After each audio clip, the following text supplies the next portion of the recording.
Flash, fastest man alive. During the DC Rebirth era, Joshua Williamson took up writing for The Flash and wrote 75 issues, introducing Godspeed to the universe, the Negative Flash, Flash War, and much more. This is the full story of the entire Rebirth saga, and this is the Comicstorian Full Story channel, where we take large collections and playlists of complete stories from Comicstorian and put them into a single video to give you a better watching experience. This is the Flash Rebirth saga.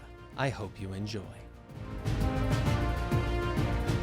Barry Allen is never happy when he shows up on a crime scene, because this stuff shouldn't happen in Central City. It just shouldn't. As he walks away from the crime scene, an odd image appears before him, and a kid in a Flash-styled costume calls out to him, "Barry!" But Barry rubs his head thinking, what a weird headache. Then he sees someone else, someone who is obviously evil, appearing before him, telling him, "I'm gonna kill them all, Flash!" Barry rubs the space between his eyes, and someone reaches out to touch his shoulder. He turns around and he sees the Reverse Flash standing there, so he suits up, grabs Zoom, and he puts him in a chokehold, shouting, "Not again!" Then he snaps out of it. He didn't do any of that. He was still standing right in front of the house. He walks away wondering if these visions are a new power or something else. He thinks about how when he was younger his mother was killed and his father was blamed for that murder. Well, recently he found out that it was actually a man going by the name Professor Zoom. He defeated Zoom and cleared his father's name, and then he cleared his name with the city, making his father and himself a free man. His father was turned into one of the people that Barry Allen can trust, and that is where he goes to ask him what he thinks about these visions. His father doesn't have much to go on, but Barry thinks that maybe the Speed Force is trying to warn him of something. So his father asks, well, that would mean that the Speed Force is having some of its own thoughts. Has anyone researched the Speed Force? Barry tells him no, there's kind of a treaty in place that no one's allowed to research the Speed Force, and with nothing to go on, Barry decides to go for a run to sort out all of his thoughts and figure all of this out. When there's a crack of lightning, and someone is standing in front of him. A kid in a yellow version of his costume. Barry looks at him and he tells him,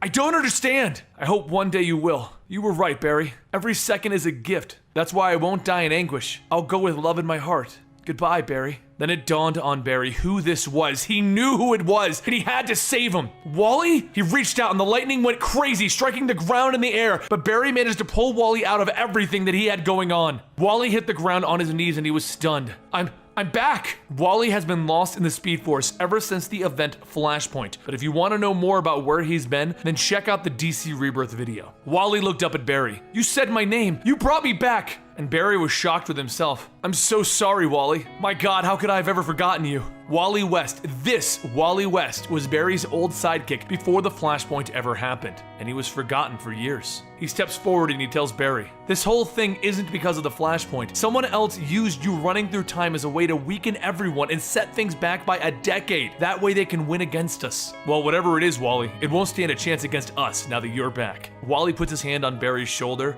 and that's a Flash fact. Barry runs off to tell Iris what's going on, but Wally catches up to him and he tells him that he isn't ready to tell everyone that he's back. Things are missing from both of their lives, relationships, friendships, so many things. And in it all, Wally even lost his wife. He isn't ready to tell the other people about this yet, only to realize that they won't know what's going on. So Barry agrees and he tells Wally, "You're going to need a new suit. You aren't Kid Flash anymore. You're a Flash." And that's when they part ways, so that Wally can sort things out. While Wally thinks Barry saved him, Barry knows the truth. Wally saved him by bringing him back. Barry ran off to find Batman and start looking at this whole situation with him, and that's when he finds Batman in his cave looking at a smiley face with a mark of blood on it. He fills Bruce in on everything about Wally West and how time is now missing, and they talk about it for a long time. And in the end, they agree that this needs investigating, but until they have anything concrete to go on, they'll leave it to only Batman and the Flash to work this case. But there is someone else out there now. Someone else who can move at high speeds. Almost at the speeds of a god at a Godspeed. Barry Allen is the fastest man alive, but even being super fast doesn't help you when you don't know where to go. Because of that, he is currently waiting for word from Batman or Wally about the unknown person that currently took 10 years away from the superheroes' lives. Wally has gone off to see the Titans and figure it out from that side, while Batman is doing his own investigations. Barry would love to get on the case himself, but there is plenty to keep him busy in Central City. And this is the problem that Barry is having. With so many crimes going on, he just isn't fast enough. He knows that, so he can't stay in one place long enough to even get a thank you. He runs off to the crime scene where his friend August is waiting for him with the captain of the police force, Singh. He grabs the evidence and then he remembers that he was supposed to meet up with Iris and the other Wally West. If you're confused, there are in fact 2 Wally Wests at this point, both raised by Iris. Classic Wally West is currently off with the Titans, while the newer Wally West that was introduced in the New 52 is still here in the main book. Barry runs over to Jitter's Cafe only to find that he's late as always. He talks to them for a second and then fire trucks go racing by. Wally looks up from his tablet to let Barry know that there's a fire on 4th and a Star Labs transport under attack on 22nd. Before Wally can even continue what he's saying, Barry takes off to the fire, putting on his suit. He tells himself he can do both. The fire is on the way and he's fast enough, so he runs into the building where he grabs a woman and carries her out, and she screams, "My children!" He runs back in, dodging the flames in the crumbling building, and while this is going on, August managed to get into the path of the transport and the men who stole it. Members of the Black Hole pull their guns out on August. Flash runs out of the building with a kid in each arm. August, meanwhile, sees the Black Hole symbol and knows it. It was the symbol that was painted near where his brother was killed, and he wants to know who these guys are. They explained that they are Black Hole, and they pull the trigger. Flash knows that it's too late. He knows that he's a second off. He knows that he isn't fast enough, but he tries anyway. He hits top speeds, racing down the city with the rain pouring all around him. But he's already too late. And in a millisecond behind the bullet, he hears a crack! A bolt of lightning hits August, and then Flash sees August move at super speeds, knocking out the guy that tried to shoot him. And he looks at August to see he's now a speedster. And thus, the Flash had someone else with powers, someone else who was morally driven to do the right thing. The first thing that they did was test out the limits of August's new Speed Force powers because he refused to go to Star Labs and get tested there. Once they discovered that he could do everything that the Flash could do, August turned to him. "Thank you for helping me, Barry." I'm not Barry Allen, I'm the Flash. But August explained that Barry's secret was safe with him. He knows the Flash helps people, and he knows Barry was there for him when his brother was murdered. It's okay. He isn't going to tell anyone. Meanwhile, while Barry is teaching his new friend, someone else is testing out their Speed Force powers in secret. Wally West gained them during the last storyline, and he's now testing out his top speeds, but he has a concern. His uncle was Daniel West, the Reverse Flash. What if he turns evil like his uncle? Barry and August head over to the office, where August begins to talk to Barry and ask him, "With these powers, there's so much that we could do. Why don't we do it, Barry? We could be above the law, handling things ourselves. We could save people that deserve it." And Barry tells August, "That sounds like revenge. While doing that sounds like it could be easy, it wouldn't be right. We need to do things by the book, August." And August asks him, "Wouldn't you use these powers to save your mother?" Which throws Barry off guard, because he tried that, breaking the timeline in the first place. Iris then calls up August to discuss the case. But while on the phone, the Black Hole group actually just kidnaps her right there because she's trying to report on them. August tells Barry where she is, and in a flash, she's gone. Just as Iris leaps out of the moving vehicle, Flash runs in catching her, and then he rockets off chasing the van, only to be hit by a weird Speed Force-based beam in his chest. The crooks all leap out of the van asking Flash, "Did you really think you could stop us alone?" And that's when August runs in.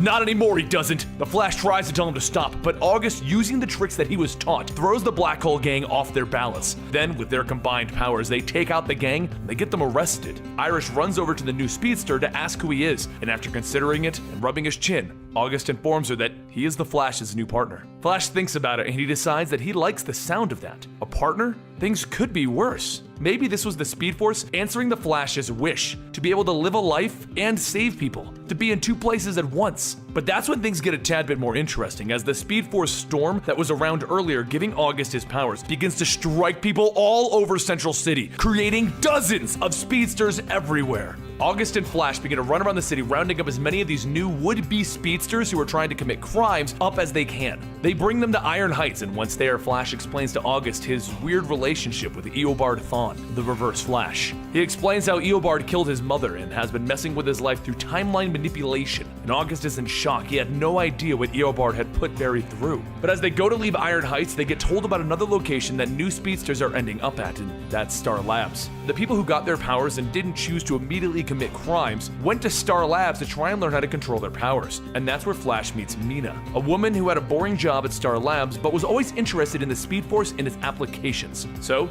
she created the Speed Force Testing Center for all of these new speedsters. Flash gets a little nervous, telling her that she better not be planning to use these new speedsters as lab rats, but after she runs to Keystone City and back, he sees why she wouldn't be interested in turning speedsters into lab rats. August runs back to hold down their jobs at the police station while Mina brings Flash to where he's needed. You see, some people got their powers and they went for help at Star Labs, but some people got their powers and headed out to be a criminal, and still some people couldn't control the power that they gained, and they're very scared. Mina brings Flash to see a woman named Avery who's vibrating so quickly that she can't seem to hold still, so he teaches her how to think slowly to stop it from happening, and he sees the good that he could do by teaching people. Realizing that he needs to help all of these new speedsters, Flash decides that he'll even help the criminals as he returns to Iron Heights with Mina to get them out of lockup, only to hear the alarm blaring. He runs over to the room and the guards tell him that his partner is already inside, and when he gets into the room with the criminal speedsters, he finds them all dead, sapped of their life force, and August on the ground. August explains that he came to check on them, but when he got here, he saw someone vibrating through the walls, and then that person sapped these kids of their speed force before throwing him to the floor. And he said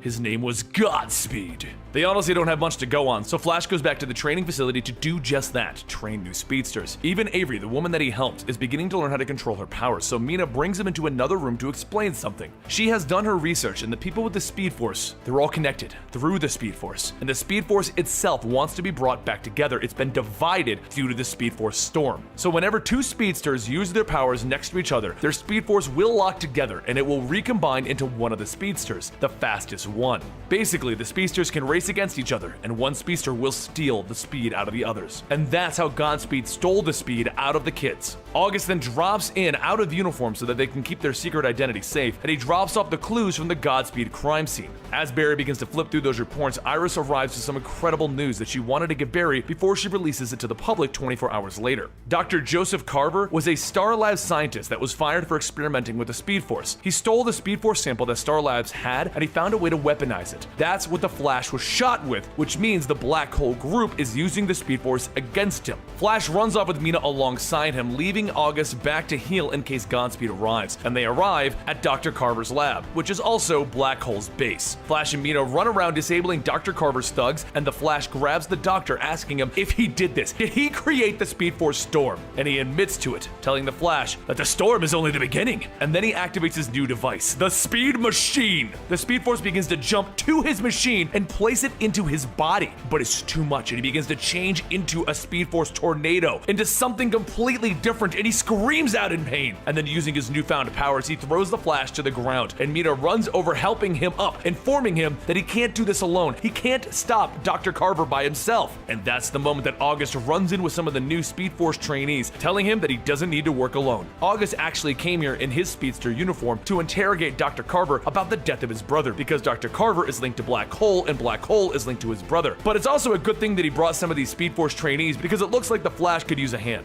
The Flash asks him if this is Godspeed, and August tells him that he isn't sure. It was all a blur when he was knocked down. So the Flash comes up with a fast plan that requires the help of everyone as they distract him, and then they all begin to race around Dr. Carver. Using the new information that Mina has given him, Flash decides that the group can outrace Dr. Carver and draw the Speed Force out of him, and in a giant crack, that's exactly what happens. Then as Dr. Carver is on the ground in pain, the Flash smiles, realizing that he now has multiple people to help him. Having partners is something that he has missed ever since the original Wally West vanished. Meanwhile, our new Wally West is still trying to get a handle on his new Speed Force powers, and he sees an ad asking if anyone needs help learning their Speed Force, they can visit Star Labs. Flash and the crew head back to Star Labs, where the Flash realizes that he can actually do this. He can actually teach these newcomers how to control their powers, and then he can possibly get a normalish life back. And that's when Mina kisses him. So he decides to take a major leap. He doesn't want his two lives to be separate anymore, and he tells her, "My real name's Barry Allen." The next day, the Flash decides that it's time to finally relax a little, to enjoy his life with Mina. And he even takes some time to actually visit with Iris and have a cup of coffee with her. Wally West, on the other hand, though, has arrived at Star Labs, and he really isn't sure he should be doing this. He really kind of wants to keep his Speed Force powers secret. But Mina sees him trying to walk away, and after talking to him, decides to help him train away from the lab. She shows him what he can do, and she even gets a chance to show him how to be a hero like the Flash. And Wally loves it.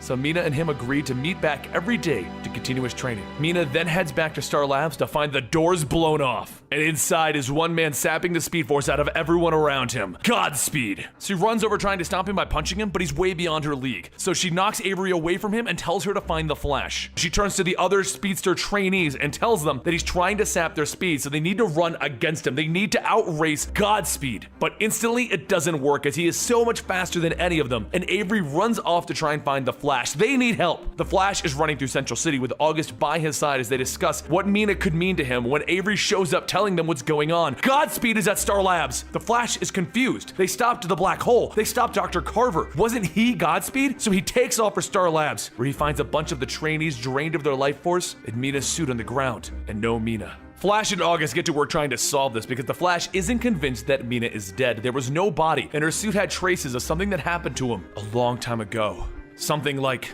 a crisis. August tells him that they should not reach for straws and that they should be out there looking for Godspeed. But Barry tells him that he's looking all over the city. Godspeed isn't there. The news then reports that Godspeed just ran a man across the highway, scraping him at lightning speeds to death. He turns to everyone and asks how the news knew to call him Godspeed, and the trainees explain that they told the press. People needed to know the situation. And the Flash tells him, "You're right. I'm sorry I didn't tell them sooner." So he runs over to talk to Iris about the information that she has on the black hole and get her thoughts on the death of Mina, just as Wally comes home and overhears the discussion of the death of Mina. Barry turns and is confused as to why Wally is so upset as tears begin to stream down his eyes. He then runs out of the room, and as Barry tries to stop him to understand what's going on, he then quickly discovers that Wally is gone, and he begins to wonder, does Wally have powers? As he walks back into Iris's room, he decides to ask her what the latest victim's name was, and Iris informs him of the individual's name. That's when it all clicks. Barry knows who Godspeed is. He takes off as the Flash and he finds August, demanding that he stop so that they can talk. And Flash explains that he was checking into Godspeed's victims. And there's one victim that didn't fit the MO. The victim was dragged to death and he didn't have any Speed Force-based powers. And August smirks. Sounds like it was personal. It was Billy Parks, August. The man you suspected of murdering your brother. Tell me you didn't do this, August.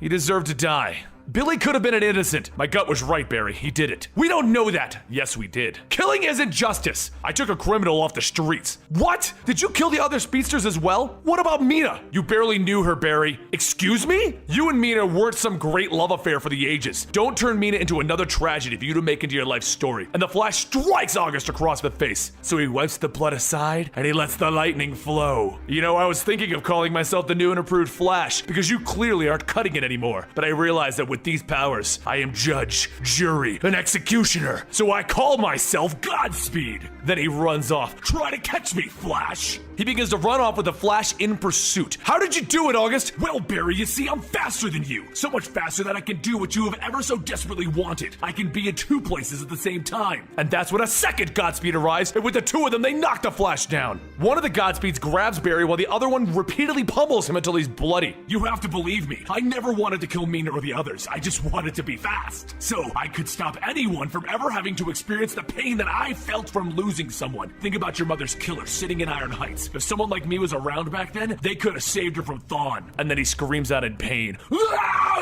The Flash asks him, "Are you okay?" "I can't believe you're still concerned about me. Keeping myself in two places for too long begins to hurt." So the Flash gets up. Good! And he sucker punches August so that he can run for it. He makes it back to Star Labs where he collapses on the floor, but Godspeed isn't done while the Flash is thinking of a plan. The Black Hole Group has now taken some hostages over at the local courthouse where they demand the police listen to them. And realizing that he can do good and find out more about Black Hole and his brother's killers, Godspeed runs to the scene to vibrate two guys into the walls and take out the third before running the leader of this group to a rooftop. He begins to shake him violently at super speeds, demanding to know how some street thug named Billy Parks is connected to Black Hole, and the leader tells him, "I have no idea what you're talking about." Meanwhile, Wally runs over to Star Labs looking for the Flash, and he finds him doing nothing. Not aware that he's trying to recover from his last meeting with Godspeed, Wally flips out on him, telling him that he can't believe that he's standing around doing nothing while Mina's killer is running free. He'll just go find Godspeed himself, and he runs out of the building. Barry catches up to him, and he finds out that since the Flash is friends with his Aunt Iris, that's why Wally didn't want to seek out the Flash for help. But Mina, she was helping him.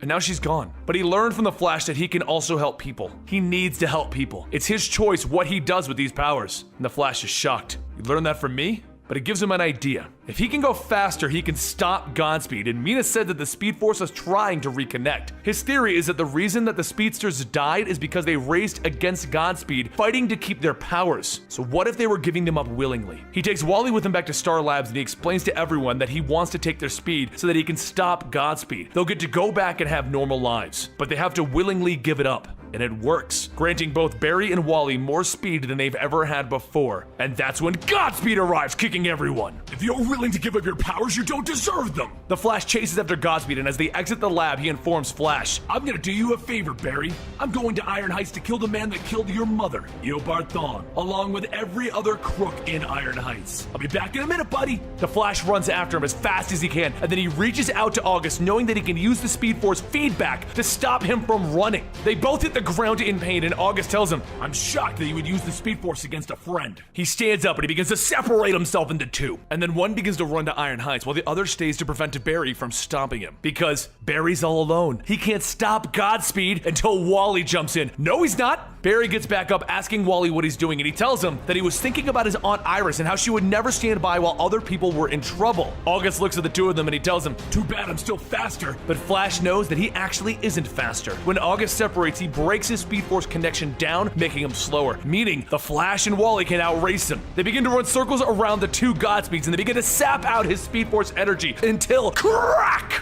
Wally then stands over the defeated Godspeed and a new Kid Flash outfit granted to him by the Speed Force. August swings at him, throwing him aside, thinking that he still has enough speed to try and finish his mission. So he gets up and he begins to sprint towards Iron Heights until the Flash grabs him and in a swift motion, knocks him out. A few days pass and August is restrained in Iron Heights, where Barry comes to visit him to inform him Billy Parks wasn't the killer of his brother. He ran the evidence, and August was wrong the whole time. August doesn't want to believe it, but Barry assures him that he'll track down the real killer, and August scoffs at that. You don't have time, Barry. You're alone again. Plus, you're going to be busy trying to figure out who's behind the black hole and that Speed Force storm that started all of this. Barry looks at him. It was Dr. Carver. We stopped him. No, Barry. There was someone else. Someone over him that supplied him, and I know who it is, but I'm not going to tell you. I think it'll be a nice bargaining chip that I can save for the future. Meanwhile, Wally shows his Aunt Iris his new speedster's suit and begins a very long explanation. And then he tells Iris not to worry. He won't become Daniel. He has a great teacher named the Flash. While the Flash is watching over Wally's training, someone appears behind him to thank him in his ear. Someone that he really shouldn't be hearing.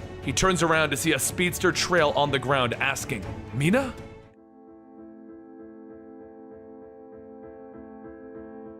Barry walks in to see Iris on Halloween, and he notices someone delivered flowers. Then he eyeballs them. "Someone gave you flowers?" Wally chimes in from the back. "Aunt Iris has a secret admirer. She explains that they get dropped off every week without a note." And Barry looks at them and then jokingly states, "Maybe I need to start dusting them for fingerprints." And that's when they all get called away. Wally goes on to explain that ever since the Godspeed incident, he's been training with the Flash to become a better Kid Flash. He wants to be like the Flash so bad, but he feels like the Flash is just hard to talk to sometimes. Then, as they're saving people on a bridge, someone tells him, "Nice suit, kid." And another Flash appears in front of him. Wally watches as this new Flash steals the speed from the explosion, saving Wally from that explosion. And then he calls out, "Flash, there's another speedster from the Speed Force storm." Barry runs over telling Wally it's fine. This is a friend of his. And then this new Flash explains that Wally can call him Flash. But this just confuses Wally. Wait, there are two Flashes? That's confusing. You don't know the half of it, kid. To help make things not super confusing for you, the viewer, at this point, we're going to refer to New 52 Wally West as Wally. We'll refer to Barry Allen as Barry, and the original Wally West will be referred to as Flash, since he doesn't want to reveal his name yet. Barry explains to Wally that he trained this Flash a while ago, and this Flash reaches his hand out to shake Wally's. But that's when something happens, and Barry feels it in his mind. Lightning courses through him and he screams out in pain. "This has happened before! I was warned!" He hits the ground on his knees, and Wally tries to reach out to him, but the feedback from the Speed Force throws him aside. Flash runs over. "Are you okay?" And Wally tells him that it burned him. Barry begins dwelling on everything. "What's the point? Why do we do this? Dress up and save the lives of people who don't want to be saved? Everything we love is being taken away!" He then gets up, lightning shooting off of him. "Neither of you understand. My parents were taken from me, but you were both abandoned. They left you." He then turns to Wally. "Your father would rather you call him uncle instead of dad.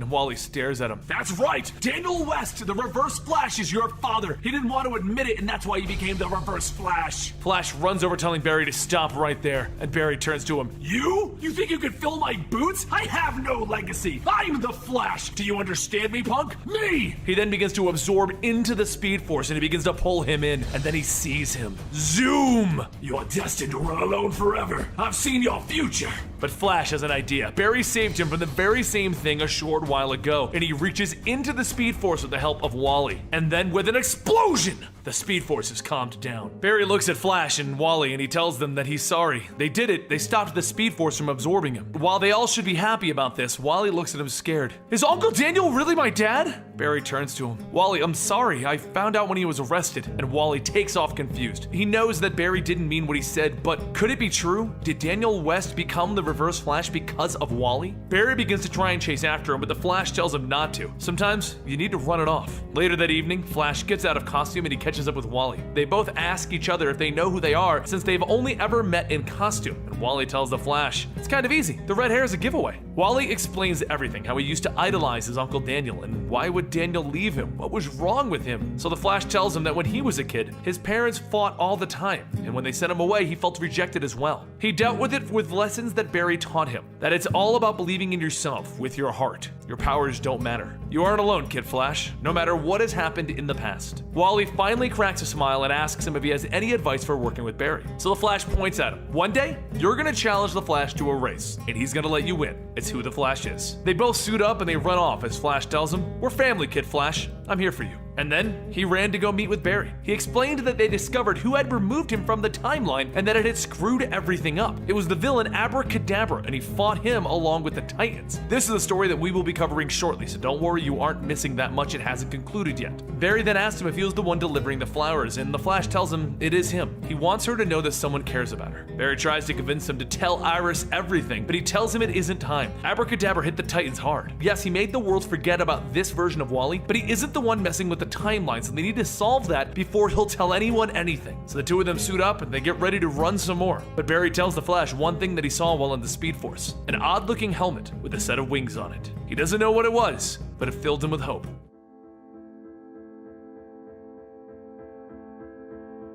Where we will tell you the story of a man made of darkness. Haunted by his own history, the man learned that one of the real horrors of life is that your life could be affected by the maliciousness of others. At his worst, he turned to misdeeds and mischief. But one day, he was blessed with friends and love. He found hope, and he gave up his wicked ways. And thus, the wicked man lived happily ever after. But that was a long time ago. We are now in Central City, where Barry Allen and Iris West are running through the park getting in shape. Iris brings up the fact that Wally has been ditching school and would like Barry to speak to him for her. Barry pretends to be winded and asks if this is why she invited him to jog with her. And then he notices somebody playing with paper nearby and feels like something is off. That's when Papercut gets up telling everyone to empty their wallets. Before Barry can run in, Iris gets in the way telling him to be careful, and Barry realizes that he can't change into the Flash with her there. He begins to wonder what he's going to do. Does he risk his identity and just save the day? But that's the moment that another speedster arrives on the scene. Kid Flash, aka Wally West. He runs in, hitting Papercut and knocking him down. And then Iris demands to know why Kid Flash isn't in school. You see, no one knows Barry's identity, but Iris does know her nephew is Kid Flash. Before Wally can come up with a good excuse, Papercut gets up telling him that he doesn't just control paper, it's just the easiest. And then he begins to move trees around Wally. As the trees pick up Iris and Wally, Iris calls out for Barry to help them, but she can't seem to find him in the mess. That's probably because he changed into the Flash. He shows back up and makes quick work of Papercut saving everyone. He then turns to Wally. You wait here. I'm taking Papercut to Iron Heights. Flash catches up with Wally and demands to know why he lied to him. Flash and Wally had an arrangement. He would go to school and the Flash would teach him afterwards. He was never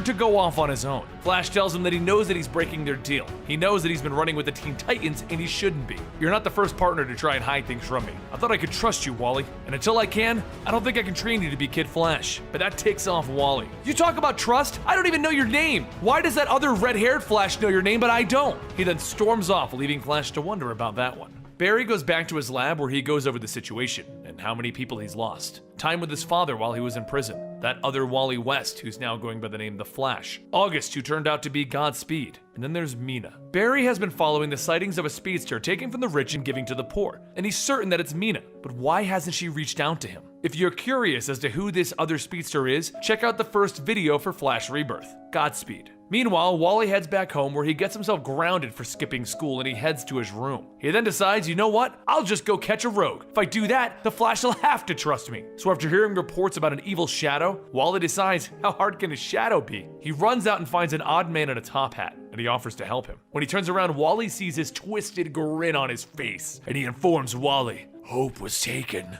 and without hope, life is meaningless. Then shadow creatures begin to leap out from behind the man and they begin to drag Wally down. And before he knows it, he's lost in the shadows. The next day, Barry went to speak with Wally, as Barry and not the Flash. But of course, he finds him gone. Iris assumes that she was too hard on Wally and he ran off. So she goes outside to call for the Flash, and just like that, he appears. Kinda convenient because technically he was right behind her as Barry Allen in his secret identity. As the two of them try to figure out what's going on, Flash's shadow comes to life and Shade pops up telling him, hope is lost. I need your help. He needs your help.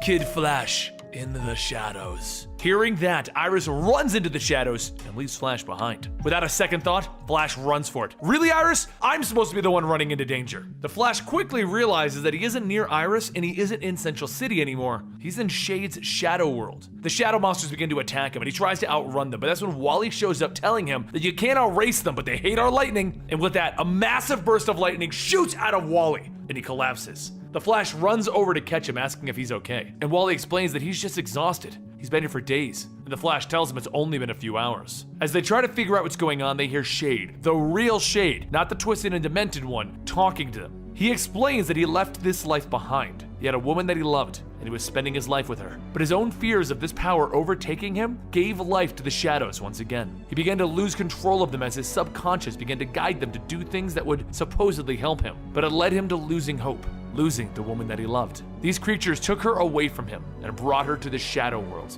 He, of course, had to chase them, but he was overwhelmed and he needed the Flash, so he was reaching out to him. The Flash then asks him, so you aren't controlling them? Yes and no. It's my feelings of fear and doubt that are controlling them and twisting this world into an evil place. So Flash agrees to help Shade if Shade gets Kid Flash out of this mess. Even though Kid Flash argues that he wants to save Iris, Shade ends up informing both of them that it doesn't matter. No one can leave until we have regained control of the shadows, and the shadows are preoccupied with something that they are building, the Tower of Darkness. They are hoping to build it to free themselves from this world forever. Flash brings up that if they find Hope, he can bring her back to Shade and they can end this. And Wally then asks, what about Iris? So Shade informs them, you misunderstand. I already found Hope and Iris. They've been infected by the shadows and they are now the queens of them. It's time for Flash versus Iris West. While Flash and Wally run around with Shade fighting the shadows, Hope and Iris stand in their castle. Hope says that she used to be a cop and never understood why people would go to a life of crime, but now she understands how fun it is. And Iris explains that her nephew and Flash have always been the ones with power. They worry and fret over her as if she's some weak damsel in distress. Well, now she has the power. And as they become more certain of themselves, their powers grow. And the battle outside is being lost as they control the shadows. No matter how fast they run and generate light, the darkness creeps back in at the same speed until it finally swallows up both of our speedsters. Flash tells Wally to remember what he taught him about vibrating through objects, becoming intangible. And Wally says he can't remember, and he won't try. So Flash asks him, why won't you at least try to vibrate? And Wally snaps back at him, because Mina was supposed to train me and she's gone. Flash brings Wally close to him and he freezes time, per se. He explains that he locked their speed force together, seemingly freezing time, but they are basically moving at a high speed together, so it only appears like they've frozen time. It allows them to talk for a second. I know you're upset that Mina is gone, I am too, but I need you to trust me, Kid Flash. Why can't you tell me who you are? You don't trust me. It isn't about trust. Knowing my secret identity, it's a burden. Secrets can weigh a person down. I'm protecting you. I didn't get a chance to be a kid. No friends, clubs, or band practice. I was alone, and I don't want that for you. You deserve a real childhood, and that means that some things need to be kept secret. Now trust me. I can't hold this for much longer. Wally looks at him. Can you at least give me a clue to your name? Because you look like a Chad. I was named after my grandfather. Now our frozen moment is wearing off. You need to go intangible with me or they'll tear us to shreds. Can you vibrate with me? Is this really a teachable moment, Flash? Every day is, Kid Flash. Conquering his fears while he vibrates as much as he can. And it works, and he blows the shadows back. Finally free of the shadows attacking them, they both rocket off towards the Tower of Darkness. In the tower, Hope has Shade captive, and in doing so, loses her grip on Iris just a little, so that Iris begins to question what she's doing. Hope turns back to Iris. Isn't letting go of your worries fun? But Iris starts to see the truth and tells her, just because it's easy and fun doesn't mean it's right. Your will is strong, Iris. If you reject the powers of the shadows, I will have them rip you apart. Shade can't take it anymore. Hope, no, it's me you want. I did this. The shadows, they acted out because of me. They knew that the only thing holding me back from returning to my old ways was you. Hope turns to him. It's not about you, Shade. The shadows showed me the better ways of the darkness. Seeing you like this is breaking my heart, Hope. But I guess spending an eternity with this dark version of you is my punishment. And he grabs her, using his powers against her. Wally runs in, grabbing Iris and pulling her aside, while the Flash runs over to Shade, but Shade tells him not to bother, save themselves. Flash tells Shade, not a chance, we're getting out of this together. Wally, now! Both of them begin to charge up their lightning, hitting massive levels of light and electricity. And then they do it. They fist bump. Light begins to hit the entire area, blasting the Shadow Realm away. And that's it. Everyone is now standing in Central City. Wally asks Iris how she stopped the darkness from possessing her, and Iris explains that she's just stubborn. Shade turns to Hope, explaining what happened and how sorry he is. And Hope tells him to trust in himself and her. His past will always be a part of him, but today, they have each other. Flash puts his hand on Shade's shoulder. You know, you're allowed to be happy, right, Shade? You should learn to heed your own advice, Flash. So Shade pulls out a positive shadow and uses it to teleport him and Hope back home. But as he leaves, he tells Flash, let your lovely wife get some rest, Flash. Give her my regards. Flash, of course, is confused. Wife? We're not married, Shade. My mistake. With a crack of light, Shade is gone. Flash just shrugs it off and everyone heads home. With everything working out, Barry heads over to see Iris the next day to ask her out on a date. Because if this timeline is going to fix itself, it's time he started talking to his potential wife, isn't it?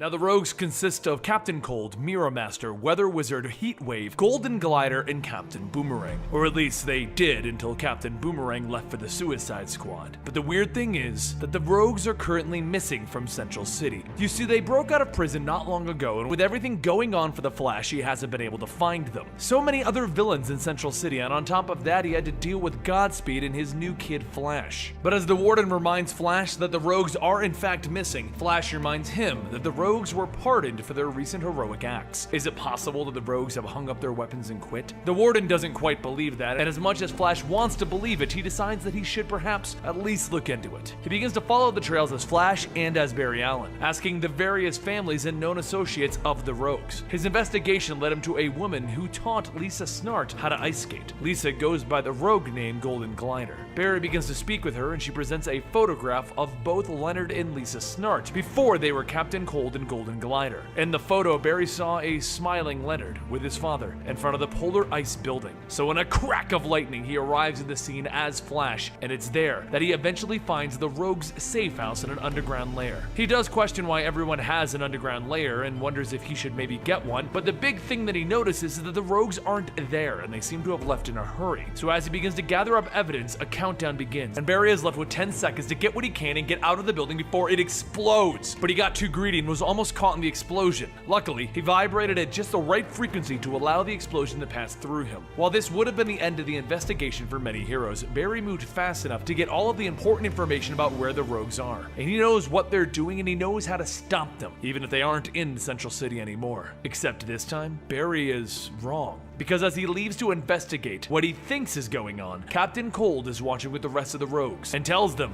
the Flash has left. It's time. Over in Corto Maltese, there's currently a statue made out of gold and jewels. It's the statue of Mercury, and the rogues are here to steal it as they come flying in through the window. Ice is blasted on the floor as Captain Cold creates a bridge for them, and Trickster lands, putting down a box that blocks all signals exiting the building, leaving it open for Mirror Master to begin the master plan. But just as they get their glass planes around the statue, all of the rogues hear the telltale crack of a speedster arriving. They turn to see a smiling Barry Allen, upset that he made a better entrance than them. He runs right to Trickster, grabbing and throwing him aside before ducking underneath Heatwave's blast and uppercutting him. A bolt of lightning flies past him as he narrowly dodges it, and he runs up to the mirrors to dodge the bolt running off of them. Golden Glider slides out of a mirror, wrapping her ribbons around the Flash, but he uses his own momentum to throw her into Weather Wizard, stopping the both of them. He then tells the rogues, it's over, but Captain Cold grabs a hostage, demanding that Flash stop and let them go. Flash smiles. You won't do it. You told me once the rogues have a code. No killing. Snart snaps at him. There's exceptions to the rule. It's fight or flight, Flash. Do you want to see how cold-blooded I can be? Not really, but there is something I do know. Snart is right-handed. In a whoosh, the Flash grabs the hostage, freeing her from Cold's grasp, and then he comes back with the full speed of a speedster, punching Captain Cold and shattering him. You're a mirror construct. You're not the real Snart. He then looks at Mirror Master. This is your doing. Where are the rogues? None of them were here. He runs over to grab Mirror Master, but Mirror Master begins to fall backwards, smirking. Bravo, Flash. You see, we needed to get you out of the city for every second possible, but that's also why we chose this museum. It has mirrors everywhere. All over the museum, Mirror Master begins to step out of his mirrors as mirror constructs of Flash, and they begin to grab the hostages. He rockets around, breaking apart the constructs of himself, but he did so quickly that all of the mirrors cut up his fist. Then all of the shards in the mirror become a giant mirror Flash, which begins to mirror his very speed. It grabs the Flash, slamming him into a giant mirror with Mirror Master taunting him. So he thinks of only one answer to this problem: turn the mirror shards into dust. So he vibrates at the speed of 10,000 vibrations a second. All of the shards begin to turn to dust, except as he was facing off against himself, Mirror Master grabbed the statue and made a break for it before warning the Flash that the rogues were just getting started.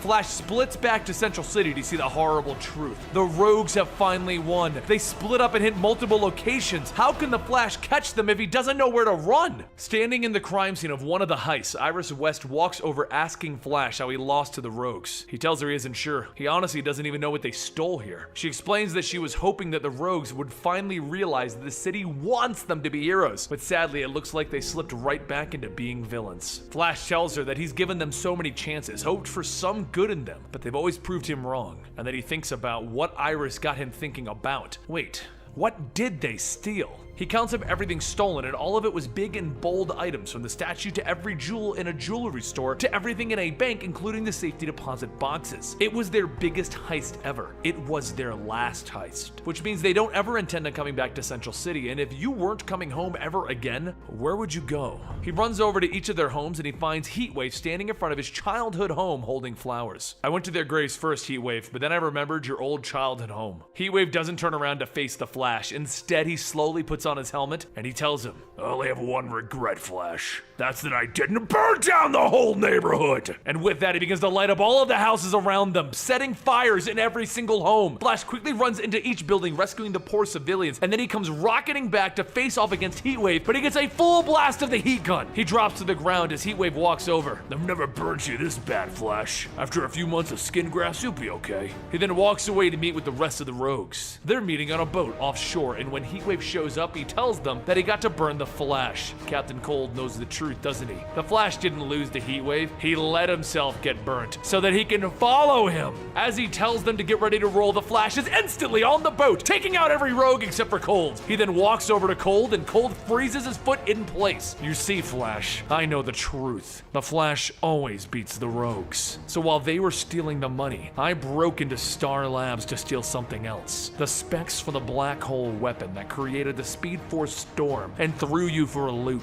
He then pulls out a new weapon. Say hello to my black ice gun. Let's see how smart you are now. Using his new Speed Force black hole empowered ice gun, he begins to spread ice over everything, blasting the Flash over and over, and he can't outrun it because it's empowered by the black hole, which is slightly empowered by the Speed Force itself. The battle is epic, and the Flash asks him, why do this? You took the black hole tech and you were able to reverse engineer it into something like this? You could work for Star Labs. Do good for the city. You want me to work a desk job, Flash? That's a waste of a life, buddy. I love being a rogue. Flash keeps trying to reach Captain Cold, but again and again he blasts him with the black ice, holding him in place, and the ice combined with the black hole tech begins to literally start to tear apart the Flash. We like being rogues, just like you like being the Flash. Admit it, you don't play hero for them. You play it because it gets your rocks off. Admit it. Using everything he has, the Flash vibrates at just the right speed, creating a heat wall around his body to keep the Cold away from him. Then, super heated up, he charges forward shouting, never! And he punches Captain Cold out. He then tries to dismantle the black ice gun, except the rest of the rogues have woken up, and the Flash is now weakened. Using the last bits of his energy, he begins to battle against them, and he turns to them all. You claim the Central City is your turf, that what you stole, you only stole while protecting the city. But look at the damage you've caused. It goes deeper than the stuff you steal. The people hide from the rogues, not out of respect, but out of fear. Golden Glider comes out of nowhere, wrapping up the weakened Flash, and she puts the black ice gun to his head. You know, maybe that's what's been holding the rogues back. The whole moral code thing? We could just end this now. Captain Cold steps forward, holding his hands out, trying to talk her down. Sis, give me the gun. But she throws the tied up Flash to the ground, hops on his back with the gun pressed to his head. How many times have we done this, Leonard? Even this time, our last heist, the Flash couldn't let us go. Everyone tried to talk her down, but they couldn't. And Lisa Snart pulled the trigger, trying to murder the Flash, except the gun backfired, throwing her back, freeing the Flash, and in an instant, he finished off all of the rogues. When he tried to dismantle the gun, he must have caused a short circuit, and if he hadn't, he would have been dead.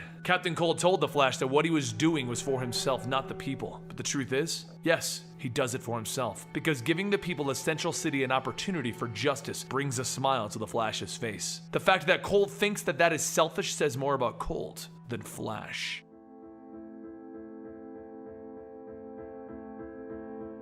For those of you who don't know, over the last year we were introduced to Wally West from the New 52. The man that he thought to be his uncle was actually his father, Daniel West. But to make the situation even more confusing for poor Wally, his father was the Reverse Flash. He was placed into Iron Heights just as Wally was gaining his own speed powers. He is only reminded of this when he wakes up from a dream where he came face to face with Daniel. After a brief breakfast with Barry's father, Iris, and himself, Wally is obviously disturbed, not knowing anything that's going on, and he runs off. Before vanishing, Daniel told Wally that he was trying to pay for his crimes as the Reverse Flash. But Barry and Iris knew that Daniel was the killer, and he wouldn't change. He told them so. So Barry decided once he changed into the Flash costume that maybe it was a good day for Wally to go and see Daniel again at Iron Heights, as no one has seen or heard from Daniel ever since Wally went there the last time. But Wally informs Flash that Daniel was actually moved to Louisiana during that whole situation where the Flash was dealing with the rogues. And Flash knows what this means. Belle Reve. With a crack of lightning and thunder, Flash and Kid Flash make their way out there. All around the grounds in the pouring rain are dozens of guards. And if you're a Flash and you want to get in undetected, that's perfect. With each bolt of lightning, our heroes move into the prison, and they enter deeper still. Wally notices the whole place looks like Guantanamo Bay, not a simple prison. Why would Daniel be here?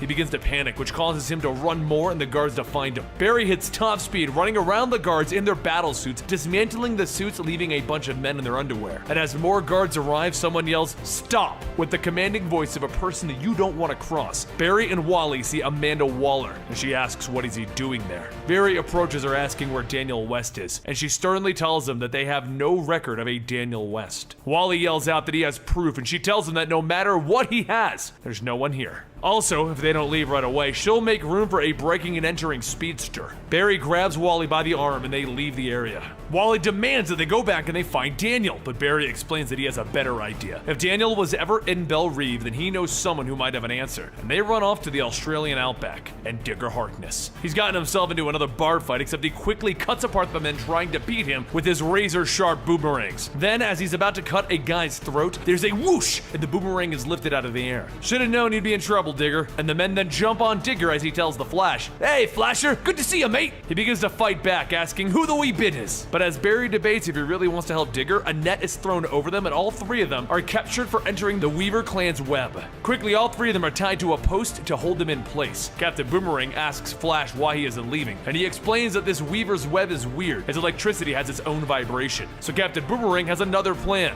an offer. The leader walks over wanting to know what Boomerang could possibly have for him, and he tells him, why not sell the gun that was able to kill the Flash? The boss thinks about it and then he sucker punches Digger. I like your idea, so the Flash will run with you. And if you don't, Flash, we'll show your little sidekick how sharp Digger's boomerangs can really be. With a whoosh, Flash and Digger hit the ground running as they open fire with their firepower trying to hit the Flash. But while they try to shoot at the fastest man alive, Wally informs them that the webs that held the Flash in place only did so because because he was trying to vibrate. But you see, when Wally tries to do that, he blows up. So he blows up the bindings holding him and he begins to drop each one of the thugs shooting at the Flash. Wally grabs a boomerang and throws it, slicing through the guns, and then he bounces it all over, distracting the men with the guns, allowing him to drop each of them. With the mess complete and the night coming upon them, our heroes and one villain stop to talk, and Wally asks the question, "What happened to Daniel West?" Boomerang shrugs it off. "Don't know what you're talking about, kid. He's my dad."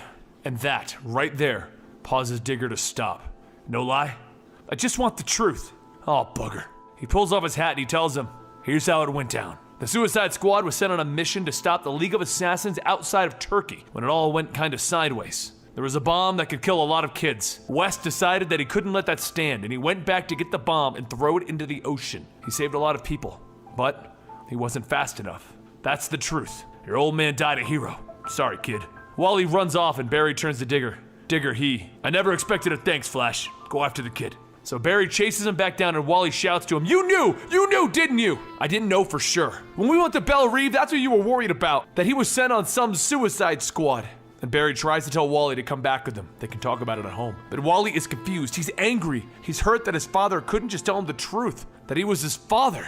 Did he not want to be Wally's father? So Barry finally decides that it's time and he removes his cowl, telling Wally that there is nothing wrong with him. Wally's eyes light up as he finally sees the truth about the Flash's secret identity, that he is in fact Barry Allen. Barry explains that Eobard Thawne, his own Reverse Flash, went back in time and murdered his mother. He then lets Wally take all of that in, and Wally asks him, "Does Iris know?" Barry explains that he keeps his identity secret for fear of his enemies finding out and harming those that he loves. Wally turns off to look into the desert. "You're a liar. If you cared about Iris, you'd have told her a long time ago, Barry. Just like my dad lied to me." And then he runs off, leaving Barry to think about that. Meanwhile, over in Iron Heights, there is a man, a prisoner, so dangerous that he is left in a full-body suit. A suit that limits his movement, but not in a normal way. This suit doesn't allow him to move even a fraction of an angstorm, the smallest unit of measurement in the world. In this prisoner's cell, there's a crack and a boom, and lightning shoots across the cell and dances across the floor, because someone has just been freed. Someone that has ruined Barry Allen's life. Someone named Eobard Thawne. With the Speed Force swirling around him, he smiles a sinister grin. "I remember. The Batman, Thomas Wayne, killed me in Flashpoint. I should teach his son a lesson."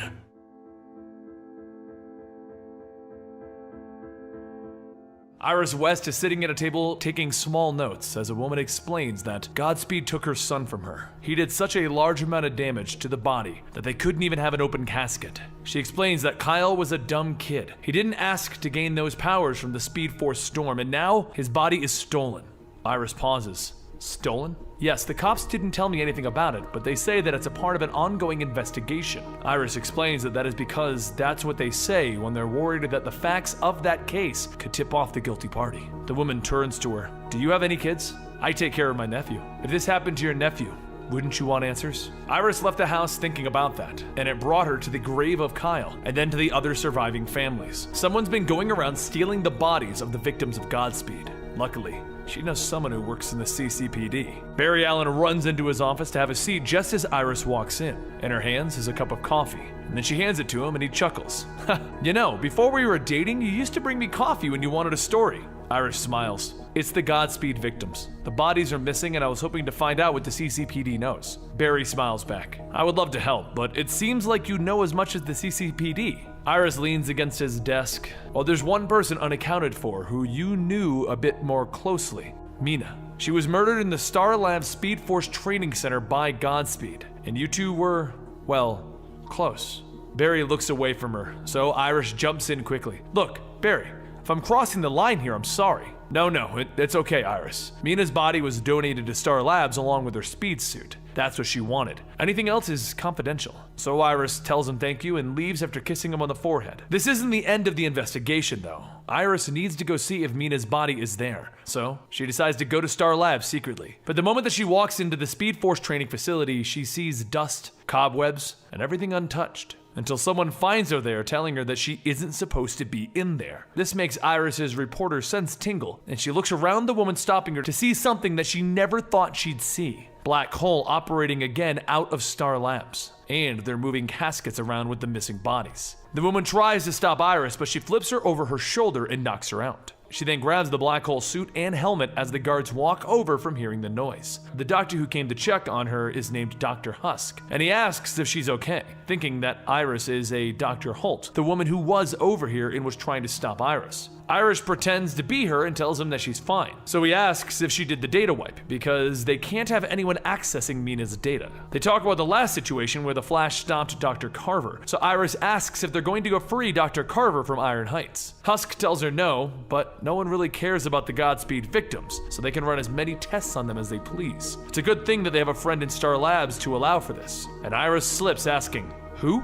Husk turns over to her, looking at her mask closely. "What do you mean, who?" Meanwhile, outside, the Flash is en route, because he realized that if you tell Iris where the body is, she's going to investigate. So maybe the Flash should run in and see what's going on. But as the Flash arrives, a bunch of the devices launch out of the ground and into his shin, shocking him with Speed Force energy, dropping him right there. Husk sees his win and he turns to Iris, thinking that she's Holt, with no time to verify that it is actually her, and he tells her, "Be a dear and finish off the Flash with a black hole gun." Well, of course she doesn't shoot the Flash, as she shoots the gun at Husk, blasting his controller in his hand, the one that controls the devices in the Flash's shin. So the Flash removes them and ties up all of the black hole agents and stops Husk. He takes off, allowing the police to arrive on the scene as Iris directs them where they need to be, and then he returns as Barry Allen. But the other police officers comment how it's weird that Barry even showed up. He had the night off, but here he is. Iris begins to wonder, why would Barry lie about that to her? Is there something that he's hiding? And she also wonders, who was the person helping Black Hole from Star Labs? Meanwhile, at the Black Hole's central facility, we see that person.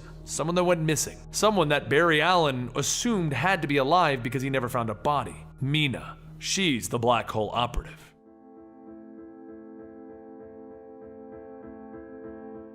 Tale begins with a hockey game. The final minute of a match between the Gotham Blades and the Metropolis Mammoths. In an Arkham Asylum, a blonde-haired inmate starts to put something together in her mind. She cries out, panicking, "They're going to kill him!" She turns to her fellow inmates and she grabs her head. "Stop it! Stop it! I can't stop it! Stop it! Stop it! Can't you see? Superman won't come! Our friends will die! The Legion will die! No one will stop it! No one will save us!" And then we fade away from Saturn Girl.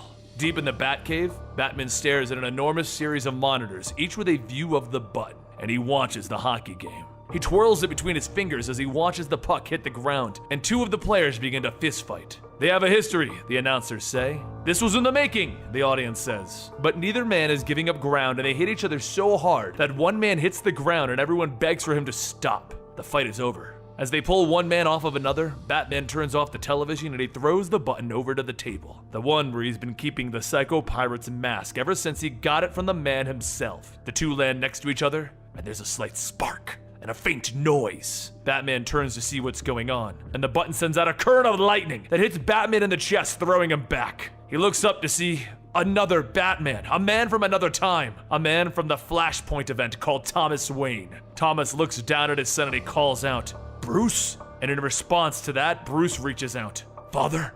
And then Thomas Wayne fades from the vision of the Dark Knight. So he calls up a friend. "Flash, something's happened with the button. Can you come over here?" And Flash tells him that he's a bit caught up with about 37 samurais attacking him. So give him 1 minute and he'll be there. Then Batman hears the telltale crack of a speedster's lightning. "You said 1 minute, Flash. Of all people, I never expected you to be early." "Flash? No." And then the Reverse Flash punches Batman to the ground. Quite the reverse, actually. With 56 seconds until the Flash arrives, Reverse Flash begins to talk. "My name is Eobard Thawne, and I've been dead for quite some time. I should be dead for quite some more time." And then with 53 seconds left, he stomps over at the button on the ground. "But a power, it awoke me. It called out to me, for me, and I am resurrected."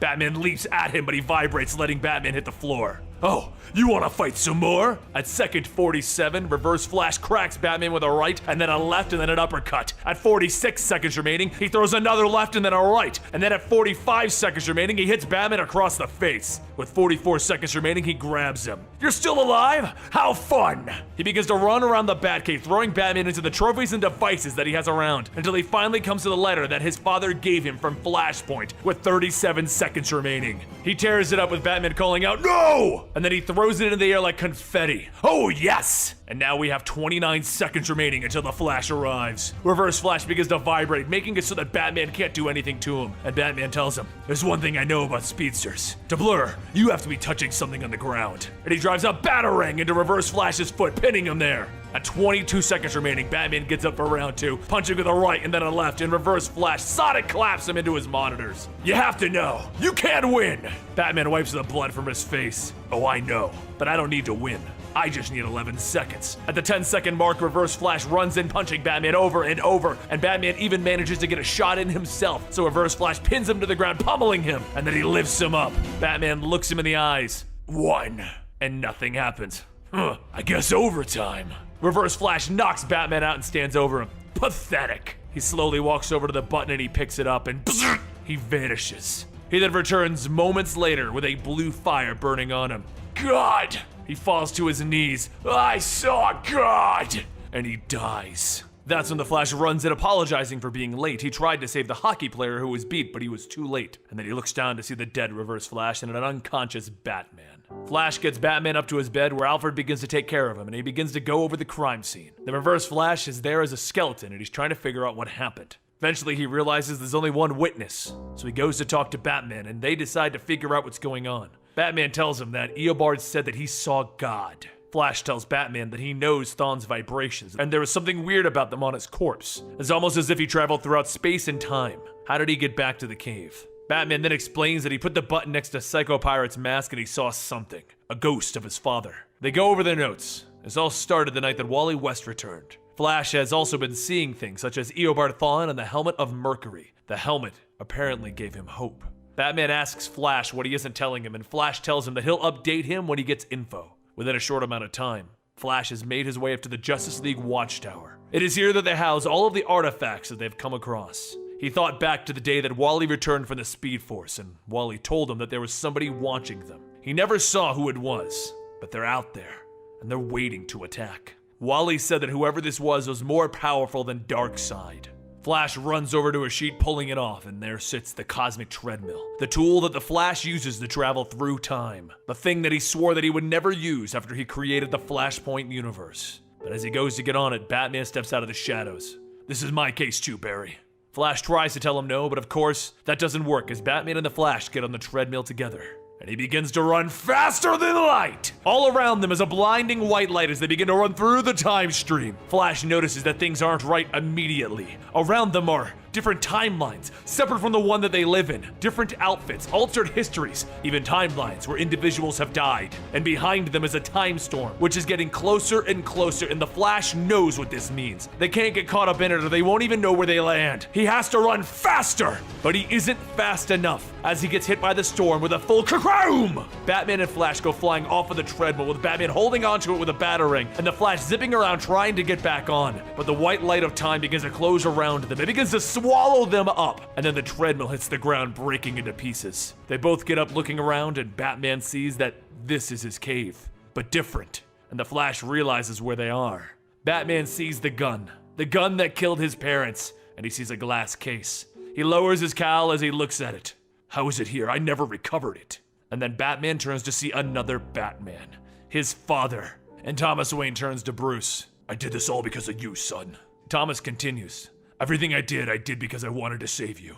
In the final fight, the Flash gave me hope for you, and I put my faith into him that you would be saved and I would die. And the nightmare of the Flashpoint universe would end. But something put this world on life support. The nightmare didn't stop. The war continued, the fights, the floods, the deaths of millions. I was a fool to think that I could do anything to save my son. And now, my enemies come for me. Wonder Woman and Aquaman finally agreed on something, and they both have sent their soldiers to put me down. I decided to take them with me. But now here you are, and this isn't real! He grabs Flash by the throat, but the Flash vibrates out of it, telling him, Dr. Wayne, please listen to me. Something went wrong. It's been months since I repaired the timeline, since I left and changed it all back. But there's something that has kept this universe around, and we are trying to follow its trail. How is it even possible? The Flash says, kneeling down to feel the vibrations. Flashpoint was never an alternate timeline, but an alternate history. It should no longer exist. It's being held in place like those visions that we saw on the time stream. I don't understand any of this, but I have to rebuild the cosmic treadmill. It should only take me a minute.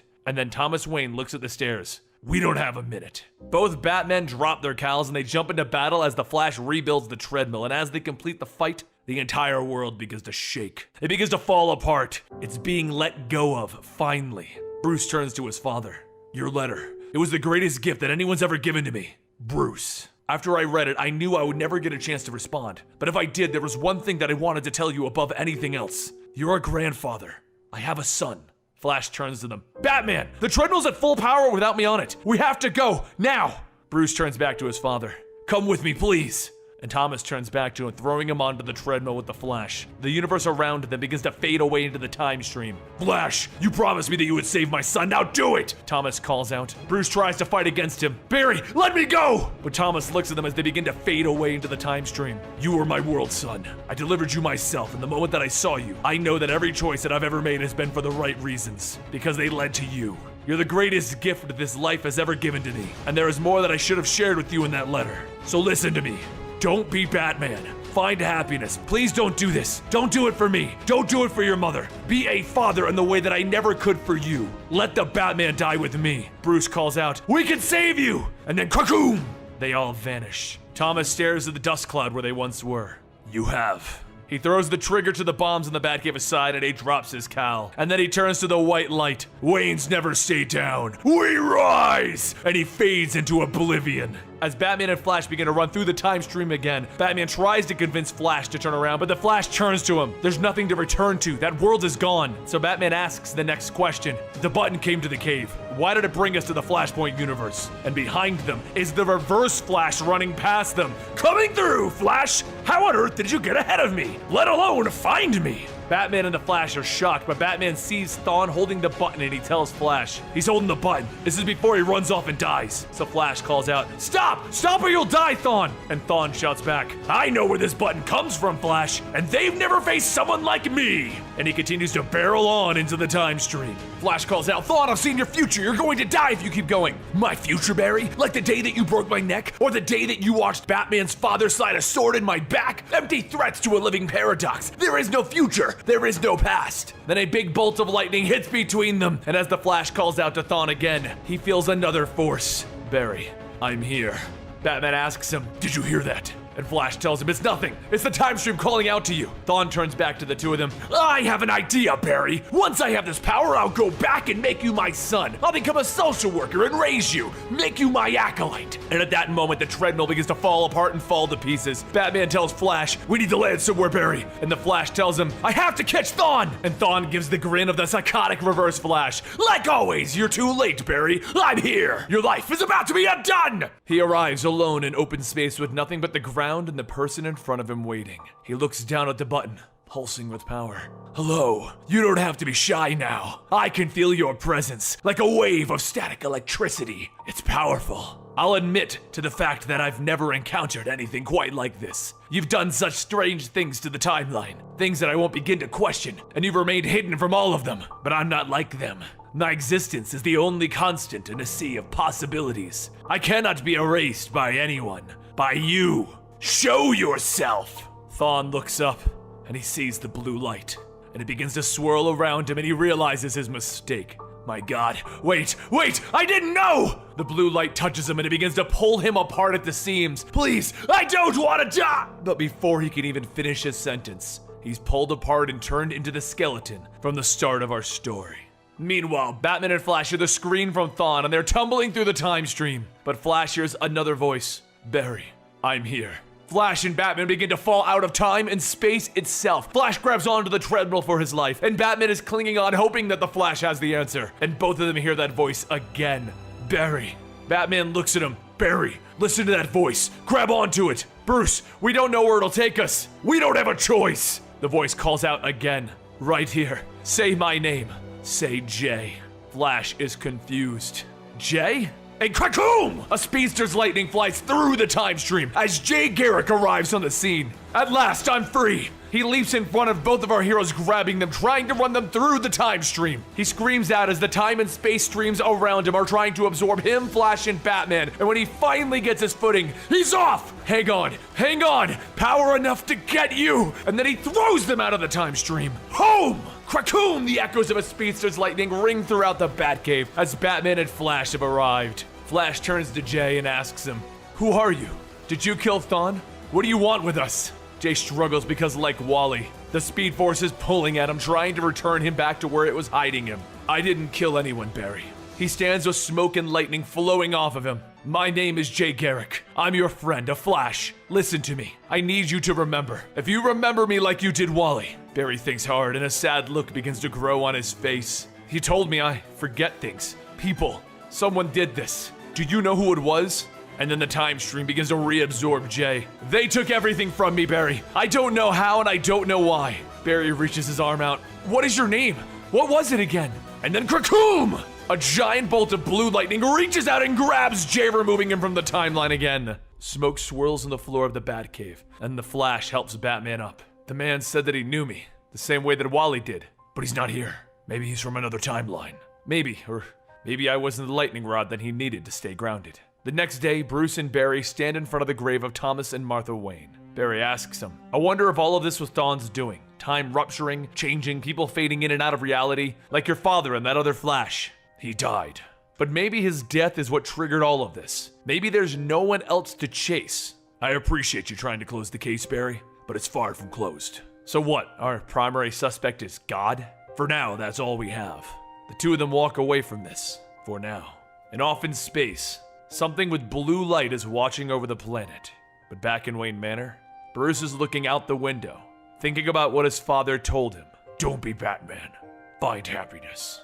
The bat signal shines in the sky, and he remembers the next words. "Let Batman die with me." Alfred walks over to see Bruce looking into the sky at the signal. "Sir, aren't you going to answer that?" Bruce looks, and then he hangs his head low. And out in a time and place unknown to us, the button is sitting on the ground as the blue light draws closer to it, and we see the blue hand of Dr. Manhattan reach down and pick it up. Why does my perception of time distress you? Everything is preordained, even my responses. We're all puppets, Laurie. I'm just a puppet. You can see the strings.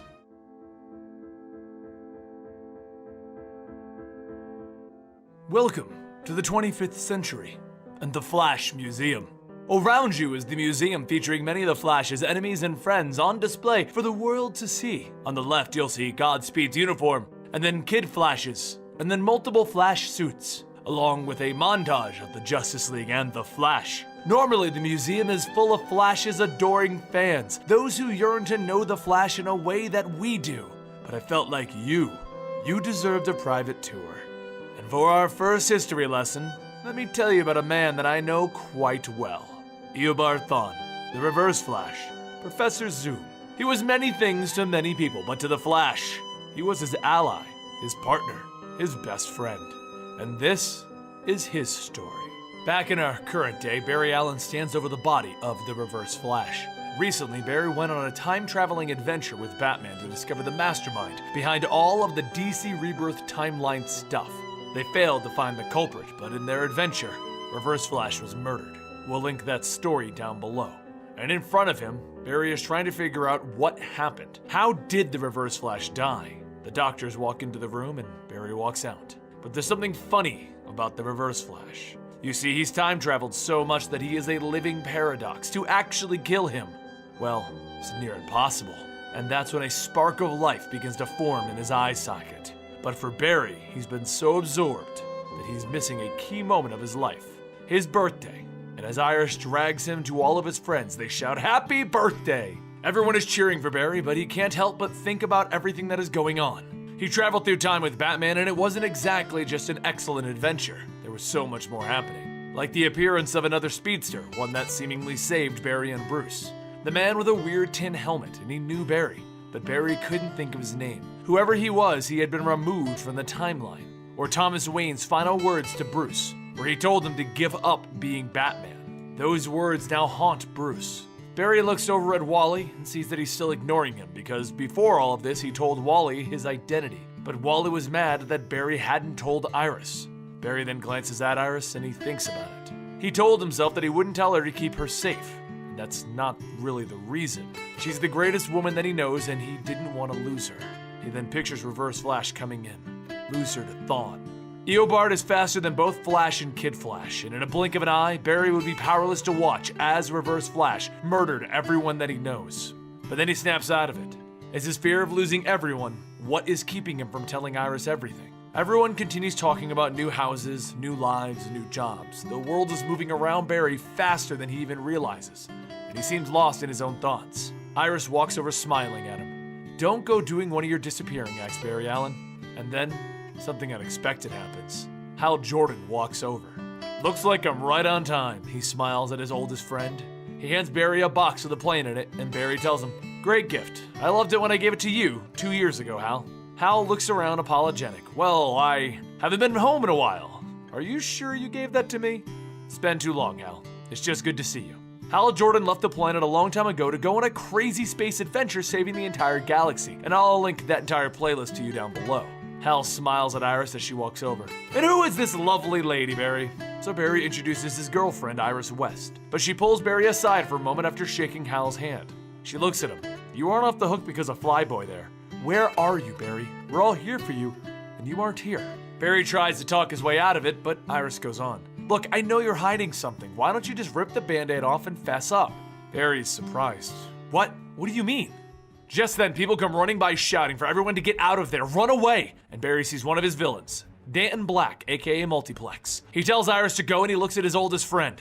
Let's suit up. He runs past Wally telling him to get Iris out of there, and then he runs towards Multiplex with Hal as the red and the green wrap around them, because Flash and Green Lantern are here. Multiplex is surrounding a woman with his multiple clones of himself, his power, telling her that she needs to come back to him. She belongs to him! And Flash runs in with the Green Lantern cracking a joke. Sounds like you're not the only one with relationship problems, Flash. Was it that obvious? They save everyone and knock out the clones before running over to see an army of more arriving. Hal looks at him. Think you're fast enough to grab the girl while I clear a path? And as Hal bulldozes all of the multiplexes, he tells him, here I thought your party would be dull, and Flash grabs the woman. This reminds Flash why things don't work for him. People like Multiplex, they don't stop. They go after the people that Barry loves, his friends, his family. And even when those stalkers aren't present, they make it so that every moment of your life is about them, attacking even when you least expect it. Thawne went after Batman and he nearly killed him. And Barry begins to think about how he'll never forget seeing Bruce's broken body on the cave floor. What if Thawne were to attack Hal like that? But while Flash is lost in his own head again, Hal begins to shout, Barry! Barry! And Flash looks over to see a literal wave of multiplexes coming at them. But while the Flash and the Green Lantern are trying to resolve this, Wally West carries Iris back to their house. As they walk in, Wally decides that it's time to tell Iris about Daniel. Iris tells him that she knows that he's worried about becoming that monster. But when he was the Reverse Flash, and another voice stops her there. Actually, I hate to quibble, but that's when we see Eobard Thawne sitting on the couch. There's only one Reverse Flash! Back at the park, Multiplex is spawning more and more duplicates to lose Hal and Flash in the crowd. But back with Iris, Reverse Flash sees Iris telling her, It's so good to see you, young and full of life, Miss West. Wally shouts for her to run for it, and in an instant, Eobard is standing in the doorway. You know, in my time, I was an expert at all things Flash. But for some reason, all of that has changed. Wally hurls a speedster lightning bolt at Thawne, but he bats it away while yawning. You know, I've raced against all of the Flash's proteges, but you, young Wallace West, you are new. A clear example of the Flash's history being altered. I was hoping that you can help me fill in some of the blanks. Eobard runs around, throwing Wally and Iris into the air, and as Iris grabs for her phone, he smashes that as well. Wally suits up. How about the Kid Flash kicks your butt? And Eobard looks at him. There he is. Tell me something, what kind of Kid Flash are you? Are you impulsive, or the kind that'll live in the Flash's shadow forever? While this is going on, Flash runs so quick that he brings everything down to speedster time, allowing him to see the minor movements of everyone to find Multiplex, slowing everything down. But while he did that for that reason, Reverse Flash did it to beat the tar out of Kid Flash, making him regret fighting him within seconds. In that slowed down time state, Flash notices Multiplex looking around at all of them, looking for something. And he realizes that's the main one. He's looking for the girl. But back with Kid Flash and Reverse Flash, Eobard catches Kid Flash's fist with a boom! And then he throws Kid Flash, stomping on his leg, breaking it. You aren't even the real Wallace West! Back in the park, Hal sees Flash grab the main multiplex and they've won again. But back at the house, Eobard stomps on Wally's leg again. You see, right now the Speed Force is trying to heal your leg. But Walla's reforming her bone and your muscles. Lo and heaven, have I broken again. Iris gets up running towards Eobard, trying her best to hit him, drop him, stop him somehow. I'm surprised by you, Miss West. After everything your father and brother put you through, how could you let a man like the Flash into your home? And she asks him, what are you talking about? So he grabs her by the wrist. Oh, you don't know? Well, that's an interesting twist. Back in the park, Flash and Hal are sitting above everyone on a construct bar, so Barry can tell Hal everything. Barry isn't sure what to do, and Hal tells him, life is short, don't hold back. They say their farewells, and Hal goes back into space to continue on his space adventures. Barry runs back to the West household, determined to do the right thing finally, because life is short, or it can be long, but every second is a gift. He walks up to the door to find it ajar, and already he's unsettled by that. He walks in to find the place torn apart and Kid Flash on the ground groaning. He sees Barry and he tells him, the Speed Force is trying to heal me, but something is wrong. And Barry asks, where is Iris? Wally points to the wall. Thawne, he left you a message. Barry looks up to see, you know where I live. In the far-flung future, Reverse Flash carries Iris there, and he murders someone before her eyes. She tries to run, but he cuts her off. I have to give you a gift. The gift of remembering a past life. One where I murdered you.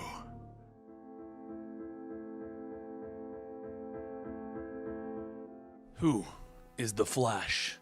For centuries, people saw the Flash as a hero. He was their savior. They idolized him. It was deeper than worship. They felt as if he was one of them. They thought he understood them. It's funny, isn't it? How you can watch someone from afar and think you know them.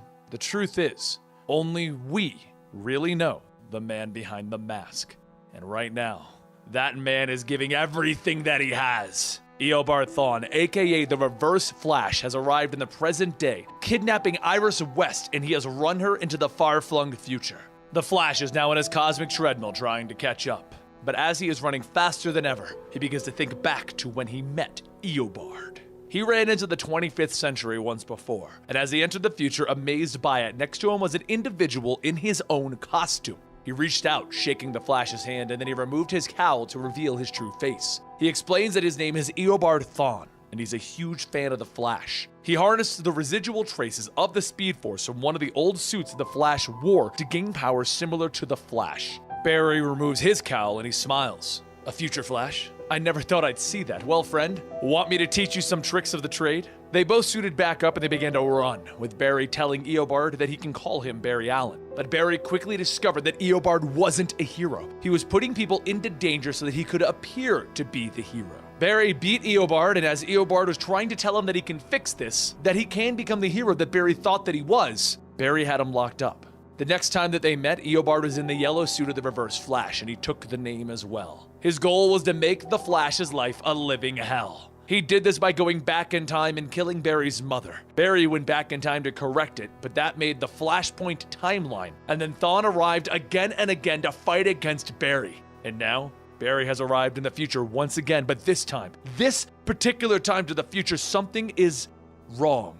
The future has changed. It is darker, more dystopian. The civilians run in fear of the Flash, and the police officer pulls a gun, calling for backup at the Flash Museum.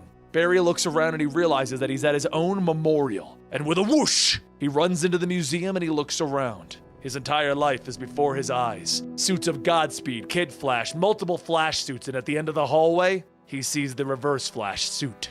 Iris calls out for the Flash to watch out, and then crack on the left, crack on the right, thunk in his gut. And the Flash hits the ground as there's a twisted, demented voice. Hello! He looks up to see Eobard Thawne without his suit. Welcome to my home! I wanted you to see my masterpiece. Flash gets up and in a whoosh, he runs at Eobard, who easily sidesteps him. You see, after my little run-in with death, I came home. And I found that I was no longer an expert on all things Flash. So I decided to go back in time and see what else had changed within your timeline. The first thing that I found was your new sidekick, Kid Flash. And that's when I discovered that Aunt Iris, just like me, had her history altered.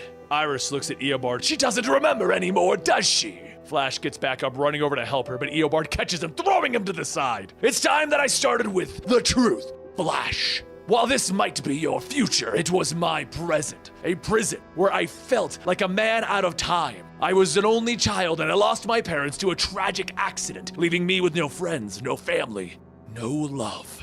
But I had the Flash. I watched every video on you. I studied every single story. In my darkest moments, I was thankful to have you running in my head.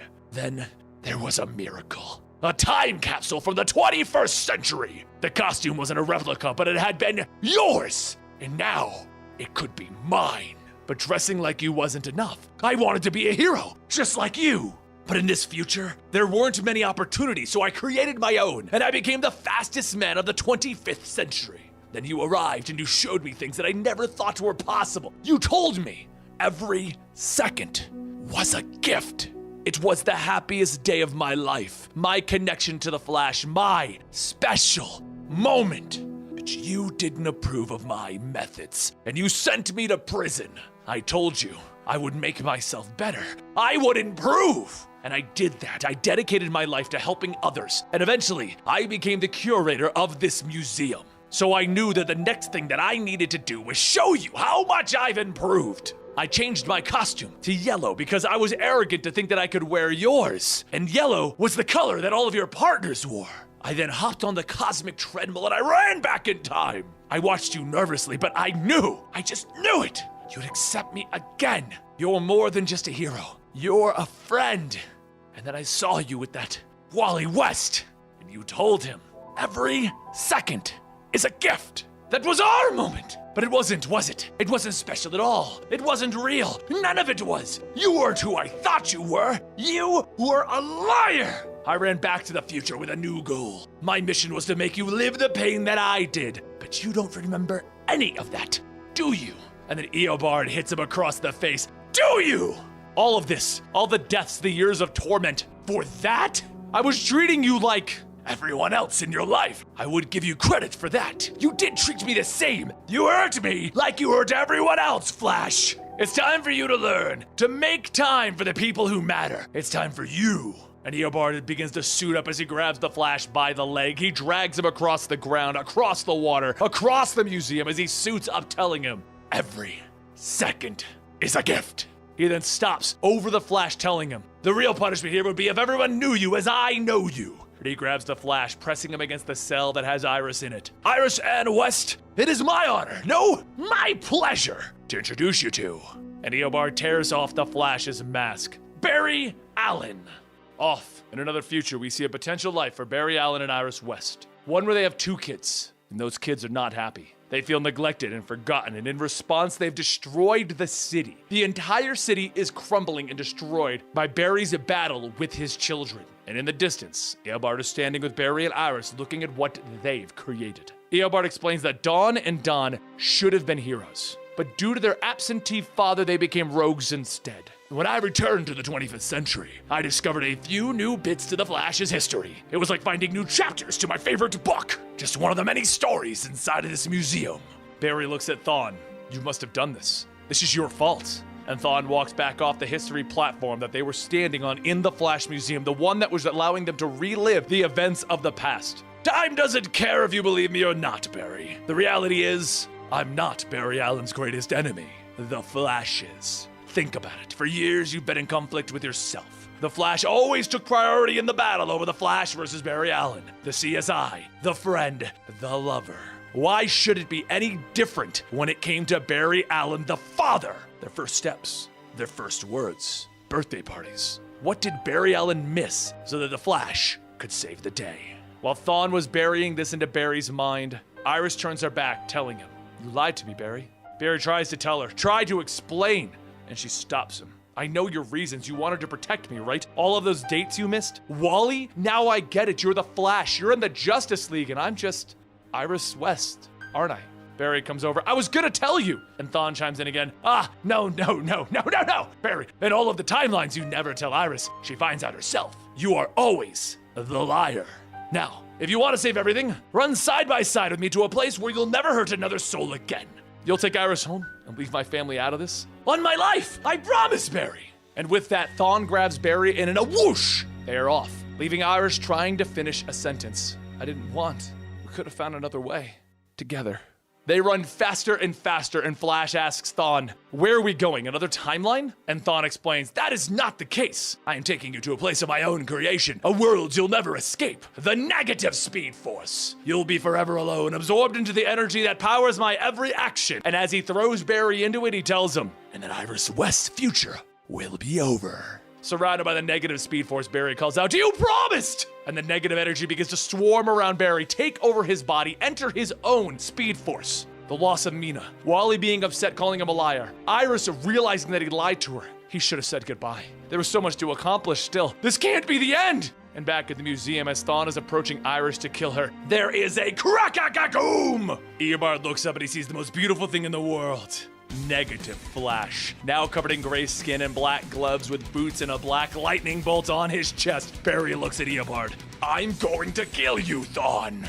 As Flash belts Thawne into the statues in the museum, Thawne comments that he loves the new Flash. Flash continues punching Thawne over and over, throwing him through the wall, and then they begin to do circles around the world, punching back and forth. Thawne plays with Barry to join him, be his partner, be my friend! Ditch the sidekicks! They lap around the world repeatedly over and over, wrapping up in a Speed Force ball of yarn. And the Flash grabs the back of Thawne's head and he pulls him close. "We are not friends!" And then whoosh, zack! The Flash begins to run faster and faster, hitting new speeds of insanity, and he runs so fast that he pushes Thawne through the time stream and they land at the beginning of the world. Black lightning begins to jump off of the Flash as Thawne looks at him. "Barry, we've done this before. We've thrown ourselves into the past." But the Flash is done playing. "Shut up! I'm gonna stab your neck, Thawne!" Thawne gets up, grabbing the sides of Barry's head, sending the negative Speed Force flowing through his mind as he tells him, "The way you're talking years ago would have broken my heart, but now it just warms it up. It's hard to imagine I was so mad that you forgot me, Thawne." Barry then leaps into the air, grabbing Thawne by the wrists and holding them up. "Do you really want to know why I don't remember all of our history? It isn't because of some big cosmic occurrence or a change in my timeline. It's because you were forgettable." They run back into the time machine, running all the way back to the 20th century, and Barry slams Thawne into the computers, grabbing him, demanding to know, "Why do you keep invading my life?" And Thawne, with a legitimate pain in his eyes, looks up at Barry to tell him the truth. "'Cause it's the only time that you'll spend with me." Barry angrily looks at him. "You are so pathetic. That's why you've tried to ruin my future. Why you've ruined my past." He then begins to run circles around Thawne. "You murdered my mother!" And with that, he hits Thawne so hard that he knocks him out of his own Speed Force and onto the ground. He lands on his feet grinning. "And I'll do it again. Now it's time for Iris." Thawne looks at her and he begins to run right at her, and as he falls to his side, he realizes that he no longer has the Speed Force inside of him. Barry took it away. Shocked, he looks down, holding his shin. My speed." And Barry tells him it's gone. "I tore it from your body. Just face it, Thawne. You're just a sad little nobody that wanted to be me. But no one ever built an Eobard Thawne museum. You and I, this thing, it's over."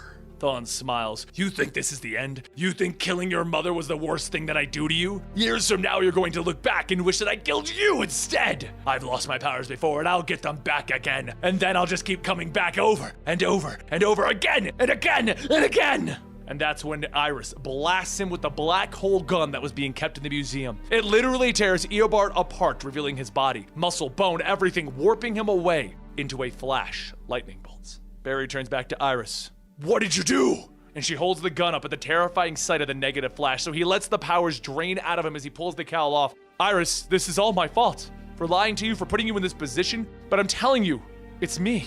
It's me, Barry Allen. I'll explain everything. I promise, Iris, we can fix the future together." He reaches out to her, and the negative Speed Force sparks a zap between them. So she reels back in fear and disgust, telling him, "Just take me home." Back at home, they both went to Wally's bedside as Eobard had torn him up in our last story. And Iris asks Barry outright, "Is there anything else that you lied to me about?" He thinks back to this Wally West in the old timeline Wally West, the redhead, the original nephew, and how this version really isn't her nephew but a byproduct of a new timeline. He doesn't tell her the truth though, and he walks away. As Barry walks off, he thinks to himself how messed up his life has become. And that's when we get a glimpse of the journal of Eobard Thawne before he went insane, when he was still looking for a hopeful and bright future. You know, it's a shame. I doubt I'll ever meet the Flash and tell him how I feel about him, what he truly means to me. That even though I have known in my life his sense of hope was a light in the darkness of the future. As long as I have that, as I have his hope to guide me, I'll never be alone.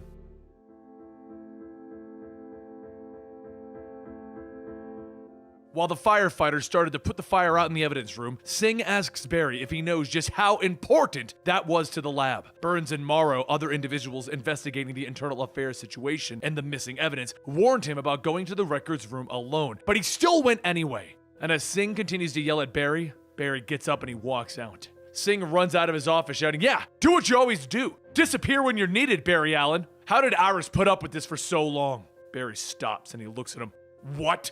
He turns around yelling, "I am so sick of your tough love crap. I've bailed you and this crime lab out so many times. Before I came here, your lab was a joke. If it wasn't for me, the streets would still be crawling with criminals." Forrest walks up telling him, "Hey now, all of us put in long hours just like you. None of the people here deserve what you're telling them." And Barry yells at him, "Oh, if it isn't the crime lab mascot just sitting there not contributing to the lab." Singh shouts, "I'm giving you one last chance to fix this, Barry." And Barry tells him, "Don't worry. If you're unhappy with my work, go ahead and fire me already." As he walks out, he thinks to himself that he didn't want to snap like that. He just keeps getting madder and madder. This has to be the negative speed force inside of him, dwelling, building up, just making him so angry. A little while later at Barry's office, Kristen walks in telling him, "That was fun. Look, a few years ago, my parents died in a car accident. After the funeral, my sister and I stopped talking. But when my friends caught up to me, I was acting out, and I told everyone that I was fine.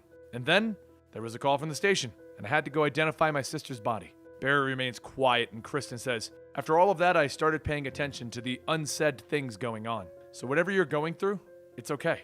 And Barry tells her that it's not. He's not okay. Kristen stops him, telling him, "Don't hide. Don't push people away. You're not alone. We're all your friends here. We can all work with you, okay?" Later, Barry and Kristen look at the reports, and Barry says that someone has been stealing the blood samples, and Kristen tells him that's right. After speaking with the guards, they said that they were feeling like they were having a heart attack, so they didn't see who had started the fire. Barry flips through the reports saying that if they wanted to dispose of the blood, they would need to go where it wouldn't stand out, a place where you wouldn't think twice if you saw the blood. Barry thinks of the only place that this would be normal, the morgue. While Kristen was still putting this together, Barry takes a chance to run out of the room, and Kristen shouts, "Really?" Moments later, down on the morgue, Barry tells Ramsey that he won't let him destroy those blood samples. So put the evidence down, no one has to get hurt. Ramsey says someone always gets hurt. And then suddenly Barry starts to shout in pain. He asks, "What are you doing to me?" And Ramsey says, "I could do this job forever. But when you're a coroner, you start to see that it's all just a fantasy. Every body that I cut into in the name of justice makes me painfully aware of how vulnerable life really is." He then takes a scalpel and he presses it against his skin, not cutting it though. And he says, "Now, I'm invulnerable, never to bleed again." Ramsey then explains, "Growing up, I found out that I was a hemophiliac. The smallest cut could be a death sentence. So I needed to find a cure. And with my training as a coroner mixed with my medical understanding of my condition, it made me an expert in blood and how it works. A lot of criminals come into here, some being metahumans. So when people started to find out that someone was taking samples, I needed to protect myself." Ramsey kneels down telling him, "You know what? It was worth it. I'm beyond cured. However, there were some unforeseen side effects, like being able to control blood and make it burn." Barry struggles, telling him, "Stop!" And Ramsey says, "If you know about me, the cops must know too. So I might as well go out with a bang and kill you and everyone at the CCPD." Hearing those words jolts Barry out of his pain, and he screams, "No!" And a black lightning bolt shoots out into Ramsey, throwing him outside of the building. As Ramsey's body crashes into the ground, people begin to shout, "It was the Flash! He just killed that man!" Barry walks out of the hole. "No, I didn't mean to. I think it's all because of the negative speed force. I'm no better than Thawne." Then Ramsey shouts, "All I wanted to do was to protect myself, and instead, you just jeopardized it. Now I need a cool name." Flash walks up to him, telling him, "You're not a criminal." And Ramsey shouts back, "Get back!" As he goes, blood begins to grow out of him and it smacks into Barry and he yells, "The Flash is an infection inside of Central City and I'm the antibody." Barry tries to fight back against the blood and Ramsey tells him, "I won't be one of your victims. Blood work will make you the victim now." As Barry looks, he sees Ramsey now covered in veins, letting his blood flow. There's no more skin, just muscle, fiber, and blood. As the blood begins to spread, it grabs into the nearby people, and every movement that Barry makes destroys the veins, and more blood appears. While Barry tries to figure out a plan, Ramsey shouts, "This is all your fault! All I wanted to do was to protect myself." And Ramsey throws out more veins, and as they get close, Barry releases a shock, popping them. Barry yells, "I don't want to fight you!" And Ramsey begins to mutate, asking, "Then why do you keep attacking? Why can't you just let me go free?" Barry tells him, "Because that wouldn't be justice. You've hurt people." And Ramsey spreads more veins out, yelling, "And I will kill every single person in the city if it means that no one will hurt me again." As the veins spread outwards, going into a spider formation, Ramsey shouts, "You don't know me. What could a superhero like you know about pain?" Barry notices the more that Ramsey gets upset, the quicker his blood flows, so he has to try something. Barry runs back, telling Ramsey, "Look, we're more alike than you think. Right now, I've let all of the negativity in my life just build up until it exploded. I've lied to so many people who have trusted me, all because I thought it would protect them, but that was wrong. My lies have led to people getting hurt, and ever since then, I've been pushing people away because I don't want anyone to go through that. I'm not the hero that people think I am, so please, believe me when I say I know exactly what you're going through." Blood starts to wrap around Barry, and Ramsey asks, "Why should I trust you?" And Barry looks at the ground, telling him, "Just think about what I just said. I refuse to believe that you would wish to hurt anyone else." Ramsey pulls the Flash closer, asking, "How do we fix this?" And the Flash tells him, "We do it together. I'll do whatever it takes to help you." Ramsey's body begins to revert back to its previous form, and he asks, "Really?" And the Flash says, "Yes, after I stop you." The Flash grabs onto Ramsey's face, and suddenly there's a crack-a-cack-boom, and a lightning strikes down, frying Ramsey. Ramsey is completely reverted to his human form, and he asks, "What did you just do?" The Flash lets the lightning strike down onto his veins, telling Ramsey, "I'm sorry. It was the only way. But I promise I will help you." Ramsey falls to his knees, his nervous system shocked to the point of stopping his blood from flowing, and soon came the end of blood work. Later, as Ramsey is brought into the station, Barry tells him, "We know you stole those samples." And Ramsey grins, telling him, "Well, where's your evidence?" Barry asks, "What?"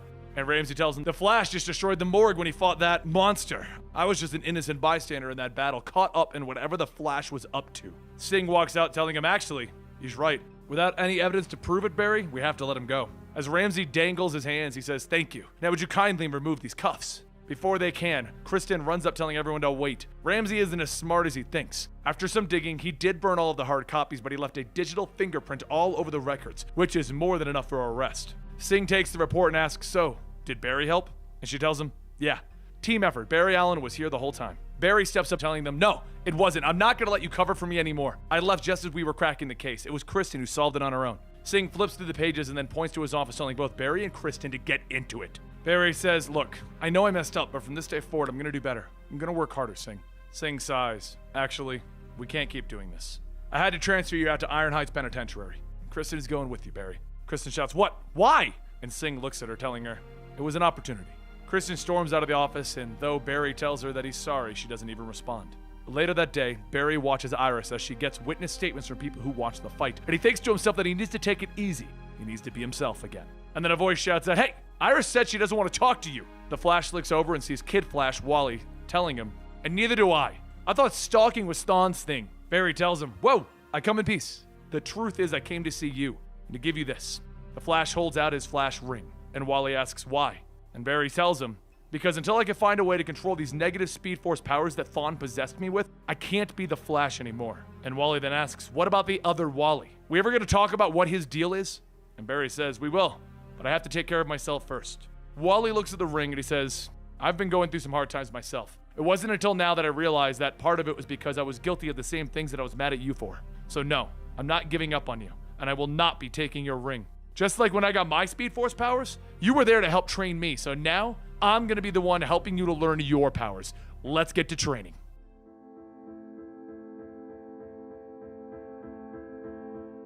With Wally's help, Barry learned something about the negative Speed Force that no one seemed to know before. And that was that if two speedsters were close, they could lock their speed forces together and keep it from getting out of hand. Early one morning during training, Barry and Wally responded to a robbery at the local jeweler, where Black Spider and his thugs were in the middle of a firefight with the police. Another thing that Barry had learned after his run-in with Bloodwork was that the negative Speed Force could also be controlled by his emotions. So, with keeping calm and cool, he in ways can use the negative Speed Force to his advantage, even if it's still a little chaotic. After the Flash releases a negative blast at the Black Spider, Wally runs past, catching the momentum from the diamonds that were thrown and the bullets that were fired, and launching himself at the gunman. The store owner runs out shouting that his diamonds are all over the streets. There's no way that he could. But before he could even finish, Wally flies by, grabbing all of the diamonds, stating that there were exactly 110 diamonds. Once the two went their separate ways, it was time for Barry to start his first day at work in his newly relocated lab in the Iron Heights Penitentiary. Iron Heights was originally a military hospital in the mid-20th century, but one night there was a terrible fire that ended up trapping hundreds of patients and staff members, and none survived.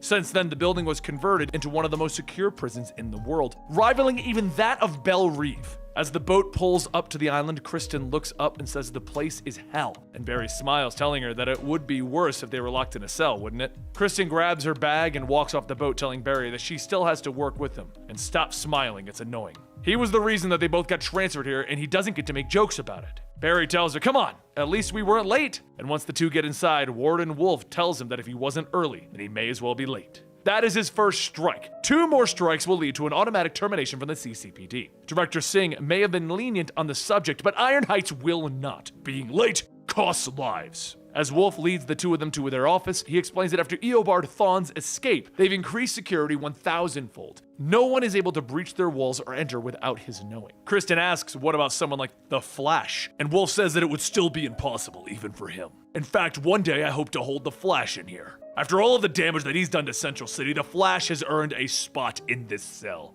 The doors to the office open, and just as Kristen begins to speak, Wolf says, yes, this is a cell. An older model that has been refurbished for your lab. But don't read too much into it. This is also for your safety in the event that the prisoners misbehave. Soon a guard steps in, telling Wolf that they have a commotion out in the yard, and Wolf tells the two to allow him to show them how they can manage misbehavior around here. Everyone walks outside to see 2 inmates getting ready to fight, one of them being August Hart, Godspeed himself. As August and the other inmate grab onto each other, Kristen asks, isn't he going to stop them? Wolf tells her, no, they aren't hurting anyone but themselves. There is no reason for us to get involved. While the two fight below, August looks up and sees Barry Allen, and the other inmate takes the opportunity gut-punching August. Wolf then tells them, that's enough now. It's time for Pipeline to report to the yard. Fun's over. The doors open below and a group of armed guards walk out, hitting everyone with sonic blasts until they fall to their knees. Wolf says that he named them Pipeline after the wing of the prison that was destroyed during the riot of 2011. Pipeline was particularly hard and brutal, so it was a fitting name. As the guards surround August and the inmate, August punches the inmate one last time and the guards hit him with the sonic disruptors. Wolf laughs, stating that Pipeline's sonic disruptors brings down these animals without even leaving a mark, perfect for keeping them all in line. While the inmates are led back to their cells, Kristen asks why is he keeping them all in their costumes, and Wolf tells her that he has allowed them to continue wearing their costumes as a constant reminder of who they really are. Not only can they never escape Iron Heights, but they cannot escape their past. In Iron Heights, there is no group therapy, no job training, no diaper changing. Kristen asks, isn't that all a bit harsh? What if some want forgiveness or redemption? And Wolf quotes Shakespeare by stating, hell is empty and all of the devils are here. Kristen then turns to Barry for support, but Barry says that Wolf's right. Iron Heights is their justice system at work. They're not talking about minor felonies. This place is the worst of the worst. Most of these people were in and out of Arkham. They don't deserve a second chance. Kristen begins to question Barry, but Wolf says that he may have been wrong about him. Maybe Iron Heights is where you belong after all, Barry Allen. Once the work day is done, Barry runs after Kristen, telling her that he knows that he got him into this mess, but they can. And Kristen stops him, telling him that the day's over. Good night. He sighs and starts to call Wally so that they can talk, but then something runs by, grabbing him. And Barry shouts, what the hell, Wally? But a female voice tells him, wrong speedster. Miss me, Barry? As Barry looks up, he sees Mina, the woman that he was about to date and he thought was killed by Godspeed in the first story arc. The link to that is down below. A few months ago, Mina was a scientist working in Star Lab studying the Speed Force when she met the same fate as Barry Allen. She became a speedster and even worked alongside him. But she died when Godspeed had killed her along with 2 other speedsters attempting to steal their Speed Force. The problem with dying is that that person is gone forever, except right now, she's standing before Barry Allen. She says that she knows that this is a lot to take in, but she promises that this will all make sense. And Barry stops her, asking, makes sense? It's not like you just went away and you weren't returning my calls. You died. Godspeed killed you and 2 other speedsters. Mina turns, telling him, I think about them all the time. They were so scared and in so much pain, just knowing that I'm alive and that Barry tries to comfort her, telling her that what happened to them is not their fault. And just then, Wally comes running by, shouting to Barry that he got his message, but before he could finish, he sees Mina, and he immediately jumps and hugs her, shouting, you're alive! How? Barry then asks, It was you, wasn't it? When I was training Wally, I thought you were alive somewhere, but I could never catch up. How are you here now? Mina explains that the Speed Force absorbed her. She doesn't understand it completely, but she learned so much. She was trapped, but she never stopped fighting against its pull, and she came back to save him. Barry asks, what is that supposed to mean? And Mina tells him, it's the negative Speed Force. It's killing you, Barry. Barry says that Eobard had the negative Speed Force for years and it wasn't killing him. And Mina stops him, stating that Eobard didn't have the negative Speed Force and the normal Speed Force at the same time. They're clashing against each other and they are tearing you apart. Barry then asks, so you know this because the Speed Force told you? Mina says that she wasn't lying, she was inside of the Speed Force, she saw things. But please, she can explain everything, just come with her. The next morning at the Central City Demolition Derby, Wally asks why exactly are they here? Nothing was really explained. And Mina says that she picked this place because he can really let loose here, go as fast as he wants and crash into anything. The only difference is that he'll be wearing a monitor so that the data on the negative Speed Force can be collected and examined. Barry, in his Flash costume, gets ready to run, and Wally says, wait! If the Flash runs, I'm gonna run with him to make sure that we get what we need. Mina tells him that that's fine, and just as she gets ready to say ready, set, go, the two have already ran a lap around her. Wally asks Barry how he's feeling, but Barry doesn't answer. The negative Speed Force begins to come out, and Barry quickly begins to lose control of it, running through the cars and destroying everything that he touches. Wally tries to catch up, shouting that he needs to stop, but Barry says that he can't! Mina needs a test of what the negative Speed Force can do. And then, before he can finish, Wally tackles him to the ground, stating that he doesn't care what she wants. He cares about him, and what is he going to do about it? Fight me? Suddenly, Barry stops and he fights back the negative Speed Force, shouting, no! I would never hurt you, Wally.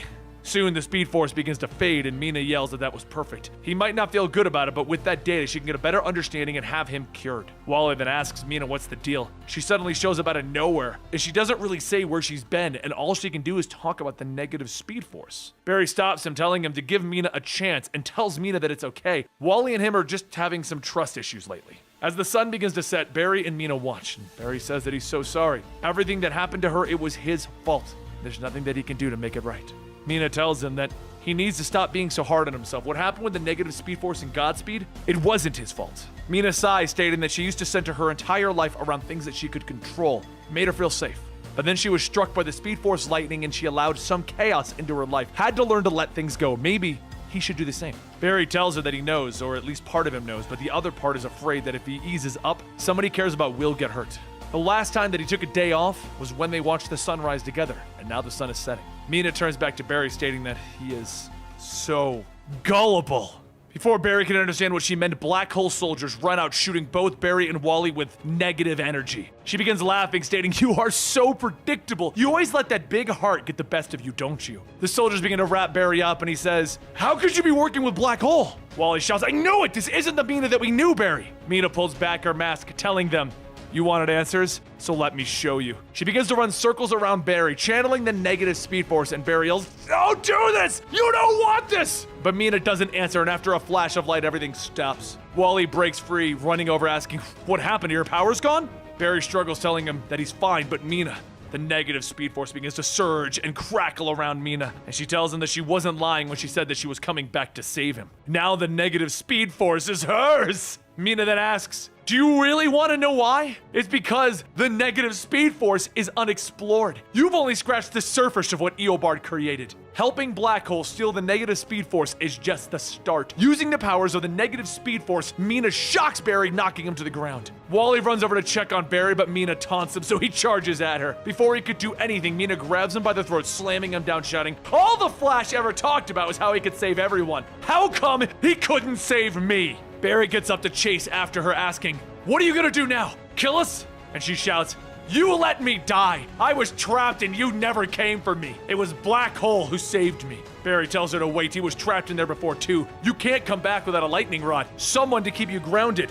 I could have been that lightning rod for you. Before he could catch up, the negative Speed Force shoots back, tripping him. And Mina tells him, you're lucky that Black Hole told me to keep you alive. Right now, you have a choice. Follow me or save Kid Flash. The Black Hole soldiers begin loading their guns again, and just as they fire, Barry runs back to share the brunt of the attack. Barry struggles, stating that he knows that it hurts, but we can get out of this. Just connect your Speed Force lightning to mine. Using their combined powers, the Flash and the Kid Flash release enough feedback to short out the energy guns and break free. Before the soldiers have a chance to react, Barry and Wally start taking the soldiers out, and they finish as they punch into the last man standing. A little while later, back at the Black Hole Labs, the scientists scan Mina's body, stating that the negative Speed Force has been stabilized. But the problem still stands. The powers are ripping her apart. She shouts that she doesn't care. They have a job to do and nothing will get in their way. They will learn everything about the Speed Force but before she can finish, there's a loud crack-a-boom! And all of the scientists are instantly vaporized. With the lightning, a voice calls out to Mina asking if she's forgotten her place in their plans. The first storm that they unleashed as Black Hole was merely a test. Next time, with her help, they will have control of it. Once that happens, Rajan, the god of lightning, will rain down on this world. Back with Barry and Wally, the two take their time walking home, trying to make sense of everything that just happened. Barry says they need to find out if Black Hole is controlling Mina, and if they are, they need to help her. As Wally walks up to the porch, he says that at least Mina freed him from the negative Speed Force, and Barry quietly says, yeah. But before leaving, he asks, do you think? But Wally stops him, stating that Iris needs more time. I'm pretty sure that you do too, Barry. Despite everything, though, I'm glad that we had today together. Barry turns back, telling him, yeah, you're right, and he heads home. As Wally gets back inside, Iris calls out that she's a little offended that he thought he could sneak past her. Wally says that he didn't know that she was up. Is it because of the nightmares? And an image of Eobard flashes before her as she tells him no. Wally tells her that it's okay, he has them too. Whenever he runs, he can feel the pain in his knee from when the Reverse Flash attacked them. How about he makes them some tea and they get some sleep? But back with Barry, he runs thinking that Mina did at least make him realize something. He can't do this alone. He is much better with another by his side. Before Barry could finish that thought, though, his phone rings, and on the line, Warren Wolf tells him that he needs to get to Iron Heights. Something's happened. There's been a murder. And standing behind Wolf are two Black Hole soldiers.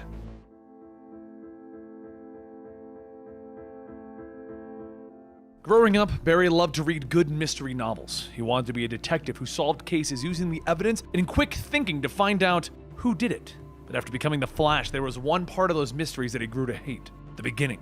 With every step that he takes towards the crime scene, he's afraid of what he'll find. As he rushed into Iron Heights, he pushed past the guards, asking, where is she? Where's Christine? And instead of finding what he dreaded the most, he sees something that was just as confusing: the dead body of one of the rogues, Roscoe Hines, aka Turbine. Christine tells Barry to calm down. She is nearly done with the scene. Though they're gonna have to go do an autopsy, her first guess is the cause of death would be strangulation. Barry thinks back to how Turbine's time trapped in the Speed Force twisted his mind, but his question is, how did Turbine even get out of his cell? Director Singh's voice calls out that that is not an investigation for them to figure out. They are no longer CSIs, their duties are to preserve crime scenes now. Barry tries to reason with Singh, but he just tells him that he would hate for their first interaction to be the two of them not following orders. Again. But before Barry can continue to argue, digging himself deeper into a hole, Warden Wolf shouts, asking, what are you all doing standing here? You need to do your jobs and get out of my prison. Singh begins to state that he's going to need the security footage in the last 24 hours to make sure that there wasn't any foul play. Wolf tells him that they are all his. He's got nothing to hide. While everyone starts to try and piece together the crime scene, another voice calls out, it was me! It was the one-armed man! And now witness my daring escape! Everyone turns back to see Axel Walker, the rogue known as Trickster, running towards everyone. Barry thinks that this would be an easy enough job for the Flash, but security would learn his identity. But that doesn't mean that his secret identity can't do the job. He quickly moves and he cracks Trickster in the jaw, allowing the guards to restrain him. Wolf yells out, there's no way that he could have killed Turbine. He was locked up in his cell, and nobody gets past my security. As Trickster is dragged off, Christine mentions that Trickster kills Turbine and then confesses. Barry thinks she's right. That would be way too easy. The best way to find out what's going on would be to ask the other inmates. There wouldn't be anyone willing to talk to him though, except August Hart, also known as Godspeed. August was one of the first cops that would actually ask for advice on crime scenes. He didn't just write Barry off as some lab rat. Instead, he treated him like an equal. He was hit by lightning during the Speed Force storm, so Barry had to train him to fight alongside the Flash. Except August felt like being a hero meant more than just saving lives. It meant that he could kill criminals, and he became a murderer. He became Godspeed. Barry asks him, what does he know about Turbine's death? And August says that there's something different about him. Like, he's got some darkness in his eyes. Barry yells, you don't know anything about me. Now, what do you know about Turbine? August tells him that Turbine's death is just the tip of the iceberg. The detective in him is seeing all kinds of red flags. His gut is telling him that. Barry shouts, your gut? Last time you trusted your gut and an innocent man was killed, and you had no sign of remorse in doing so. You aren't even a cop anymore. Barry balls up his fist, but a guard walks by telling him that he knows it's against the rules to be speaking to the inmates, right? Best move along. As night comes, Barry and Wally do what they do best, and they help stop a bank robbery as Flash and Kid Flash, with two opposing groups fighting against each other to rob the bank. However, as the two speedsters leave the scene, the crime boss Copperhead watches. She says that her men would have been in and out if their guys didn't show up. The conflict between the two organizations isn't good for business. A voice then asks, "Now you see why a union between our sides would be beneficial then." Copperhead tells the voice fine and tells his boss that she'll agree with the plan. As she walks away, Mirror Master appears in the window, smiling. Back at Iron Heights, the guards make their rounds on the inmates, but as the guard passes by Captain Cold, he begins to glitch. Below Iron Heights, Captain Cold is sitting on his frozen throne with money spread all around him, asking, "What's the word on Copperhead?" Mirror Master tells him, "She's game." And Cold says, "Told ya. She couldn't resist what we've built up. Safe and hidden away from the Flash and the CCPD." As Cold goes on about his plans for his underground crime ring, August steps up in front of all of the other criminals asking, "What do I have to do to get this collar off?" Cold's sister, Golden Glider, asks, "Why are they even entertaining this guy? He's not a rogue." And Cold scratches his chin, telling his sister, "You bring up a point. What could you possibly offer the rogues, August?" August's eyes light up and he tells them that he can give them what they've always wanted, the Flash. Later, as Barry and Kristen go through the contents of Turbine's cell, they come across a stack of books. Most of them are just law books, but there's one that Christine finds that stands out, A Christmas Carol. Barry looks at it, stating that this book is about redemption, and Turbine's files said that he was a model inmate who stayed out of trouble. Without any kind of evidence, they're not going to get anywhere. Christine tells them that they both know that evidence was always there. They just have to know where to look. They sneak into their office, and then they make their way to the solitary confinement to check on Trickster. But when they pull the door open, they find Trickster without his prosthetic arm and black eyes. Kristen asks what did the guards do to him, and just as Trickster begins to explain what happened after they took his arm, he stops himself and he asks, "What do you want?" Barry says that if the guards are abusing him, they're going to get him out. And Trickster tells him, "And I thought I was the one with the jokes." Barry then asks, "Why would a rogue kill a rogue?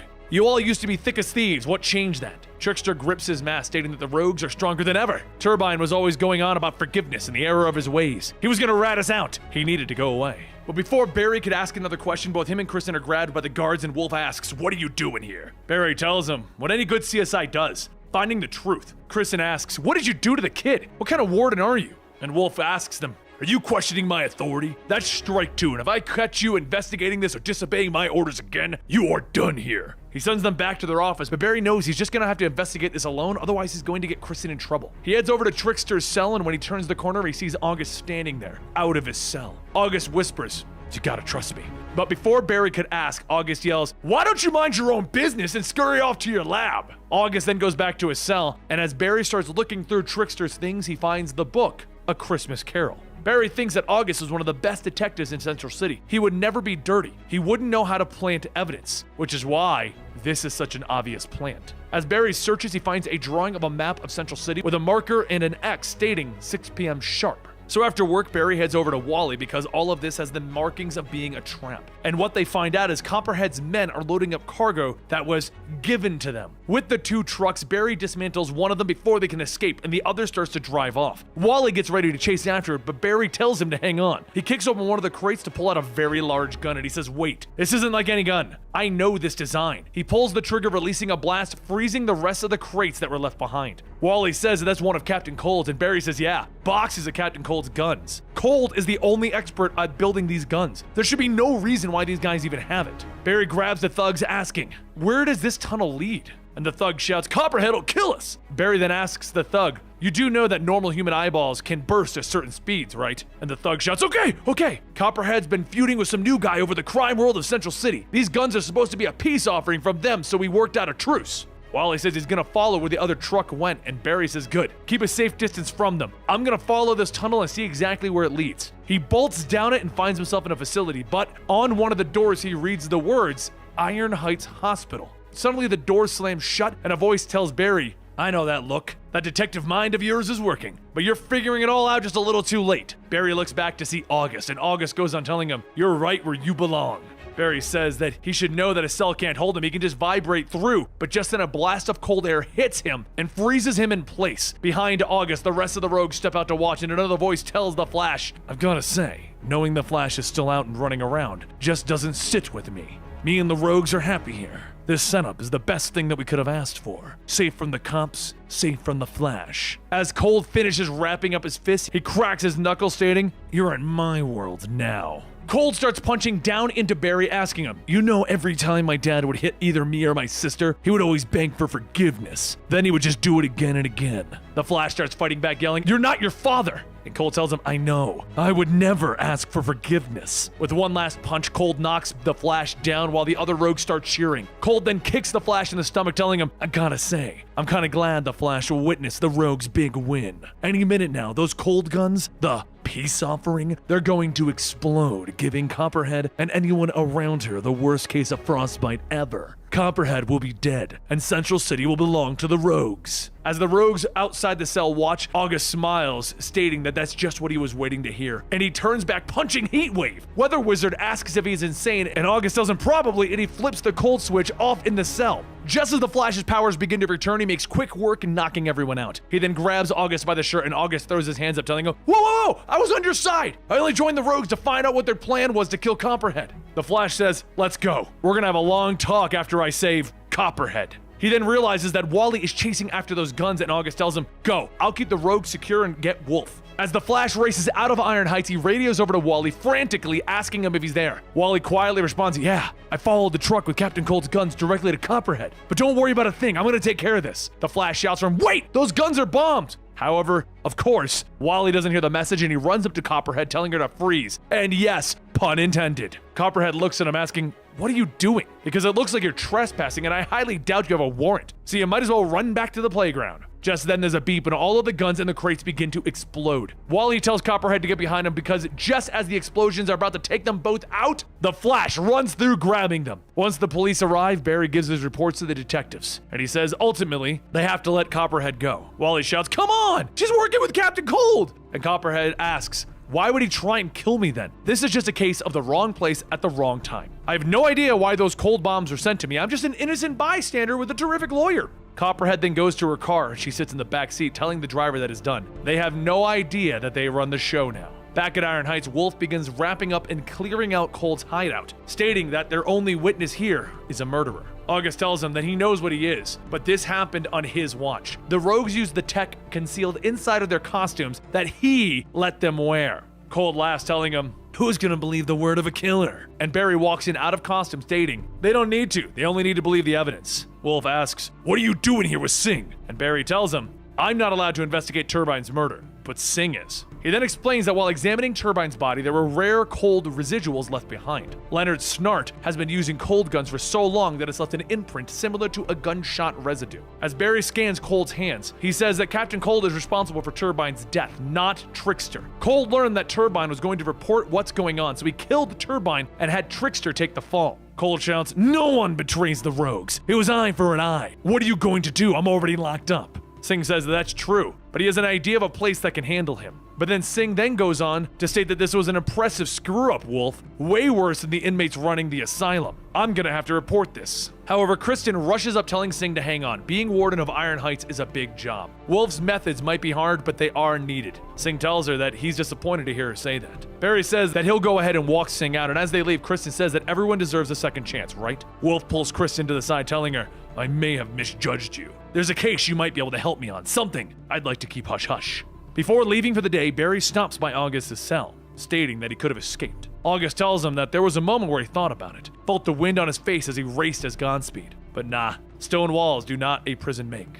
He goes on stating that even though what he did as Godspeed was terrible, he had to forgive himself. But until he earns the Flash's forgiveness, this is where he belongs. However, you, Barry, you do not belong here in Iron Heights. When your mother passed, you used that grief to build a prison for yourself. So no matter how many times you've tried to move on, you've always held onto a piece of that prison. So trust me when I state that you've served your time. So Barry visits his mother's grave looking for that forgiveness. Trickster is released, Snart goes to Belle Reve, and Kristen is working with Singh to investigate Wolf. Right now, he's trying to do the best that he can, be forgiven for the lies that he told and the mistakes that he made. He knows that forgiveness isn't cut and dry. It's a mystery, and one that he can't solve. And the only person that he wants to try and solve it with is her. And he asks her, "Iris, can you just forgive me?"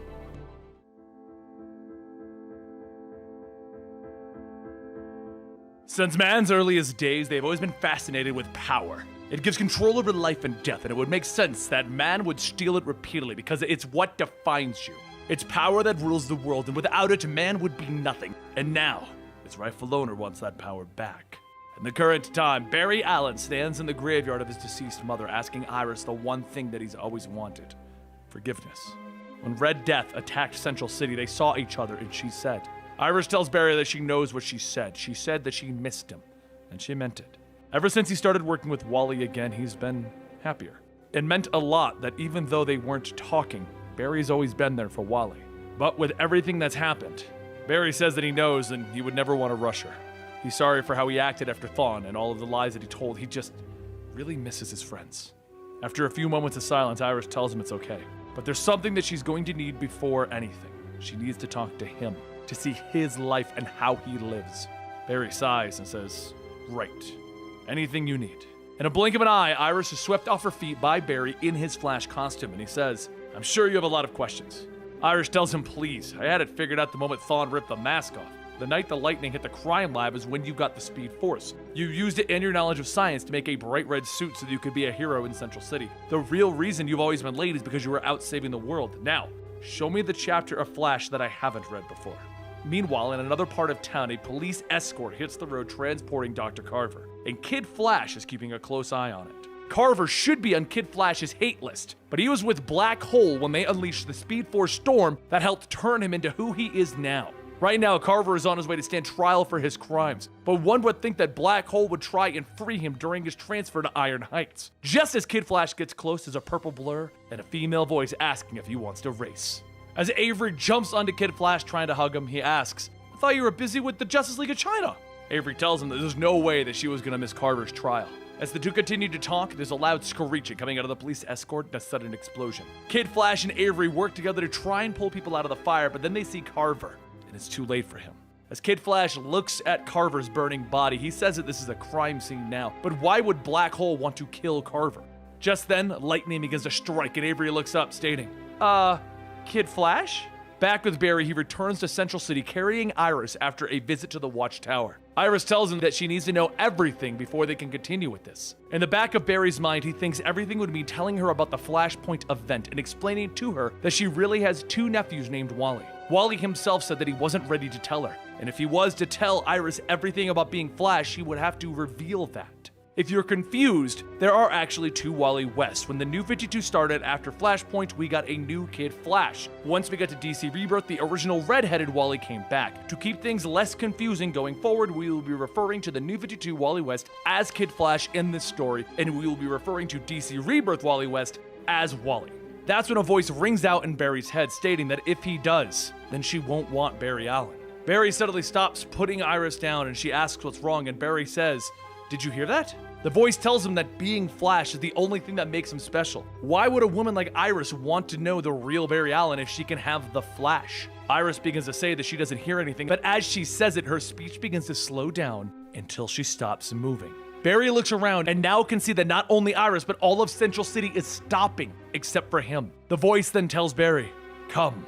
And Barry sees the lightning strike across the city. He rushes over to where it hit, and then he sees that it struck the Central City Police Department, and that somebody put a giant lightning rod on top of it. Lightning begins to strike it several more times. Crack-a-ca-crack-a-crack-a-ca-coom! And soon, Barry begins to see something coming out of that light. Something human-shaped. The voice tells Barry that he defeated them once before, but this time, they have speed. Multiplex begins to reach out, grabbing Barry, and another voice asks, didn't your mother ever teach you sharing is caring? Or did she die before that? Barry looks back, asking, Mina?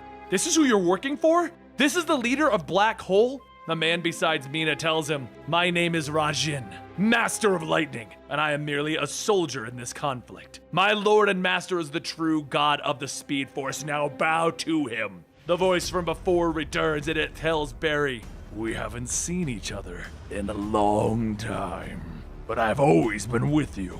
Every time that you would prattle on about your mother, loves, friends, you were confessing.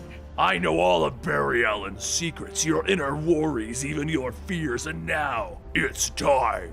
A giant arm reaches through the darkness, grabbing Barry, pinning him down, and Barry looks up to see Gorilla Grodd. Grodd shouts, the Speed Force will finally belong to me, because my life depends on it.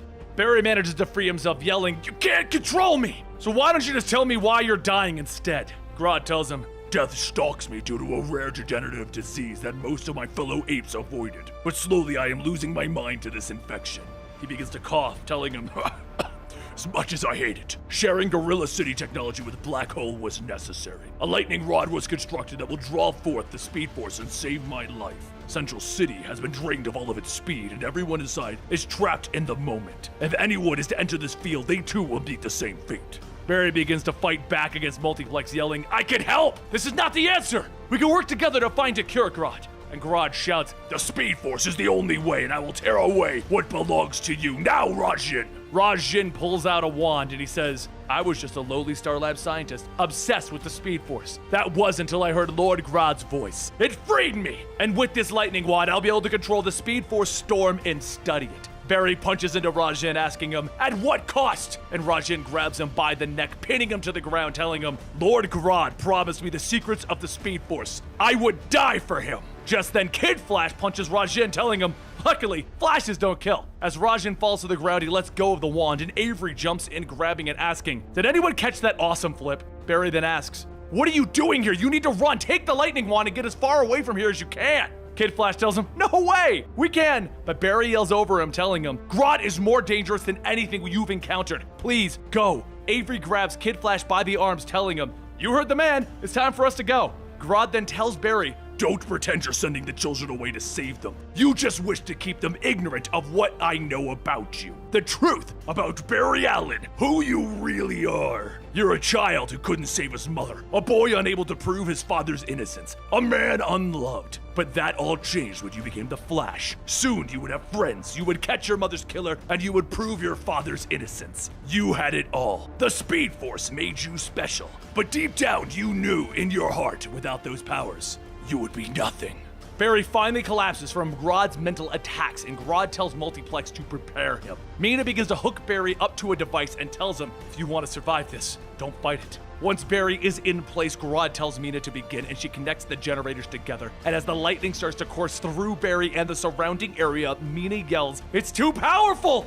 Barry tells them to stop. Stop right now, and as the power begins to fade, Grodd tells him, "Now the world will know who the real hero is, without powers." And just like that, Barry Allen is no longer the Flash. Grodd calls out that the Speed Force burns in his veins. "But it is not enough, I need more." He reaches down, grabbing Barry by the head, and he tells Rajin to go ahead and retrieve the wand. "Bring me the other speedsters. But first, there is something I must show our fallen hero." He steps up to his throne, and it shoots into the air. Grodd holds out Barry's body, telling him, "I was wrong about you.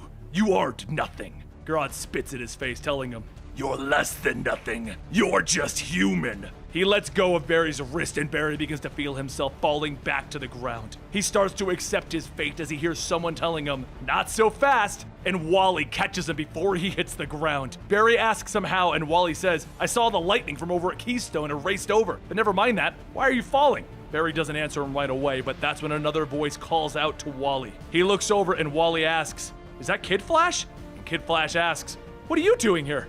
And Avery asks, "What happened to Grodd?" Wally then turns back to Barry, asking, "Grodd? He's as scary as they come. If that ape is here, we're gonna need to come up with a plan and take him down together. Right, Barry?" But after a few moments of not responding, Barry finally falls, stating, "Grodd may have beat me, but he didn't beat the Flash." And Wally then says, "I know, just tell me how to." Then Barry stops him, telling him, "No, you don't understand. Barry Allen is no longer the Flash of Central City. You are." A short while later, at the Speed Force Training Center, Barry begins running and shouts, "Come on, come on!" And then he trips over his own leg. Avery tells him that he's right. His connection to the Speed Force is gone. Whatever Grodd did, he's once again a powerless member of the human race. The only thing that is not keeping him frozen in place like everyone else is these super small traces of Speed Force that are still in his system. And even that's about to wear off. Avery begins running around the lab, gathering up more tools to test with, but Barry calmly tells her to just relax. Kid Flash asks, "How can you be so chill about this?" Then Barry says it's because Grodd said that he was dying. And I believe him. Even before this, he always felt the Speed Force belonged to him. He'd even kill for it. We can't let that scare us. Kid Flash then asks, "How are we supposed to stop Grodd without you?" And Wally's voice says, "Grodd is gonna have to go through me first." Wally slides in stating that he just did a bit of recon around the whole city, and it turns out that everyone is occupied at the lightning rod and not looking for them. If he had to guess, then they're waiting to make a move. Avery says that Black Hole's lightning rod is draining speed from everything in Central City. If it gets to full power and is triggered by Rajan's wand, it would engulf the entire world and steal all of the Speed Force, including their own. Kid Flash says that he loves these powers. He doesn't want to lose them just when he's getting used to them. And Avery sighs, telling him she doesn't want to lose them either. When Godspeed was killing speedsters, she was willing to sacrifice the Speed Force, but now it's a part of who she is. Barry places his hand on her shoulder, telling her not to worry. We're gonna stop Grodd long before he takes your powers. Barry then says after looking over Mina's computers, the lightning rod isn't just stealing speed, it's slowing everything to a crawl. And if it hits absolute zero, everything dies. Wally says that they're gonna have to evacuate the city, like now! And Barry tells everyone, Wally's right, but we're gonna need Kid Flash and Avery to leave the city. They need to stay on the run, not in Central City. Kid Flash yells, no way! Not this time! I'm not letting you! But Barry talks over him, telling him, now! Kid Flash scoffs. So it's gonna be like that, huh? All the times you told me to run, it's never been to run away from a fight. A second later, both Kid Flash and Avery leave, and Wally says, you know, you could have been a little nicer about it, Barry. Barry walks over to the table, telling him, you don't need me to be nice. What you need from me is to become the Flash again. And with this wand, I'm gonna get my powers back. Wally says that he is the Flash. It's starting to sound like you don't trust me very much. Without even responding to the comment, Barry looks over at the wand, telling him, this is the key. If I can adjust it and plug it into the lightning rod, I could get a jump start. Wally tells him that if it backfires, then you've just given Grodd what he wants. We gotta destroy the wand. Barry says, all I need is time. Evacuate the city and find Iris Wally reaches out, telling him, it's time you took a step back, Barry. But Barry tells him, I built a treadmill that can travel through time. I can handle a fancy lightning wand. Wally pulls on Barry's shoulder, but Barry shakes him off, shouting, I need this. And after the two of them stare at each other, Wally says, you want time? You got it. And he runs out of the lab. Back out in the city, Avery asks Kid Flash, are they really gonna listen to Barry? And Kid Flash tells her, yeah, no. In fact, I'm already working on a plan. Mina can track speedsters through the Speed Force. That's how we met in the first place. So if she wanted, she would have located us a long time ago, which means Grodd totally has her brainwashed. We're gonna snap her out of it. While Wally starts taking everyone out of the city, Barry continues his work on the wand. And after breaking a component, he gets frustrated and throws it. But for Wally, he finally gets to the person he wanted to avoid, his Aunt Iris. She was always there for him, but since he escaped the Speed Force, he's never there for her like she was for him. But before he could even think further, Rajin calls out, Flash! And as he sees that it's just Wally, he says, oh, it's you, the Pretender. I was told Iris West might be the target to allow us to catch the real Flash. However, Lord Grodd demanded that we collect the sidekicks as well. Wally shouts, you want the Flash? Then you got me. As Wally takes on Rajin, Barry heads out to the only other place that he knows that he might be able to get help. Iron Heights Penitentiary. He holds the broken wand and he heads over to Kirsten's lab, where she's found frozen holding a tablet. Barry says that he's sorry for doing this and he taps the override button on the tablet and he leaves. He walks over to the containment cell stating that Black Hole is back and they've attacked Central City. I believed you when you said you wanted redemption, and right now, Central City needs you. So please, Godspeed. August steps out of his cell in his Godspeed costume, telling him, of course, that's what friends are for, Barry.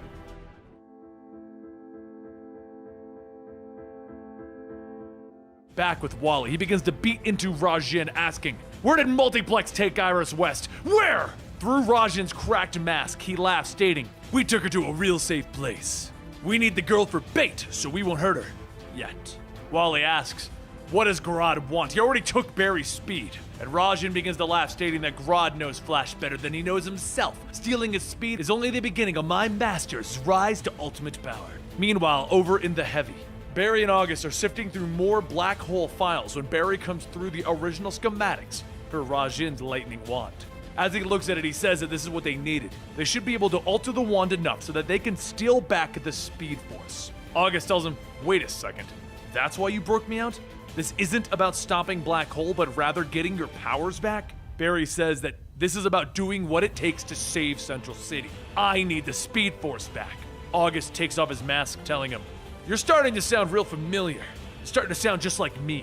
That sound of being obsessed, especially when it comes to the Speed Force, I killed for it. And yet, I was freed from Iron Heights. Why? Barry tells him that he's seen what Grodd's done to the city. This is what will happen to the rest of the world if he doesn't get his powers back. That is why this wand needs to work. August leans in, telling him, There are plenty of other tag-alongs that you could have asked for help. Why did you free me, Barry? And Barry says it's because he knows Black Hole and their secrets. August tells him, no. You just wanted your bad friend to give you a pass. You don't want my help, you want my permission. So when this is all over, you can blame all the hard choices on me. Barry sighs, telling him, Grodd came to Central City because of me. I couldn't live with myself if I didn't stop him, and getting my powers back is my best bet to stop Grodd. If we can race past Grodd's army, you can get me close to the lightning rod, and then we can lock the Speed Force within me. It has to work. August says, my guts are telling me that this was a mistake. And Barry says, I broke you out because despite everything that we've been through, I still trust you. So now, can you trust me?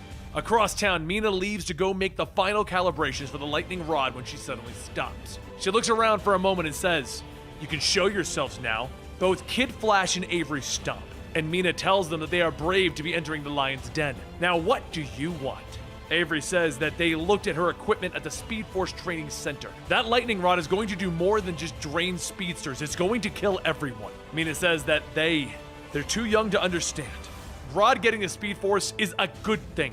Kid Flash yells, Grodd is messing with your head. You need to fight back. You're already doing it by not tracking us down. Mina begins to generate power from the negative Speed Force that she took out of Barry Allen, telling the two of them that she doesn't need their help. She's right where she belongs. The lightning shoots out of her hands, and then there's a white blur that runs past, grabbing Kid Flash and Avery. A voice tells Mina, I am super sorry about the whole killing you thing. Can we be friends? Once the blur stops, Kid Flash looks at August, asking, Godspeed? Also at that moment, Wally runs up shouting to Barry, you gotta get the wand away from, but Barry tells him, no! My powers are the only thing that's going to save us. But while everyone tries to figure out what's going on, because now we have Barry yelling at Wally that he needs the lightning rod, and we have Mina with a negative Speed Force trying to fight against everyone, and on top of all of this, we have Godspeed, Mina calls to Grodd to listen to her thoughts. Send Multiplex. Seconds later, Multiplex appears to fight everyone, and Barry tells them all to keep him covered while he gets closer to the lightning rod. As Kid Flash, Avery, and Wally all begin to fight, one of them hits the real Multiplex, and suddenly all of the Multiplexes vanish. Kid Flash says, nice, one of us must have gotten the real one, and Avery tells him it was totally her. They all look back to see Mina and August fighting, and Kid Flash asks, which one do we fight? Avery then says they should just watch, hopefully they'll take out each other. And Wally then looks around asking where is Barry, but up ahead. Barry says that he's sorry. Wally tries to run at him, shouting not to do it, and Barry slams the wand into the lightning rod, telling them all, this will save you all! Wally screams, don't, but after Barry pushes the wand all of the way down, lightning begins to strike, and Barry Allen turns back into the fastest man alive. But that's when Grodd's voice tells him, you're right where I wanted you. All alone. I took what made you special, and you got what you needed, but both of us did. Bringing the wand back increased my mental connection to the Speed Force. Now I no longer need it to control the storm. I am the Speed Force Storm, and you have given me a gift beyond your wildest nightmares, Barry Allen. Barry begins to run towards Grodd, but as he gets closer, something shoots by, kicking him off his feet. Grodd tells him, you risked all of it because you thought you were the only one to protect the city, and because of that, a new army has been made. And no matter how fast you are, you can't possibly fight it. Barry looks up and he sees Wally and the others, each of them stating, worship Grodd or die. With no other choice, Barry gets up and he begins to run, but in the back of his mind, Grodd continues to taunt him. Barry Allen, you're so obsessed with protecting your life as the Flash that you didn't even think of who you would hurt in the process. Barry hears the voice coming out of Kid Flash, but as he turns, he sees nothing. He shouts, whatever game you're playing at using my family is unforgivable. Avery runs by asking, is it because you're an expert at hurting your family? And then August runs by telling him, Grodd showed me what you really think of me. You think of me as nothing more than a killer. August then passes by a second time, punching Barry into a nearby truck. And Barry says, it was wrong for me to break you out, but together the four speedsters all yell at him, liar! The only thing that you were thinking about was that you needed your powers to save everyone. Barry tells everyone, you have to fight back, you could win this together. And then Wally runs in telling him, stop lying.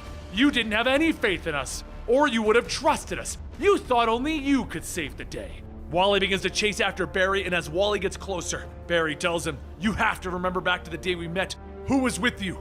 Wally begins to slow down, telling him, Aunt Iris. And Barry tells him, I know you're in there, you have to fight it, Wally. Wally stops, struggling to remain in control, and he says, Grodd, whatever the lightning wand did made its connection to the Speed Force even stronger. He wants to see you truly defeated before he takes all the Speed Force for himself, Barry. As Wally goes on, he falls to his knees, shouting out in pain, and Barry tells him, "You need to keep fighting, Wally." Wally looks up, and through Wally, Grodd tells him, "You are such a fool." Wally grabs Barry by the leg and begins to drag him throughout the city. But as he's thrown back to the ground, Grodd tells him, "You have lost. And now, with the Flash's connection to the Speed Force, I am the Lord and Master of the Speed Force." Grodd digs his fist into the ground, going on, telling him, "Mina was the easiest to control. She had real anger." Barry gets back up, telling him, "This is between you and me." But before he can finish, Avery, August, Kid Flash, and Wally all start hitting him, shouting, "All you did was push us away." As the four go on, Barry doesn't fight back, and instead he accepts each blow. He falls to the ground, and Grodd shouts, demanding to know, "Why aren't you fighting back?" Barry sits back up and he tells him, "I thought you were inside my head, but no matter what I do, you'll never get into my heart. Because of that, I will never, ever raise a hand to my family." He stands back up, holding his arms out, telling him, "You're gonna have to kill me, so go ahead." Grodd begins to growl, asking, "This is how you want to win? A moral victory? Do you ask for death to mock me? Hide what could save you?" Barry tells him, "You won't just stop with the Speed Force. You hunger for more power, and you won't stop until you have the world under your fists." Grodd punches into Barry, asking, "You think you know me? You would kill for the family that you're pushing away? If I can't have the love of Gorilla City, then the Speed Force is a worthy substitute. Why use these gifts to run when you could use them to rule? It was a waste of your power." After knocking Barry away, Grodd begins to charge towards Barry as he stands back up. He looks back and he smiles while holding the lightning wand, and Grodd asks, "What are you doing?" And Barry tells him that he was collecting the pieces that he needed to adjust the lightning wand to create a very specific frequency in the Speed Force. And he's going to do what he was supposed to do from the start. As Grodd gets closer, Barry charges the wand with the Speed Force, and Grodd grabs onto it, feeling the Speed Force shoot throughout him. Barry then says, "I'm doing everything in my power to save you, Grodd." As an explosion goes off, Wally runs over, telling him, "Grodd had his teeth firmly clamped into our brains." And Barry pushes some rocks off of him, telling him, "Not anymore, he doesn't. You're all free. And for that, thank you." Wally asks, "What are you talking about? You just saved us all." Wally helps Barry up, and Barry tells him, "You were the Flash. I should have trusted you to handle this on your own, and you did." Wally says that he didn't, though. Iris is still missing. And Barry stops him, telling him, "We'll find her." August asks, "So, what did Barry do about the big ugly monkey?" Grodd weakly says, "He cured me. The disease is gone, but I am also powerless." Barry tells him that his mental powers were a part of his heritage. He'll still have those, but whatever connection he had to the Speed Force is gone. Forever. Now it's time to turn that lightning rod off and return to Gorilla City to enjoy your new lease on life, Grodd. Grodd yells as he hits the controls on his throne, and Mina shouts, "You can't let him turn it off! The lightning is the only thing keeping the storm in check!" The lightning rod begins to build up power, and Wally asks, "Do you feel it?" Barry tells him, "Yeah. The storm isn't just filled with Speed Force energy anymore. It's the negative Speed Force energy in there as well." The lightning rod begins to rip apart the city, and Grodd yells, "I would rather be dead than live without power, and I will take Central City with me." Barry quickly jumps up and begins to attack Grodd so that he can give the time to everyone else to evacuate the rest of the city. But while Barry yells to Wally to keep looking for Iris, Grodd slams him into the ground, shouting, "The city is lost! Further proof that you are nothing even with powers." Grodd begins to punch him over and over again, and just as he delivers the final blow, he feels something. Grodd looks back to see Barry, and Barry starts punching into him, asking, "How? I just saw you!" And Barry asks, "Saw me beaten to a pulp?" "Yeah. I used that connection that we made to make you see what you wanted. You killing the Flash."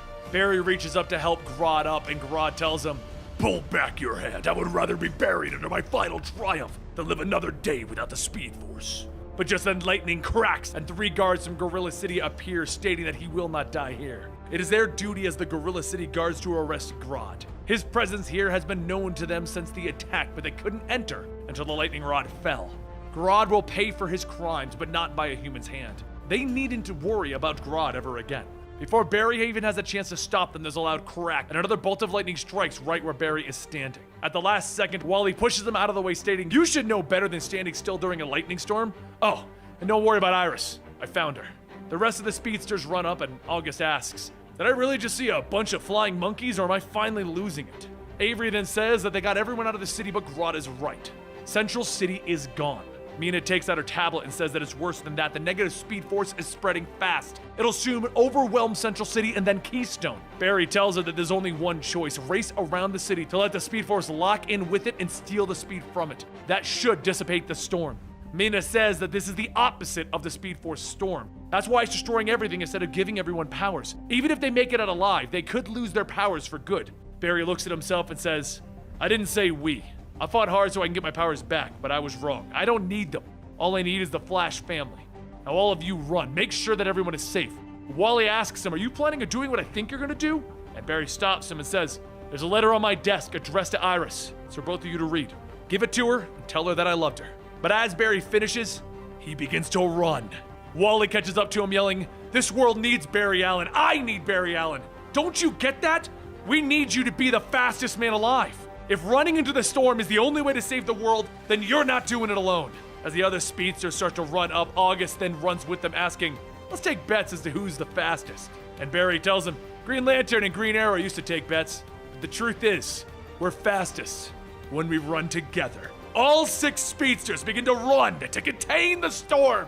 And as Barry said, the storm slowly begins to dissipate. Once it finally fades, Wally yells, yeah, it worked! Go Team Flash! And Barry says, people call me a dork. As everyone stops, they all begin to use their powers, and everyone says, yep, still got him. And Kid Flash looks around asking, where'd Godspeed go? And Mina says that she saw him disappear into the storm as it was dying. But as she says that, Barry takes off running and Kid Flash asks where he's going. Before Kid Flash could follow, Wally stops him and tells him, hold on, I know exactly where he's going. A few seconds later, Barry pushes himself through the crowd of evacuated people calling out for Iris. Once Iris hears her voice, she runs up hugging him, but in another place, in another time. A man is looking at a statue of Barry and Iris kissing, and he says that the letter that he left was very touching. Glad the museum kept it in their archives. He really believed he was going to die in that storm, huh? That was the only difference between him and Wally. He knew that one day he would lose. But he never knew me as Hunter Zolomon. He was never my Flash. But here, in the 25th century, I've studied the history of the Flash, all of them. I know his profile better than anyone, even Eobard Thawne, and I can see the cracks in his legacy, and how to turn those cracks into the end of the Flash family as I bring them to war!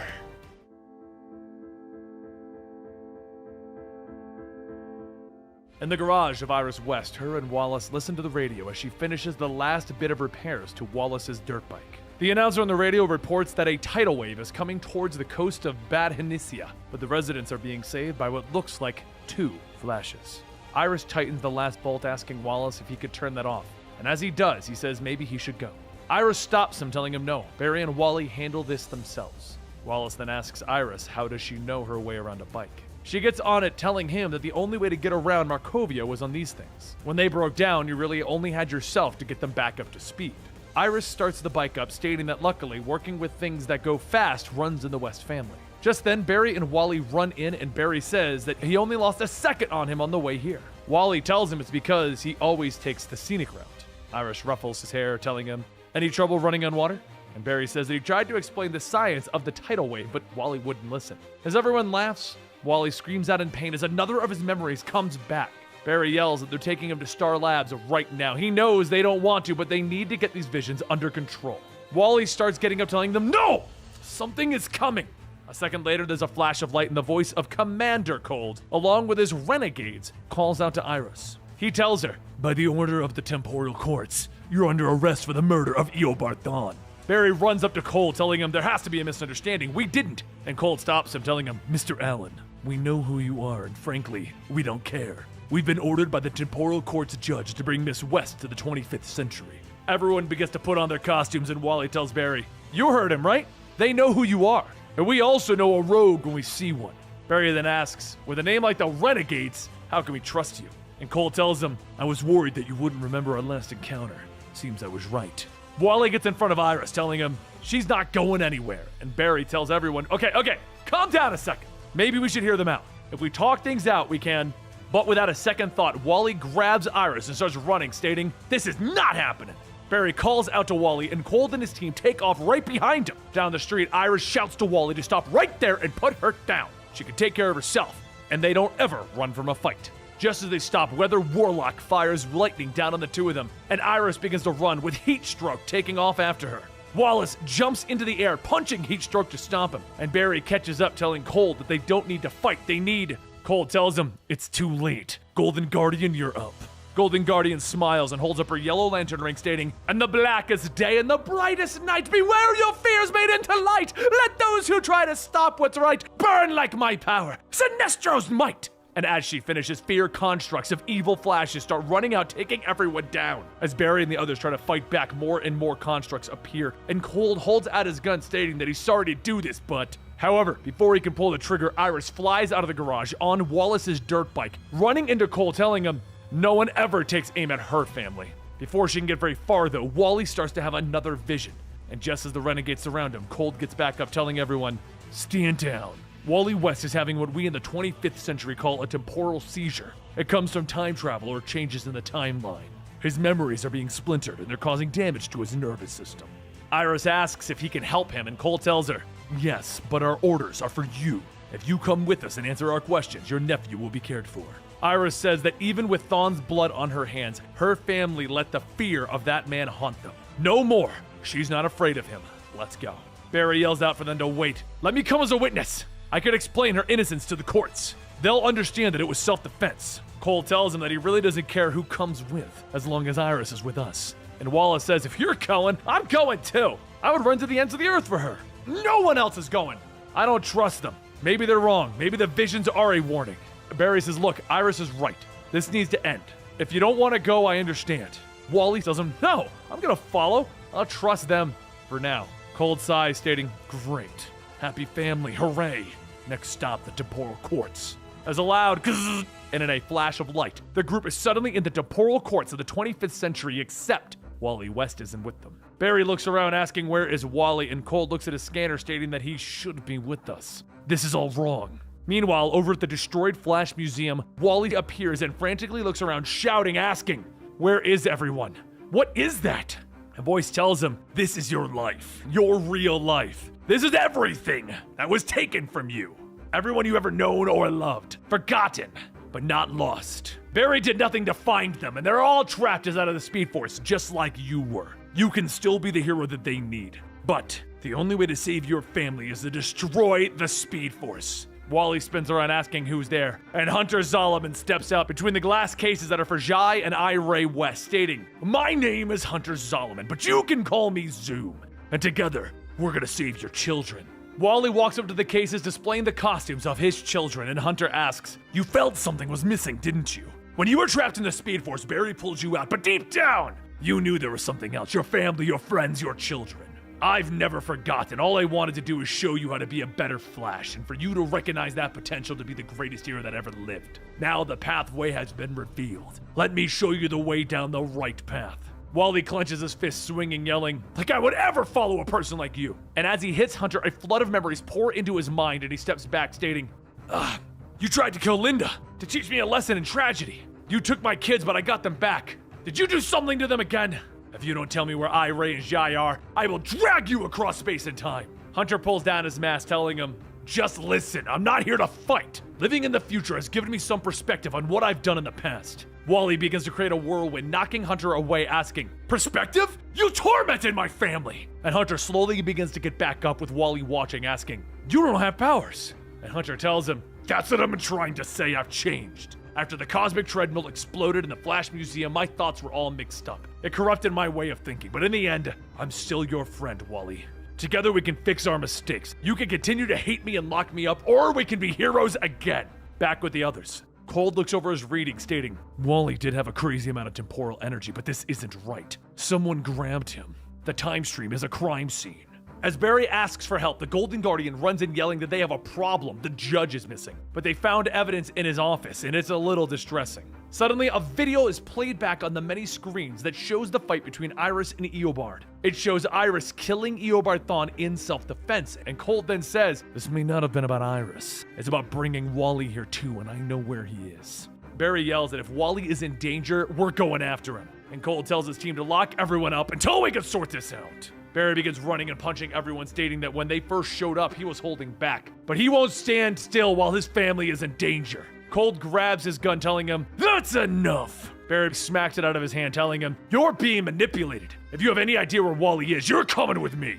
Back at the Flash Museum, Hunter goes on telling him, "I warned you about going back in time and changing it. When Barry went back to save his mother, he created the Flashpoint, and he nearly destroyed the world. Though Barry managed to put things back together, there are things missing. Before I became Zoom, I was selfish. I wanted to go back and fix my life, but now, this is bigger than going back in time. There are people trapped in the Speed Force." Wally turns away, telling him that he's just trying to trick him into cutting the connection that him and Barry have to the Speed Force. And Hunter shouts, asking, "Your powers are more important than your children? The temporal energies in your body will allow you to enter the Speed Force at the right speed and break it. It'll be enough to save Ivory and Chai. Be the hero that we all know you are." Just then, Barry runs in with Commander Cold, stating that they never needed a reverse Flash to tell them how to be heroes. Cold points his gun at Hunter, telling him, "You're under arrest." And as he fires, Wally runs through yelling, "No!" And he deflects the shot, creating a blast, knocking Barry and Cold away. Seconds later, Wallace and Iris show up, and Wallace asks, "Is that Reverse Flash?" And Wally tells him, he used to call himself Zoom. He's from before Barry made a mess of things. Barry asks him, "How can you defend someone in that costume?"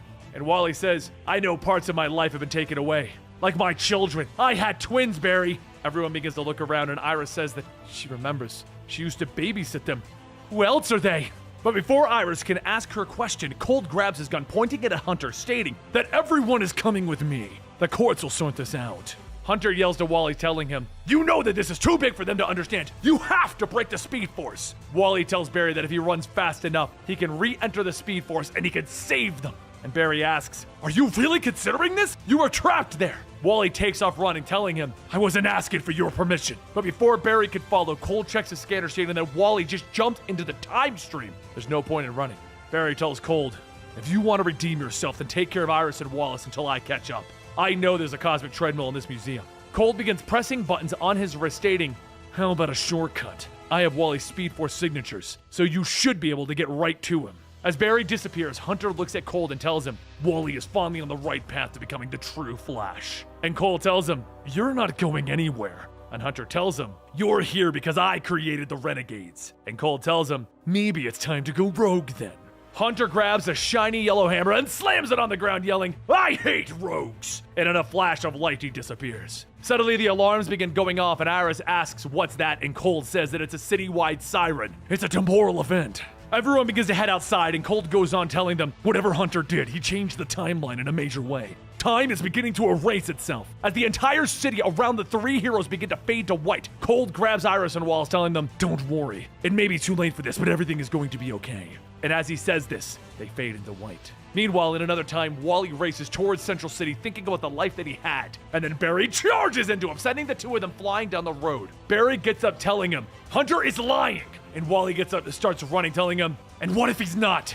Barry turns to grab Wally, telling him, "Then we'll find another way!" And Wally pushes Barry off of him, telling him, "You should be helping me in this. And if you won't, I'll make sure that you never run again." Barry steps back, telling him, "I don't want that. Look, Eobard murdered my mother and took my life away. Every day has been about making sure that no one else has to go through what I did, including you. I will not allow you to make the same mistakes that I once did. What if destroying the Speed Force has bigger consequences than losing our powers?" And Wally yells, "I don't care about the consequences." And Barry then says, "If you run, I will catch you." And Wally asks, "Do you remember what happened the first time that we raced?" The two pause for a moment, and as the two generate more power, Wally takes off with Barry shouting, "You have to stop!" Seconds later, as Barry catches up to Wally, they tear through the world, with Amanda Waller watching the two pass, and she tells Steve Trevor, "You might want to call in your friends. Tell them to clean up this mess before Task Force X is involved, because either way, the Flashes must be stopped." Wally shouts, "Hunter was right! My kids are trapped! There isn't another second that I'm going to stand around and do nothing!" Soon the ground around Amanda Waller and Steve Trevor begins to rumble, and Amanda asks, "Are they coming around again?" And Steve tells her, "No. You said to call on my friends, right?" Superman and the rest of the Justice League begin to touch down, with Diana asking, "What is going on? You said the Flash was in danger?" And Amanda tells him, "No, the Flash is the danger. It appears that there are two Flashes and they're racing. It just might bring the end of the world that we're supposed to be protecting." Cyborg taps into the network and says, "Waller's telling the truth for once. The energy that they're generating is playing havoc with every fabric of the multiverse." Superman kneels down, telling them, "If there's even a slight chance that they can hurt someone, I'm gonna catch up and talk some sense into them." In a flash, Superman takes off, following close behind, calling out to Barry and Wally, telling them, "You have to stop! However, to them, they're running too fast and they're so involved in their own argument that Superman's words don't even reach them. Back with everyone, there's a blue flash with Superman stopping, taking a deep breath, stating, "I couldn't catch them. They're going too fast." Hal Jordan reports in telling everyone, "Hey, don't worry. If the blue couldn't get their attention, maybe green will." Roy then asks, "Wouldn't going that speed kill them if they hit the wall?" And Hal says, "Being friends with Barry for this long means that I've been subjected to his flashbacks for years. I'm using all of my will to vibrate this construct at a frequency that if they run through it, it'll slow them down but not kill them." But as Wally runs through it, he plows through the construct, destroying it, forcing Barry to stop and save Hal. Barry tells him, "I know you're trying to help, but it's too dangerous for any of you to be here." After setting him down, Hal reports that they nearly broke his ring. The energy that they are giving off demolished his construct. This is bad. Real bad, guys. Barry manages to catch up, shouting, "What is wrong with you? Hal is our friend and you nearly killed him." He grabs Wally by the arm, throwing him into a building. But Wally lands feet first and continues running, telling them, "I knew that you were going to be there to save him." Wally tells him, "If you trust me, now's the time to show it, Barry." And Barry asks, "What do you want me to do then?" Wally tells him, "We need to continue to race into the Speed Force, smashing through the other side." And Barry says, "We've both have gotten lost in the Speed Force before, Wally." And Wally tells him, "That's because we were alone. This time we could stay grounded. We are each other's lightning rods, Barry." Just then, Wally begins to break through the Speed Force barrier with Barry yelling, telling him, "I can't keep up. Something is wrong. There's pain." Barry begins to fall back, shouting, "Wait!" But Wally calls out, telling him, "You just have to believe. I can save my children. I have to." There's a loud crack-oom, and both Barry and Wally are thrown out of the Speed Force. Barry gets up, stating, "I still feel connected to the Speed Force, but something's wrong." And just then there's another loud boom, with the Justice League landing and Diana shouting, "What have you done?"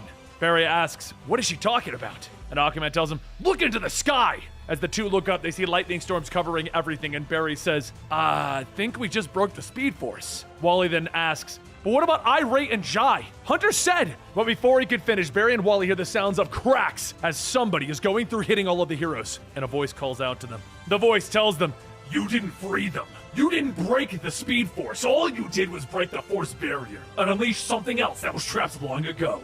Barry shouts to Hunter as he's holding Batman's unconscious body, and Hunter tells him, "You always wanted to be like Barry, and now you can be. A selfish man who hurt the world." Wally asks, "What are you talking about?" And Hunter says, "I needed you to break the Force barrier so that I could gain access to what was still inside of the Speed Force." Barry steps forward, shouting, "You lied!" And he begins to create a whirlwind blast, but Hunter holds up Batman's body, letting him take the hit and being sent off across the city. Hunter yells, "You did what a hero does. You took the risk. And yes, I do know where Wally's family really is. But I saw the dangers that are coming into our world and what you needed to be a true hero. Like a fool, I hoped it would have been Wally." Hunter holds up a ring, telling them, "Eobard used to hang on to Barry's original Flash ring, hoping the same thing for him." As the ring opens up, a red costume comes out and Hunter tells them, "No one understands tragedy like I do. My name is Hunter Solomon, and I am the Flash. I am much, much more than just the fastest man alive.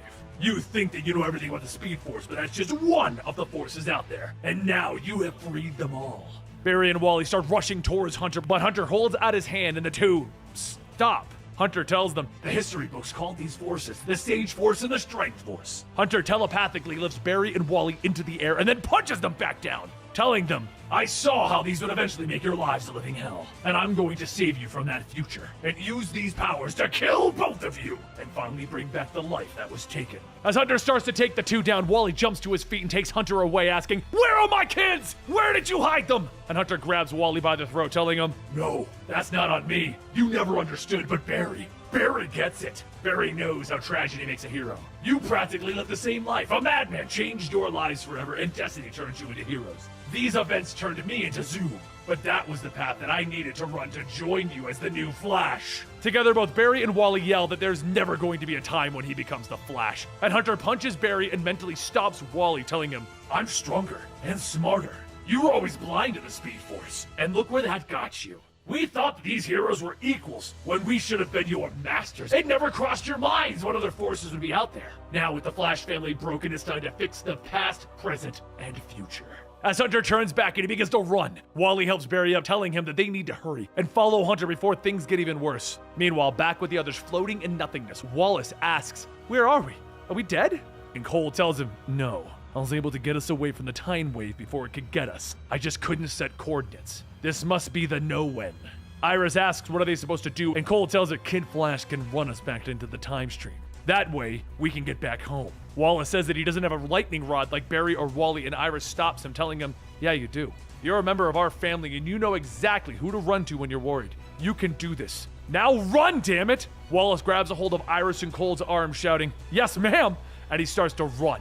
Over with Hunter, he punches through into the time stream, and he looks back and he sees Barry and Wally, and he laughs, telling them, it looks like I've got some sidekicks. The two try to grab a hold of Hunter, but as Hunter dodges, he tells them, this is so much bigger than you. Thanks to you breaking the force barrier, I can cross the line into hyper time. Here I can pick and choose the reality that I want to be the hero that you need. All that's needed is the last force. As the realities begin to bend around everyone, Barry says that he must be talking about the still force. The Justice League just recently encountered it. It's a dark alternate current to the speed force. Wally yells, whatever it is, we can't let Hunter get a hold of it. What's worse is I've been in hyper time before, and this doesn't look right. Barry says, it's gotta be dying because of the source wall breaking. That's why we need. But Wally stops as he sees images of I, Ray, and Jai, stating, that's my kid's future!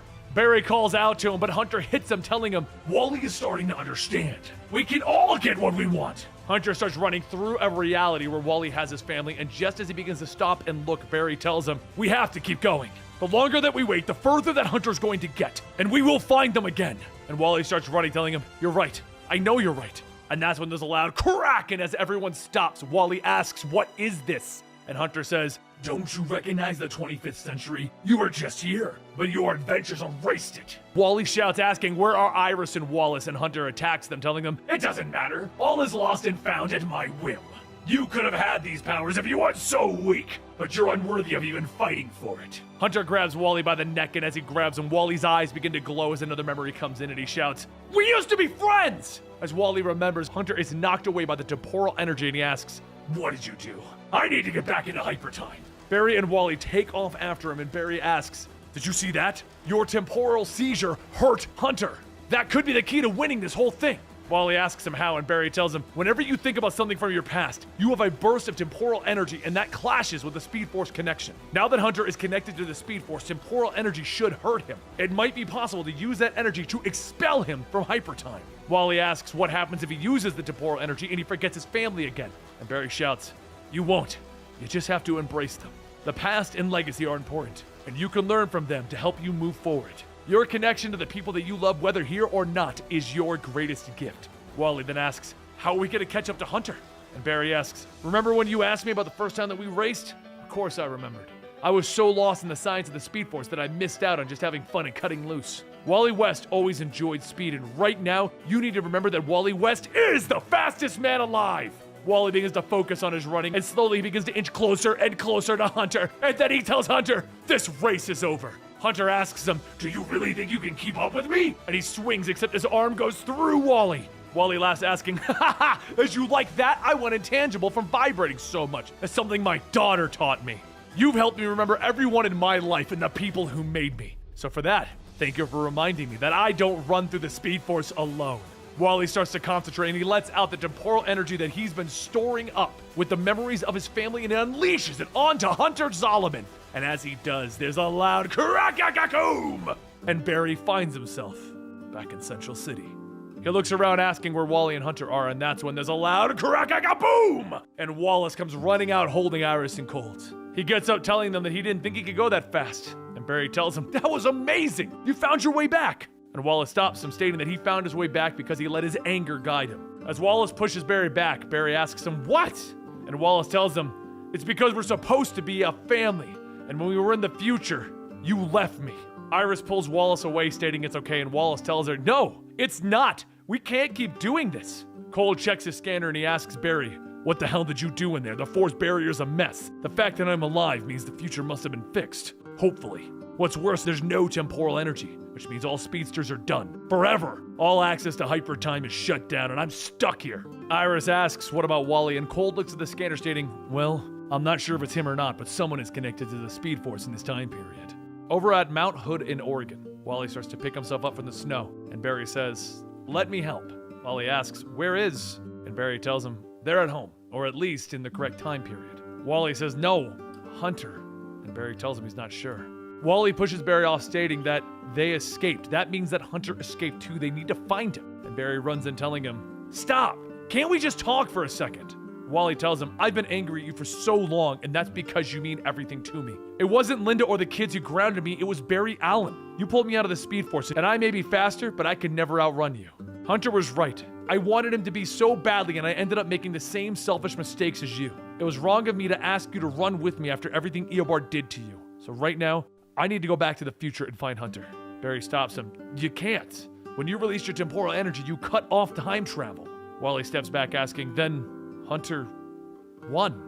Barry then says, "We may have lost, but right now, we need to stop running." Wally asks, "What, like you did after your mother's death? You stood still for years. You might have made your own mistakes, but I refuse to make yours again. We're not the same, and I'll never stop running, Barry." As Wally leaves, Barry stands there thinking about the things that have changed. He is not the fastest man alive anymore. After briefing the League on everything that had happened, everyone went their separate ways, with Wallace following Damian Wayne and Iris going out to find Wally. But even with the force barrier being shattered, if there's one thing that he can learn from loss, it's that he will always find hope. Meanwhile, elsewhere, a young speedster comes through the street stating, "I'm not sure if you heard me, Wally, but if not, who cares? The force barrier is down and the one and only Bart Allen is back." Back in the 25th century, the Renegades hurry over to Iron Heights Penitentiary, and Golden Guardian says that the readings show that there have been some massive changes. Whether Warlock asks what are they supposed to do, they are all that's left of the Renegades. And Golden Guardian shouts that they will deal with that later. Iron Heights is the greatest prison in the multiverse. Eobard built it after he caught its only inmate, if he ever escaped. But as the Renegades turn the corner, a bolt of lightning strikes them, fading them from existence, and a voice says, "Finally, the Flashes will pay for what they have done." The metal doors fall over, revealing the name of the inmate, Crisis. And Crisis says, "Worlds will live, worlds will die. The multiverse will never be the same."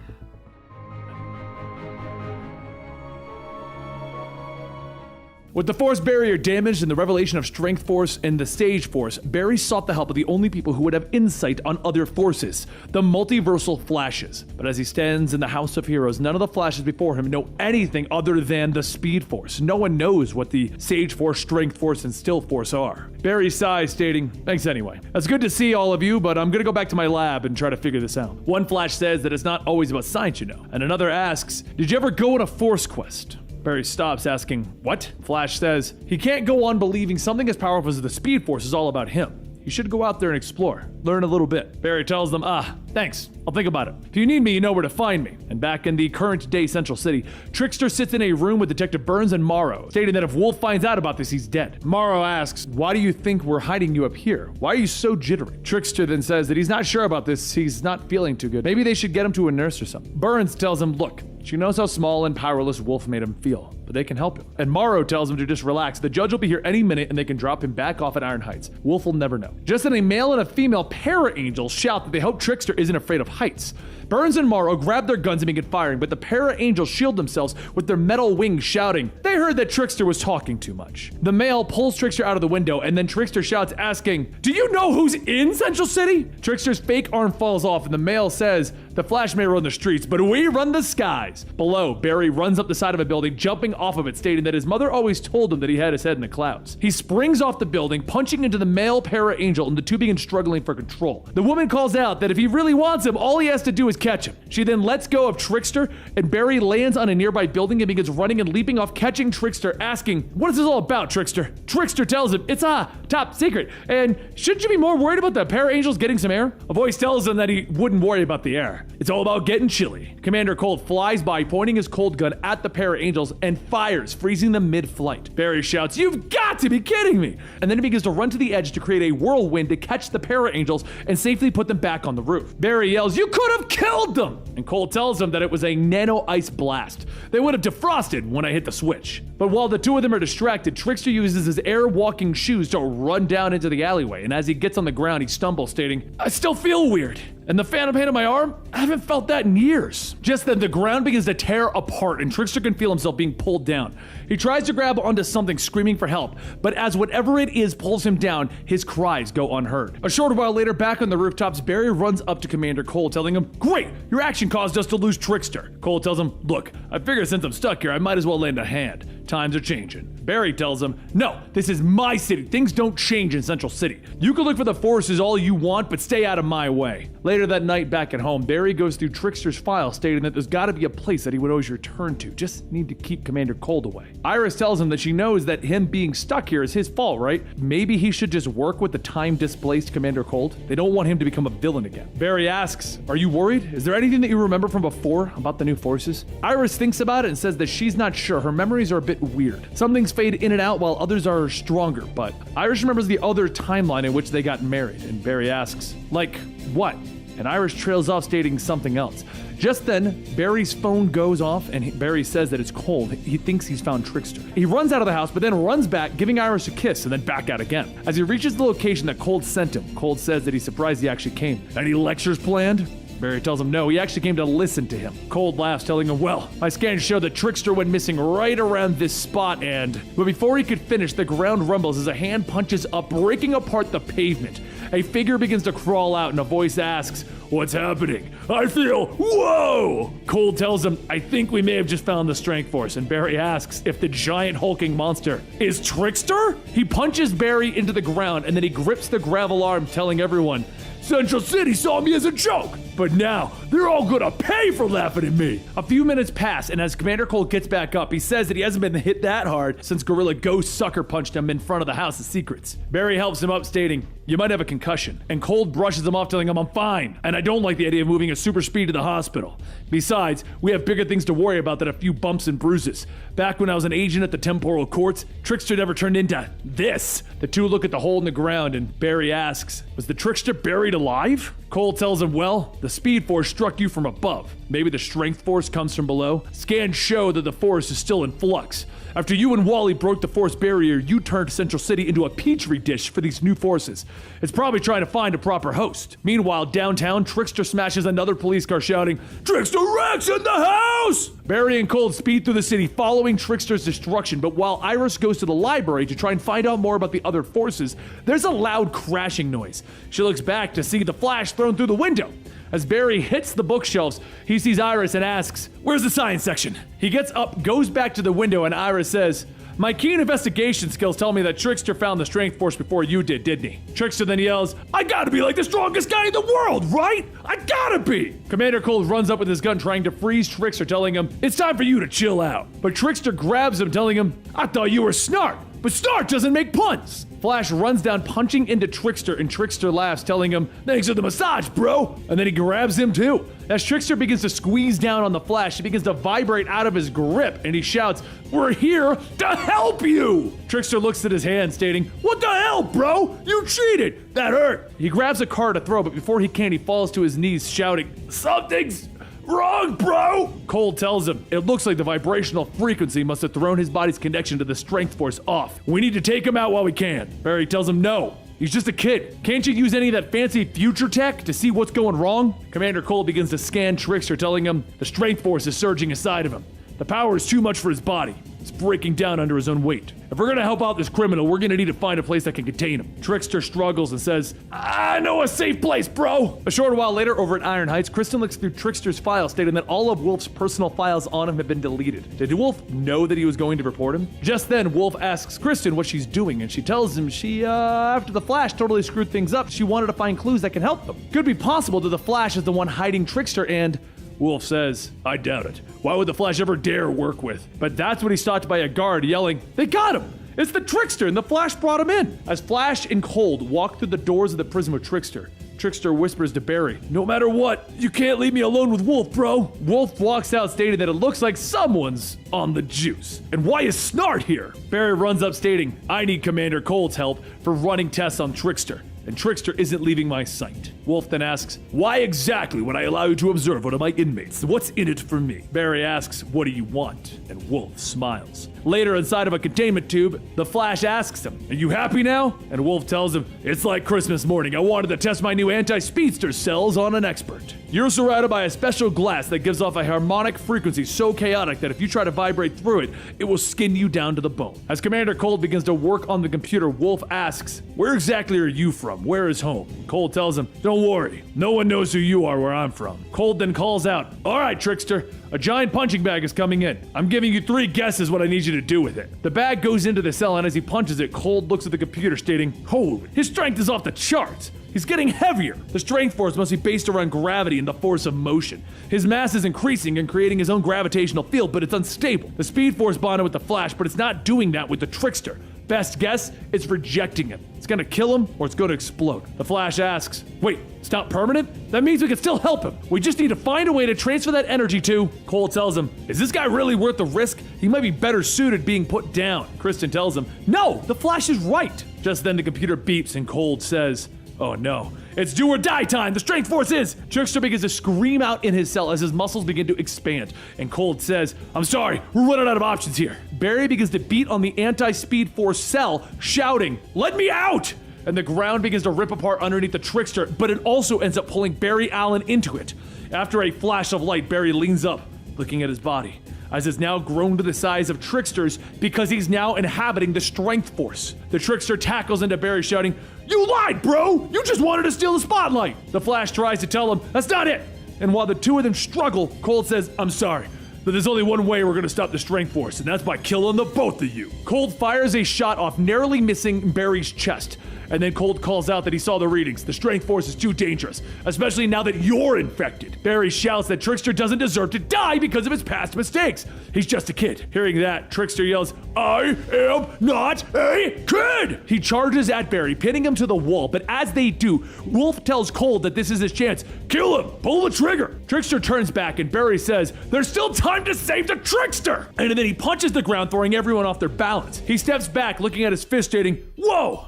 This must be how Superman feels. Cold gets back up, stating, whatever you're thinking, I can't let you do it. And Barry tells him, wait! Trickster's weight increased the stronger he was getting because of the manipulation of the gravitational field around him. But when I vibrated, so Barry begins to vibrate in place and he slowly reduces his own size while retaining the strength. Barry says, see, it can be controlled. All the strength force needs is an outlet, and we can do the same for Trickster. Cold sighs, stating, I really hate science. Elsewhere in the prison, Wolf gets back up and Trickster finds him, telling him, you may have been the big bad wolf, but you won't ever blow me down again, bro! As Trickster smashes the ground next to Wolf, Barry runs in, tackling him out into the sea. The two punch back and forth, but without his full size, Barry is knocked back into the prison. They both go back and forth, fighting for power, and as they clash, the Flash asks what happens when an unstoppable force meets an immovable object. Just then, an explosion goes off in the center of the prison, and Barry gets up in his original form, asking, where did Trickster go? Trickster calls out, holding up the entire building. Over here! You got me pretty good! My bodacious bod is going bye-bye.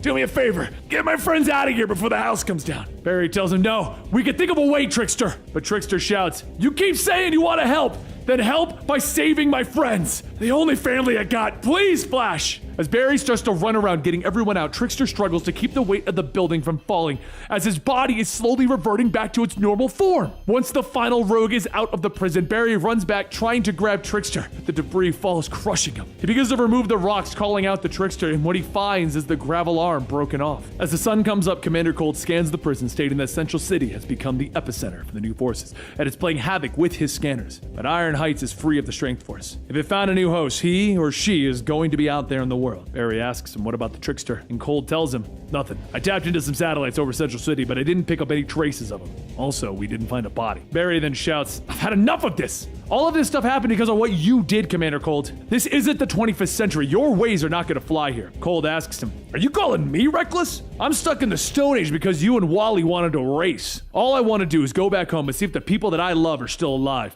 My very presence here means the future has already changed. The world that I love is gone.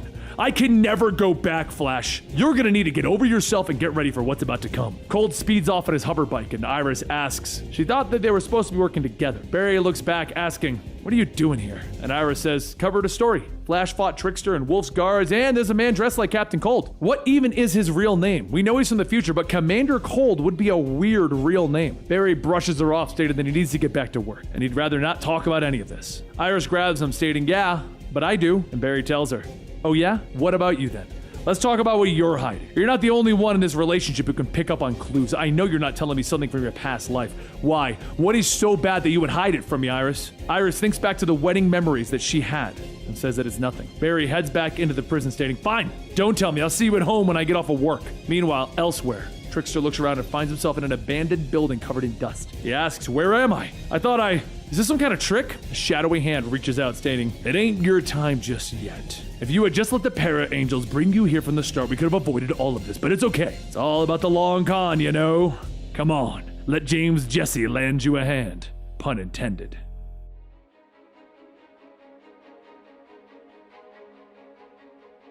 There's a loud boom in Central City as a giant fist of Solomon Grundy punches into Barry Allen, knocking him to the ground. As the Flash sits there, he thinks how Halloween is one of Iris' favorite holidays, and instead of spending time with her, he's fighting a zombie with the Justice League Dark. He gets back up and he starts to lay into Solomon, with Solomon grabbing him and the Flash thinking that he might have to come up with a different plan to bring him down.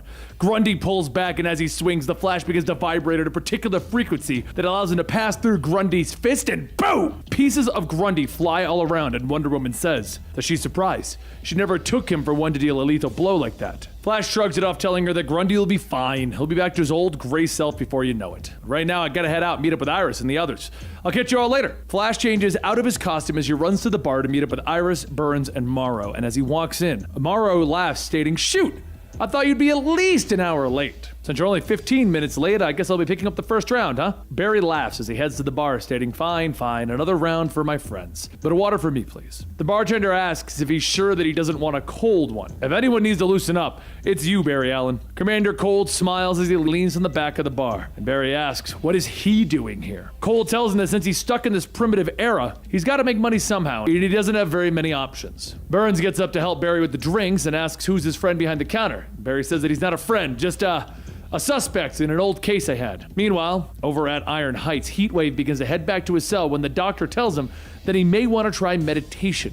It might help with his. Heatwave stops him, telling him, "None of that new age stuff works for me. Not really my style." Mirror Master laughs, asking Weather Wizard if he's seeing this. Heatwave is talking about his feelings. It's truly the end of the Rogues. Heatwave tells him, "Shut it, or it'll be the end for you." But as he passes Warden Wolf, Wolf asks how was his visit today. Heatwave scoffs, telling him, "Nothing for you to stress over, you glorified security guard." Wolf says that if he continues with that kind of a tone, he'll learn that there's no way out of Iron Heights. And Heatwave says, "Oh yeah? Tell that to James Jesse." And Wolf snaps, asking, "How do you know about?" Just then an explosion goes off in Heatwave's cell, and he screams as he's being burned alive. Back at the bar, Barry and the others sit and laugh, but as Barry looks towards the bathroom, he sees a red blur. He gets up and he says that he thinks he saw someone, and Iris asks if it's someone from his old Trek team. Superman once told Barry that he and Lois had a code word for when there was danger and one of them needed to go, and what Iris was asking was Barry's version of it. Barry heads to the bathroom, but he doesn't see anything, and just then a deformed Wally West beats on the mirror on the other side, asking, "Why did you let them take me?" Barry jumps back, yelling, "No, I'm not falling for Mirror Master's games. I'm not sure how you found me, but I'm coming." Wally breaks through the glass, shouting, "You left me, Barry!" And Barry shields himself as he looks up and sees nothing. He walks out and Kristen says there he is. Singh just called and said there's something happened at Iron Heights, all hands on deck kind of a situation. So Barry hugs Iris and tells her goodbye. As everyone leaves, Iris goes to the bar and tells Cole that they need to talk about the new forces. Still, Sage, Strength. Back at Iron Heights, Heatwave lays in the ICU as Kristen looks over Heatwave's paperwork stating that Mick has always been a pyromaniac. This is hardly the first time that he's been burned, but this one might kill him. The scans show that his synapses are exploding. His body has been experimented on a few times over the years. We just need to figure out why he just spontaneously combusted this time. As Heatwave nods in and out of consciousness, he begins to see the world change, and he finds himself walking through a burnt-out city. He looks around asking, "What the hell is this?"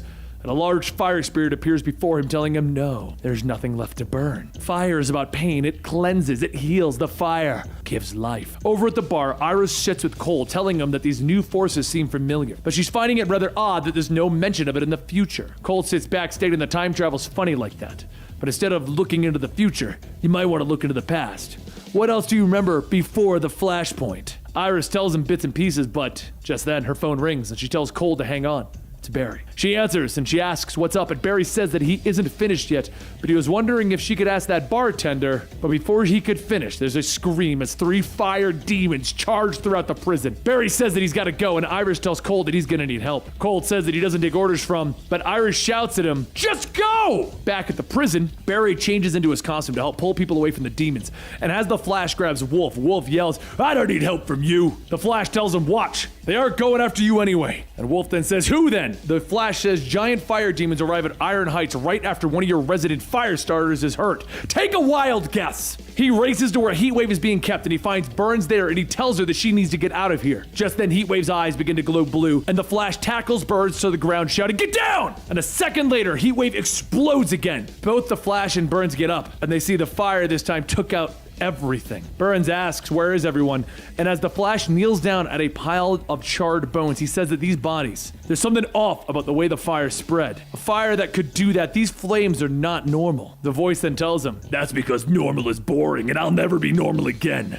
This is my world, Flash. Here, Heatwave is God." As Heatwave attacks, the Flash grabs Bird and runs her outside so that he can try and fight back against the giant Heatwave. The fire spirit from before tells Heatwave not to bother with the Flash. He knows what needs to be done. If he truly loves her, if he loves fire, he'll burn it all. Heatwave tells her, "Yes, my love." And a second later, Iron Heights explodes. The Flash runs outside asking Burns if she's okay, and she tells him that she's thankful for the save, but the next time he wants to pick her up, ask first. Heatwave starts to make his way to Central City, and as the Flash watches, Burns asks, "Aren't you gonna go after him?" And Flash tells her no, because this is all wrong. Heatwave's obsessed with fire, not killing. Those charred bones, they don't match up with what the evidence would look like. We're still in Iron Heights, but not the real Iron Heights. Burns asks, what is that supposed to mean? And the Flash says that he believes that they are lost in Heatwave's mind. Back in the real world, the Flash and Burns lay knocked out next to Heatwave's bed as the fire demons are getting closer. Wolf shouts to his men to keep firing, but as the demons reach out for Heatwave, they're suddenly encased in ice. Wolf looks back, stating, "You." And Commander Cole tells him, "My buddy Heatstroke is going to be so hellish that there are fire monsters here." Wolf asks, "What the hell are you doing here?" And Cole tells him, "You're welcome, by the way." Wolf looks back and says, "Welcome for what? This is the second time this month that my prison has been destroyed, and you and the Flash are somehow involved. Why is that, Commander Cold?" But when Wolf turns back, he finds Cold, the Flash, Burns, and Heatwave are gone. Back inside Heatwave's mind, the Flash goes through the remains of Iron Heights, and Burns says that Heatwave's never had an ability like telepathy before, right? The Flash tells her no, this is the Sage Force. Recently, Central City was the epicenter for a series of new forces that were unleashed into the world. The first one was the Strength Force, and that hit Trickster, turned him into a giant brute. This one clearly hit Heatwave. Burns says, okay, then why is she here? She has no connection to these forces. The Flash tells her that he may have an idea, but he's going to need to carry her, so she sighs. He begins to cross water, and he explains that back when he ran too fast, he got pulled into the Speed Force itself. To escape, he had to focus on his lightning rod, something from his life that keeps him grounded. He believes that for them to get out of there, they need to find Heatwave's lightning rod. When they stop, Burns says that she never told anyone this, but before she came to Central City, her family was from Gotham. Her parents are part of the Falcone family making drugs. That was until their lab blew up and they died in a massive fire. That was part of the reason she became a cop. Flash says that he's sorry he didn't know, and Burns asks, why would he? It's not like we're friends. The Flash goes on stating that Heatwave must have pulled them in for a reason. The Sage Force must have read her mind and saw that they had similar paths. But just as he finishes, there's a loud whoom as part of the building they're in breaks. The Flash starts clearing a path, stating that something doesn't want them connecting to Heatwave. That must be why you're here. Back at the Flash's apartment in the real world, Iris knocks on the door, telling Cold that she knows that he's in there. He cracks the door open, saying, hi, password? Iris pushes away and stating that she doesn't have time for that. She needs to know what happened at Iron Heights. The things that her contacts have told her, they were insane. Iris looks down to see Flash, Burns, and Heatwave all hooked up to Cold's future tech. And Cold says, Barry did say to make myself at home. Back inside Heatwave's mind, the Flash leads Burns out of the smoke, and as Burns looks around, she asks, where are they? This looks like the suburbs outside of the city.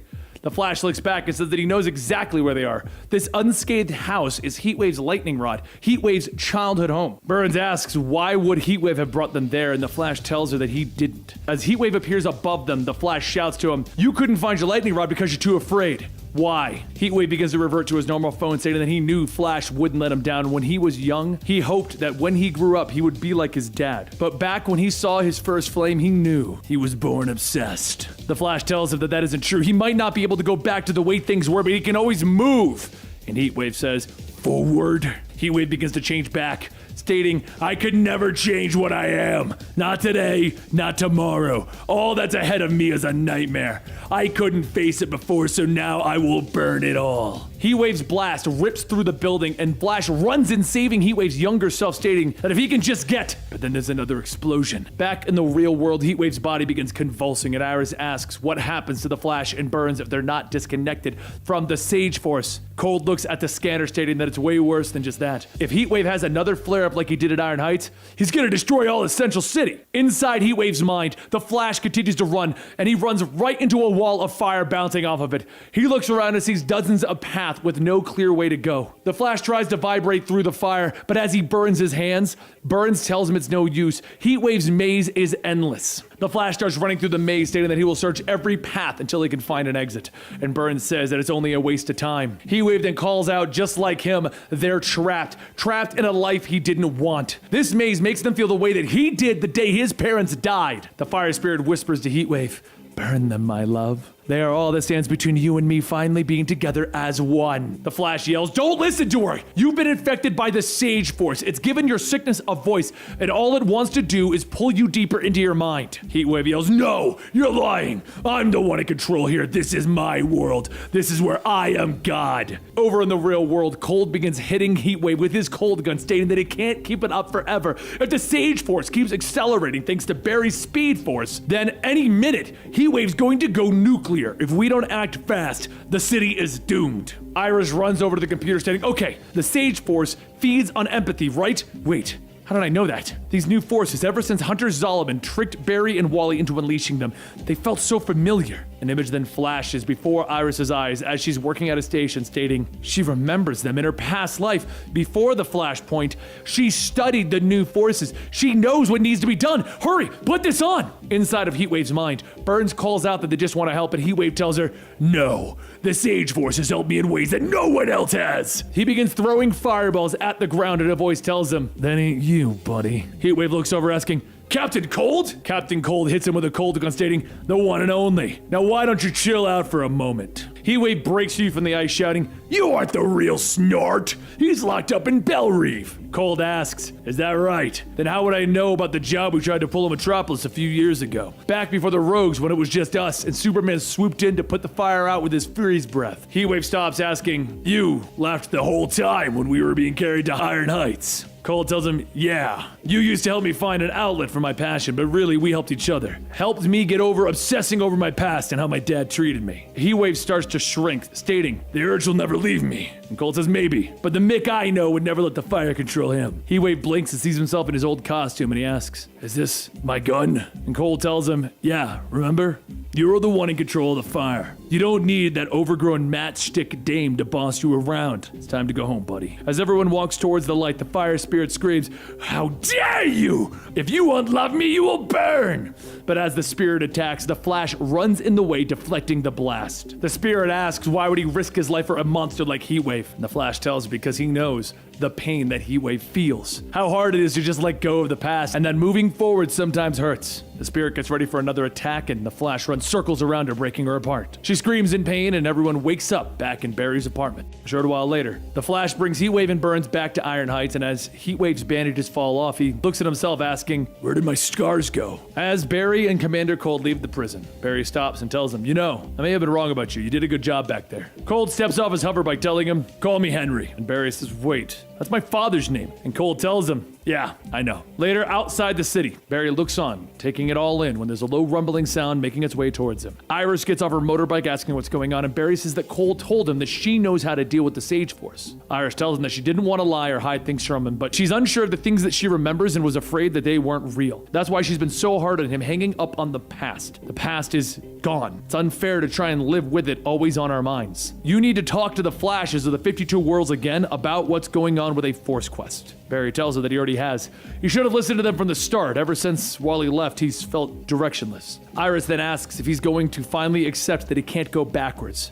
What's stopping him from going on this quest? Barry says it's because of her. She laughs, and Barry says, what? I'm serious. I can't live without you. She kisses him and tells him that he's a lovable, well-meaning dummy. Don't you get it? I'm coming with you.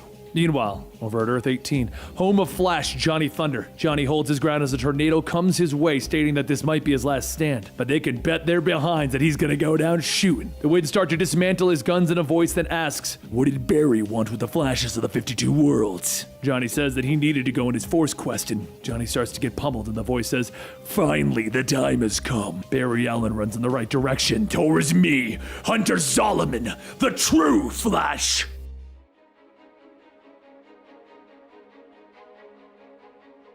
As Iris walks through the busy market getting some food, she tells the Flash that it's been years since she's been here, but she's never forgotten how good this place smells. He's gotta try some of this. Wait, come on, you promised you wouldn't do this on this trip.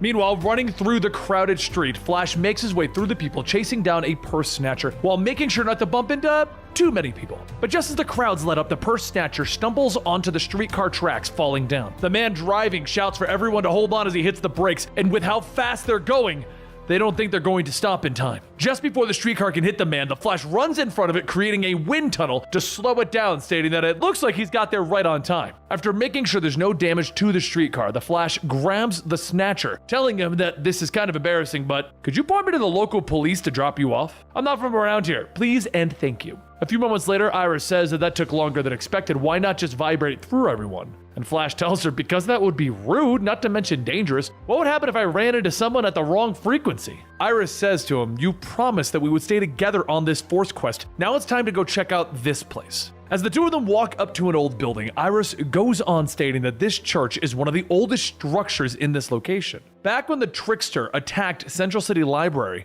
there was this book in the wreckage. It talked about a world traveler named Richard Amidi, who believed that there could have been signs of people with superpowers throughout history. Some of these powers sound like they could be the new forces. It can't be a coincidence, Barry. As the two walk up the stairs, Flash notices the door to Richard's office has been broken into. The two walk in and Flash says that they've both seen enough crime scenes to know that this was done by a professional. The ransack patterns tell them that there was more than one person searching for something very specific. Just then, two masked individuals jump down from the rafters, and the woman says that she thinks these two aren't any danger, just a pair of young lovers just like them. The male lands, stating, I doubt that they're just like us. Flash thinks to himself he can't change into costume right now without revealing that he is the Flash, so he asks, who are they? The woman holds up a small statue stating that they're in search of souvenirs. You may call us Gemini. Iris then asks, did they do all of this for that statue? And the woman says that they would love to stay for proper introductions, but we really don't care. Au revoir. As the two jump out the window, Flash quickly changes into his costume and he runs down outside to try and stop them. As he catches up to them, he asks, you guys know that your masks are kind of creepy. Why don't you just tell me how important the statue really is? The male gets up swinging, but as Flash steps out of the way, he says, this really is unnecessary. We could just talk like adults. But as the woman holds up the statue, she tells him, this totem was crafted hundreds of years ago to worship the god Kratos. It represents strength and power, and now it belongs to me. That's when the male keeps Flash busy and the woman charges up her gauntlet, punching Flash into a wall with a loud boom. The woman yells that her skin feels so alive with power, her blood boils with strength. And the male kisses her, telling her, for heaven's sake, don't give it all to yourself. As Flash pulls himself out of the rubble, he thinks that he hasn't been hit that hard since the Trickster was infected with the Strength Force. But those two, they're not Strength Force users. Before the Flash could follow the masked duo, he realizes the wall that he was thrown into was a part of a church, and it's about to come down. He runs through, grabbing everyone before the debris can crush them, and even after saving everyone, he realizes he couldn't save the church. A short while later, down in the sewers, the two masked criminals take off their masks, and the woman, Belladonna, says that if she's being honest, she's a little turned on. Her lover, Santiago, tells her that he would have never thought that she'd enjoy skin-tight red pajamas. Belladonna goes on stating that the energy coming off of him, she needs it, they need it. With that kind of power, they can feel free forever. Will you go and get him, lover? Santiago smiles and says that he will chase the Flash down to the ends of the earth for her. Back topside, the Flash picks up Iris and begins to run, with her asking what are they going to do about the Gemini. Flash tells her that they're going to have to wait. The Speed Force is pulling him away from the city. They should have started here to begin with. As they stop, Iris looks around and asks, Gorilla City? You told me all about this place. I never thought I'd be able to see it. Flash then tells her there's a reason. It's hardly the safest place, even without Grodd. But from the looks of it, someone else must be hunting for the secrets of the Speed Force. But before them, scattered throughout the city, are the bodies of dead gorillas. The Flash begins to run around examining the bodies, stating that these are all recent. But there's only one person who could have done this, Grodd.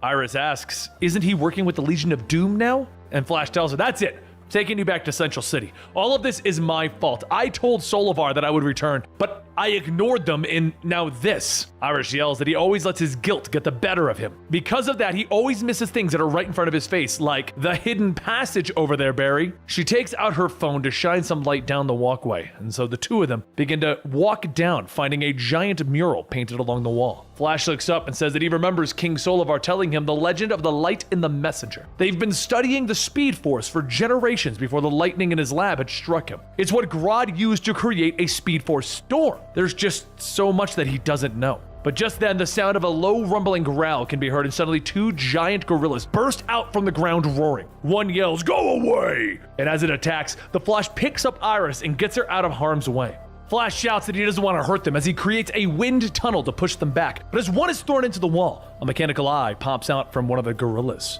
Flash pauses for a second, stating, "Huh? Robot gorillas? Awesome." He starts running around the robots with Iris asking, "Honey, what are you doing?" The Flash stops, holding up one of the gorillas' heads, stating that he just wanted to see what makes these things tick. He had no idea that the gorillas had this kind of technology, that they were this advanced. But it would mean that someone has to be controlling them. Just then a voice calls out, "It was me."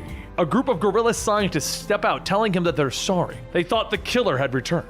Flash asks who are they, and the scientists state that they work in the labs below. They survived the attacks because the killer never saw them, though they didn't have a chance to see who it was that slaughtered their people. "Come, there is much to be shown, Flash." The scientists lead the Flash down deeper into the tunnels, and they explain that King Solivar called him a friend, but he knew that there were some things that needed to remain with the gorilla people. Before Grodd killed King Solivar, he requested that they document their history and further advance the gorillas. Grodd never wanted to expand their knowledge beyond their walls. Flash asks, is that why Grodd killed everyone? And the scientists tell him that it wasn't Grodd. "We did not see the one who was responsible, but we do know what they were after." As the scientists flip the switch, a flash of light shines and a familiar voice calls out, "Grodd, if you are witnessing this, then you have finally found a better path. It is time for you to learn the truth of the Speed Force." Flash and Iris look up to the massive projection of King Solivar as he explains that there are 4 forces: speed, strength, sage, and still, each with its own avatar. It was their duty to keep the multiverse moving and progressing towards its destiny. Their people were blessed with the Sage Force, which is why they have the powers that they do. But not since their ancestor, the original Solivar, have they been able to reach their full potential as having an avatar of their own for the Sage Force. These avatars worked against the Dark Force from outside of the past, present, and future, in the midst of the greatest battle, the Forces. But before the projection could finish, it distorts and fades out. And the Flash asks, what happened to the rest? The scientists tell him that they don't know. They can give him as much data as they've gathered, but that's all they have. Iris looks at one of the terminals, stating, "Actually, hang on, I studied this tech in my past life. I can help you get what you need. And we have a tech-savvy friend who can process the force energy readings that you capture." Flash says, "Right, Commander Cold, you read me?" Back in Central City, Commander Cold, an individual from the future who took the name Commander Cold and then became stranded in the past, fires his freeze gun at a group of bank robbers, yelling, "Yeah, I'm a little busy right now, Flash." Iris yells into the comm, stating, "Hey, we're in Gorilla City and we got some information. I just went ahead and emailed it." Cold tells her, Yeah, I got it on the screen now. The satellites are showing a strength force signal coming from Corta Maltese, along with some police radio about some trouble. It sounds like a conflict is taking place. Cops in the streets dealing with some unstoppable, strong criminal. Flash quickly scoops up Iris, stating, "We'll be back, I promise." And as he leaves, one of the scientists asks, "Why don't you tell them the whole truth?" And another says that he isn't ready. Another voice tells them, "I agree. On Secrets of Pain." Santiago slashes through the scientists, stating that they're only interested in the Flash, but he just has to try a taste of talking monkey. Santiago holds up his gauntlet and begins to absorb the gorilla's mind. And another scientist yells that they were the ones who killed their brethren. Belladonna grabs him, telling him, "Sorry, but you'll have to point the finger at someone else. We just got here. But maybe if you tell us everything, we might spare you."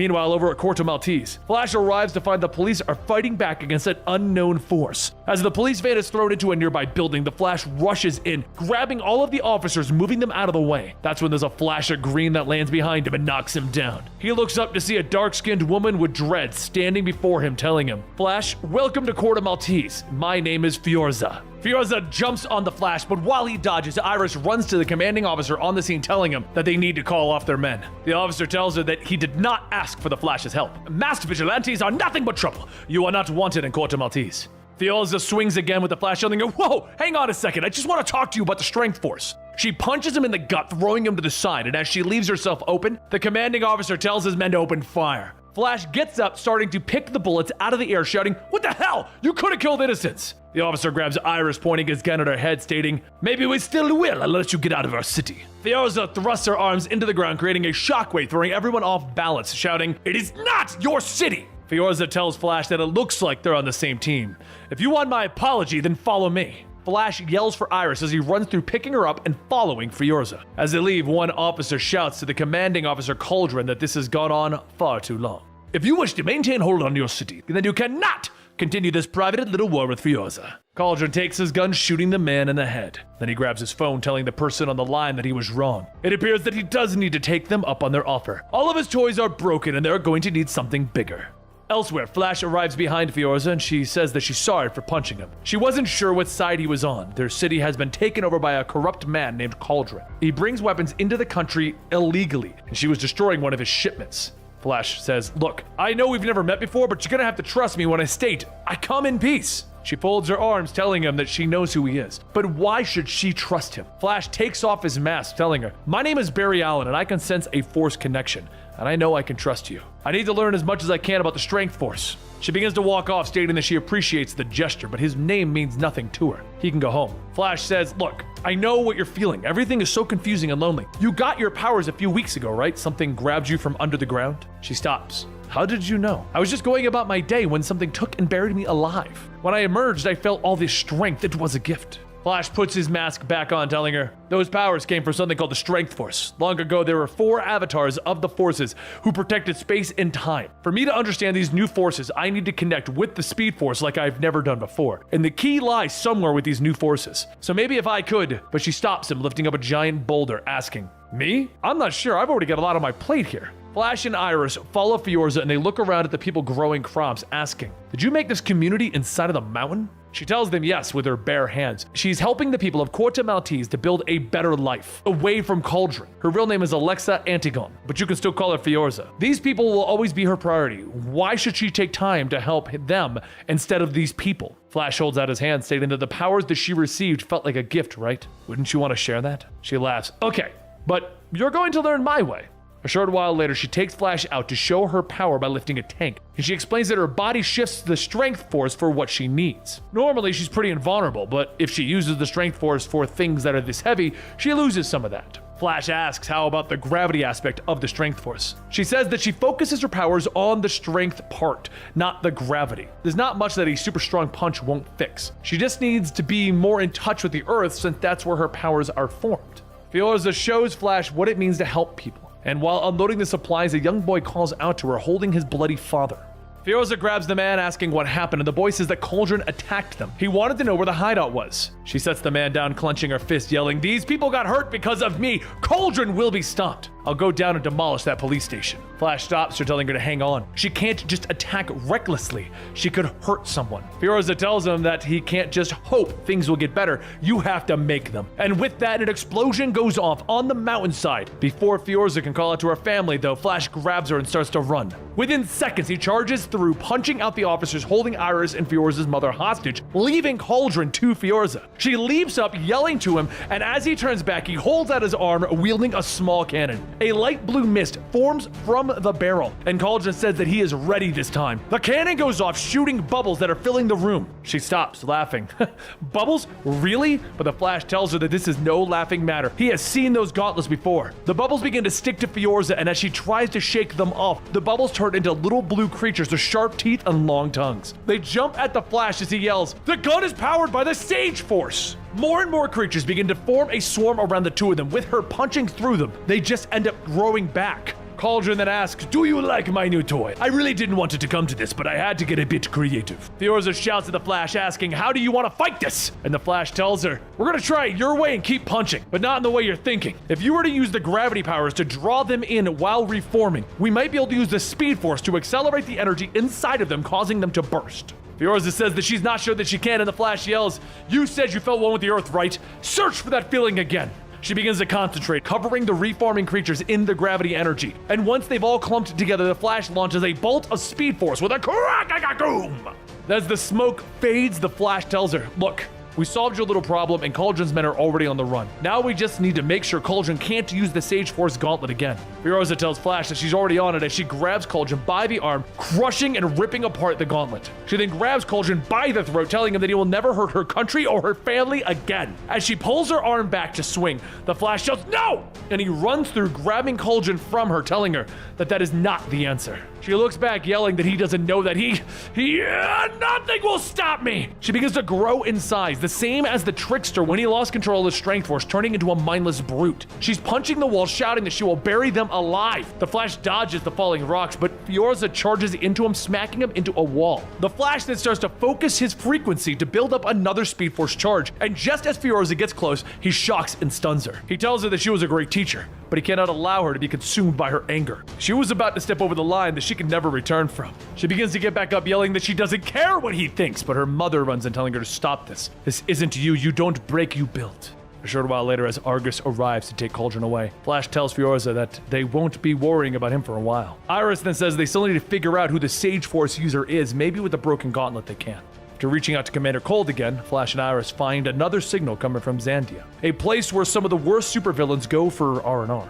Cold radios in, stating that they need to be careful. If the Sage Force really is there, chances are they're a criminal. A little while later, they both head into the city with Iris asking if he's ready. Flash looks at himself wearing a Black Hawk uniform, stating that this will never work. "This isn't my style." She tells him that because it's not his style, it's the perfect disguise. As the two of them walk out, she asks, "How's the signal?" Flash says that he can feel the Sage Force getting stronger. It matches what he felt when Heatwave was possessed by it. Just then, a voice calls out that he doesn't like being followed. Flash and Iris turn around to see themselves surrounded by all of the criminals on the island. And a man that can read their thoughts says that their worst fear is being caught by the Flash. "Wait, you're the Flash? Holy crap. Man, this is why you're looking for me? Because I have the Sage Force?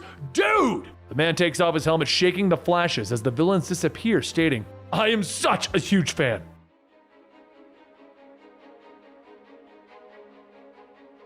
Once they got to the secluded rooftop in the supervillain safe haven known as Zandia, the Sage Force user explains to Flash that there are a few things that he needs to go over before they begin.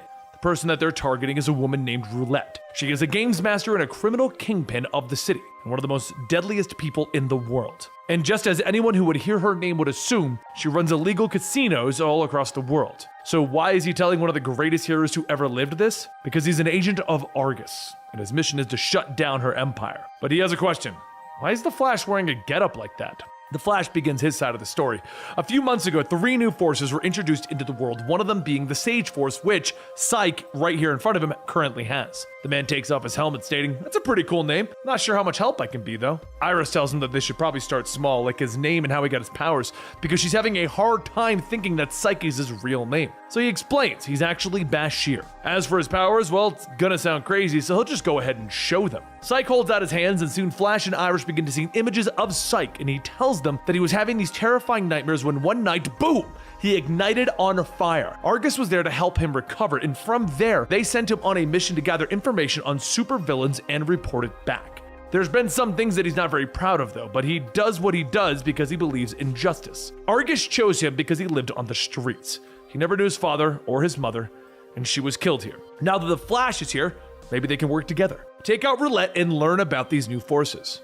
The Flash tells him that the only problem with that is no one can know that the Flash was here. Iris stops him, asking, "Are you serious? We just met this guy." And the Flash says, "Iris, it's the same thing that I felt when I was with Fiorza. There's a connection here that I feel with Psyche. Once we get him out of here, we'll go back to Central City and Commander Cold will have a look and figure all of this out." A short while later at Roulette's casino, Psyche points out that the psychic blocker that Roulette has protects its guests and says that they need to take that thing out. As the 3 move in, Psyche stops and tells Iris, "Actually, you should probably hang back. You're the only one without powers and it'd be much safer." She asks, "Really?" And the Flash tells her, "He's right. Let me scope out things first and we'll get back to you. She scoffs and a voice calls out to her stating that she isn't sure why they're hanging out with that creep. She looks back asking, "Excuse me?" And the criminal Magpie says, "Psych, he's such a creepo." That's saying something when everyone in this place is on the shady side of things. Iris leans up against the bar asking Magpie to please tell her more.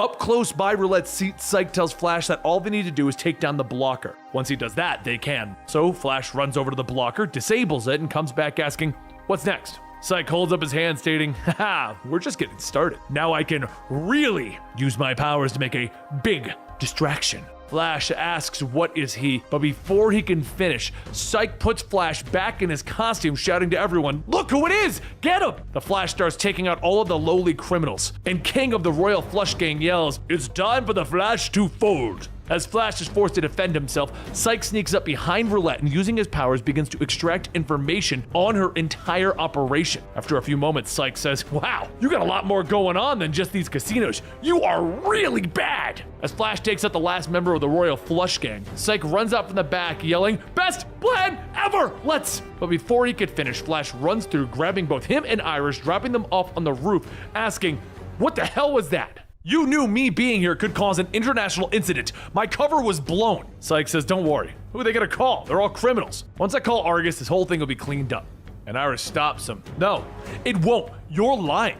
You don't work for Argus. You're just some kid who uses his powers to steal information on supervillains and then you blackmail them for money. The whole thing about your parents was a lie." Psych asks, "Oh yeah? Well, that's my cover. Me and Flash have a bond now. You're the one who's lying." Flash tells him that even if he hadn't pulled that stunt back there, he'd believe Iris. "I don't need mind-reading powers to know when she's telling the truth." Psych sighs.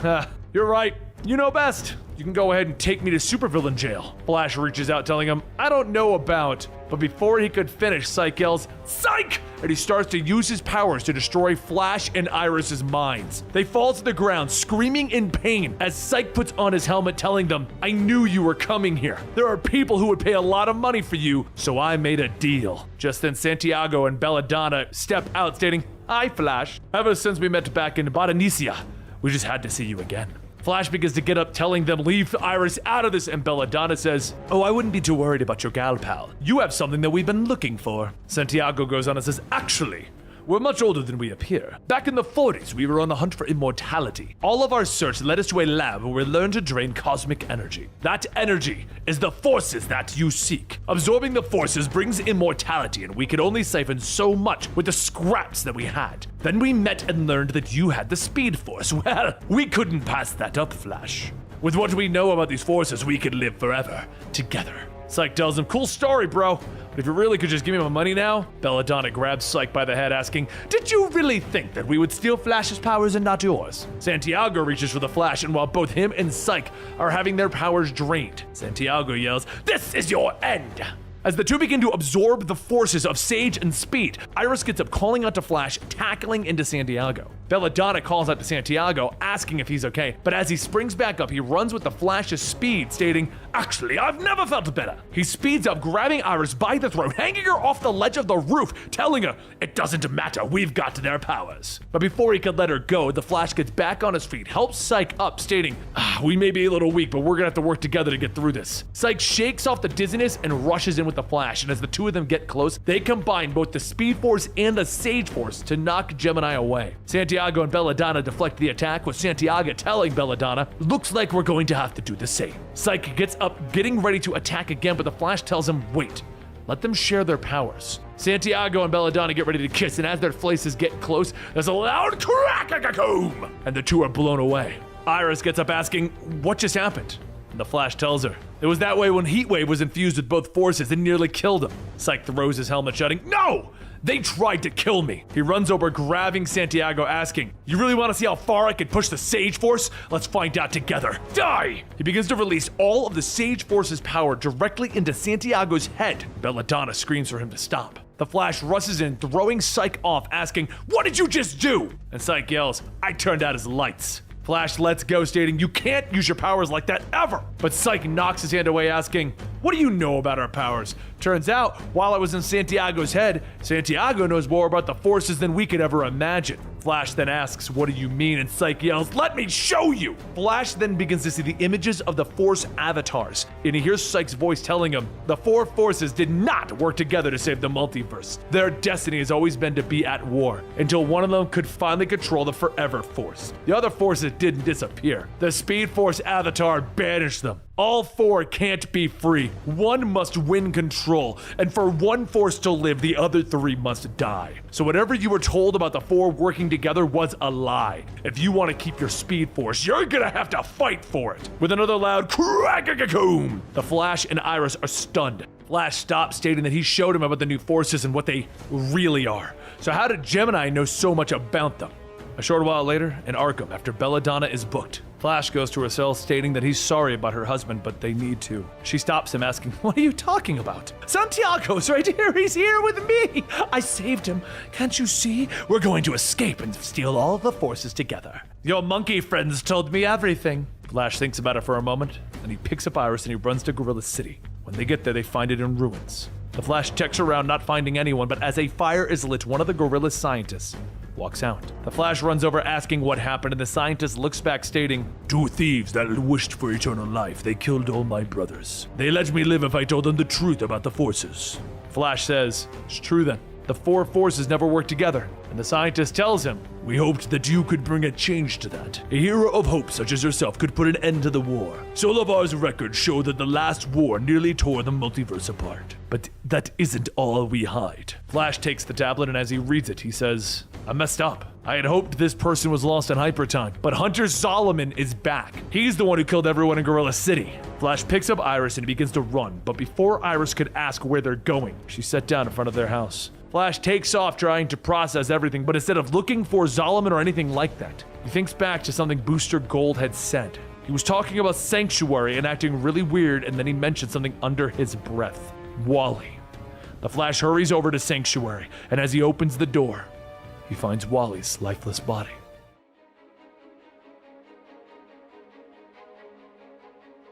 The winds quietly blow over the fields of Sanctuary as Flash holds Wally's costume. He stares, thinking back to when Wally was younger and how he grew up into the man that he is today. Without saying a word, the Flash takes off. And before Superman can go after him, Batman tells him, let him be. Flash begins to run faster and faster until there's a crack-a-coom as the Flash enters the Speed Force, shouting for Wally. Wally can't really be gone, can he? He has to be somewhere in the Speed Force, right? With the Flash, he falls to his knees, yelling, he can't. He's not. And then a voice calls out to him. He quickly turns back, and as he does, Godspeed punches him, shouting, you're not supposed to be here. Flash rubs his face, asking, how are you here?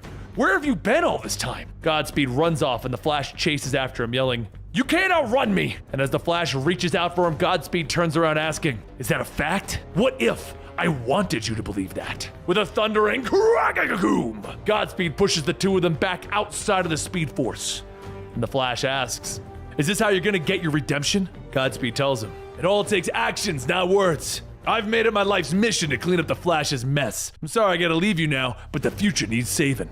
Meanwhile, over in Iron Heights, Kid Flash and Avery pay a visit to Mina when the three of them hear someone calling out. Godspeed stops before them, stating, oh look, a family reunion! And Mina shouts, asking, what is he doing here? Godspeed tells her that he came looking for her, but having the kids here saves me some trouble. Flash jumps in front of Godspeed, telling him, you need to stop before you do something stupid. What is this about, Godspeed? And Godspeed looks at him. You're just gonna have to trust me on this. When it's all over, you're gonna see that I'm the hero that I'm trying to be. Flash tells him, whatever it is, we can work on it together. But you're not going anywhere near these kids. Godspeed runs around attacking the guards, asking, what about them? Shouldn't be a problem hurting them, right? Flash grabs Godspeed, slamming him into the wall, shouting for Kid Flash and Avery to run. And then there's a loud crack as Godspeed shocks the Flash, telling him, no, stay. The Flash's body is thrown across the jail cell, and Mina tells Godspeed, look, the Flash is the only one who ever believed in you. I've studied the Speed Force long enough to know that there's something wrong with you. Is there someone in your head? Godspeed grabs Mina by the head, telling her, I've never seemed more lucid. With another crack, lightning strikes Mina, and Godspeed says that he's doing this for their own good. Kid Flash and Avery charge back in, knocking Godspeed back, shouting to get away from her. But as Godspeed runs around them, he tells them, come on, chill out. I can only imagine how tense everyone is since Wally kicked the bucket, but fighting isn't gonna make any of us feel any better. Kid Flash and Avery stomp. And they ask, wait, what? What are you talking about? Godspeed asks, did Flash really not tell you? Wally West is dead. Godspeed reappears, grabbing Avery, shocking her the same as Mina, and then he moves on to Kid Flash, telling him, I should forget about being in your Flash family. The Flash leaps up, charging into Godspeed, shouting, you are not a part of our family. You never have been, and you never will be. He begins to punch Godspeed over and over, and then he stops to breathe, noticing the blood on his hands. Godspeed coughs, telling him, now I get it. You gotta burn off those pesky feelings somehow. Someday you'll see. All I'm trying to do is warn you. Whatever you did, they don't just hate the Flash. They hate all speedsters. Godspeed gets up, punching Flash away, telling him that this gauntlet belonged to another speedster and has been modified for a new purpose. But before I go, I just wanted to say, I'm sorry about your loss. He takes off, asking, were they listening? The mission is complete. There are no more speedsters to collect from. But that's when Impulse appears and kicks Godspeed in the head, asking, dude, who are you? Impulse begins to beat into Godspeed, throwing him into a gas station pump. And Godspeed asks, who is this? Some new sidekick? Looks like there's one more to collect from. As Godspeed attempts to hit Impulse, though, Impulse vibrates away. And with a loud crack-a-ga, a voice calls out to Godspeed, telling him, you are not ready for this speedster.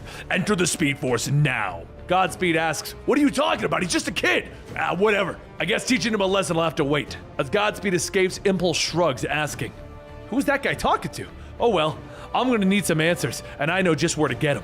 Later at Star Labs, Kid Flash's scan finishes, and he asks, what did Godspeed do to them? The Flash says, as far as he can see, nothing. He didn't hurt any of them or leave any lasting effects, so... Mina says that she hates to admit it, but she's stumped too. As the guards take Mina back, Kid Flash jumps on the table and asks, so are we gonna talk about it? Is Wally dead? The Flash looks away, telling him it's true. And Kid Flash yells, Bull, if it was true, you'd be a mess right now. Mina was just here, right?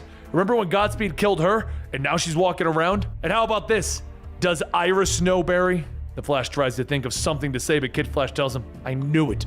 You couldn't help yourself, still keeping secrets no matter who you hurt. You never change, and that's a Flash fact. Every time you've ever disappointed me or gotten upset, I was the one who ran away, but now it's the Flash's turn. Later back at their home, Iris hears the sound of thunder, and she says that she knows that sound. Almost. But before she can even drink from her cup, the Flash runs in. Images of Wally run through Flash's head, and Iris turns back asking if he's finally gonna tell her what's going on, or... But then she accidentally drops the plates, and as it hits the ground, Iris says that she's used to him grabbing the plate before it lands, but Barry takes off the mask, and he says something bad happened at Sanctuary. Iris throws her cup, shouting, no, we just got him back. Do something, go back in time. People like you and Wally, those heroes always die and come back. We've all seen it before. He came back once before, he could do it again. The Flash reaches out, stating that it's not like that. He saw Wally and she slams her fist on the dining room table, yelling, you have to find out who did this and kill them. Flash is taken back by those words and says that she can't mean that. Falls to her knees, crying, yelling, no, she knows, it's just... But all the Flash can do is comfort Iris the best that he can. In our first epilogue, the Flash Museum, Impulse stares up at the statues of Flash and Wally, stating that this isn't right. Like, it's the same, but something is missing. Wally's costume is super cool and all, but that isn't the Wally that he knows. Even the museum has changed. It's all wrong now. This isn't like time passed or people are missing. This is bigger than that. He may not be able to find his family, but he knows what they would do. And that's never give up hope. I'll see you soon, Wally. I know it. For now, I need to find my friends. Epilogue number 2. Elsewhere, Godspeed steps out of the Speed Force, stating that he did what needed to be done. He betrayed the Flash, and it sucked. The voice from before asks, why did he say that he was sorry for his loss? And Godspeed asks, oh, you were listening. I met Wally once, and he knows that Wally meant a lot to Barry. Can't imagine what kind of pain he's in, but then he rushes in and twists the knife. This doesn't sit well with him, and it all better be worth it. The voice tells him it will be. They've seen how the Flash has hurt the time stream. Ever since they were freed from Iron Heights in the 25th century, they have witnessed how destructive the Flash's actions are. Godspeed takes off the gauntlet, handing it over, telling him, yeah, well, this thing worked like a charm. Allowed me to move in and out of the Speed Force with ease, along with getting Speed Force samples of all the speedsters that I could find. The voice tells him, good. The Flash family will pay for what they did to their family. By the time they're finished, there will be no more speedsters.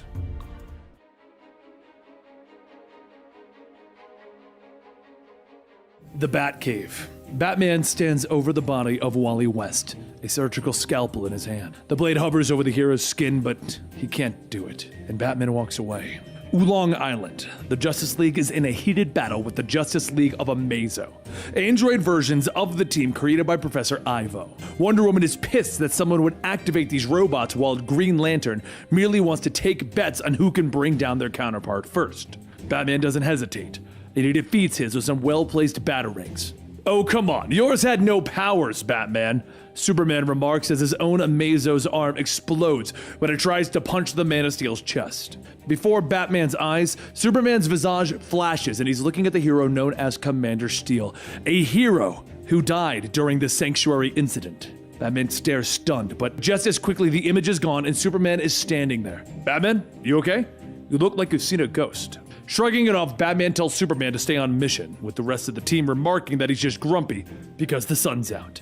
Off the team channel, Batman reaches to Alfred in the Batcave, telling him to look for any hallucinations in his system. But his faithful butler tells him that he just needs a good night's sleep as Amazo Flash rushes him from behind. Before any of the other League members can assist him, Batman jumps over the android's head, unclipping his utility belt and wrapping it around the android's throat. Driving his knee into its back, he pulls with all of his strength. Images of Sanctuary flash through his vision until he finally rips off Flash Amazo's head. The League stands victorious, all exhausted with what seems like endless emergencies. They turn, but Batman is already gone. Green Lantern looks over at the Flash, wondering if he wants to grab a bite to eat. Without a response, the fastest man alive merely leaves, gone at a streak of lightning. It's nothing personal, though. Both Batman and the Flash are wrapped up in the tragedy of Sanctuary. Flash lost Wally West while both he and Batman have been working on the investigation. They've both come up with zero answers. Later at the Flash Museum, the crowds are gathering, as they always do, for the museum of one of the most beloved heroes in the Justice League. As the patrons are enjoying the various displays from the history of the Flash, the building suddenly shakes as something impacts with the ceiling. The building quakes and the destruction rains down on the people below. And in the dust and shadows, a lone caped figure looks up at the crowds. Run. Panic fills the air as the people begin to flee in fear. Inside, a man grabs his daughter, trying to dodge the destruction as they flee out of the building. And his daughter points. "Flash!" she yells, but he keeps running. The Flash isn't there, but she points again. Outside, the massive Flash statue begins to fall as its leg is snapped in half. The man turns, trying to shield his daughter from their inevitable fate. But that's when they're pulled free as Batman swings in, and once they are safely away, Batman wordlessly stalks into the museum, drawing his batarangs for a fight. But the room, it's empty. A noise behind him causes Batman to turn, throwing his batarangs, but the Flash merely catches them. He isn't here to fight, and he's surprised that he was able to sneak up on Batman. The person who did this is gone. Flash understands, but their work isn't done, and he speeds outside, helping those he can by giving them first aid and food. No matter how crazy things get, it makes them feel better when they see a smile. Batman watches the fastest man alive, seeing images of Wally once more. He was on his way back to Gotham when he heard the alarms. Flash understands he needs to gather evidence, so Batman can go ahead and pull his vanishing act. "We can tackle this case together, like the old days." The words bring memories of the past when Flash and Kid Flash worked with Batman and Robin. Images of Wally laughing and joking, they're painful, and they bring silence from Barry. Barry has dealt with many mysteries in his career, and he's sick of lies. He knows Batman wasn't just passing. "I want the truth now." Batman admits it, he knew the attack was coming. Similar attacks have happened around Gotham. Small, really, no injuries. Clearly, things are escalating. "Who?" Barry asks. So Batman tells him that he thinks it's Gotham Girl, a former hero who was manipulated by Psycho Pirate alongside her brother. Her powers would have killed her, so Batman benched her. They don't know why she's attacking, but they have to find her. And in her secret lair, Gotham Girl moves forward through the shadow. The Flash is involved now, and a big smile crosses her face. Nothing will stop her from becoming a hero. Nothing will stop her from saving her brother. She speaks to her brother, but he barely listens. Tubes pump green liquid into his body as he slumps to the floor. "Help me!" He struggles as his head falls. Gotham Girl begs him to stay with her, but she also seems to be speaking to someone in the shadows. Someone who promised to help her, to help bring Gotham back, to help become the heroes again. Back at the Flash Museum, Batman and Flash continue to work the crime scene. While they're both helping, the stress of Sanctuary has taken its toll on their teamwork, and they're both lost in their own thoughts. The two of them are doing their best, but seeing each other only reminds them of what they can't solve. Despite these thoughts, they're both excellent detectives, and a leaf points them in the direction of the Caribbean. The only question now is, can the top-speed Batwing keep up with the Flash? The island seems deserted, as if no one's been there for years. But a quick run around by the Flash reveals footprints and a plant that they found at the museum. Also, there's a giant evil-looking fortress, and that seems to be a really big clue. Before they can decide how to proceed, a call comes over Barry's comms. The two begin to walk in, as the voice of Iris asks Barry where is he. They're supposed to talk to Wallace about what happened to Wally today. But knowing that he's working with Batman only makes Iris angry, and Barry hangs up after she asks him to pass along a message. One that he'd rather not relay to Batman. Further into the base, the two heroes discover a room full of obsession. Pictures of the Justice League lining the walls, images of the heroes in action saving people. Gotham Girl and her brother were saved by Batman when they were younger. They wanted to become heroes like him, save others in the world, but their powers were killing them. After her brother's death, Batman forced her to stop being a hero. I told her it was because she would die from using her powers. But the reality was, I didn't want this life for her. But it didn't matter. Both Bruce and Barry know that if someone wants to be a hero, nothing can stop them. These words would bring back Flash's memories of when Wally first got his powers. Of their first conversations about Wally's costume. Who made Gotham and Gotham Girl's costumes? Barry asks. They didn't do it themselves. Barry helped Wally. Alfred helped the Robins. Somebody was there for them. Somebody helped them. For the world's greatest detective, you sure miss a lot, Batman. Is this really the time to bring up Sanctuary? The Dark Knight questions, but the two are interrupted by a strange buzzing sound coming from deeper within the fortress. Moving into another chamber, they find cryotubes, and the bodies within are slumped over, dead. Barry finds two tubes that are unoccupied and opened. The chemicals within aren't supernatural. Barry can quickly determine the chemical compounds. They all have one base: Venom, the thing that Bane uses to power up his abilities. Batman is immediately on guard. This place is a trap. Somebody wanted them to find these bodies.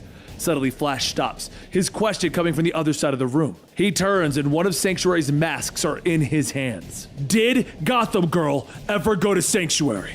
But Batman knows that if that mask is here, it's because somebody wanted them to find it. He continues to scan the room, Batarang ready, but Flash won't let it go. He's suddenly beside Batman, repeating the question, did Gotham Girl go to Sanctuary? There's no time for a response, though, as the wall beside them crumbles, and Gotham Girl comes flying in through the rubble. Batman tries to talk to her. No one was hurt in the other attacks. She can stop this. The Flash tries to stop her as she makes her way to the Super Venom, but Gotham Girl is fast and strong and simply backhands him away. Plugging the vial into the machine causes a reaction, and suddenly the tubes open up as Batman and Flash watch the preserved experiments moving towards them. Gotham Girl floats over them. Your lives inspire others to be heroes. Now these prototypes wish to prove themselves. The strange, superpowered zombies begin to attack the heroes, with the Flash's fists moving in a blur. They don't understand if she continues to use her powers, she'll die. Gotham Girl agrees, but she'll die a hero. Shouldn't I want to die a hero? Batman continues to fight to reach her. Her brother wouldn't have wanted this. Claire orders him not to talk about her brother, and with these final words, she leaves our heroes to their fight.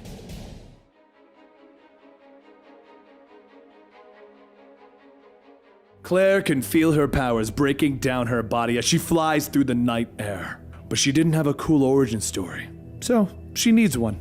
She pushes through the pain, pushing herself faster through the sky. If she is to be a great hero, she's going to need a great origin story. Back at the island fortress, though, in a massive battle, Batman and Flash continue their fight.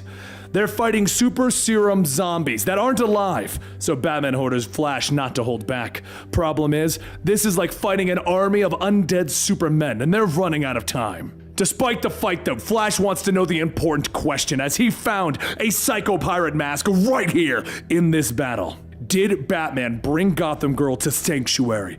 Could she be the cause of the death of their friends? Batman tells him, I don't know how she got that mask. We have to stop following her plan and come up with one of our own. Whoever is behind Gotham Girl is using her and the events of Sanctuary to hide their actions. They need to make the zombies burn themselves out, as the powers of Gotham and Gotham Girl kill them slowly as they use the abilities. These, being imperfect zombies, will burn out faster than the normal people of Gotham and Gotham Girl. Hopping onto Flash's back, Batman uses himself as bait, forcing the creatures to chase after them. The zombies follow them as they zip around the base, and one by one they burn out bright, until finally the last one falls. But for Flash, it's a hollow victory. All these people wanted was to be heroes. The Flash turns on Batman, anger in his words. This is your fault. Another mystery built by you that bites the rest of us in the ass. He turns to leave. He needs to be at Central City and stop whatever Gotham Girl is planning. And Batman can't stop him as gravel hits his face with Barry speeding away. Back at the Central City PD headquarters, Iris West is searching for a picture of her, Barry, and Wally. After finding what she wanted, she moves to leave the building, when suddenly the roof collapses as Gotham Girl lands in the room. But Flash is there, ordering her to stop as he moves around, helping people. Whoever put you up to this, you don't need to do what they say. The woman just laughs at him, though. If he just left Batman behind, well, that wasn't very heroic, was it, Flash?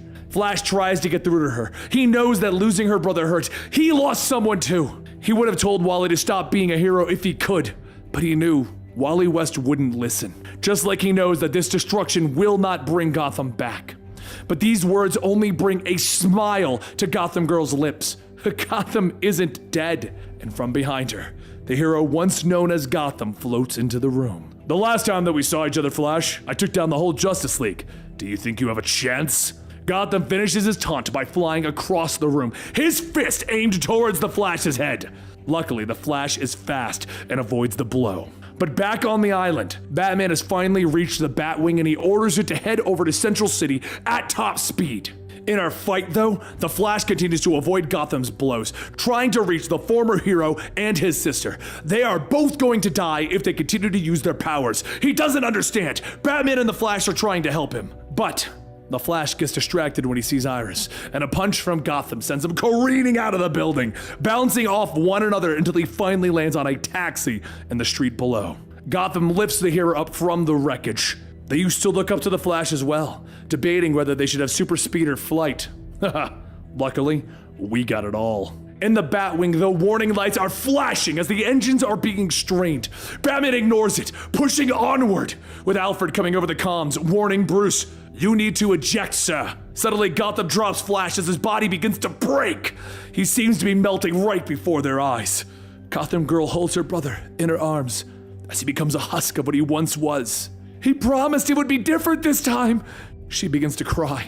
Iris helps Barry to his feet, asking whether Gotham Girl was the one who killed Gotham. But Barry knows that she is just innocent. Gotham Girl continues to cry, tears flowing down her face. Her brother was too far gone. He was already dead. And she whirls in the Flash, her fist raised. "Just like you!" But she's suddenly stopped as a bolo wraps around her neck, exploding around her head. It barely slows her, though, as Batman lands on the pavement before them. He tries to reach her. He tries to make her see that living the life of a hero is hard. He can still help her. "Where did you get the serum?" But it doesn't matter. Gotham Girl injects it into her neck, with her body beginning to glow as Batman yells for her to stop. But Gotham Girl knows being a hero means living with the pain, doing anything to avenge the ones you love. Before Batman, Gotham Girl rises, her body glowing with raw power. The Flash continues to drag people out of the wreckage as Gotham Girl unleashes her new powers on the city, wiping out entire city blocks with beams from her eyes. Batman tries to get her attention. He doesn't want to hurt her, but he will if she doesn't stop. But his batarangs are nothing, snapping as they even get close to her power. Gotham Girl is sick of Batman thinking that he is in control, and she launches more energy at him. The blast would have killed him, but luckily the Flash is there to pull him free. Barry doesn't want to fight her. He wants to understand. He wants to help. They tell her to stop using her powers, but if she doesn't, she's going to die. But without her powers, Claire is nothing, and her brother knew that. Suddenly, Claire stops, her flight wavering slightly. She vomits greenish fluid seemingly exploding out of her, and she falls. The heroes rush in, performing CPR, trying to bring her back around. They won't lose another hero. They've lost too many at Sanctuary. Each sees those that they have lost as they try to bring Claire back to life. Batman offers to use the defibrillator on his belt, but Flash knows it'll take more than that, and he generates lightning with his speed. The electricity jolts through Claire, bringing her back and forcing the rest of the serum out of her body. "Batman, where am I?" she asks shakily. The girl, well, she remembers nothing. They should get her to the cave to help her. "Like you helped Wally!" The cry reaches them as Iris forces her way through the rubble. She blames them. They brought another young person into their world without any thought of the repercussions. She's not afraid of Batman. His words bring nothing but a slap to the face. The two don't have time for this. She just tells them to leave. In the Batcave, Batman has managed to replicate the stasis tubes from the island fortress, allowing Gotham Girl to stay there until her body recovers. She seems to have no memory of the island, who gave her the serum, or why she attacked the museum, but now that Flash has saved her, Batman can do what he should have done in the beginning, help her become a hero. But Barry doesn't agree. They keep bringing people into this life even though they know it's wrong. Batman questions what happened to the hopeful, optimistic Barry Allen. He died with Wally West! Batman always acts like he knows everything, but Barry knows that he's just as clueless as everyone else. The greatest trick that Batman ever pulled off was making people think that he always had a plan. We need to stop this. The price for wearing these costumes is too high. But Batman knows. We pay the price so that our loved ones don't have to. But they do pay a price. They pay the price because the heroes keep failing. It's always another mystery, another villain, another innocent in the crossfire, another dead Robin. Flash says as he begins to leave the cave, anger flashing in Bruce's eyes. At least I never forgot that one of my partners existed. Barry turns, anger in his eyes, lightning cracking. The cave can sense the danger and it begins to activate countermeasures. Energy is shot at the speedster, but he is too fast. Batman has prepared, but the Flash is too fast, stopping his fist inches from Batman's face. I could have hit you 100 times before you threw one punch, Barry says as he leaves, leaving Bruce alone in his cave. Returning home, he finds a letter from Iris. She can't stay anymore. She wanted to write Wally's obituary, but she realized that she was writing Barry's. The hero rushes out into the night, and in Central City, the Flash fights crime. In Gotham, Batman fights crime. This is the life that they lead. This is their life. They can save everyone, but in the end, they are alone. In the near future, Batman sits in front of his computer with Superman at his back. They saved the multiverse so many times, but this time it's different. They don't know who they can trust. We can trust the Flash, right?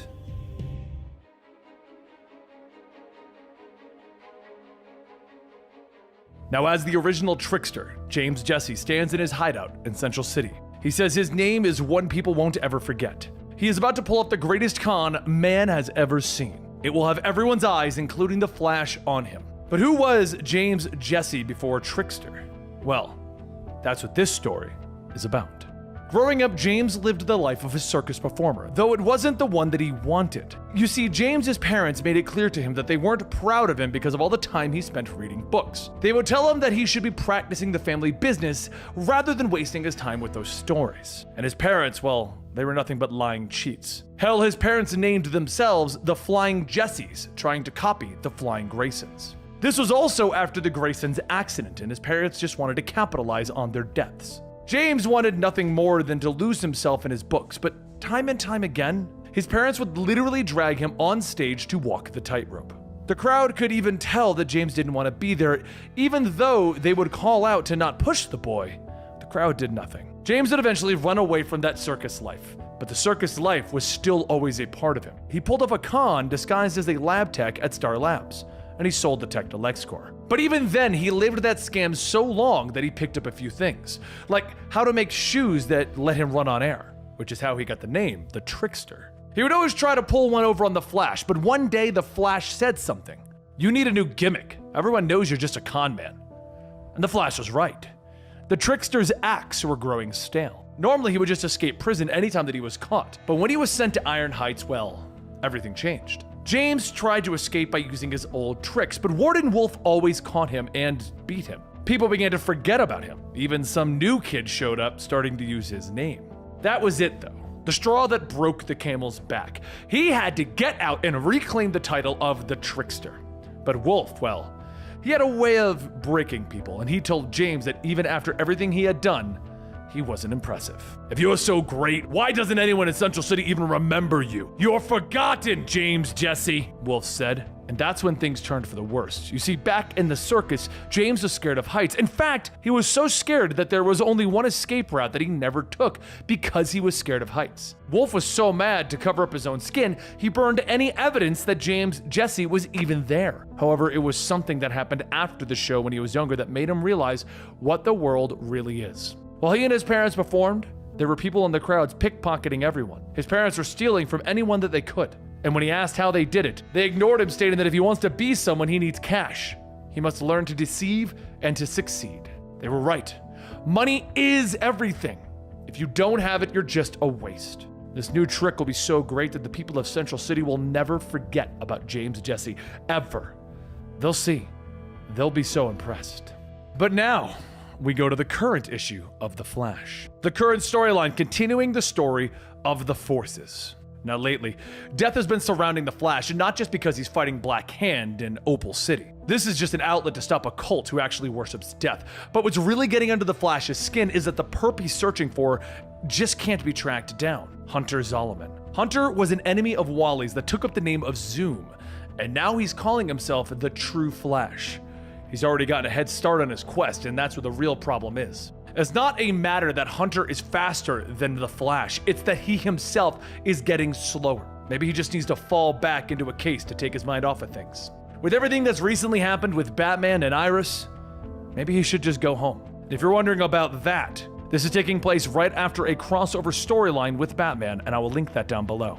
Commander Cold, an individual from the future who has come back in time using the name Cold as his superhero alias, and he's trying to help the Flash, left him a message stating that he was needed at Iron Heights and that dropping off the Black Hand cult leader is a good enough excuse just to do that. However, when the Flash gets to prison, he notices something odd. All of the guards there, well, they're happy. Iron Heights was a very gloomy place, so why is everyone smiling and looking so cheerful? The guards tell him that they haven't had a new inmate in days. In fact, there hasn't been any incidents at Iron Heights in the past few weeks. Flash shrugs it off, calling out to Wolf, stating that he knows that Cold isn't his best friend or anything. But has he heard from him at all? Wolf turns with the biggest smile on his face, something very out of character for this man, stating, "No, I can't say that I have. I'm sure Commander Cold is just fine. Thanks for delivering the new inmate. We'll take good care of him." As the cult leader is taken away, he asks, can he be taken to Arkham instead? This place is giving him the creeps. Flash thinks to himself that this cult leader is not the only one. As long as he's known Wolf, he's never even cracked a grin, ever. Flash heads back into the city to go to work, but when he gets to the police department, he sees everyone there is smiles as well. He starts to wonder if maybe he's been away from Central City too long. He asks Kristen what's got everyone in a good mood, and she states asking what's wrong with everyone being in a good mood. Here, she'll show him why everyone's in a good mood. They both head to a holding cell, and she opens up the door, but there's no one inside. The Flash asks why is it empty, and Kristen says that that's just it. There hasn't been a single crime committed in Central City in weeks, not even a speeding ticket. Flash looks around, stating that that's impossible, and that's when Director Singh walks in yelling to the Flash, "Don't jinx us!" And he smiles, telling him, "I'm just kidding. It's good to see you, Barry." Flash asks him, isn't it a bit strange that they haven't had any crime in Central City? And Singh tells him that he should be careful for what he wishes for and just be happy. The three head back upstairs, where Kristen gets a text and shouts that her boyfriend is here. Barry Allen, meet my new boyfriend, James Jesse. Kristen runs over hugging him, and James says that he's heard so much about the famous Barry Allen. "I would have come by Iron Heights, but that place gives me the heebie-jeebies." Flash stares for a moment, stating that James looks familiar, and James tells him that, "Haha, I've just got that kind of face. I'm sure we'll be seeing a lot of each other, Barry." Singh then grabs his coat, stating that they're all going to be heading down to the pub, asking Flash if he would like to go. The Flash tells him no, he's going to head home for the night, and as he leaves, he looks at all of the townspeople, seeing them all happy. He leaves for a few weeks and the city is better off? I mean, he wasn't expecting a hero's welcome, but this is just too suspicious, right? Or is he just being paranoid? He needs to find Cold and figure this whole thing out. He hasn't been able to get a hold of Commander Cold since he got back. Why would he want him to go to Iron Heights anyway? So, Barry changes into his costume and begins to track down Cold's last known location since the two of them have been connected. He begins to feel out the frequency's trail and it leads him to an alley. He looks around and sees some of Cold's broken tech on the ground and he thinks that that's strange. Cold was very protective of his future tech. He would never leave it just lying around. He needs to go back to Iron Heights and figure out exactly what happened.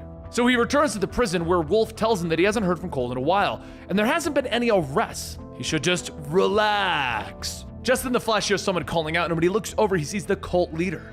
He bows, telling him, "I want to thank you. This place is wonderful. I've never been so happy." Flash shouts, asking, "What is happening here? You weren't talking this way when you were caught. What changed?" With no other leads, the Flash races back to the precinct to talk to Detective Burns, who's recently been seeing Cold. She says that she'd rather not talk about it, but don't worry, she's happy. Flash tells her no, she can drop the act. Where is Commander Cold? Burns pushes Flash into a locker, asking, why can't you just let me be happy, please? You must be happy. Flash sees Burns struggling to keep the smile, but Burns turns around, banging her head on a desk, saying that it's much better if they're all just happy. Can't you see that, Barry? Soon, everyone in the precinct reaches out towards Flash, telling him, we just want you to be happy too. Later, back at Iron Heights, James has turned the prison into a giant circus where Axel, the newest trickster, says that they've got some new people that need to be re-educated. Kristen then runs up, giving James a kiss, stating that she has brought in her good friend Barry Allen. He's always been a downer. She knows that you can help him. James tells her that Barry and the rest of their guests will be right as rain as soon as they stroll through our happy machines. Now, don't be shy. Soon the group walks through the cylinder-like device, and the Flash steps out, stating that he feels happy. Kristen runs over, asking if it's much better. Don't you feel great? And the Flash tells her, I feel so happy right now. One of the guards laughs, stating, "Hokey dokey, let's get everyone all back home and we can keep living out a life of joy and happiness." While the group moves, Barry quickly ducks around the corner, changing into his Flash costume. Now, he knows who James Jesse is. He's the original trickster. And now that he knows what he's up against, it's time to get to work. He was able to trick his way through James's machine by keeping himself at a low-level vibration so that it wouldn't affect him. So it's time that they took a look around the place too. But just then the Flash gets an incoming signal from Cold that his location is somewhere off in the prison. Flash rushes down to the lower levels to see Cold tied up to a pole, and as he gets there, there's a loud boom! Axel jumps in with his boomstick cannon, yelling to the Flash, "Look alive, Flash!" Flash asks what's going on, but Axel fires the cannon again, wrapping Flash up in a spring glove. Flash easily breaks free, asking when did he start working with James Jesse? Axel tosses a flaming alphabet block, asking, "You mean my idol? My inspiration?" When I heard the plan for James's trick, I knew I had to be there. Flash creates a tornado, throwing the block back, causing it to explode on Axel, asking, "What is James planning?" The explosion knocks Axel out, so Flash hurries over to help Cold, stating that he's sorry for being late. Cold gets up, telling him, "It's not that. It's the Sage Force. James is using his tech with it to control the people." Flash asks, "Is that what you called about?" And Cold tells him, "I didn't call you, Flash." Just then, both Flash and Cold are trapped in a bubble, with James yelling, "That prank was all me. Bet you didn't think Trickster would reveal himself as the greatest enemy, huh, Flash?" Flash tells him that he hasn't thought about him in years. And James tells him, "That's the problem. You know they pulled a scam on the devil, right? Even still, the people not remembering who I was, it made it much easier to work behind the scenes to prepare for the big return. One day, a gift from the heavens came to me, the Strength Force. So when Axel came to me for help, he told me all about the new forces, and I was able to gather just enough of the Sage Force to make some new toys to play with." Flash tells him, "Wait, the Sage Force gun that I found at Corte Maltese, that was you?" James then motions to Wolf, telling him, "Look how happy these people are." Wolf begins to snap out of his trance as he lunges for James, but James cracks him in the head, telling him, "You gotta be careful with that temper." As the trance comes back, Wolf stands up, telling him, I'm sorry, I'm not sure what came over me. I'm in a better mood now." James punches Wolf down, asking, "Why don't you share that love with Fleetfoot over there and tell him what happened? Tell him why everyone forgot about me." Wolf leans up from the beating, stating, "James was an inmate here. I tortured him for years, using him as a guinea pig to test Iron Heights security. When he escaped, I buried the evidence, all of it. I made it so that James Jesse was a ghost." James stands up, asking the Flash, "Do you see it now? This is why I needed to set the stage for a trick worth my big comeback." But Cold holds his hands out, creating a snowflake, stating, "The problem with you using my own tech is that I'm a master of it too, so I've got a few tricks up my sleeve." The barrier shatters, freeing the two of them, and James jumps and throws exploding alphabet blocks, yelling, "No fair! You cheated!"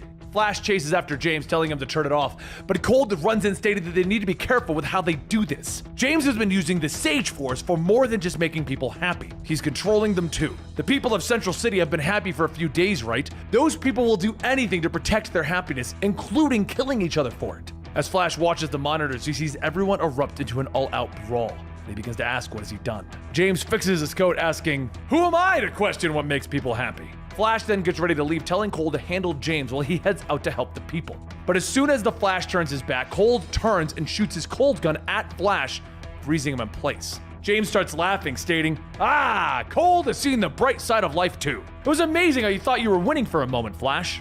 James then squeezes a rubber chicken, electrocuting Flash and knocking him out, telling him that he fell for the greatest trick of all time. Again, A short while later, Flash wakes up when James is blowing a party whistle. Flash is startled and James yells, "He's alive!" Flash shifts, asking what is he going to do, and James tells him that he's just watching his trick unfold. See, he could kill everyone. That's something people would remember. But death feels so small. That's when it hit me. I could show Central City how fake their happiness really was.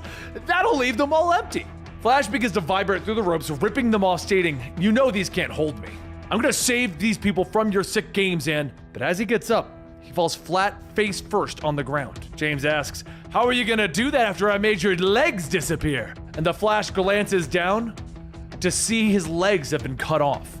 He starts reaching to where those legs used to be, stating that it has to be a trick. It has to be a trick. But as James leaves, Cold says that he should be happy. There's a silver lining in everything. You just need to know where to look. Flash shouts, asking, "What did you do?" And Cold tells him, "We were set free. Before James came back into my life, I was always angry. Mainly because I was stuck in your stupid time period. But now there's no need to be afraid. I missed my home so badly that is all I thought about. Afraid of something bad happening to my friends. Every time I think about them, it just makes me so angry." Meanwhile, on the rooftops of Iron Heights, James walks out to see his parents, stating, "Just look at it all, son! Your greatest stage of all, and you've won! And you did it all for us." Back below, Cold stands up, stating that he's not sure what happened. He was thinking about the Renegades being hurt, and suddenly James's spell wore off. Flash continues to reach for his legs, stating that he needs help. He can't tell if James really cut off his legs or it's all in his head. So Cold tells him that he needs to think of something that will break the illusion. Think long and hard. Flash pauses for a moment and thinks carefully. He came back to Central City because he wanted a distraction. He wanted to run away from his failures. And James's spell took that away. Sometimes it'd be easier to believe the trick. Should just give into the magic and ignore what is really going on. He's been ignoring his own feelings a lot lately. It's not out of anger or fear or pessimism. Admitting to himself that he knows that he can deal with it, it makes him happy. Back up top, James pushes his parents over the ledge, shouting, "Do you remember what you taught me? To lie, to cheat, to deceive, to climb. No matter how afraid I was, I did it all for you, to make you happy." Just then the Flash runs through the courtyard, grabbing both of James's parents, stating that the show's over, James. Good thing that you were already at Iron Heights. It's gonna save me a trip. James sighs, stating that it looks like he saw through the trick, but it doesn't matter. I still showed the citizens of Central City that they can't send inmates to Iron Heights. Flash grabs James, telling him to fix this or else. And James asks, "Or else what? You'll never hurt me. How about you use that speedy mind to figure this one out? Right now, you can either save the citizens of Central City or you'll stop the inmates I set free who have been stealing loot this entire time. Clock's a ticking, Flash!" Dozens of lights begin to flash and blind the Flash. And when he opens his eyes, James is nowhere to be found. So first, Flash runs both of James's parents off the island, telling them to try not to ruin any more childhoods before running back and meeting up with Commander Cold. Cold says that he took a look at everything and James is way smarter than he should be. He's rigged his machine so that if they pull the plug on everything, it'll end up killing them. They need to use a small rig to reverse every single person under his spell, one by one. Flash suits up with Cold's makeshift rig, and he begins to run as fast as he can to each and every person in the city. He pushes himself harder than he has in months, past the anger, past the pain, past the failures. It hurts to run that fast, but he can't stop now. He has to save the city, even if it means taking away their fake happiness. And just as the Flash reverses the spell on the last person, the makeshift rig falls apart, and he says that there's one problem. Now what about the rogues? Cold flies in, stating that he got word from the Coast Guard that the rogues took everything back to Iron Heights. So Flash turns and races towards the prison, but as he gets close, there's a loud boom as the entire prison explodes. The Flash was too slow. Later, as the media arrives, one reporter says that they believe the explosion was to cover up James Jesse's tracks after his daring heist. But even with James missing, things are slowly starting to go back to normal. Kristen and Singh gather enough evidence to build a case against Wolf, and he's put away in Belle Reve, right next to Captain Cold. Singh has also reassigned Flash back to the crime lab so that he can examine the evidence from the Iron Heights explosion. Every piece is just a reminder to him of what he's lost. But hopefully, with this, he can. As Flash opens up the door to his office, he sees a man in a hood standing there, and the man looks back asking if this is where it happened, where his life changed. Flash tells him the area is off limits. He's not sure who he is, but the man turns back with a green glow in his eyes. If he had a name, it would be Steadfast. Flash says that he knows that energy. You have the Still Force. I thought only Grodd and the Turtle had the Still Force. I've been searching, but as he walks, he feels himself locked in position. Steadfast tells him that he should no longer go forward, he must go back. For the multiverse to survive what is to come, Barry Allen, you must remember. Remember something that you have forgotten from your past. A green light washes over the Flash as he sees himself sitting in a room as a child and his mom shouting, "Bartholomew Henry Allen, if you want to go back to the comic book store, we need to leave right now." The young Flash throws his papers. He runs out of the room yelling, "Coming, Mom!" And that's when there's a loud crack as lightning strikes.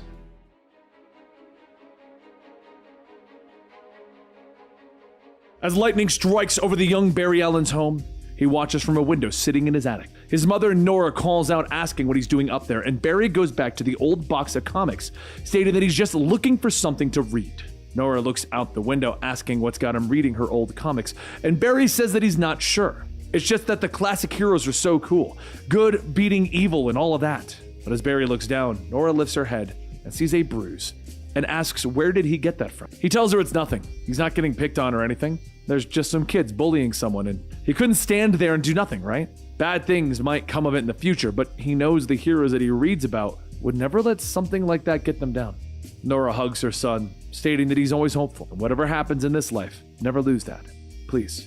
15 years later, on February 11th, Barry heads downtown to process another crime scene with Officer August Hart. August looks at the man on the ground, stating that, from the looks of things, the man was shot in the back of the head. His gut says that it was a mob hit, probably brought to his knees, and then bang. Barry looks at the position of the deceased man's feet and the blood spatter and says, no, the victim was killed running. If he really wanted to become a detective, he can't rush judgment on any case. August laughs, telling him, that's why you're the best, Barry. But then a voice says, that's the word on the street, but Barry Allen never gives me the time of day. August then says that if it isn't Iris West, she shows up to these scenes so much that one might think that she's a serial murderer. Iris brushes him off, stating that she's just here to chase a story, and Central City's favorite CSI is 100% a story. It's just that every time she attempts to interview Mr. Allen, he dodges. Barry begins to tell her that he can't say anything because it's still an ongoing case, but August pushes him, stating, oh, it's okay. Barry's being shy. Iris then says that she knows deep down that there's a headline in him, but duty calls elsewhere this morning. The next time that she sends a text, though, he better answer. A short while later, Barry heads into the lab to process the evidence when he mistakenly bumps into a man playing with his kids in the street. Barry tells the man that he's sorry, but the man tells him it's fine. Mistakes happen. And a few seconds later, the rain begins to come in, and one of the man's children yells that it stinks. The father says that they shouldn't be out in the street after dark anyway. But you know what? The sun will come out tomorrow. Barry listens, stating that he wished that he had shared that same sense of optimism. It's nights like this that remind him of his mother and him reading comics in the attic. In fact, that was the last time that he could remember being happy. After her murder, he worked so hard to learn everything that there was to learn about forensic evidence. The court said that his father killed his mother, and that the case was closed, that there's no justice for her, and now an innocent man sits in jail. As Barry gets to work, he gets a text from Iris asking if he wants to grab something to eat. He thinks about it for a moment. Just then, lightning strikes through the window, shattering the test tube and throwing the chemicals all over Barry's body. That was February 11th. Now, it's June 15th, and Barry Allen awakens from his coma. Visions of the past startle him as he screams out from his bed, knocking his plate of food over. He tries to catch it, and to his surprise, well, he does. The food, the drink, even the jello, but how? He tells himself he just needs to get home. But before he can even think about it, he's home. He rushes back to his lab to figure out what's happening. And that's when August hears something and asks who's there. But before August knew it, Barry had ran into the locker room, changed, and walked out wearing a tie. The next day, Barry sat down to try and process everything that is actually happening. His body is the crime scene. He just needs to put together the pieces. His blood looks normal, but the molecules have been energized. His calorie intake has increased to make up for the increased metabolism. He runs so fast that he sets fire to his shoes. And if he vibrates his molecules at the right frequency, he can phase through walls.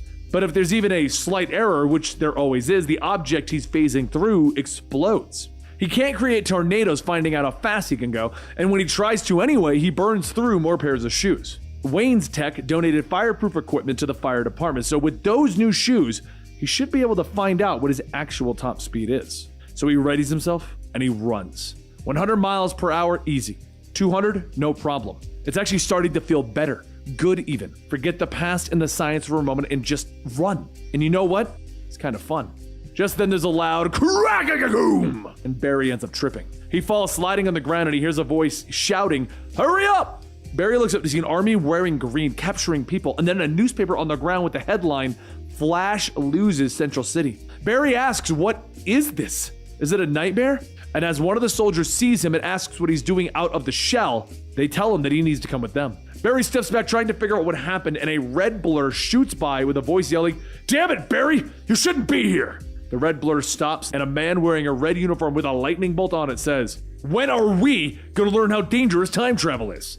Barry's mind begins to race, trying to understand what is going on as he looks at all of the horrible things around him. The man stops him, telling him, "I know what's going on with your head right now, but trust me when I say this, it'll all be okay." Barry asks who he is, and the man says, "I thought you would take a guess on the resemblance, but I'm you, well, a few years closer to the finish line." Barry smacks the old man's hand away, stating, No, this isn't real.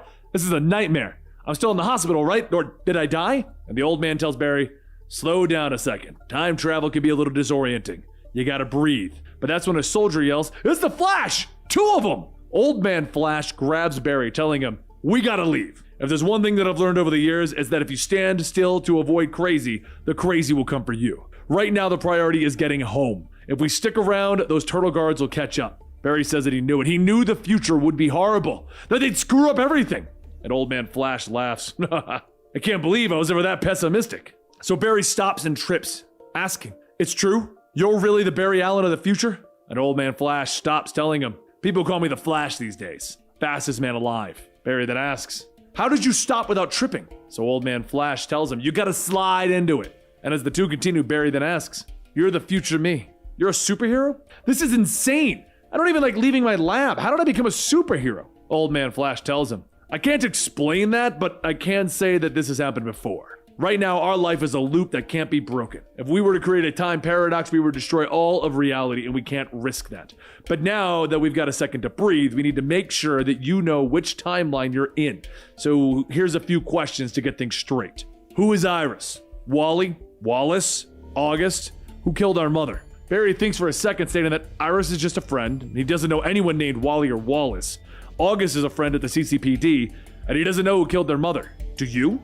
Old man Flash says, "We both read enough comics to know how dangerous it is to mess with time, no matter how bad it gets. Now, that tower over there, it creates an energy barrier over Central City that drains all traces of speed from anything. Nothing can get in or out. It's called the Shell, and it is the home to a man named the Turtle. Turtle uses his powers to steal speed and energy from Central City and its people. I fought the Turtle a few times over the years. Never took him seriously. No one really did, which was a mistake. One day, Turtle appeared and he just took over Central City. Other heroes tried to stop him, but no one can get past the Shell.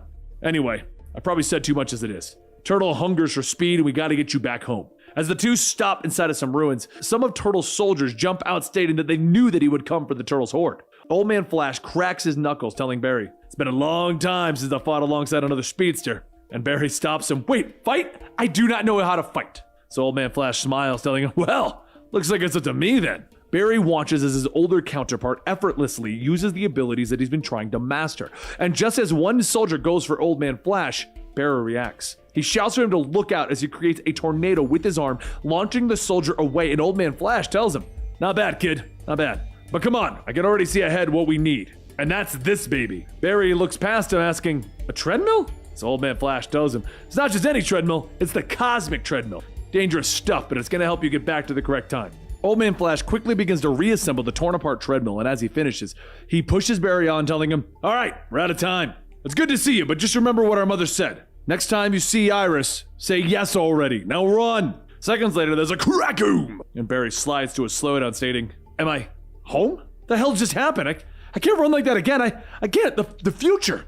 So in the coming days, Barry desperately tries to recreate the treadmill. But with all of his self-doubts, he can't help but just shake and vibrate. He tries to calm himself down, and then he gets a message from Iris asking for a meetup. He thinks about what old man Flash said about just saying yes, so he finally agrees. And the moment he sees Iris, the shaking disappears. At that moment, he gets ready to cross the street when suddenly a police car speeds by, and then he hears a voice. "How dare you stand in the way of my destiny?" The police surround an older man, but as they open fire on him, the man waves his arm, stopping the bullets mid-air. He plucks them out, stating, "You may call me Turtle." Barry tells him, that's the guy, that's Turtle. Wait, what if I stop him now? We could ignore that future. Just then, Iris jumps up from her seat and starts to run towards the action, and as Barry watches, he finds himself in awe. A woman with no powers running in head first and unafraid. But as she steps out, a police car almost hits her when suddenly there's a red blur standing in front of her. With everyone slowing down, Barry shouts to Turtle that this is the end of the line.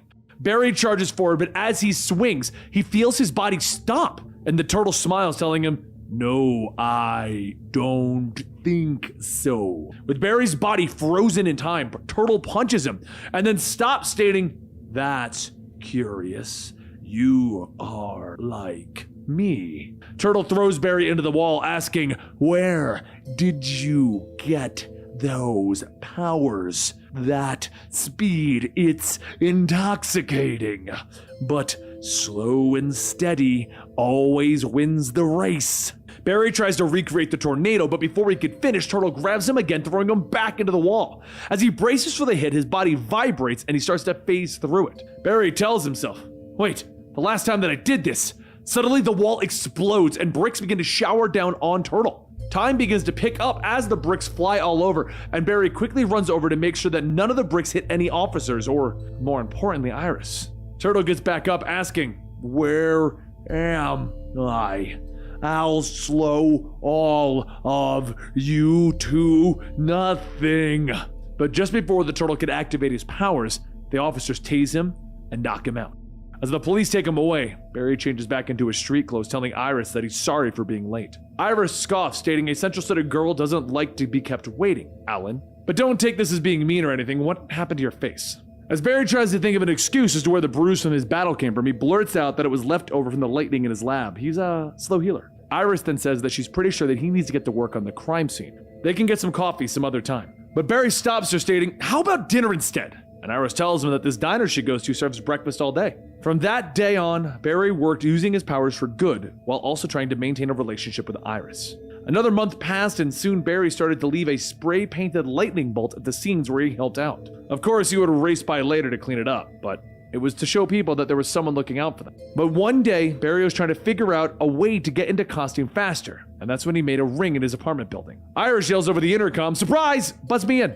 But what was Iris doing here? She's never been to his apartment before, and it's a mess. So Barry does what anyone with superhuman speed would do.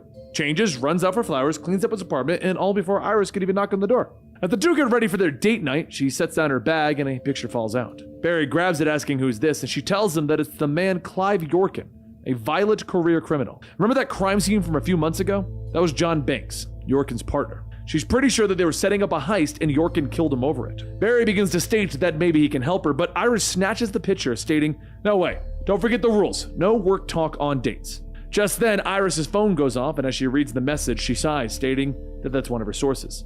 It seems Yorkin is working with a new gang. She's got to go. Barry laughs, stating that duty calls, and Iris tells him that she's just been working on this for months while everyone else chases the Flash stories. So Barry asks, "You're not interested in the Flash?" And Iris kisses him on the cheek, stating that she needs more evidence to decide. Central City has a lot of crime, and it needs more than a costumed hero. It needs hope. So as she leaves, Barry rushes to the lab to begin processing all of the evidence taken from the crime scene of John Banks. There was powder on his shoes, a controlled substance that is only available at Central City Pharmaceuticals. And with that knowledge, hopefully he can. Barry quickly slows down not to be seen as he spots Clive, and just before he could go in, Iris shouts to him asking if she could have a word with him. She would like to talk to him about an old associate of his, John Banks. Clive walks over, stating that she could take a hike, and Iris asks, "Did you murder him?" Clive grabs Iris by the shoulder, stating that she can come with them. But Iris kicks him, and he pulls out a gun and he opens fire. Before Iris could blink, all of the bullets disappear, and Clive and his new gang are tied up. Barry runs home so that he isn't seen, but as he stops to breathe, he falls to the ground in a pool of his own blood, shot.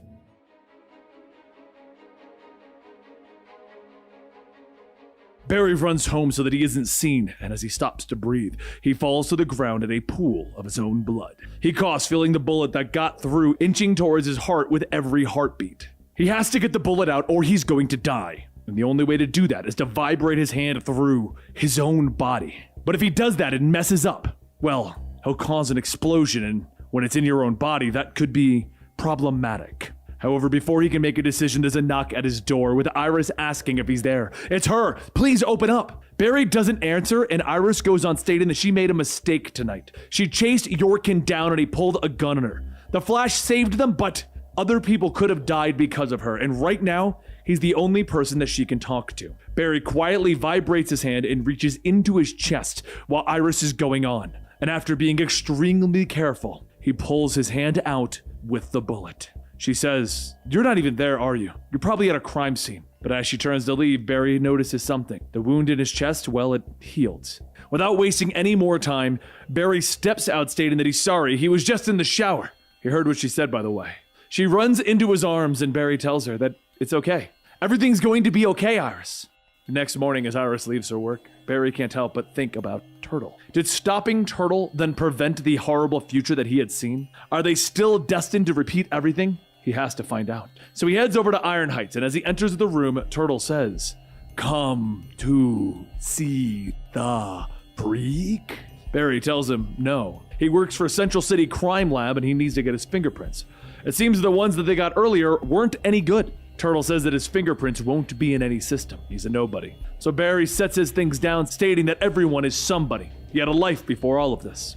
Turtle tells him he did once. From a young age, he was always a little smarter than the others. He finished school early and became a scientist. Soon after that, he met his wife and had a family. But during his time as a scientist, he discovered a mysterious energy, one that kept the universe moving forward and never looked back. The experiment was going as planned, but then it accelerated too quickly and it became out of control. He should have stopped it there, but he could feel how powerful it was and he froze as time slowed. And that's when there was an explosion. The energy had done something to him. It had taken something away, slowed him down to a crawl. His family stayed with him and they supported him, but over the years, they grew old while he stayed the same. Death never came.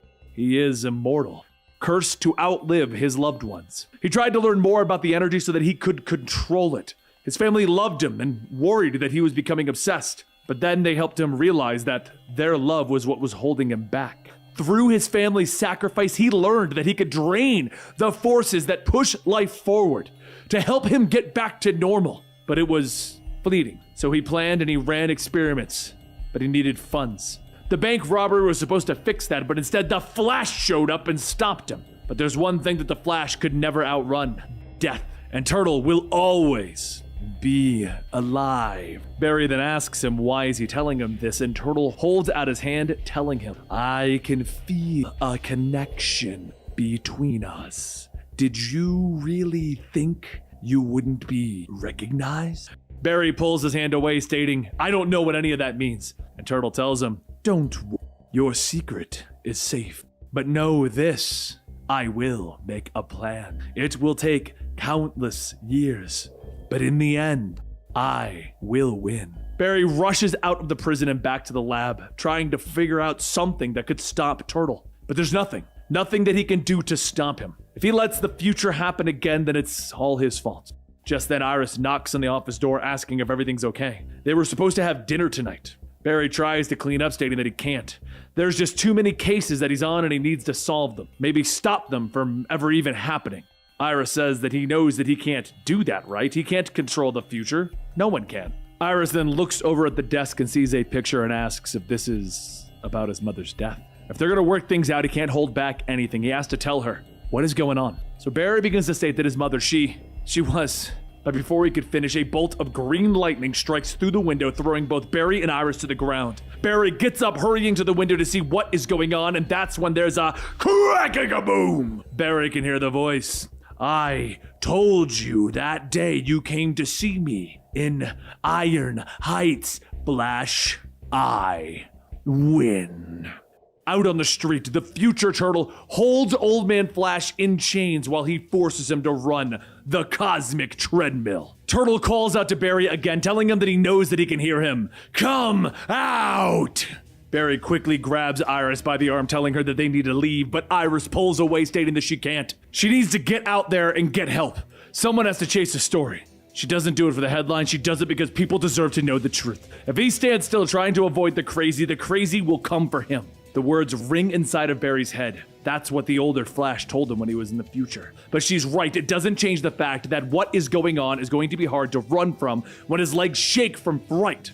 Out on the street, Turtle pulls on the chain, telling Barry, "Gaze upon your home. It wouldn't feel right without you here to witness this." Seconds later, there's a red blur as tornadoes sweep the guards off their feet, and Turtle smiles. There he is, the young Flash. Late! Barry charges in, telling him, "Better late than never." Turtle slows Barry down, punching him with his giant fist of energy, stating, "No matter the age, you always rush into things you do not know." Barry stops himself from being knocked back further, and he tells himself that Turtle is right. He needs to use his speed and his head. Turtle then uses his energy, sending a shockwave into a building, snapping it in half, telling him, "This is the day I take the Flash's hope." The building begins to fall all around Barry as he runs through the gaps and circles around on Turtle.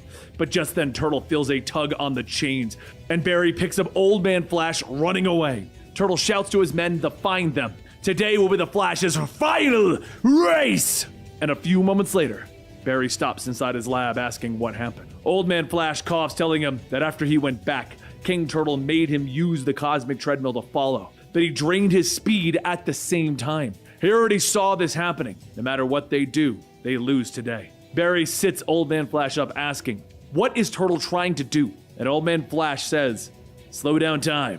He needs a connection between our two timelines. Constructing the shell here creates a tether back between the present and the future. He's planning on using it to drag every flow of time and motion in the multiverse. It's like placing an anchor in the present that will slam the multiverse to a screeching halt. Turtle already took my speed, but he needs more. There's no way for us to break this loop without risking a time paradox. That's why I need to make sure that Turtle never gets his hands on you. He can never drain your speed. You need to run or risk dooming all of reality to ruin." Barry pauses, asking, "That's my only option? To do nothing? It's just like the night my mother died. I just stood there while the paramedics took her body away. I could only watch. But ever since then, I've been pessimistic and afraid of the future.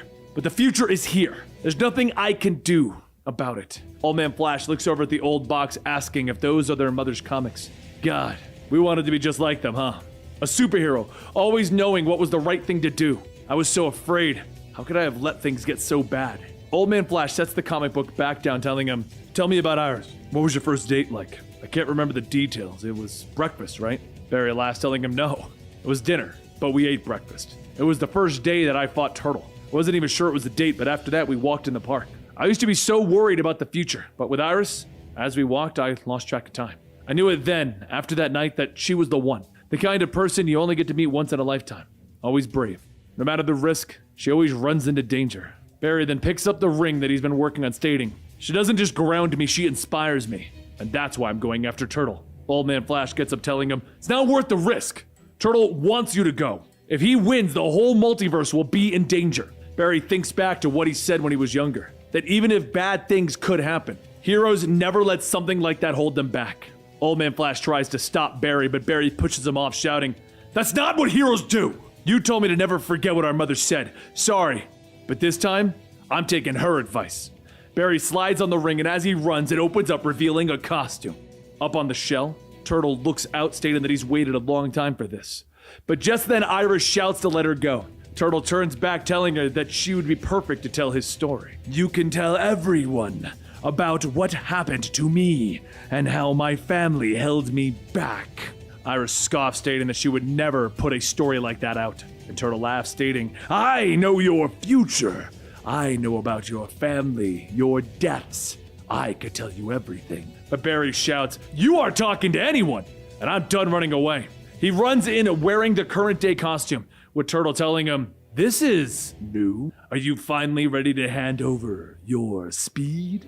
Barry stops him, asking, "Do you know what the first thing that you said when we met was?" And the Turtle tells him, "It was end of the line, which reminds me, you did teach me something over the years, that not everyone holds me back." Just then, Barry can hear Turtle's voice speaking, but much slower. The present day Turtle steps down. Slow and steady wins the race, and Flash dies at the finish. King Turtle fires off an energy blast to slow Barry down, shouting, "This is my destiny! I've been plotting for this moment for ages. I don't want to just control the future. I want to control all of time." Barry recovers from the hit, stating that he might be the king of Central City in the future, but he's gonna be stopped here today. Iris watches the fight as she sees everyone down below in chains resisting the soldiers. She tells herself that the people need to know the truth about what is happening. It may be dangerous, but if Flash isn't giving up, neither is she. She grabs one of the shock batons and slams it into the control panel when suddenly everyone's chains break. The people start to rally together, yelling that they have to help the Flash. No one takes over their city. Barry punches into King Turtle, telling him, "You're just a small man who blames everyone else for his own problems." King Turtle stumbles back, telling his younger self, "Handle the revolution while I take care of the Flash once and for all." As Turtle walks up the stairs to handle Iris, King Turtle grabs Barry, telling him, "You should have run away. In every timeline, you escape to save yourself. The future is finished." King Turtle hits Barry with another blast of energy, and Barry thinks back to what his mother said, that he was always hopeful. He tells himself that he can't give up now. The future Flash was right. Turtle's power is too much. He has to run. But the people, they're not giving up. If Central City can face this head on, so can he. Barry stops, turning back, running headfirst into King Turtle's energy, but this time, it's different. As his body is being ripped apart as King Turtle steals his speed, it engulfs him with fear, making him feel trapped and afraid. But the heroes never let that fear get them down. Right now, he knows who his hero is, and that's Iris. She works every day so that people can get the truth, so that everyone's story is told. Having her in his life showed him that there can be a better tomorrow. He will move time and space itself for her. He knows that he could lose. He knows that he could die. But that was King Turtle's mistake. He needs to race directly into that fear. He needs to ignite the speed inside to find the one thing that King Turtle's powers can never take away from him: hope! As Barry breaks loose from King Turtle's energy, King Turtle shouts, "Impossible! Your speed should belong to me!" Barry runs by punching Turtle again, grabbing Iris, stating, "This time, the rabbit wins." After setting Iris down with the others, he runs back up, running into the shell. But he can feel something as he runs, and he blasts past insane images. They begin to show him that he's a part of something bigger than himself, something that started before him and will outlive him. Now that his lightning is everywhere, he no longer fears the future. In fact, he could speed all of time and space in just a few seconds and take everyone with him to the future. Everyone except Turtle. It will trap Turtle's powers into the past and skip the time paradox that the future Flash feared before it can happen. As Barry does just that, King Turtle and Old Man Flash begin to fade. Old Man Flash feels himself leaving and he laughs. "Ha ha ha! Not bad, kid!" Soon Barry stops running as he slides into the new future. King Turtle is gone, and he can take that horrible future with him. He can't control or predict the future, but he knows that today, Central City and all of its citizens are safe, except for one. The younger Turtle falls to his knees, asking, "What happened? Who are you?" Iris grabs one of the shock batons, telling him to stay down, but Barry, in his street clothes, helps Turtle up, stating, "It's all right, it's all over." Iris yells for him to get away. He could be dangerous, but Barry helps Turtle, stating, "He could be, but maybe with some help, he could have a bright future ahead of him." Dinner later, February 11th. Flash Day. Barry watches as a parade for the Flash passes by, thinking back to everything that just happened. The time loop was broken. The future is what he makes of it. He's still haunted by his mother's death and how his father is unjustly behind bars. Doubts fill his mind. Will he ever be the hero that he needs to be? The future Flash was a great hero, but even he faltered. That could have been him. He can never lose hope. As Barry watches, Iris calls out to him, asking if he's really working on Flash Day. It looks like he took her advice and finally fixed the window. Barry leans in to kiss her when suddenly he hears someone yelling, "Gross!" Barry asks if someone's with her, and she tells him, yeah. They're kinda mad that they were brought along. Get over it. This is my boyfriend, Barry Allen. Two kids walk up, and Iris says, "These are my nephews, Wally and Wallace. They're both visiting today so that we can see the Flash parade. Wally here is the president of the Flash fan club in his own town." And just then, Iris's phone goes off and she sighs, telling herself that she needs to take this. She can take Wallace, but can Barry watch Wally for a moment? As Iris hurries off, Barry says, "So, there's a Flash fan club?" And Wally tells him, yeah, I read all of Iris's articles about him. I was kind of hoping the Flash would show up so I could tell him that the Flash helped me through the hard times. Flash showed me that there's always hope for tomorrow. He's like something out of a comic book. I'm pretty sure the Flash heard that, and it's probably gonna make his year. But what if I were to tell you that me and the Flash are friends? Meeting Wally there made Barry, for the first time in a long time, feel optimistic. He knows he has a long road ahead of him, and it will be bumpy at times. But if he remembers this year, he can run to the path to be a hero that he needs to be. Back in our present storyline, where Barry was back in time trying to learn what he could about the Still Force, he gasps and he asks, what was that? My first year? What happened to... Steadfast stops him, telling him, I showed you the past, your true past. Time on this world has been manipulated. Barry asks, who are you? And Steadfast pulls down his hood, telling him, my name is Steadfast, the new avatar of the Still Force. Allow me to give you a glimpse into your own past, so that you may understand why I have shown you these visions. Forever, I chose a life of solitude, until the Force barrier was broken, and I was cursed with the Still Force, and the knowledge of time that comes with it. In the past, the Still Force was used for selfish gains, but now it is my life's mission to change that. Now, do you trust me, Barry Allen? Barry kneels down before him, telling him, yeah. Steadfast sits with him and tells him about the new forces. How the Strength, the Sage, and the Still Force are connected to the Speed Force, and the role in which Barry is to play in the future. And when they were done, he went to work. A short while later, over the construction site of the Flash Museum, some steel beams begin to collapse. And before the workers could get to safety, Barry yells, safety first! A few of the workers pause, asking if this is coffee. Barry tells them, yeah. Figured you could use a pick-me-up, but you know, it's a beautiful day. You should all be with your family. And the foreman shouts, you heard the man! Clear out. Once the site is clear, Barry gets to work putting together the museum as well as making a few changes to the statues. Commander Cold stops by asking if everything's okay, and Barry tells him that he's good. Cold asks if he's done now. Barry looks out, stating that that's the thing. The Flash Museum will never truly be done. I'm gonna need your help with some special upgrades. The challenges that we face will be great, and we're gonna need allies. To find ways to work with our enemies. There's gonna be good days and bad days. Tests of hope of the legacy that we've built. There's darkness in my path, and I can feel myself racing toward the hardest time in my life. But I'll never give up, no matter the danger that the future has in store for me. Now, you may think that that is the end of our story. The Flash getting ready to work with the Strength, the Sage, the Still Force to complete his goals, but right now in DC Comics, there's a special event happening. The Year of the Villain. And if you want to know how we've gotten to that point, go check out our Justice League videos. But all of these issues around this time have an epilogue, and today we're going to tell you Lex Luthor's offer to Captain Cold and the original Rogues. Leonard Snart, Captain Cold. He had a team once. Weather Wizard, Collider, Mirror Master, Heatwave. That was his crew. They were the best crew a no-good crook named Captain Cold could ever ask for. They took what they needed when they needed it and told the world to go to hell. You need a crew that you can count on in this life, because trust him, he's seen what happens with the bad ones. As Cold stands there all bloody and ragged, Snakebite runs up yelling, holy crap! What happened to the Suicide Squad? Cold asks, who cares? I never bothered to learn their names anyway. Snakebite holds out a book stating that they got what they needed. You know, we can make a lot of money on the black market with this. Maybe Waller will think that we all died on our damn Suicide Squad and we can be free. You know what will happen if you run. Snakebite asks, whatever happened to the Captain Cold that I heard about?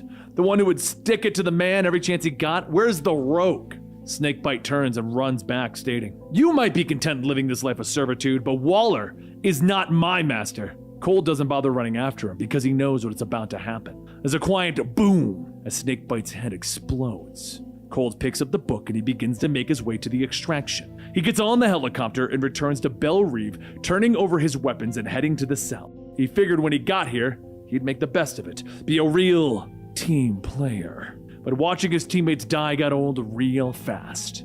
After a while, he was just going through the motions, doing whatever he could to keep up a living, playing it safe, just like his good-for-nothing old man. His dad was just a loser who hated his family. He took whatever hardships threw at him and gave up. Cold knew to be nothing like him. He was gonna be somebody, take care of his family but before he could finish that thought, a guard opens his cell telling him to get up, time to die. Cold tells him, I just got back from a mission. And the guard says, does it look like I care? Special request for you, loser. Cold asks, who are you calling a loser? I could kill you right now. The guard says, yeah, well you won't.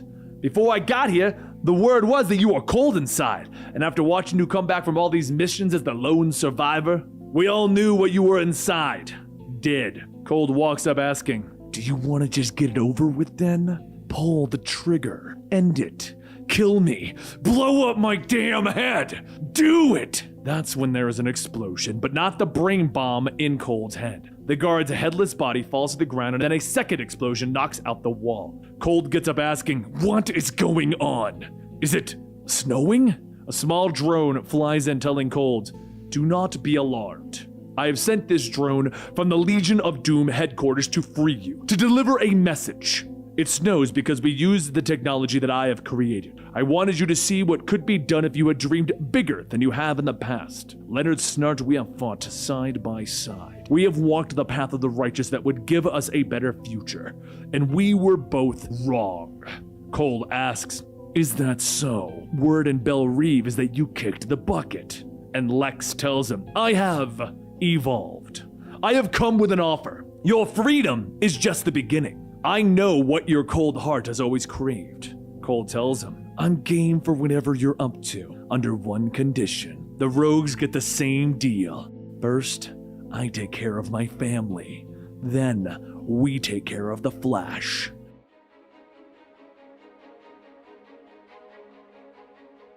Everyone has heard the line that just before you die, your entire life flashes before your eyes. But for the Flash, he was given an opportunity to relive a very important year of his life. A time where he lost, but found hope. And right now, in Central City, Kid Flash and Avery could use a little hope as Tar Pit and Girder wear the two young heroes down. Everything that they throw at the bad guys just seems to bounce off, but as Tar Pit comes to the end of the fight, there's a red flash that speeds by. As Tar Pit slams his fist into the ground, Flash picks up Kid Flash and Avery, telling them, I thought the rogues were smart enough to skip town, but not the mighty Tar Pit and Girder, huh?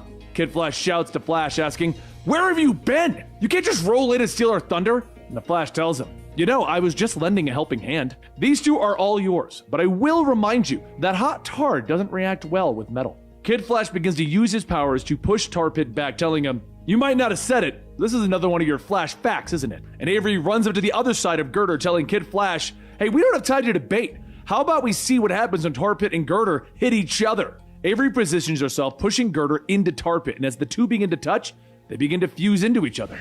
Girder begins to shout that the tar is burning him, and Tar Pit yells that the metal doesn't feel real good either. Then as the two stop struggling, Flash asks, do you promise to behave yourselves? And they both shout, yes, fine, whatever, just do something already. So as the police arrive, Flash says that Star Labs has the right tool to separate Tar Pit and Girder. They'll be fine. Kid Flash then says that that's nice. Well, see ya. And Flash stops him going, whoa, whoa, whoa, whoa. Hang on a second. There's something I need to show you. Kid Flash asks, why would I follow you anywhere? You betrayed us all. And Avery says, yeah, why should we?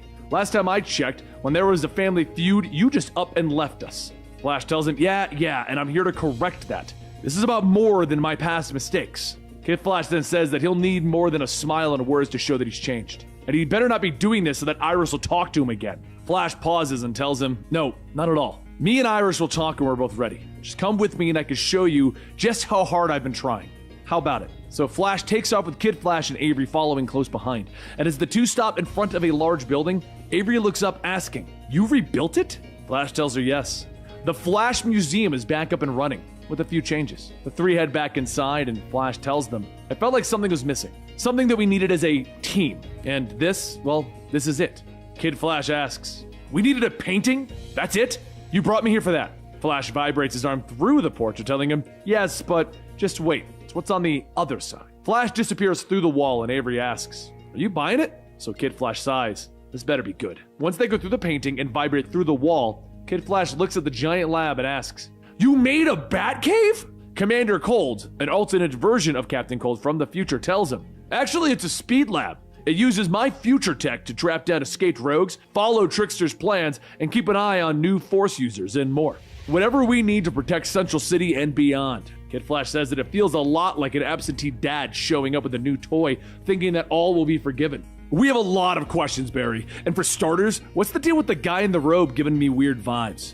Flash explains that this is Steadfast, the still Force user. He's been helping Barry understand the new forces that have been unleashed and that are affecting the world. But not only that, There's not going to be any more lies between us, Wallace. Whatever questions you have, I'll answer them all. Kid Flash then asks, do you think you can handle my questions? And Flash takes off his mask, telling him, go ahead, fire away. Meanwhile, over in Barcelona, a man runs through the streets as the police finally corner him inside of a local pizzeria. One officer draws his gun while the other tells him to be careful. He ripped the gas line out of the wall. The first officer says it'll be fine, he doesn't have his flamethrower. Do you, Heatwave? But Heatwave holds up a match, telling him, don't need it. Then he strikes it. The entire building explodes, and more officers rush to the scene and begin to surround Heatwave, telling him to freeze. But that's when another voice asks, isn't that supposed to be my line? Suddenly a blast of cold air begins to freeze the officers in place, and Heatwave asks, did you get your powers back, Cold? And Captain Cold tells him, nah, my time behind bars in Belle Reve inspired me to upgrade my tech. As Heatwave takes the flamethrower from him, he asks, where did this beauty come from? Captain Cold tells him, Lex Luthor gave me the resources to up my game and made me an offer I can't refuse. But if this is too much, Heatwave laughs, turning the flamethrower on. You can save it. Whatever it is, I'm all in. But what's next? Captain Cold starts freezing the police cars, asking, what do you think? We're getting the gang back together. Back at the Speed Lab, Kid Flash asks, what do you mean we're all getting slower? Flash explains that the force barrier fell, and the Sage, the Still, and the Strength forces were freed. Things for Speed Force users have been getting worse with every step that they take. Kid Flash thinks back to when he did think that something was off. Fighting Tar Pit has never been that hard before. But what's wrong with the Speed Force? Steadfast answers him. The Speed Force is dying. The new forces were never meant to be freed. Their very existence hurts the Speed Force. And Kid Flash yells, we can't lose our powers! It's like the worst time for that. The rogues are on the run. Flash tells him, yeah, and so is Hunter Zolomon. He's out there as well now. There are more dangers in the world than ever before, and we need to operate smarter. It's time we ran again, as a family, Wallace. It won't be easy, but believe in me. What do you think? The Flash waits for his answer, and that's when he feels that something is wrong. The Speed Force may be getting weaker, but he's still the fastest person in the room. And then it hits him. He can feel it before he can see it. The Black Flash! The Black Flash is faster than anything he's ever encountered before, and normally he'd use science or make use of his powers in a clever way, but right now there's no time. Flash punches the Black Flash into the computers, and Kid Flash asks, what the hell is that? Commander Cole tells him, that is death. In the future, it's written that the Black Flash would appear whenever it's a speedster's time to become one with the Speed Force. Flash readies himself, telling him, that means that one of us is gonna die, and as long as I'm here, it's not taking... But the Black Flash runs past the group, with Kid Flash shouting, Barry, it's not after us! Black Flash grabs Steadfast by the throat, shouting, new forces must die! As Black Flash pins Steadfast down to absorb his strength, Flash rushes over, shouting, no one is dying today! He quickly snatches Steadfast, asking, why aren't you using the Still Force to fight back? And Steadfast tells him, because the Black Flash can use our forces against us. The more we use them, the easier it'll be for him to track us. Flash then yells to the others, all right, I have a plan. Crisscross formation on Kid Flash's mark.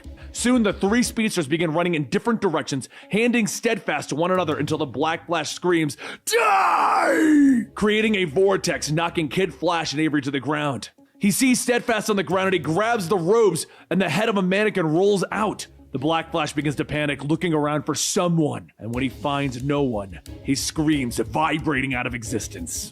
Up ahead, Steadfast tells Flash, alright, you were lucky. Imbuing my cloak with the Still Force aura worked. I can no longer feel the Black Flash pursuing us. Flash asks him, how long though? If it's hunting the new Force users by their powers, what are you supposed to do? Not use them? Commander Cold radios in. Well, I did a scan and it seems the Black Flash is gone. The only information we have in the future on this guy is that he's trying to protect the Speed Force. It would appear that the Black Flash is acting as some sort of antibody. It's trying to save the Speed Force by killing off the other Force users. Flash tells Commander Cold to keep searching. They might not be seeing the Black Flash because it went for another target. So Kid Flash and Avery run back to the Speed Lab asking what can they do to help. An alarm goes off and Commander Cold tells them that ever since Trickster destroyed the Iron Heights, he's been monitoring police feeds and scanning for any mentions of escaped inmates. If they want to help, they can round up all of the escapees while Flash deals with the Black Flash. Meanwhile, over at Corto Maltese, Shark bites down on the Strength Force user's arm, Fiorza, asking, would you like to be Mrs. Shark? Fiorza says, "It's a shame, really. I've been working so hard on my anger management issues. My therapist is really going to be disappointed." As she widens up Shark's mouth, he tries to ask what she is doing, and there's a loud crack. And he mumbles, "My God, blah, blah, blah, blah." Fiorza then throws Shark into the sea, telling him, "I hope you like drinking through a straw." "Now, Flash, what do you want?" Flash stops, telling her, "We don't have to talk here, but we do have to go." Fiorza asks why would she go anywhere with someone that she doesn't trust. Steadfast walks up, telling her, "Flash is correct. We're all in danger. The forces that we each control have always been at war, and with war comes death. Death will not rest until all of the forces are destroyed." As Steadfast's energy radiates, Fiorza tells him that she believes him. It's like her strength force is reaching out to him. "Fine, where do you want to go now?" Flash tells her that they have to go to Zondia and find Psyche. So a short while later at Zondia, Psyche scales a building and watches as a group of men ask what a foreign dignitary is doing in a corrupt city like this. "Let's have a look at," but that's when a red Flash zooms by and Psyche shouts, "Damn it, Flash!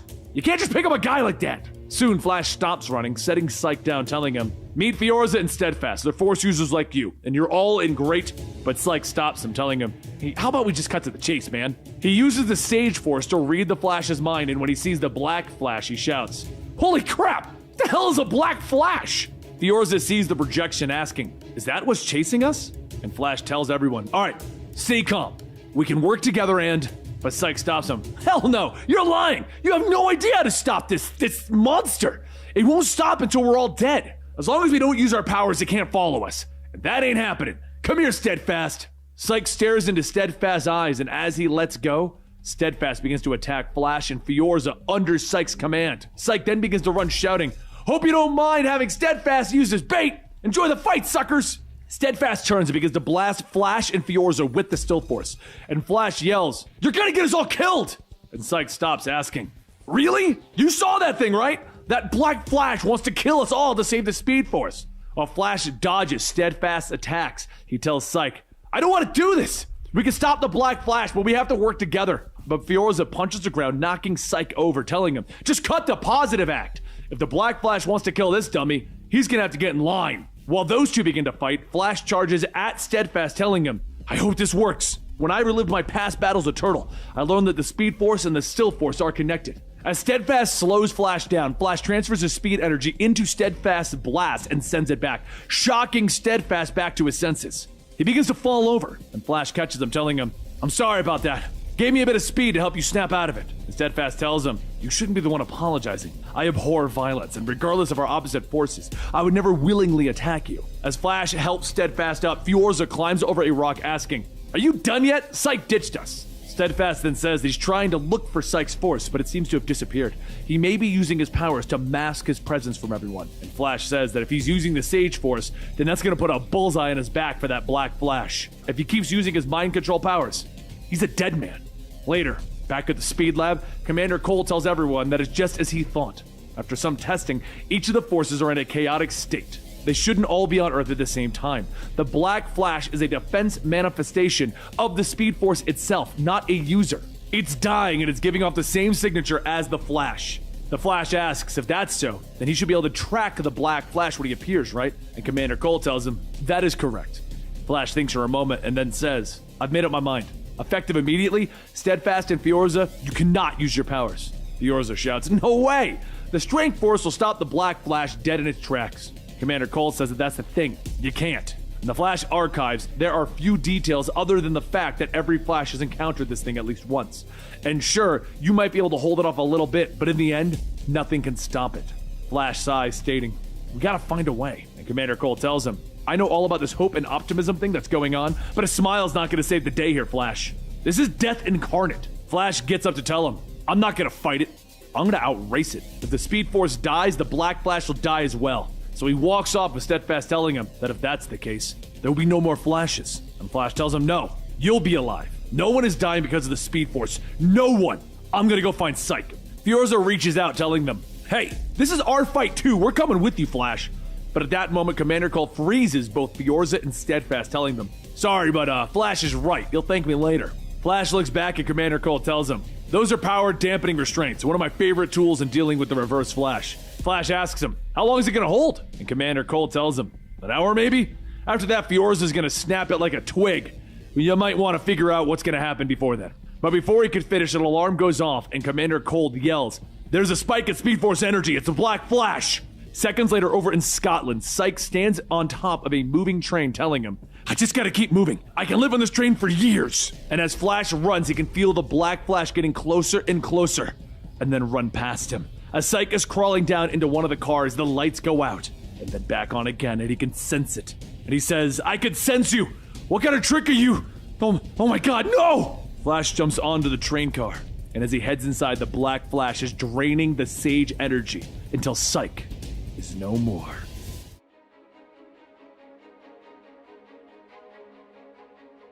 At the speed lab located at the Flash Museum, Fiorza shouts they are to be released at once, since Commander Cold has them pinned down there. He pulls out his gun, telling them that those restraints are for their own good. They're to keep them safe from the Black Flash. If they use their powers, he'll find them. Fiorza begins to struggle as she flexes her muscles, breaking the restraints, asking, "Who's gonna keep you safe once I'm free? Where is the Flash?" Just then a red blur stops and separates the two of them as the Flash tells them, "I'm here." And I was too late. Everyone stops to look at the body of Psyche in his arms, and Fiorza says that there's no way that is really him. This has to be one of his illusions. Psyche's death is on you, Flash. You should have let us come. As Fiorza gets ready to swing, the Flash creates a vortex, knocking her down, shouting, "Okay, that is enough! There is still a chance to defeat the Black Flash." Fiorza slowly gets up, telling him that she thought the Speed Force was getting slower, and Commander Cold tells her that it is. Or at least, it was. Scans show that the Speed Force is actually getting stronger now. Flash then tells them, "It is. I felt it get stronger once Psyche died." After getting Psyche up onto the examination table, the Flash asks if the Sage Force is really dead. Commander Cold looks through the readings, and then he turns back, telling him, "Not quite. The Sage Force was burned out of Psyche, but it's more like the Black Flash uncoupled it and destroyed its connection to the Speed Force. Currently, there are no traces of the Black Flash, which means it's probably retreated inside of the Speed Force, waiting for the next opportunity to strike a Force user." Flash then turns to Fiorza, telling her that they're just gonna have to beat the Black Flash. That if they're going to beat the Black Flash, they have to understand why the new forces are killing the Speed Force. If they work together, if they share their knowledge of the forces, maybe they can beat this thing. Fiorza smiles, telling him that he's always so optimistic. They want to learn about the Strength Force? Then they could talk about it all day inside the Strength Force. She punches the ground with a loud crack-a-boom, and the Flash shouts, asking, "What was that?" She laughs, telling him, "You're not the only one that can summon portals." Commander Cole tells him that he's going in. His tech should be able to scan for any clue of what they find inside. Flash tells him that they need to hurry. A show of power like that is going to attract the Black Flash. And as Commander Cold enters the portal, Fiorza stops, looking back, telling them that she knows that she called them naive in the past, but she's putting her faith in the Flash's optimism right now. Once Fiorza disappears, Steadfast turns to the Flash. "You know that there's nothing to study inside of there. You just wanted to hide us because it's unlikely that we're gonna make it out of this alive." Flash slaps on his cowl, telling them, "No one else is dying. No one, Steadfast. The Black Flash is a part of the Speed Force, and it's possible that the Black Flash is using me to find the new Force users. Whatever the case, you cannot use your powers." Just as Flash and Steadfast phase out of the museum, the Flash looks over to see Iris standing there staring right back at him. Flash tries to find the words to say something, but Iris holds out her hand to Steadfast, telling her that her name is Iris West. Flash pulls Iris aside, telling her that he's happy to see her, but this really is not a good time. Iris asks, "It always isn't a good time for you, huh? Kid Flash has been captured by the Rogues with Avery, right? The Flash Museum was rebuilt, so I figured that you were working together again. I just wanted to check in on you. Kid Flash has been capturing the Rogues with Avery, right? The Flash Museum was rebuilt, so I figured that you were working together again. I just wanted to check in on Kid Flash. But there's something else that I wanted to talk about, and you can't wait. We need to talk about Wally." Flash tries pushing himself to talk, but he tells her that he can't talk about Wally. Iris takes his hands, asking, "You can't, or you won't? You keep ignoring it. What happened back at Sanctuary, where Wally killed everyone? It was horrible. Wally might still need our help. My memories are a mess. There's Wallace and there's Wally, but maybe we can." Steadfast begins to use the Still Force, telling her that he can help. He can help her relive the true memories, just as he did with the Flash. And Flash yells, "No! You can't use your powers, Steadfast!" Steadfast stops, telling him, "I'm sorry." And Iris asks, "Wait, what are you talking about? My true memories?" The Flash begins to tell her that he'll explain later, but before he can even finish the sentence, he feels a presence running towards them. Flash spins back, yelling to Steadfast, "You got to!" But before he can even finish that, Hunter Zolomon runs up, telling him, "Long time no see! Were you expecting someone else?" Flash begins to create another vortex, but Hunter laughs, telling him, "You're a hard person to follow. But if there's one thing that being an FBI profiler has taught me, it's not to watch the person of interest, it's to watch their families." Hunter easily moves out of the Flash's attack range and grabs Steadfast by the neck. Flash begins to shout, "Stop! You don't understand what you're about to do!" But Hunter snaps his fingers, creating a giant explosion, telling him, "It's tragic how far you'd let the Flash name fall. But for now, I'm just gonna take the Still Force user off your hands." As Hunter speeds off, Flash hardly has a chance to catch up when suddenly, the Black Flash begins to run behind them. But instead of going past, the Black Flash slams Flash against the wall, asking, "Where is Still Force?" Flash doesn't answer, and the Black Flash throws him into the computers, telling him, "Stay out of my way." Meanwhile, elsewhere, Steadfast hears the slightly distorted voice of Hunter asking, "Why did you not struggle? Why did you not defend yourself?" Steadfast looks up with a black eye, telling him, "It is not my way. I've seen the horrors of war. I know what happens when one rushes into action without thinking." Hunter stops vibrating, telling him, "We have so much in common. We both know about suffering, but what if I could make it all go away? What if I could use your powers of the Still Force to fight back?" Steadfast tells him, "You must understand, if you possess the Still Force, the Black Flash will come for you, Hunter." Hunter tells him, "I know, and I'm counting on it." Back with the Flash, he runs holding Iris, and she asks why he didn't just say that the Speed Force is dying. Did he not want to worry her? Flash says that he doesn't know all the facts, and some of that is not to worry her, yes. But also, it's not like they've been talking much. Iris tells him, "Trust her. After all of this, there's going to be a long, hard talk. Hunter's done a lot of messing things up for our families, but we can't let the Black Flash kill him." Flash tells her that she's right. That's why they're going to find out where Hunter went. Argus has a list of all of Hunter's files, but they're confidential, making them hard to access. Since Argus was destroyed, the ruins were transported to a different location, one with a lot less security. Flash suddenly stops in an unmarked warehouse filled with boxes, telling her that every shred of evidence is in this room. He begins to pull all of the files listed for Hunter Zolomon, and he begins to read them all. Hunter graduated at the top of his class and became an FBI profiler so that he could track down killers like his father. He met his wife Ashley at the academy, and his father became his mentor. Hunter was on the fast track to becoming one of the best profilers in the country, until he encountered the Clown, a notorious serial killer. Hunter thought that he had the perp's profile down, but he was certain that guns were not the Clown's MO. But Hunter was wrong. It ruined his whole life and it set him on a path to darkness. However, the issue is the gun used to kill Hunter's mentor had 2 sets of fingerprints on it. One belonged to the Clown, and the second couldn't be identified at the time. If we were to run those fingerprints through the Justice League's database, then maybe. As the computer scans and it pings, the Flash and Iris stare at the screen, and Flash says, "If this is correct, we have to find Hunter now." Back with Hunter at the abandoned house where his mentor was killed, he shouts, "This is where it happened.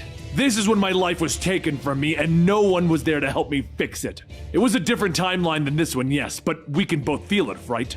Death? No matter what is done, death always comes. What if I had the Still Force powers? Would I be able to change that?" Steadfast tells him that he will never allow him to have the Still Force. So Hunter punches Steadfast into the wall and begins to beat into him, asking, "What if I rip it from your core?" But before Hunter can land another punch, the Flash punches him, yelling, "I won't let this continue." The two barrel out of the house with Hunter telling him, "You should want me to win, especially since last time we went head-to-head, you didn't exactly win, Flash. The Strength Force is making me stronger. The Sage Force makes me smarter, and I'm already faster than you." Hunter stops hitting Flash and wraps his arm around the Flash's neck, asking, "Is this how Eobard Thawne did it all those timelines ago? Ever wonder how that snap felt on your mother's neck?" As Hunter squeezes, Steadfast gets up shouting, "Stop! I will not allow this to continue!" The Still Force stops the two of them, but Hunter smiles, telling him, "I knew this would draw you out of your shell." And he begins to slowly make his way towards Steadfast. Steadfast asks, "How are you resisting the Still Force so much?" And Hunter tells him, "I'm using every bit of Speed Force to do it. And now that I have felt the Still Force, we are connected. which means those powers are up for the taking. Hunter grabs Steadfast by the arm and begins to drain the still force out of him.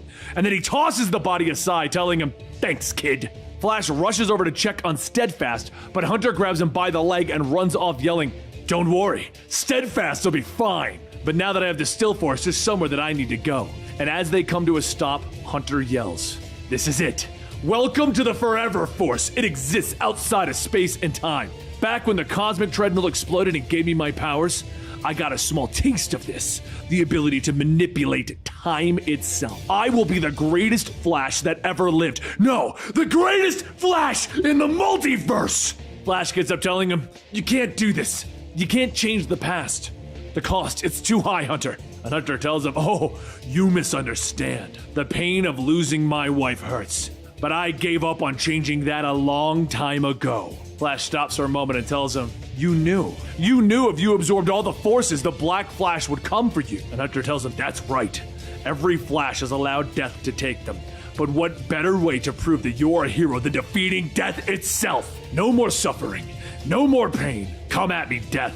I'm ready." And the Black Flash races at Hunter, lunging towards him. The Flash yells for him to look out and jumps in the way of the attack. Hunter spins around and begins to beat into the Black Flash, using all of the new forces to rip him apart. But Flash struggles to get back up, telling Hunter to stop. The problem is, Flash's voice cannot be heard as Black Flash extends his arm, grabbing Hunter by the head. As the forces are slowly being sucked out of Hunter, Flash gets up, releasing a concentrated Speed Force blast, knocking Black Flash away, freeing Hunter. Flash then holds out his arm to help Hunter up, telling him, "We've only got a few seconds." But Hunter smacks him away. "I am the one who will free the Flash family from death. This is my destiny. My father was a serial killer. The clown killed my mentor. All that death led to this." Flash points off into the distance, telling him, "No, look, the Forever Force that we are in. It can allow us to look through time. This was never your destiny, Hunter." Images begin to swirl, and Hunter sees one that stops before him. It shows the clown being handed the gun by Eobard Thawne. The real Reverse Flash orchestrated the death of Hunter's mentor, which caused Hunter to become the other Reverse Flash until now, when he's decided to become the Ultimate Flash. Flash tells Hunter, "You were right. The clown didn't have a gun. Reverse Flash gave him the gun. Eobard manipulated your future to turn you into another Reverse Flash, and then into this, the keeper of all the forces." Hunter stumbles back, asking, "Why? Why would Eobard ruin both our lives?" And Flash tells him, "I don't know the answer to that. But when I was searching for you, I came across that gun." Hunter stands there staring at the image, but the Flash grabs him and begins to run, telling him, "Look, we gotta get out of here, Hunter. Unless we fix the force barrier, the Black Flash will continue to come after you. There's no way to do that unless we work together.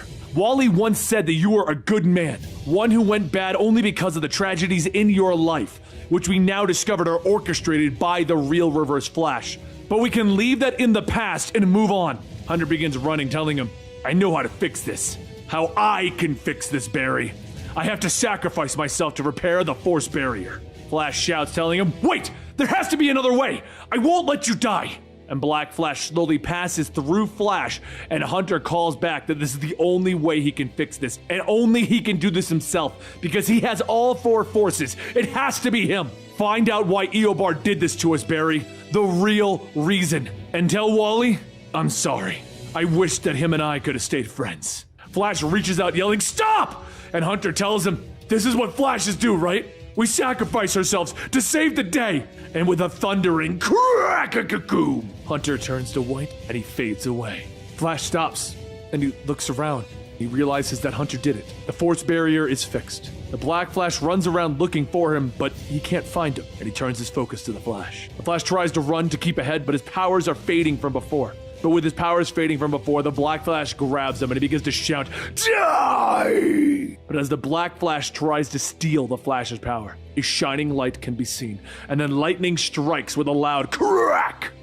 Outside the Flash Museum, Steadfast feels a chance in the air, and he asks if the Black Flash is gone. Iris grabs him, asking, "What did you say? Where is Flash?" So Steadfast looks up at the cloudy sky and he sees Perpetua looking down at him. He screams that there is something wrong. The past, the future, the very multiverse, it's all Wrong. Iris helps Steadfast to his feet and gets him inside, but before Iris can even ask what's wrong, there's a massive explosion from outside, and the bodies of Kid Flash and Avery fly in. Steadfast shouts that this is the end. This is the end of everything. Iris runs over to Kid Flash and says that they were fighting them. Iris asks who, and then a shadow looms over and a voice tells her, "We didn't believe, Luthor, about this whole Doom wins thing, but now I believe." Iris looks up to see Captain Cold with the rest of the original Rogues, the giant Doom symbol floating in the sky.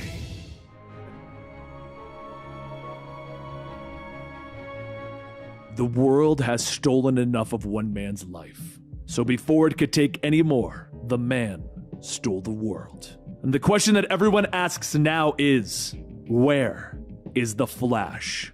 With the disappearance of the speedster, Central City was defenseless, left for another hero to take his place. One that would bring order to the city. It would bring the rise of the Rogues. But with the Rogues' reign came insurgents tagging parts of the city with the Flash logo. As more and more of these sightings come into the military compound, Ice Heights, the High Guard asks if there's anyone here that's responsible for the recent break-ins. Mirror Master says that he's too busy with his parties in Keystone to care. Weather Wizard says that he's too busy keeping his eyes on the skies.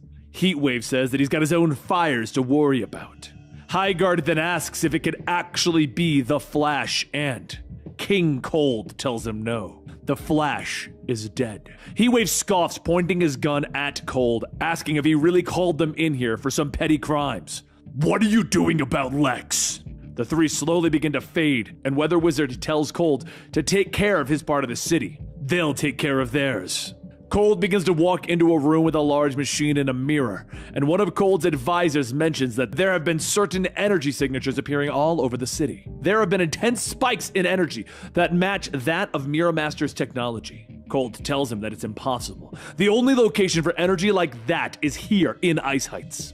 The advisor continues telling him yes, Luthor's hard light technology allows them to harness the power of Mirror Master's mirror dimension indefinitely, the power of creation at their fingertips.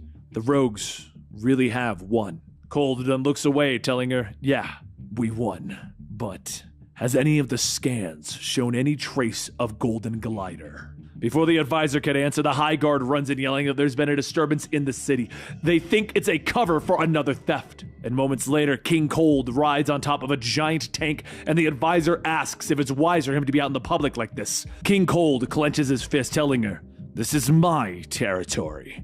No one steals from me." A short while later, Cold drives up to see a group of thugs arguing, fighting, claiming that this is their part of town. And King Cold asks them, "Who do you think this town belongs to?" The thugs turn their attention on Cold and they open fire, so he jumps down, telling him, "I used to live by a code. Never kill anyone unless it was do or die. But things have changed." As Cold charges up his gauntlet, a voice calls out for him to stop, and then there's a sudden blast of energy pushing him back.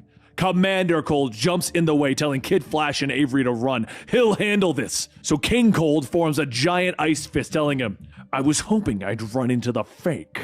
And why run? Haven't you heard? The Flash is dead. The Rogues won." Commander Cold asks, "Is that so? Then where are the Rogues? Why do I only see you?" Captain Cold, born Leonard Snart, grew up in a troubled home, became a criminal, in and out of prison, founded the Rogues, small-time hood, turned king of Central City. Real rags to riches story there. But that's not the whole story, is it? I know what you did, Snart. Commander Cold throws a small snowflake bomb, blasting King Cold into the side of his tank. King Cold gets up laughing. Yes, I needed this. Nice trick, using the snow to hide yourself, so I won't see you coming. You might be from the future, Commander, but you're still using my tech, my absolute zero tech. I didn't just build it, I mastered it. As Commander Cold jumps through the snow behind King Cold turns back, catching the punch, and releases a giant ice explosion. The Doom sigil shines throughout the sky, and King Cold looks down at the now completely frozen Commander, telling him, "There's only one Cold." Across the way, Kid Flash and Avery run across the ruins, quickly ducking behind one of the fallen buildings, stating that they gotta go back. They can't leave! And Iris walks out of the shadows, telling them that it's too late. Did they get it? Kid Flash holds up a piece of a mirror telling them that the plan worked, but... And Irish pulls both Kid Flash and Avery, telling them that there's no time for buts. You gotta stay on the move. Back over at Ice Heights, King Cold walks down the hallway. I saw some of your old partners. They've written me off. Can guess what they're up to, though. They're trying to find a way to turn the world back to the way it was. Because they hope that they're in some kind of a mirror world. That's the best part. This is all real. I'm the king of Central City. Shame the other rogues didn't see it my way. Gave them everything they wanted, and what do I get? Them second guessing. Mutiny. Backtalk. Well, screw that. Heavy is the head that wears the crown. The door opens up and King Cold walks through, telling the prisoner that everyone thinks you're dead. But you were left alive to see this, to see that the rogues in fact did win. And there isn't a damn thing you can do about it. And if you do try, you'll end up like Commander Cold. Think about that as you watch him thaw, Flash. Cold tosses something into the cell and slams the door shut. And as Flash struggles against his chains, he sees the frozen head of Commander Cold rolling towards him. Flash tries once more to pull himself out of his shackles, but as he does, a voice shouts to him to give it up already. I'm trying to enjoy the end of the world here. Flash yells back, it might be fine for you to give up, but heroes never do. And Trickster asks him, give up? How dare you? I was living the life before the sky went dark. The Trickster beat the Flash and everyone knew it. Captain Cold didn't like that so much, so he took it away. There's no escaping Ice Heights. This is the end, Flash.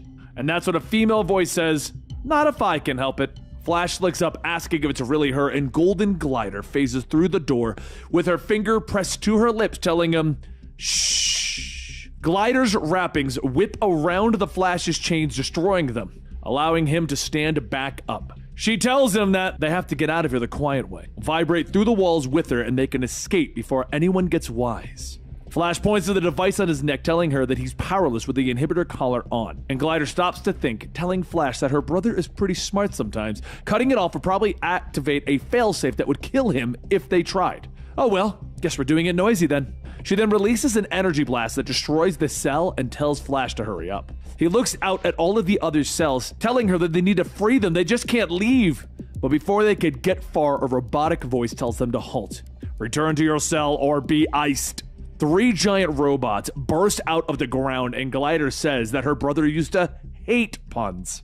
One of the robots begins to swing at the Flash, and he yells that there isn't much he can do without his powers. Glider flies by, moving him, telling him that it's not the cool escape that she had envisioned. Does he have any ideas? So Flash asks her, you can phase your body, right? Do the robots know that? She jumps towards a wall, telling him that that's not a bad idea. Hey, Robo! The robots all start charging at her, but as they get close, she phases through them, and one of the robots clashes with the wall, leaving an opening behind it. Flash climbs down that opening, asking, how is it colder outside than inside the ice prison? But before he can get an answer, he looks up to see the doom sigil glowing, asking, wait, what happened while I was in prison? Glider tells him that Lex Luthor happened. Time and reality are broken, shattered. It's the end of the world. Flash asks why is she helping him, and Glider says because she loves her brother. Sometimes you have to hurt the ones you love when they make a big mistake. Right now, they need to let the world know that the Flash isn't dead. And a short while later, at King Cold's throne room, he tells the story of how he killed the Flash with this very icicle. The Flash knew that it was the greatest battle of his life. And as he died, the Flash told him that King Cold was his greatest enemy, and that he was better than him. All of the men and women cheer, long live King Cold. And then they're silenced as the High Guard runs in, stating that there's been a breach in the lower levels. Cold gets up from his throne, asking which cell, and the High Guard looks at the records, telling him it was cell number 8. King Cold then asks, who was it that broke in? And before the High Guard and advisor could say it, King Cold walks off, shouting that his sister has been in hiding ever since we took over Central City. She reveals herself by stealing?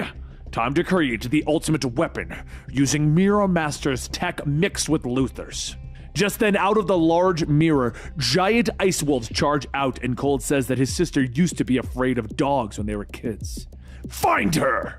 Meanwhile, across the city, both Kid Flash and Avery stare, asking if it's really him.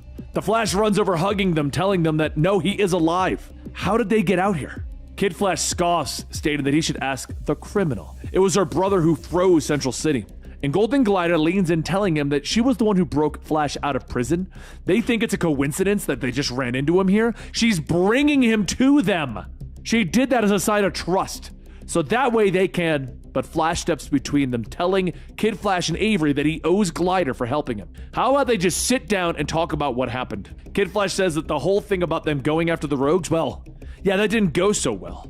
After the Rogues handed their butts to them, the sky went crazy. The next thing that they knew, the whole city was covered in ice and Cold had an army. Glider floats up, continuing the story, stating that the Rogues used the panic to steal the city. They knew that Lex had a plan. They just didn't know that it was the end of the world. But if they're going to fix it, they're going to need these shards. Mirror Master's tech, mixed with Luthor's, is flawed. The mirror is cracked and its pieces scattered across the city. Mirror Master, Weather Wizard, and Heatwave all have one. Kid Flash then asks, how are they supposed to get the pieces of the mirror back to fix this when none of them have their powers? So Flash asks, wait, what do you mean? And Glider tells him that that's why she brought him here, so they can take the collar off and fight the... But as Glider reaches for the collar, Kid Flash and Avery both shout, no, don't touch the collar!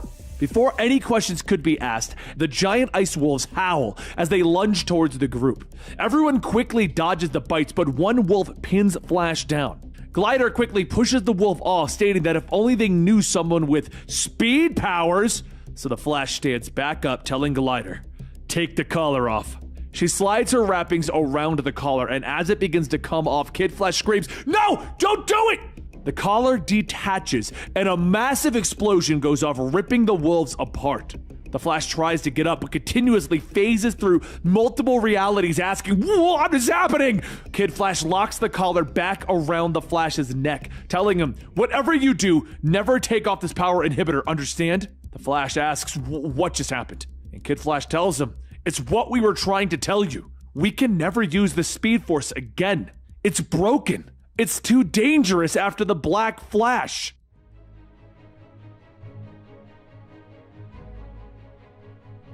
With the snow blanketing everything, the speedsters, along with the rogue Golden Glider, push through the icy winds in search of the shelter. Golden Glider flies up, telling everyone that they found it, and the storm reveals their location. Weather Wizard's home. The four of them climb down the destroyed battleship to get out of the storm, with Avery asking if this place is haunted. It's haunted, right? Which now begs the question. Which is better? Weather Wizard's creepy house or the snowstorm that is trying to kill them? Golden Glider says that they have to be careful. Weather Wizard isn't going to be happy that they are there for his mirror shard. Plus, his mind hasn't been all there since...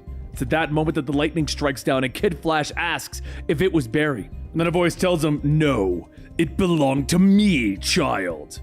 Weather Wizard floats down with his staff, telling them that the deadly storm outside, however, that belongs to Captain Cold. All I asked was to be left alone until the world ended. And yet here you are. The Flash calls out that they could stop Captain Cold. They could reverse what has been done to the city. But they need the piece of the broken mirror.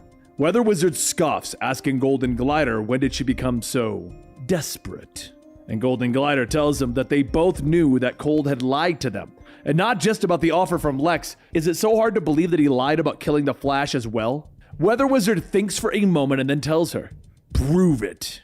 Lightning strikes each of the speedster's collars and everyone begins to vibrate uncontrollably. Weather Wizard is confused, asking, what is wrong with them? And Golden Glider tells him that there's something wrong with the Speed Force. It's been supercharged. Weather Wizard then crashes down, telling them, then I will see if my powers can put them down. The Flash turns back and starts to create a giant vortex, shouting, I did not want to fight! Everyone tries to rush towards Weather Wizard, but as Flash gets closer, there's a thundering crack as some of the lightning from the Speed Force strikes Weather Wizard. With Weather Wizard stunned, Kid Flash yells that this is their chance. Get him! But before he can, Flash runs in front, telling him that they can't. Not until they have learned how to properly use the Speed Force again. There will be no running. Weather Wizard gets back up, asking, you dare attack me with lightning? I will show you just how powerful lightning can be.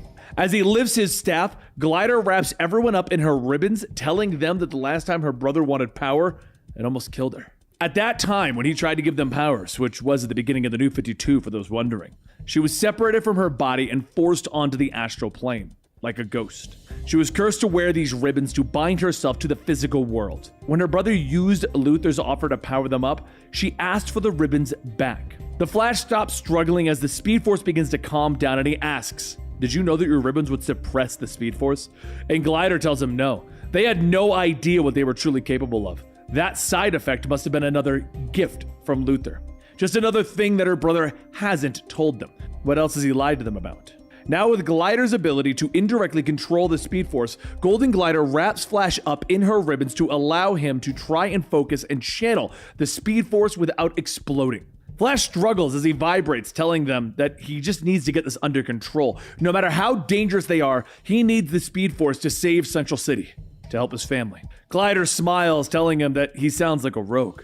Their family too, willing to do anything for each other. People saw her brother as a criminal, but they don't know his past, how they grew up. Flash tells her that they don't know how he grew up either, but he didn't turn to a life of crime because of his past. As the two goes on, Avery calls out that Weather Wizard is ready, and Glider says that she'll fill them in. Once everyone is together, Glider explains that Luthor had broken Cold out of Belle Reve and offered him a deal of a lifetime. Using Luthor's tech, merged with Mirror Master, Len would be able to pull whatever he needed, whatever he wanted, out of thin air. He could create a whole army out of nothing, give them new looks, anything. It was all the rogues needed to finally steal Central City, and with Flash missing, it was just that much easier for them to do. They went along with it because they all trusted Cold, but the thing that Lex didn't share with them was his twist, that the Legion of Doom was going to destroy the world. And as the Doom sigil appeared overhead, they could all feel it. Her brother let Cold take over his heart. He didn't care that the world was ending because he had finally won. None of that set right with anybody on the Rogues. This wasn't what the Rogues wanted, but this was partly her fault because all of this was her idea. In the end, the mirror was broken and Len could only create low-level weapons, nothing huge.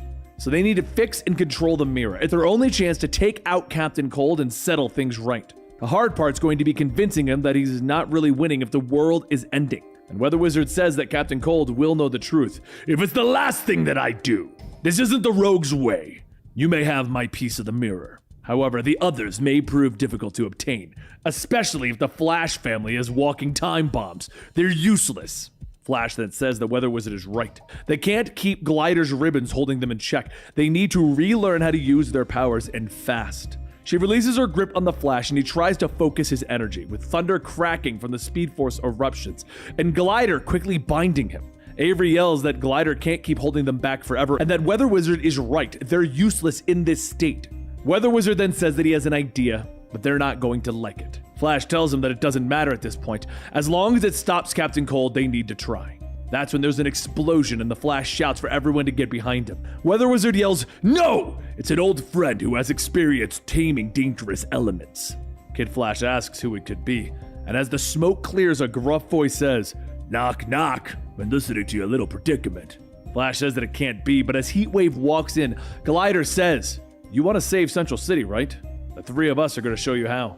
As the training with the Rogues begins, Heatwave yells to Kid Flash to quit vibrating so much or you're gonna get barbecued. Kid Flash gets back up, telling him to go ahead and try it. "This fist will vibrate right into your head."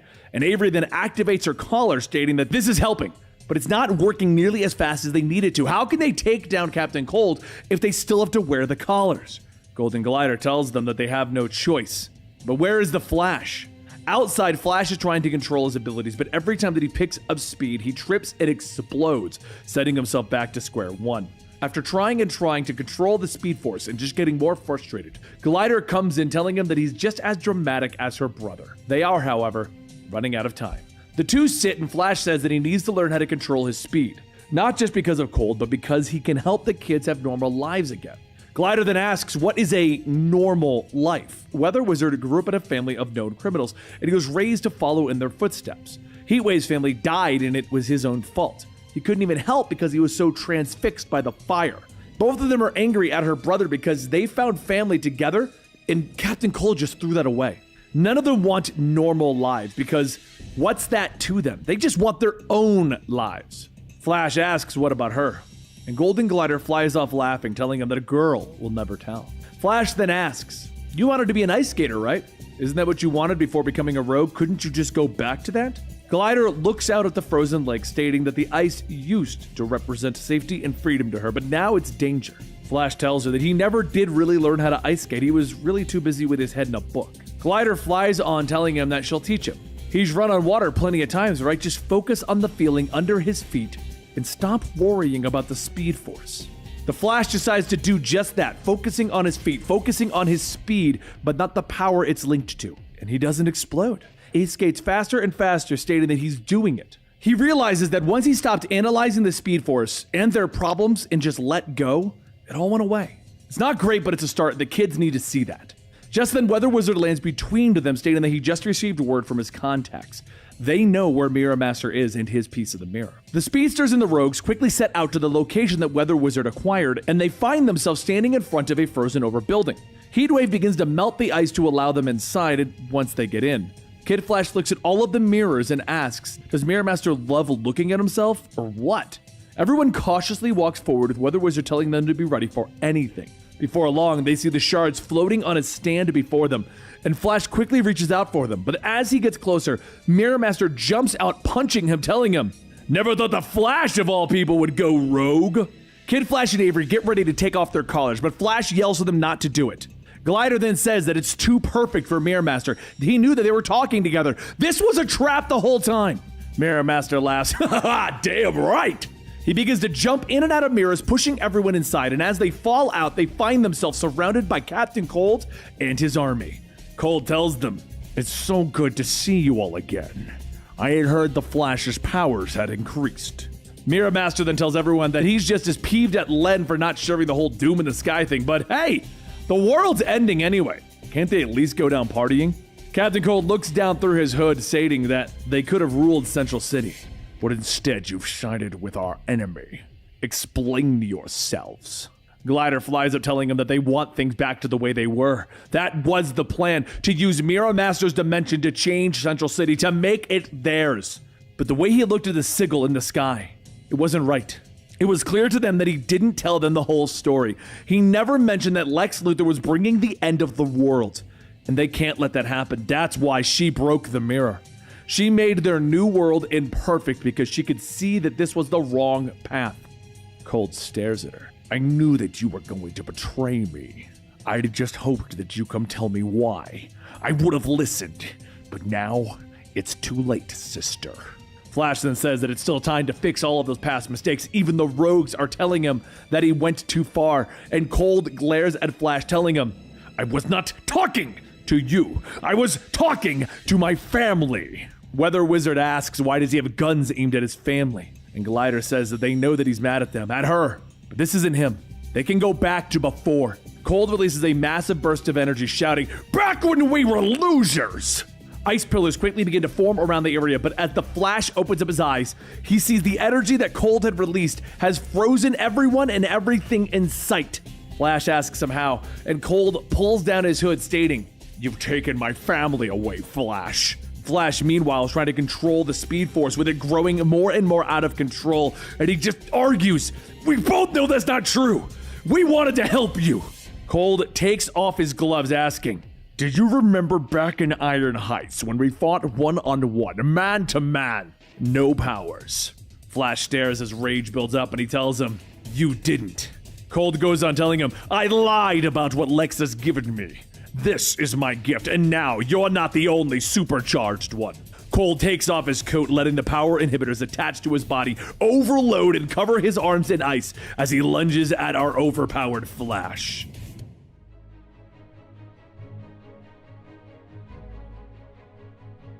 The first time it happened, it was so fast that no one knew what happened. But the next time, Cold made sure that he was seen. You see, he put on a costume, and he called himself Captain Cold. However, no matter how he dressed up or the weapons that he held, it always ended the same. But not this time.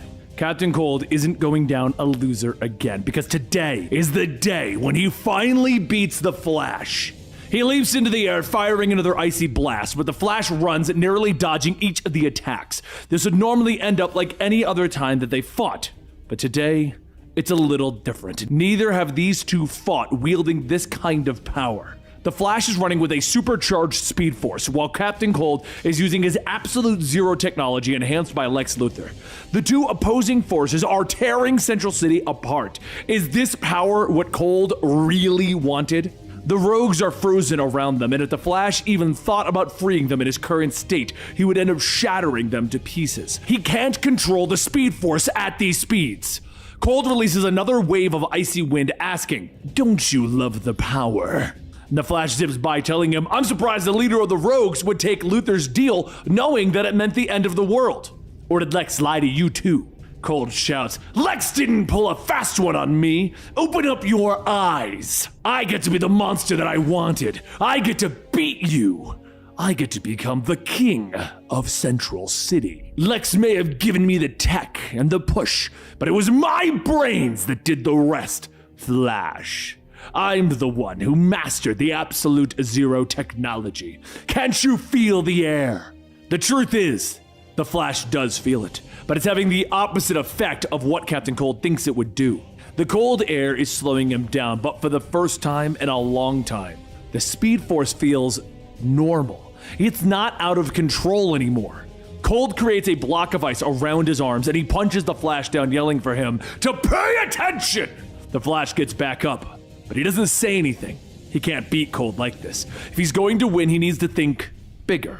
With the Speed Force under control for the time being, the Flash races to free everyone from their frozen prisons. As he skids to a stop, he tells Cold, "Don't worry, I wasn't running away. I was just getting some backup." At that moment, the ice shatters around everyone, and everyone focuses their attention on Captain Cold, including the Rogues. He shouts, "No! You will all bow down to King Cold!" And Weather Wizard tells him that they're running out of time. The Flash tells him that they need Mirror Master to fix the mirror now. "I'll keep Cold busy." Kid Flash asks how are they supposed to help when they can't even control their speed, and Avery tells him to just remember what the Rogues taught them. Don't focus on things that they can't control. They just have to breathe in and focus on letting go and run. Kid Flash and Avery quickly run to grab Iris from the Speed Lab, and Iris knows it, that they're in Cold's hideout with the other Rogues. She looks around asking if they're working with the Rogues now, and Kid Flash laughs, telling her that the Rogues helped them learn how to use their powers in this state. They want to help free Central City from this nightmare. Mirror Master folds his arms, stating, "Now everyone, I happen to like things the way they are. Do you know how crazy the parties get when everyone thinks the world is going to end? It is not right to turn our backs on Captain Cold." Heatwave yells, "Listen up. Len is my best friend, and out there, that ain't Len. He's let the power give him the worst case of brain freeze that we've ever seen. Don't forget, Cold froze all of us. And who saved us? The damn Flash." Mirror Master looks at the machine and Glider says, "This isn't the world that we want. I know you only worked with my brother to try and win me back. I know that, but that's never going to happen. We're done. Get over yourself and do the right thing for once, okay?" Mirror Master grits his teeth in frustration, telling her, "Fine. It was fun while it lasted." He throws his shard of the mirror into the machine and completes it, and suddenly, all of Central City reverts back to when Cold took over. Flash looks around, shouting, "Home sweet?" But before he can finish, Cold jumps down shouting, "You always win! Always! This is far from over, Flash. I'll ice everyone, just like I did Commander Cold." Glider flies in telling Cold that he needs to stop this. She'll fight him if she has to. They aren't some crazy superpowered villains. They're thieves, and they don't need to be big time. They're rogues. Cold stops staring for a moment, stating, "My own sister would turn against me. The Flash really is turning my family. You're not gonna win this time." As Cold gets ready for another deep freeze, there's a cracking a boom as the Flash lunges forward, slamming Cold into a pile of debris. The sounds of 100 lightning fists can be heard as the Flash repeatedly punches Cold over and over, yelling, "I am sick of you trying to kill me and my family. You think you're my greatest enemy? You're a joke! A pathetic, cold-hearted waste of life."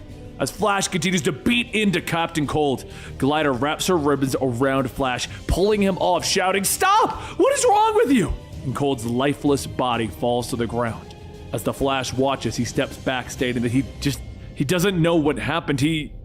And shortly after, the police arrive to bring Cold in, and one of the officers laughs, stating that the Flash did a number on him. The others got away, but Cold is the worst of the bunch. That whole family's rotten to the core. Soon, everyone runs over to congratulate the Flash, but the Flash holds up his hands, stating, "Stop, don't get close." Kid Flash asks what's wrong, and the Flash turns to the officer, stating, "Wait, the Speed Force is dangerous. I almost killed Captain Cold. Until I learn to control myself, I belong in prison with the rogues." A short while later, Flash and Cold sit handcuffed in the back of the police van, and after a long, awkward silence, Flash tells him, "Beard looks good."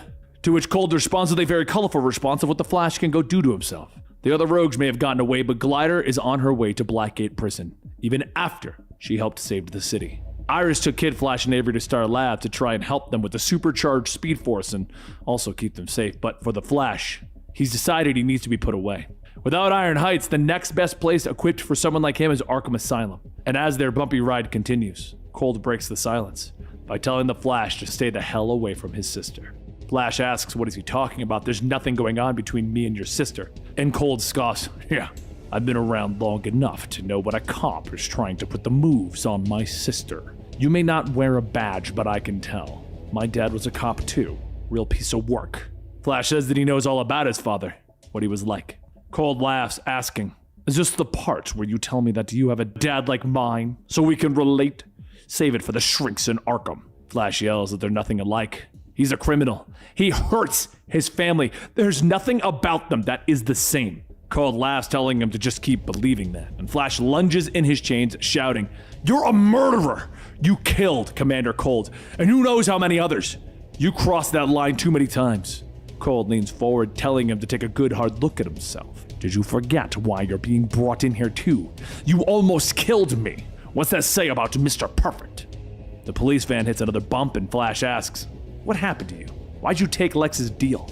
Cold asks, "Are you kidding? Being sent to Belle Reve does things to a man. It changes him. I knew exactly what would happen, but it's what one would expect from someone who hates me." The Flash pauses for a moment and collects his thoughts, and then he tells him, "I don't hate you." Soon the brakes squeal as the van comes to a stop and the back hatch opens up. The Arkham officer yells to the two of them to get out. Then as Flash walks out, a familiar voice asks, "Did you really think you were done with the rogues?" Flash looks up, asking, "Pied Piper?" And Piper laughs, "It's been a while, Flash. But now that you're here in Arkham, does that make you a Batman bad guy?"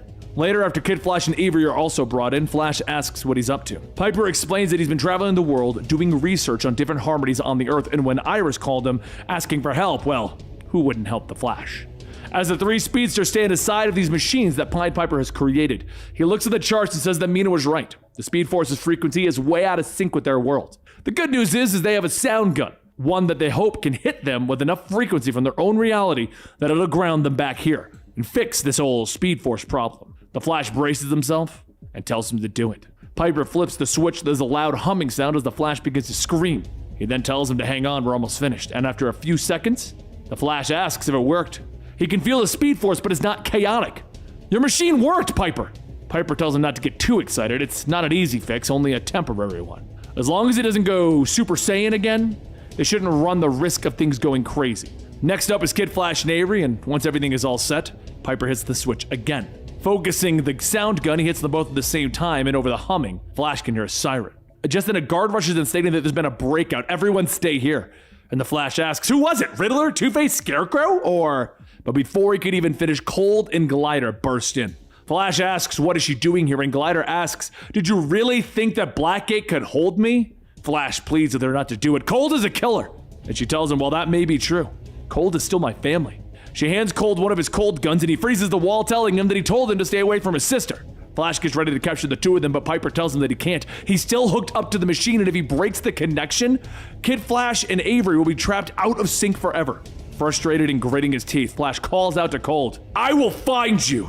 And Cold laughs, telling him, I'm looking forward to it, Flash. So as the machine stops, Flash hurries outside to try and chase them, but he finds nothing. With the Speedster's powers now manageable, everyone goes back to their normal lives. Kid Flash is out with his friends. Avery is back in China, and Flash, well, he's spending some much-needed time with Iris. But before the two of them could settle in, there's a loud crack! And in the blink of an eye, Old Man Flash from year one appears, calling out to his younger self. Iris jumps up asking if that's him, and Flash says, yeah, sort of, but from the future? But that should have changed. I changed the future.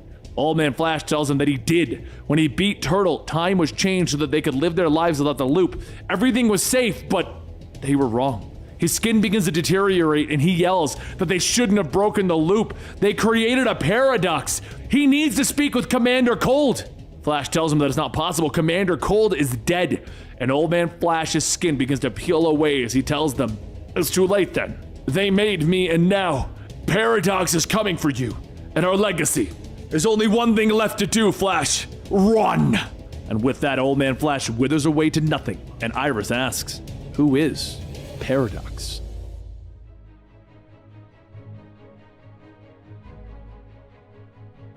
His name is Barry Allen.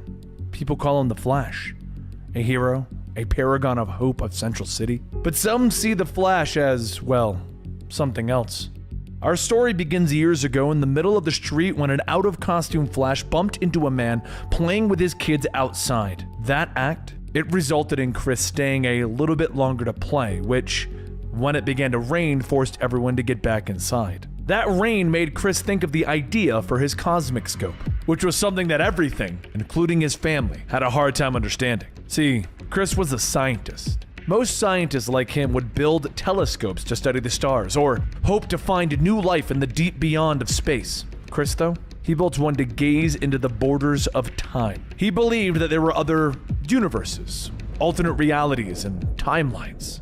But the real secret was that reality shifted around them because of changes in time, and, well, they just can't see it. He dedicated years of his life to finding proof of this concept, but Chris wanted more than proof. After changing some of the settings on the cosmic scope, lightning struck and it electrified all of Chris's equipment. And in the blink of an eye, Chris would see it. He was right. Time was so much bigger than he had hoped. It was like he had witnessed the hand of God pulling back the curtains on the multiverse, and for a brief moment, he could feel the power of their timeline. But then, it passed. Chris would work day and night trying to replicate what had happened that night. He would even ignore everything else around him, and this included his family.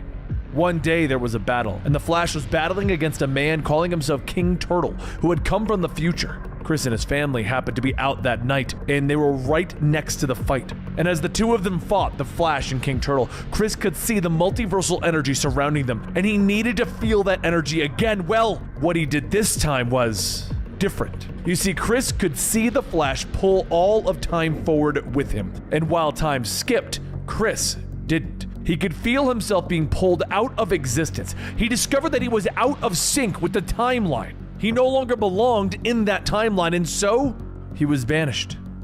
But he wasn't alone. Others got too close to that fight as well, and something happened. So now Chris, along with 3 other people, found themselves in a place that didn't really exist. They were outside of the timelines, and they all walked towards a large mountain with a building on it.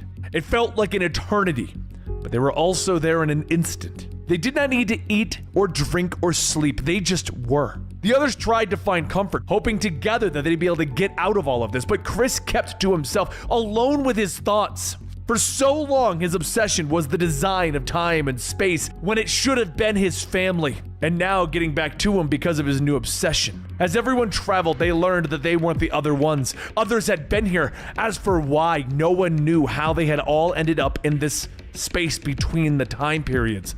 And seeing all of the stuff scattered around allowed Chris to build a new lab. One where he would be able to live and study the time stream again. While Chris worked, he could feel the energy during the lightning storm alter his mind and body to be more, to become attuned with the multiverse. The others, though, they were not as lucky. After a while, Chris learned how to leave this place. He just needed to build a lightning rod. Once they all placed their hands on it, it would set them free, and as that lightning cracked, everyone could see time itself. And there was something in a constant state of change, manipulated by outside forces, played like a game for years, pieces that were moved in a way that hurt people. And every time it changed, it hurt Chris. He needed to share that pain to unlock the truth of what had created him. When it came to changing the flow of time, no one was more guilty than the Flash. Always running forward, past all the warnings that he shouldn't be doing this, never looking back at the lives that he crushed under his foot with each change in the timeline. The others, well, they weren't as fortunate as Chris to be so attuned to the multiverse, and their sacrifice was needed. Chris could see the Flash's history before him, along with the knowledge of the multiverse. But Chris knew that there was something else more important. He still needed to get back to his family. However, when he saw his family, he was expecting sadness, and instead they had found happiness without Chris. The traces of the Speed Force in this realm powered a door, and stepping through this would hurt him, but it could be worth it. So he walked through the portal, calling out to his family, but what came out wasn't Chris. It was something else. His wife jumped to protect their children, shouting at Chris to get away, not recognizing the monster before them. He tried to plead with her, to tell her that it was him, but she wouldn't listen. He told himself that it was a mistake for him to go back, to even think about going back. And so, Chris went back into the portal, diving back into the time stream, unsure of where or when he would end up. Soon he felt himself land. Maybe this would be his new home, an opportunity for a second chance, but where he ended up, he wasn't welcome. Some people called the Order of the Time Institute wanted to arrest him. So he held at his arms to try and reason with the people, but then an unstoppable force shot out, completely decimating everything in front of him. Along with the changes to his body, he had also acquired powers. He could take what he wanted, not go back home and be the man that he once was, but rule where he was now. And even in this future, he saw people celebrating the Flash. No one saw him for what he was, a devil. Things were so twisted that even the Flash's arch enemy, the Reverse Flash, had honored and worshipped him. Eobard Thawne tried so much to be the Flash that it drove him mad, and yet here he was in the 25th century trying to be a hero. This enraged Chris in ways that he never thought possible. In the current timeline, August Hart, Godspeed, asks, "So, you fought the Reverse Flash?" And Chris tells him yes, and he lost. Not only is Eobard Thawne an expert on the Flash and his legacy, but he is a master of time travel and time manipulation. The Time Institute worked with the Reverse Flash and the Renegades to construct a prison that would hold his power. He was held captive here for years, feeling excruciating pain whenever the time was altered. It made him aware that he needed to be present when time changed to absorb the energy created by every paradox. When the Flash family broke the force barrier, well, it caused a chain reaction that reverberated all the way to him, damaging Iron Heights enough that he could escape. It is time for the Flash to pay for what he has done to the time stream. Then the multiverse will see the monster that the Flash truly is.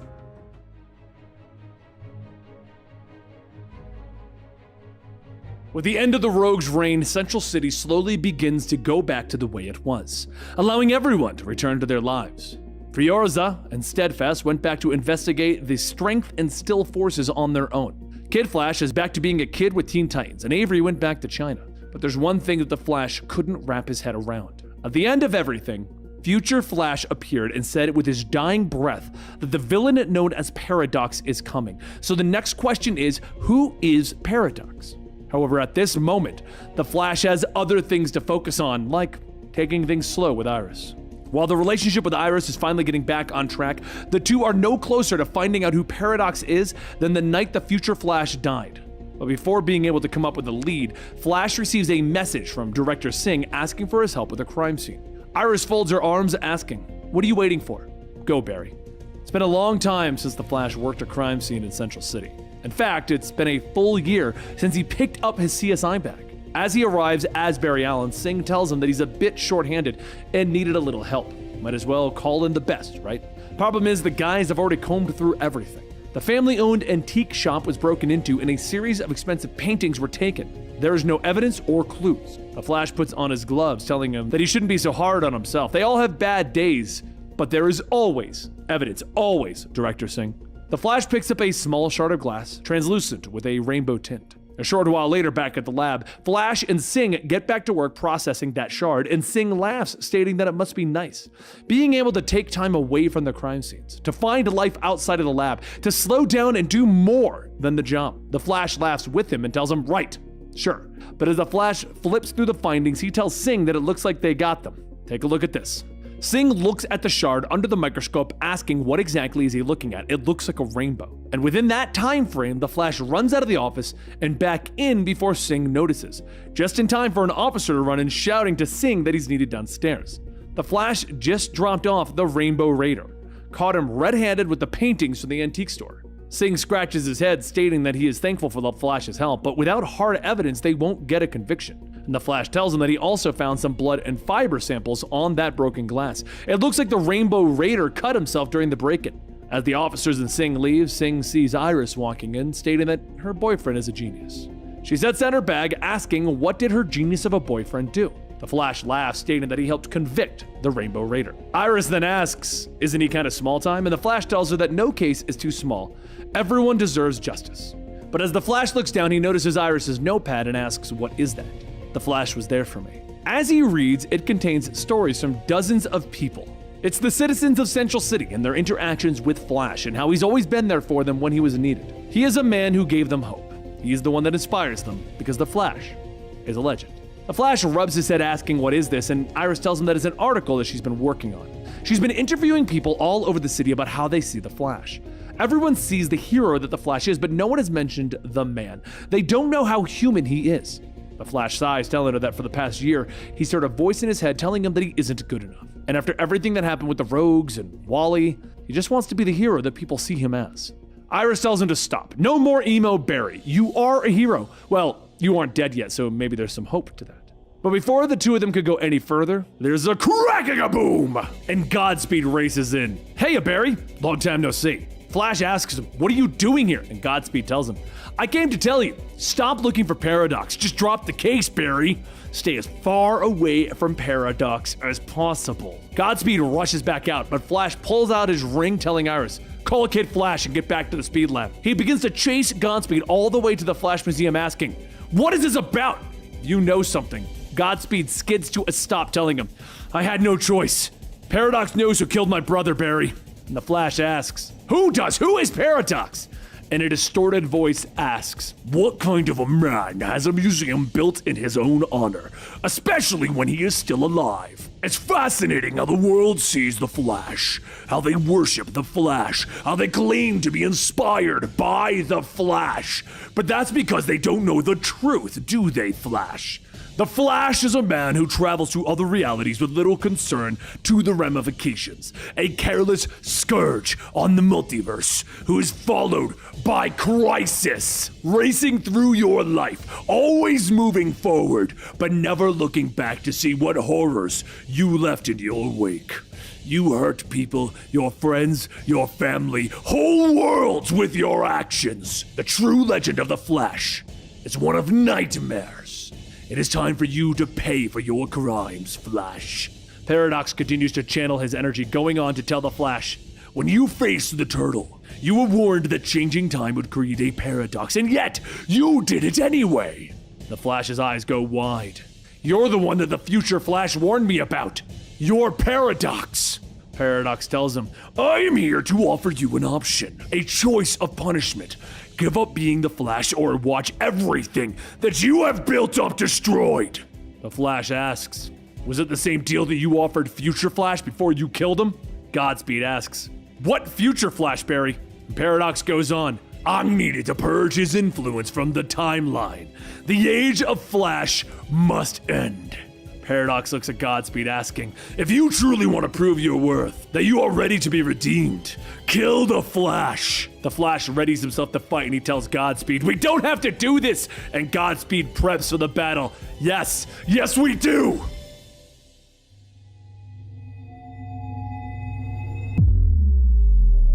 As all of the knowledge that ever was and ever will be flows through Wally West's mind, he thinks to himself that he used to be the Flash. He used to be the fastest man alive. Now, he sits on the Mobius chair, imbued with the powers of a god. Though there is one advantage that Wally possesses over all of those who sit on the chair and have sat on the chair before. His speed powers allow him to process the information and not drive him insane. This also allows him to see how things came to be. The meeting of Barry Allen, the joining of the Teen Titans, the time that he once took the Flash mantle before Barry died in the first crisis. Then, Wally West married Linda. They had 2 beautiful twins, and it was all ripped away. Everything that he ever loved was erased from time by an atomic god. When he was found, he tried to find peace, a place to heal, but that ended horribly, with dead heroes' blood on his hands. However, Wally did manage to save his family. For a price. He is now bound to this chair forever. He is imbued with the power of the same atomic god who once wiped him from reality. Now there are no secrets to Wally West. He can see every crisis from first to last. No hour eludes him. Some he recognizes. Others are more wild and unpredictable than he could even imagine. So many generations of heroes, flashpoints, rebirths, they all reveal themselves to him. New gods and those who would wish to be gods meet their doomsday, trying to reach the power that Wally wields. But right now, as Wally is watching time unfold, it changes. And how is that even possible? The Justice Society and the Legion of Superheroes, they both reappear in the timeline. Moments and memories that were once erased are returning to DC's timeline. But time and reality are not fixed, they are only adjusted. This needs investigating. How is this new version of reality any different than the previous one? The day that he met Barry Allen, the day that he became Kid Flash, these are right, but they are also wrong. The same event happening twice, but both are unique. This is not the only anomaly, even from his own past. Wally could see the formation of the Teen Titans, and then years later, the Teen Titans form again. But this is a separate and different group with no memory of the previous incarnation. Different worlds and dimensions would explain that, but this is not that. This is the same event repeating on the same world at a different time. Worlds across the multiverse that exist side by side. Small changes in events creating Elseworlds, sometimes radically different and sometimes startlingly similar to their own. Somehow that changed. Time and reality inside their world was fractured, broken, and begun to crumble. Time no longer aligns for Wally. As Wally tries to understand what is happening, the Fugonaut Tempest appears, asking how is it even possible, and Wally asks him to look around at the universe and speak of what he sees. Tempest tells him that everything is as it is: noble sacrifices, love and affirmation, suspicion, trust, transformations. What is it that Wally West can see that Tempest Fugonaut cannot? And Wally tells him that he sees everything. Time, space, reality. It is all broken, all at a risk of collapsing. And Tempest asks if he can stop it. Can he reverse the damage that has been done? And Wally sits up in the chair, stating that his name is Wally West. He is the fastest man alive, and now he sits upon the Mobius chair. The power of a god races through him. So, yeah, he's got this.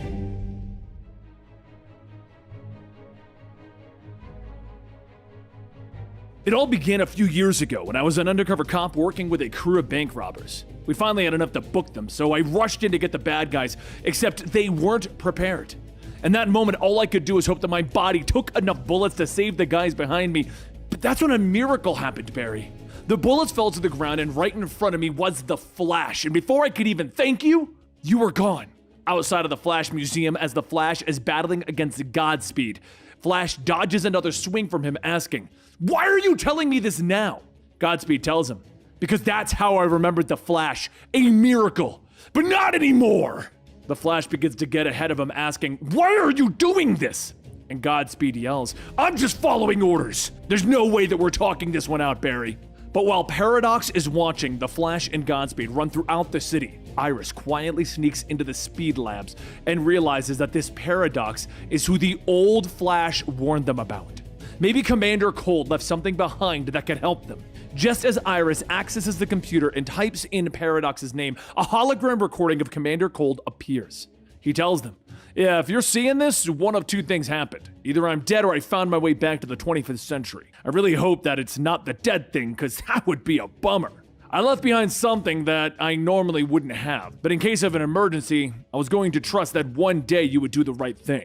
Inside of this terminal is all the information regarding all future cases that will ever happen. Knowledge of the future is forbidden, but maybe you guys can use it for something good." Iris asks the hologram to access the files on Paradox, and Commander Cold's hologram tells them, "One moment." And after a brief moment, throughout time, there has only been one person who has ever defeated Paradox, and his name is... Iris looks at the screen, stating, "No, oh no, not him!" Back outside, the run through the city brings the Flash and Godspeed back to the museum, where the Flash asks Paradox, "Why are we going through all of this? If you want me, you can get me. You don't need Godspeed to do your dirty work." Paradox tells him, The Flash legacy must pay for its crimes. Godspeed understands this. The so-called fastest man alive is a monster who brings horror to reality. Creating the Flashpoint alone ruined the timeline, Flash. For the multiverse to be safe of you, it must be rid of any and all knowledge of your existence. But that is only part of the plan. Whenever a change in the timeline happens, it releases a bit of crisis energy, which I can absorb to become the god of the multiverse. Erasing the Flash legacy will release crisis energy like you've never seen before. Reality be damned! Godspeed laughs. There it is! Revenge and a power grab. Got it. I knew all of this was a bunch of BS. Flash stops. Wait, were you? And Godspeed stops. A double agent? Damn right. I was a cop for 5 years. I knew that Paradox was lying. I just needed to play along to get the whole plan out there. Now let's take this dude down, Barry. Paradox stops. Are you betraying me? Godspeed rushes forward and Paradox grabs him, slamming him down, telling him, I have witnessed all of the Flash's history. Do you not think that I would anticipate a stunt like this? Flash hurries to Godspeed's aid while the Flash tries to fend off Paradox, but all of his attacks feel useless. Paradox casually walks through the attempted attacks, telling him, I was there from the beginning. I watched while the Flash was on the edge of defeat, but you refused to let Turtle crush that noble spirit. And when things appeared most dire, the Flash's resolve filled the people of Central City with hope. And just as Paradox finishes his sentence, he cracks the Flash in the head, sending him into the ground. The Flash picks himself back up and Paradox goes on telling him, this all happened because you took everything from me, including my family. The Flash stops. Your family? And Iris screams through the comms, you need to run! There is no way you can beat him! Flash looks back at the museum asking, are you inside? And Iris tells him, I found Commander Cold's files. It details who Paradox is and what it took to beat him in the 25th century. The only one who ever stopped him was the Reverse Flash. As Flash tries to process Eobard as a savior, Paradox picks him up, throwing him into the side of the building, telling him, there have been Flashes that came before you, some even after you, but you are the one most written about. Why are you the one worthy of the myth? It's because you died. Paradox swats back the Flash again, grabbing him by the throat, throwing him to the ground, telling him, you are the great savior, the hero of the multiverse, the martyr. But when you came back, you did what? What good have you done since your return that is greater than your own death? Paradox channels his energy and hits the Flash with it, ripping him apart, telling him, you should have stayed dead. And as the Flash begins to fade away into nothing, Paradox reaches down, grabbing Godspeed by the leg, dragging him inside, telling him, you're lucky that there is still a need for you. And he tosses him before the cosmic treadmill. But elsewhere, the Flash opens his eyes and he wakes up in a grassy field asking, where am I? He tries reaching out for the comms, but he can't seem to get a signal. And then he looks around the area to survey, and when he looks back, his eyes go wide. His mother, Nora, is telling him that he doesn't have to run anymore. Welcome home, Barry. The Flash runs up, hugging her, asking, where are we? Where's Paradox? There are so many people who could get hurt, But Nora tells him, it's okay. Your days of fighting are over. We're together now. I will get to see the man that you've become. But first, there's something I have to show you, Barry. She pulls the Flash along, and in front of him is a giant city at the bottom of a hill with a giant statue of him.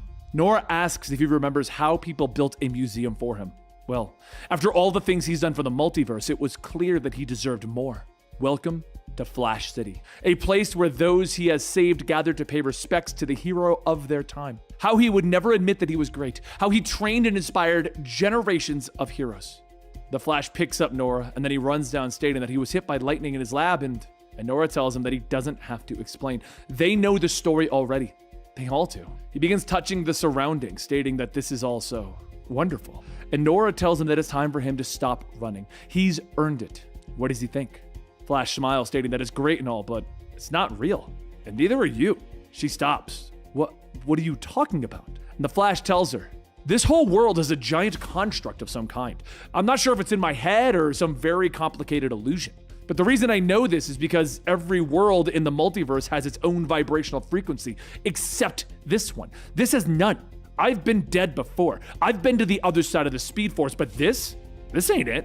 Nora tries to say something, and then she glares, telling him, fine. You should have been honored by what Paradox built for you. Your actions hurt people, but they still gave you a paradise. All the people begin to surround the Flash, and he quickly dodges them, keeping them at bay, stating, I could have stayed in this heaven, but Paradox is still out there. And for Paradox to mess with me enough to build this, to use the memory of my mother, he's gonna pay. The Flash begins to gather his energy, and Nora asks, what is he doing? The Flash tells her that this illusion doesn't have a vibration, so he's gonna give it one. He releases his energy and he tears through the machine that his body is suspended in, falling to the ground. He gets up, looking around at the barren wastelands, asking, where is this place? Where is Paradox? He quickly runs around the area, finding bodies. And he says that he seems that he wasn't the first person that Paradox trapped here. He then sees a building, so he runs forward, lightning striking, pushing him to his knees in pain. He can feel his energy being sucked out of him, and he thinks back to what he remembers of Paradox. He was wearing armor, not to enhance his powers. Maybe it was because his exposure to this hell. If he lets this go on any longer, he's going to end up like the others. He quickly gets up and starts to collect the pieces of the machine scattered about, taking each of them and fashioning himself a suit of armor able to withstand the overwhelming pressure of these wastes. He needs to get back to Central City, but how? He runs around collecting more parts, and then he stops to access one of the still functional terminals nearby. He accesses the files on Eobard Thawne and all the different times that he died. Finding Eobard Thawne, based on what Iris told him, isn't going to be easy. It's not a matter of where he is, it's a matter of when. After setting up the last few pieces, Flash looks down at the treadmill that he built and he puts one foot on it. He begins to put the rest of himself on it and slowly begins to run, telling himself that time travel is dangerous, but he needs to find Eobard. Pulling him from any random point in time is risky. He can't create another Paradox, or worse, another Flashpoint. He's always known one moment where Eobard is always. He knows where he can find him. The night that Eobard Thawne murdered his mother. Back in the present day, Paradox tells Godspeed that the time for his redemption has come. It's time for you to run! Chained up, Godspeed pauses for a moment, but Paradox hits him with a blast of energy, telling him now. Godspeed shouts out in pain and he gets back up and begins to run on the treadmill. And as the world around them changes, it goes back to a few weeks before when Flash fought the augmented Captain Cold. Paradox looks around stating, this isn't as far back as I had hoped. Flash and Cold stop and Flash sees Godspeed and he asks, what's going on? Cold turns his attention on Paradox, telling him, I don't care who you are. Central City belongs to me. Paradox holds up his hand and begins to disintegrate Cold, telling him, we have no issues, but you will not stand in my way. Flash begins to run for Cold, but he's stopped as Paradox begins to disintegrate him and absorb his energy. Godspeed yells out, no, not again. Why are you doing this? And Paradox basks in his newly acquired power, stating, with each death, a new Paradox is created, thus giving me more power. Now go back further in time. Run, Godspeed, run.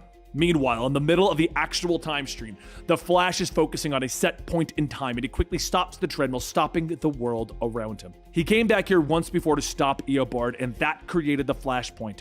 It caused so many problems. It's not being able to save her. There's nothing he can do except wait. So he stands outside of a house, and he waits for the inevitable moment. Nora Allen cries for help, and then nothing. He clenches his fist, restraining himself from running in, and suddenly Eobard runs out, slamming him into a tree, telling him, My! This is a plot twist! But you're too late! Your mother is already dead, Flash! Flash fights Eobard back, telling him, I'm not here to save her! I'm here because of Paradox! He begins to repeatedly punch Eobard in the head, telling him, you're gonna tell me everything about Paradox, including how we stop him. And Eobard catches a punch, asking him, wait, Paradox escaped? A bolt of lightning strikes, separating the two of them, and Eobard says, that's a temporal shift. That's because you've been traveling through time like a rookie again. The two go back to fighting, and Eobard pins Flash down, telling him, there's only one way to stop Paradox. And Flash pushes him back, telling him, I'm not doing it. Eobard yells, you're gonna have to face it, sooner or later. You know what needs to be done, Barry. We need to team up, side by side, to save the multiverse, as it always should have been. So what do you say, Flash? Truce?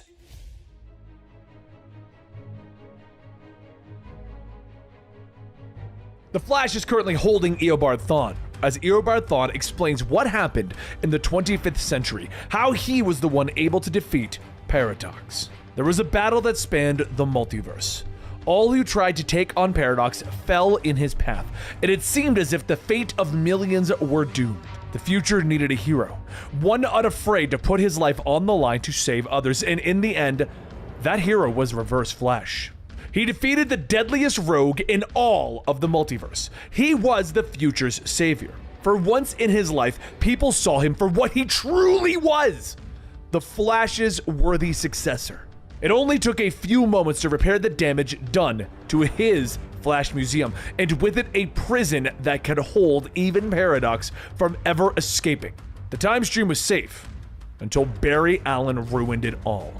Paradox being free is the worst thing that could have ever happened. Reality can't take much more of Paradox's destruction on the time stream.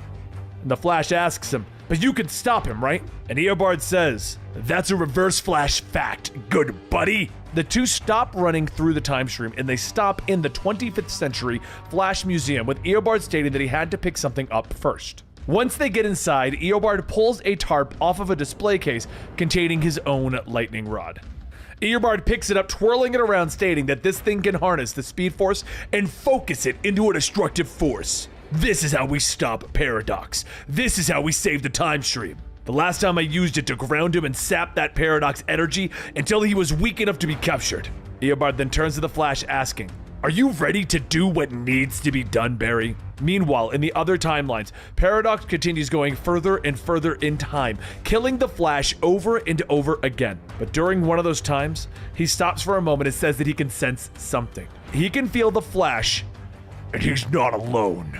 Curious. Back with the Flash, he and Eobard stop outside of an apartment building with a man playing ball with his kids. Eobard asks Flash if he sees the family over there. That man is Paradox before he became Paradox, before he was tied to the Flash legacy. Flash stops asking, why are we here? And Eobard laughs. You're a bright boy. You should already know the answer to that. We're going to kill him. Flash grabs Eobard, but Eobard pulls back yelling, if you want to save reality, then you gotta do what needs to be done.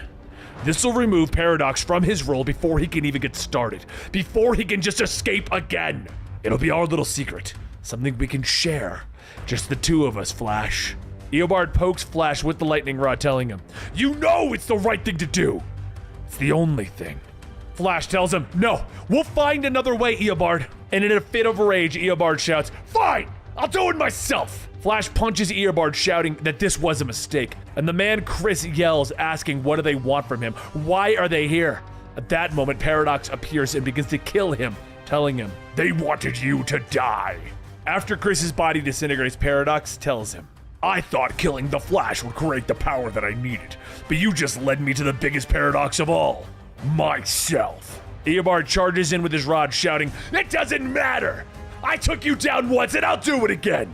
Paradox catches Eobard by the throat, taking the rod, telling him, please, don't embarrass yourself. Paradox tosses him away, snapping the lightning rod in half, yelling, I have all the power that I could ever want. Flash runs over to help Eobard up, asking, Paradox, what has he done? Paradox begins to absorb the crisis energy, stating, I have witnessed that no matter how many of the Flash's greatest moments I have undone, the multiverse still thinks of you as a hero. And right now, the only way to stop that is to kill everyone who ever loved the Flash. A burst of energy erupts from Paradox as he begins to tear reality apart. And Flash asks, what are you doing? Eobard tells him, what do you think? Paradox just unleashed all of the Paradox energy that he built up. He's erasing the time stream, Barry. Paradox then towers over the two of them, telling him, time belongs to me now. Flash and Eobard inch back, and Eobard says, Paradox has become way too powerful. We've literally run out of time, Barry. If we don't kill him right now, he'll end everything. With all reality being destroyed, Eobard says that Paradox has the power of a god right now. All hope is lost. They need to go. Flash yells, I'm not going anywhere without Godspeed.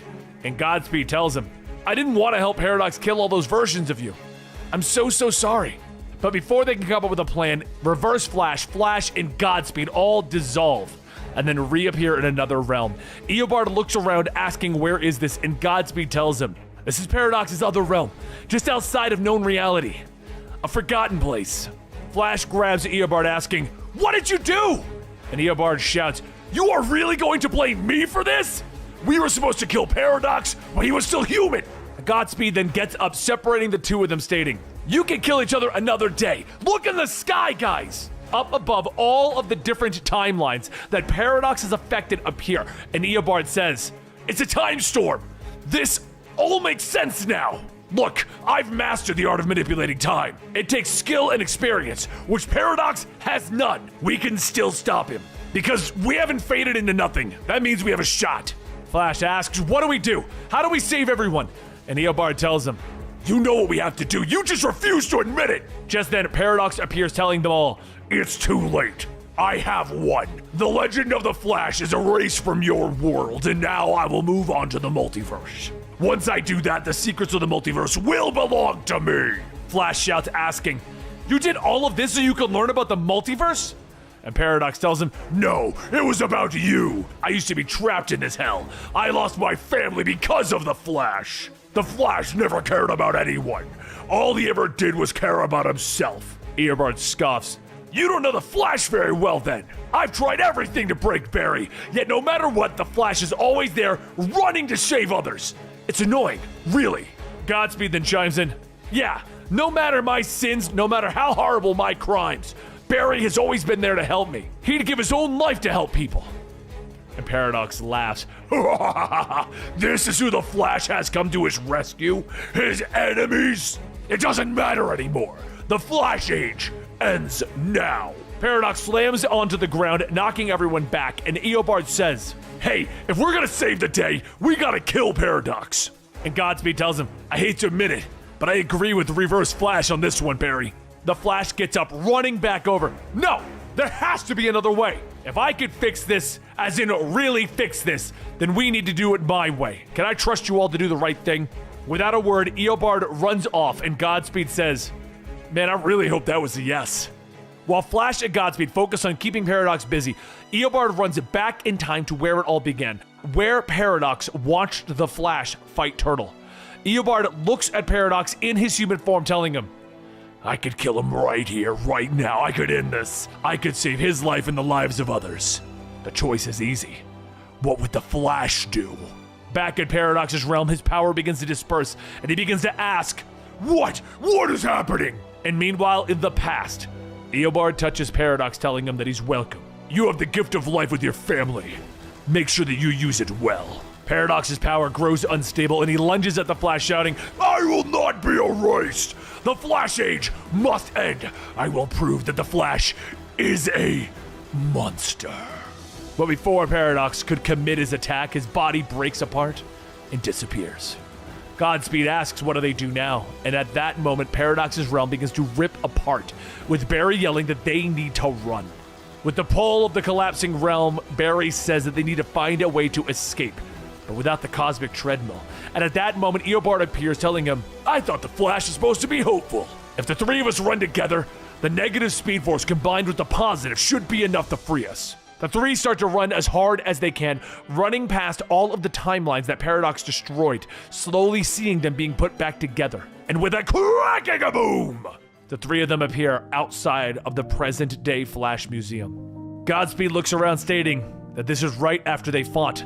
Time hasn't rewritten itself. Holy crap, we did it, guys. Eobard walks off, telling them, that was a good team-up. I'll see you guys later. Godspeed grabs Eobard, telling him, hey, not so fast. And Eobard asks, after all of that, didn't I get a little trust? Flash runs to see Iris, and Eobard looks back, stating, too bad neither of us are going to get a statue. And Godspeed tells him, speak for yourself. I'm gonna get one day. But you're from the future. You know everything about the Flash history.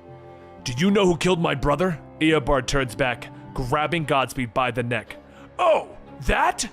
That was me. I did it.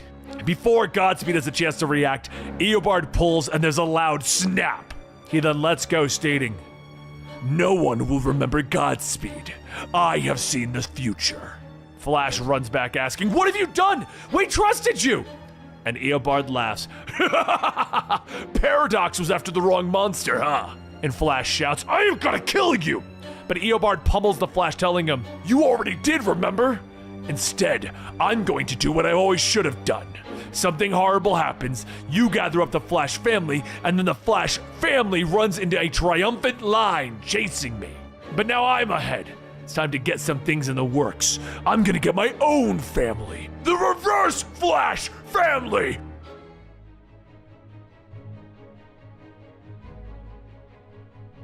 Barry can hear it whenever he closes his eyes. The loud snap. It was like he was out of options, and the only thing that he could do to finally stop Eobard was to end him. That was the point of no return between him and Eobard, their destiny forever in a loop of death and a rebirth. Eobard's mission was to make the Flash's life a living hell, and now he is back, and he is free, and it's all Barry's fault. Eobard could be anywhere, any when, but while the Flash frantically searches the globe over and over again, he remembers that he was supposed to be spending the evening with Iris, Kid Flash, and Avery. As Flash runs into Iris's house, he says that he's sorry, and he finds the kids already asleep. He lets out a sigh as he takes off his mask, and Iris tells him not to worry. They knew that he wanted to be here. He sits down in the kitchen, telling them that he looked everywhere, but after Eobard killed Godspeed, he said that he'd planned for this, that there was one small detail that was still missing. Iris tells him that he doesn't know that. The only thing that he needs right now is to eat, even if it's cold. So the Flash uses his powers to heat up the plate of spaghetti, and he begins to speed eat, realizing how hungry he really is. It's at that moment that Kid Flash and Avery stumble in, and the positivity from the kids telling the Flash that he can do this gives him hope, even if it's just for the night. So the next day, the Flash heads into work, where Director Singh hands him a stack of files stating that they have a mountain of evidence that needs Barry Allen's eye. But before he even can go into his office, there's a kid yelling out that his dad didn't do it. Barry asks who that is, and Singh tells him that it's the kid from the Heather Macy case. The kid's mother was killed by the father, and the trial's verdict came back today. It's a death sentence. So the Flash asks what happened, and they tell him that the guy confessed, case closed. So he begins to ask, well, what evidence do we have that states that the guy did it? And they tell him that they don't need evidence because they have a confession. So the Flash goes to his lab and does the Barry Allen thing, processing the evidence. And he realizes that it's all inconclusive, and he wonders how he didn't look at this himself. How did he not go into this? How did a case involving a father killing his mother slip by him? And he realizes it's because it's the night that Wally returned from the Speed Force. So he runs out of the office and down to the scene of the crime, looking for something that could have been overlooked because something didn't seem right. He uses the scanner that Batman gave him to track Speed Force signatures, and the easy thing about Eobard Thawne is that the negative Speed Force gives off a unique signature. Which, of course, Flash's hunch was right. Eobard Thawne was there. He was playing this game for a long, long time. Flash runs back to his house to get his costume when Singh calls him asking where he went. He explains that he was looking into the Heather Macy case, but Singh tells him that it's over. And that's when he stops, yelling out, "Oh my god, the turtle is outside!" The call ends with the Flash wondering how that is even possible, but then over the police channels, another attack at 5th and Washington comes through. Flash realizes very quickly that is his apartment, and it's currently being attacked by the Trickster. The third call comes in asking for assistance at Star Labs. They're under attack by Captain Cold and Golden Glider. The Flash pauses, realizing that 2 attacks could have been a coincidence, but 3? A 4th one comes in, this time at the Flash Museum, and it's Gorilla Grodd. So Flash runs back to Iris's house, grabbing her and the kids, and takes them outside of the city, stating that Central City is under attack. Trickster, Grodd, Turtle, Cold, and Glider are attacking places related to him. It has to be Reverse Flash. Iris asks if this is what Thawne wanted. Thawne is attacking his life at every front, so you'd second guess yourself. You need to run! Damn it, Barry! Run! Kid Flash, Flash, and Avery all run back to all of the places affected by the attacks, trying to help wherever they can. The Flash brings food to those that were attacked at the Flash Museum, but he knows that it's an empty gesture. Pizza is nice, but it doesn't take away the trauma that those people felt while they were under attack. They don't say it, but in their eyes, they all ask the same question. Where were you, Flash? Meanwhile, elsewhere, Cold is telling the rest of the villains that he is getting a bad feeling about this. First, we're all plucked out of time. Second, we're all hiding under the streets of Central City after an attack of that size. We should be getting the hell out of Dodge. Grodd tells him, I will not run. It is my birthright to destroy the Flash and steal his speed. If this is how it happens, so be it, even if it means consorting with such weak humans. Turtle looks back, telling them, Monkey could not handle speed. Grodd leans in and snarls, and Cold fires a freeze blast, separating them, telling them, you guys need to chill out. Everyone begins to argue, but Trickster yells over everyone, am I the only one that feels lied to here? Reverse Flash has been keeping us in the dark about everything. He pulled us out of time to attack Central City and then what? Chill? Hang out? No! We should be out there having fun! So why are we waiting on orders from a wannabe Flash? We don't even know his plan. Just then, Reverse Flash runs in, grabbing Trickster, telling him, you need to wait. Patience is a virtue. Cold looks at him, telling him, oh, we'll wait. Whatever. But what if the Flash finds us? Eobard tells him, the Flash will find you. It's not a question of if, it's when. But don't forget, we have a secret weapon. Later, Flash looks for clues at his old childhood home, thinking that maybe there's something there. Maybe Eobard knew he'd come here. And as he notices a Flash comic on the ground, he hears a voice stating, oh wow, look how young he is, sis. Flash turns back to see the Tornado Twins there, with the sister Dawn stating, hi, Daddy-O. Flash asks, who are... Oh no. A second later, Flash is blasted out of the house, and he catches himself yelling, wait, you gotta hear me out. I saw what happened to you in the future. I know that you're my kids, and I'm so sorry. Dawn says that it looks like Daddy remembers them, and Dawn says, yeah, but he doesn't really remember us. He told Mother that the 1 month he spent in the 30th century with her was full of hope and happiness. But then our deadbeat dad returned from the dead, and did he ever come back to check on us? No! Uncle Eobard came and saved us. He showed us what a real Flash should be like. Flash tries to stop them. I don't know what Dawn told you, but we don't have to fight. I can help you. And Dawn tells him, we already got all the help we needed, Dad. Just then a giant fist punches the Flash, and as he gets back up, he's surrounded by the Legion of Zoom. Dawn tells Flash that it's about time that they had a father-daughter chat, and then hits him with a tornado blast. As he stumbles, the Trickster punches him back, telling him, oh, I can relate to daddy issues. And Dawn then hits Flash into Turtle, and as Turtle attempts to drain his speed force, Dawn separates them, stating, oh, no, no, no, no. We need him alive, Turtle. Just then, Eobard walks up, telling everyone that a lifetime ago he tried to be the Flash. He wore his face. I ran in his shoes. But Barry's presence was still felt, even though he was dead. It was impossible to replace the legend of a dead man. No matter what I did, it was never really me. And it's time to change that. Eobard begins to vibrate as fast as he can, and the Flash sees it coming. Don't! You can't! Eobard tells him, if I tune at the right frequency, I can do some fantastic things. Now hold still. This is going to hurt a lot. He begins to vibrate into the Flash, but he doesn't pass through. Flash begins to scream while everyone watches horrified, and Dawn asks, is everything okay? Flash stands up, but Eobard speaks through his body. Oh, everything is fine, 'cause I'm the Flash. Cold tells him, that wasn't the deal. We were supposed to remove Flash from getting in our way. And Grodd yells, and I was supposed to receive the knowledge of the future. Eobard tells them, oh, you're gonna get all of that and more. But first, I have a family to take care of. Inside Flash's mental subconsciousness, he's floating around asking, where is this? This isn't the Speed Force. My speed is gone. I can't run. And just then a blue streak hits him, and a red streak follows suit. The Flash rubs his face, looking up to see twisted versions of Jesse Quick and Max Mercury yelling, you have a lot to answer for, Barry! Run! Elsewhere, Eobard is running through Asbury, doing things that, well, Barry would normally do. Save a kitten from a tree, save a baby from a burning building, stop dozens of bullets before they hit anyone. This is what he wanted. This is what he needed. So he can do the things that the old Barry wouldn't do. Later over in New Mexico, he runs up to the Young Justice team, telling Impulse, it's time we had a little chat. Eobard pulls him away, with Impulse yelling, oh my god, Grandpa Flash! Barry, Flash! Eobard leans in, telling him, come on, we have something that we need to do. Think you can keep up, kid? The two begin to run, with Impulse telling him, you're gonna eat my dust, Grandpa! Back inside of Flash's subconscious, Flash sees Jesse and Max stating, feel like I know you. You were speedsters, but...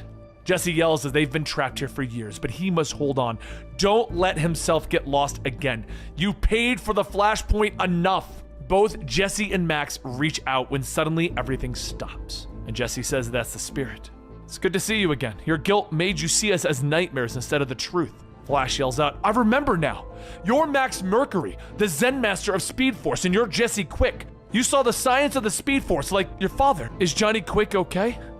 She sighs, stating that her father died before the flashpoint, but she can feel him around. And more importantly, how did you find us here, Barry? Flash says, well, I didn't. Eobard Thawne stole my body with vibrations. And Max scoffs, stating that Thawne always wanted to be him. Guess he found a way to do it literally. But right now, he has to escape this. He has to use the Speed Force within his mind. He has to use the speed thinking to reach out beyond the limits of his mind. Can he do that? Flash begins to concentrate, and as he does, he sees glimpses of the real world, and he sees himself running with Bart. Max says that Bart is with him. They need to get back now. Bart doesn't know that that's Eobard. Together we can help you regain your body, Barry. But you're going to need to learn about speed as fast as possible. Meanwhile, over in Central City, Trickster, Cold, and Glider burst out of a bank with bags full of money, and Trickster asks, isn't this more fun than sitting around? We could just run a few more scams and... But at that moment, there's a small burst of energy with Eobard and Impulse appearing. Eobard asks, you got this? And Impulse says, do flashes run? Glider quickly grabs Cold, asking, isn't he? And Cold yells, let's just get out of here. Why would Thawne be any better? As they leave, Eobard stops and Flash shouts through him, telling Bart to run. Impulse runs over, grabbing the officers, bringing them away, calling out that he's on it. Eobard rubs his head, stating that it seems like Barry is. But Trickster grabs one of his bombs, yelling, that looks like the real Flash is trying to. Eobard grabs the bomb, asking, what? He's doing what? He takes the bomb, throwing it back in the Trickster's face, and Impulse watches, asking, why? Eobard grabs Trickster by his jacket, stating, James Jesse thought he was so smart, fooling everyone, but we all know who the real fool is, right? Take him to Iron Heights. Impulse says that they should probably get him to a hospital. And Eobard says, you're gonna feel bad for a rogue? That doesn't seem very heroic.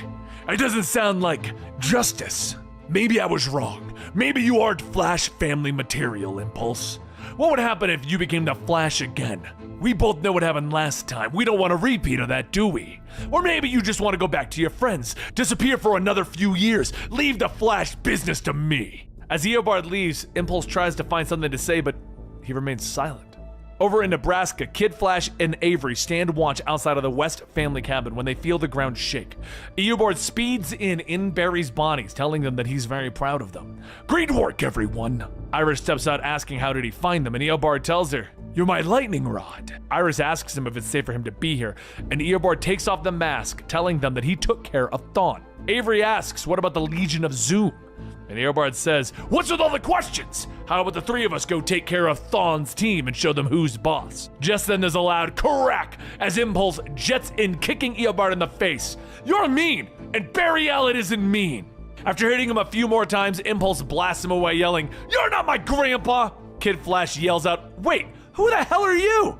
And Impulse asks him, who the sprock are you? While the two begin to bicker over who the real Kid Flash should be, Eobard gets back up, stating, I should have killed the damn brat. And Iris tells Kid Flash not to worry. Impulse is family. And Impulse runs up, hugging her, stating, I missed you, Grandma. Kid Flash shouts, asking, what did he say? And Avery folds her arms, stating, oh my god, I really hate time travel stuff. Never going to do it. Impulse then asks, where is Wally? Maybe he can help us. Iris asks, wait, you don't know what happened to Wally?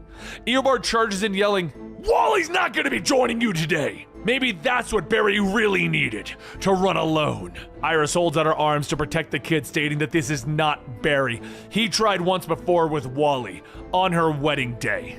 And Eobard laughs, are you giving me a history lesson? I already know all about your futures and how it's going to end. So how about we just speed it up a little bit? At that moment, a voice calls out, son, I mean this with all due respect. Get the hell away from those kids! And at that moment, Jake Garrick speeds in, standing between Eobard and the others.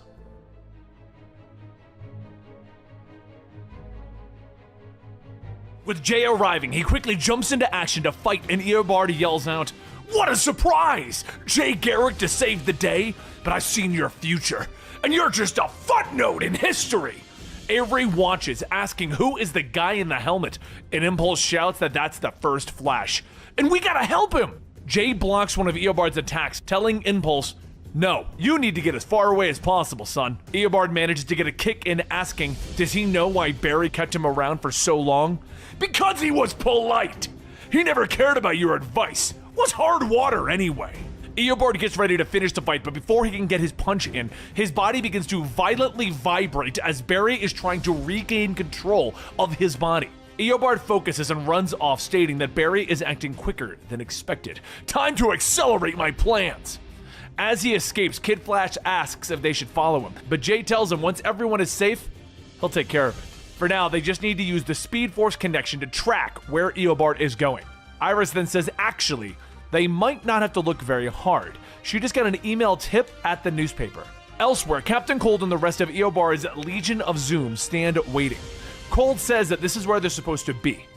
I hate the Flash too, but this?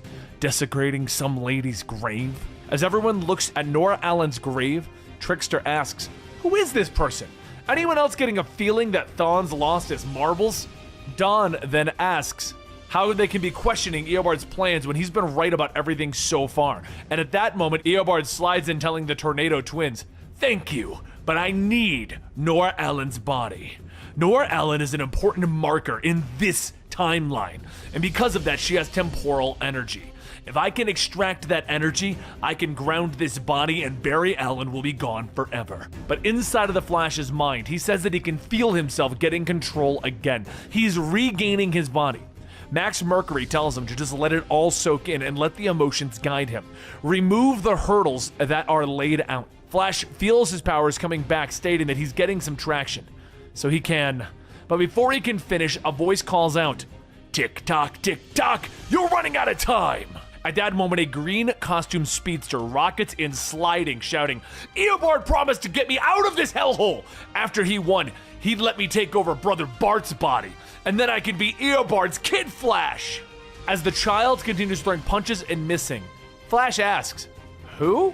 Max tells him that that is Thaddeus Thawne, a twisted clone of Bart Allen from the future. Flash keeps dodging, telling him, all I see is a kid in pain.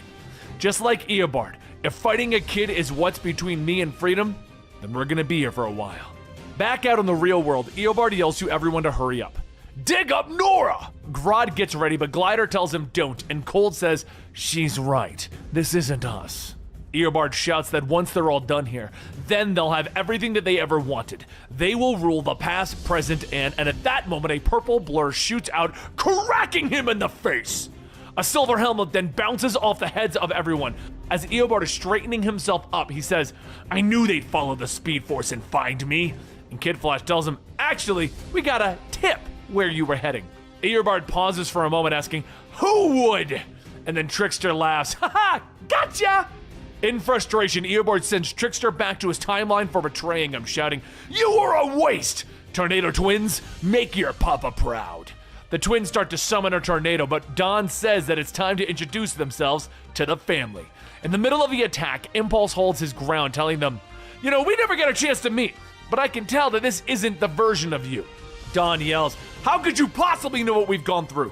Our father left us. Impulse pushes through, telling him, I know what it's like to live without a dad. I was lucky to find a family to fill that role, but I've never given up hope that they'd be here with me someday. So please, Impulse reaches out, touching Dawn's hand, and he stops, asking, son? The twins begin to fade back to their time, and Dawn realizes what happened, what is going on, and who Impulse is. Thawne did something to us. He used some kind of power on the negative Speed Force to make us like this. Thank you for saving us. Son, I'm proud of you. Impulse waves to them, stating, there's so much I want to tell you, but I'll catch up with you soon, Dad. Eobard yells to everyone that they don't need Barry's brats. They've got the greatest Flash villains to ever live. Kill them! But back inside of Flash's mind, Thaddeus Thawne continues his attacks, with Flash telling him that he knows what it's like to be angry. But don't be like him. Don't follow in my footsteps. You can make your own path, Thaddeus. Thaddeus scoffs, whatever! Good luck fighting Thawne and his army. If they all weren't on the wrong vibrational frequency, I'd join them! See ya! Jesse asks, wait, wrong vibrational frequency? They must be getting close for Eobard to send him. Let's see how he likes it when they push harder. Flash pushes again, trying to steal back his body, and Eobard falls to his knees, yelling, I am Barry Allen! I am the fastest man alive! No, no, no, no! And while Eobard is struggling, Grodd says that this is their chance. They kill Eobard and take care of both Flashes. As Grodd runs forward, Jay stops him, telling him, there isn't a chance that that's gonna happen. Eobard screams again as lightning strikes with a crack-a-doom! Eobard gets up in his original body, stating, well, I hope you're happy. You've ruined my fun. Oh no, only Barry Allen can be the Flash. Flash tells him, that's what you never understood. I'm not the Flash alone. We're the Flash. With the addition of Max Mercury and Jesse Quick at his side, Kid Flash yells, looks like the odds are on our side.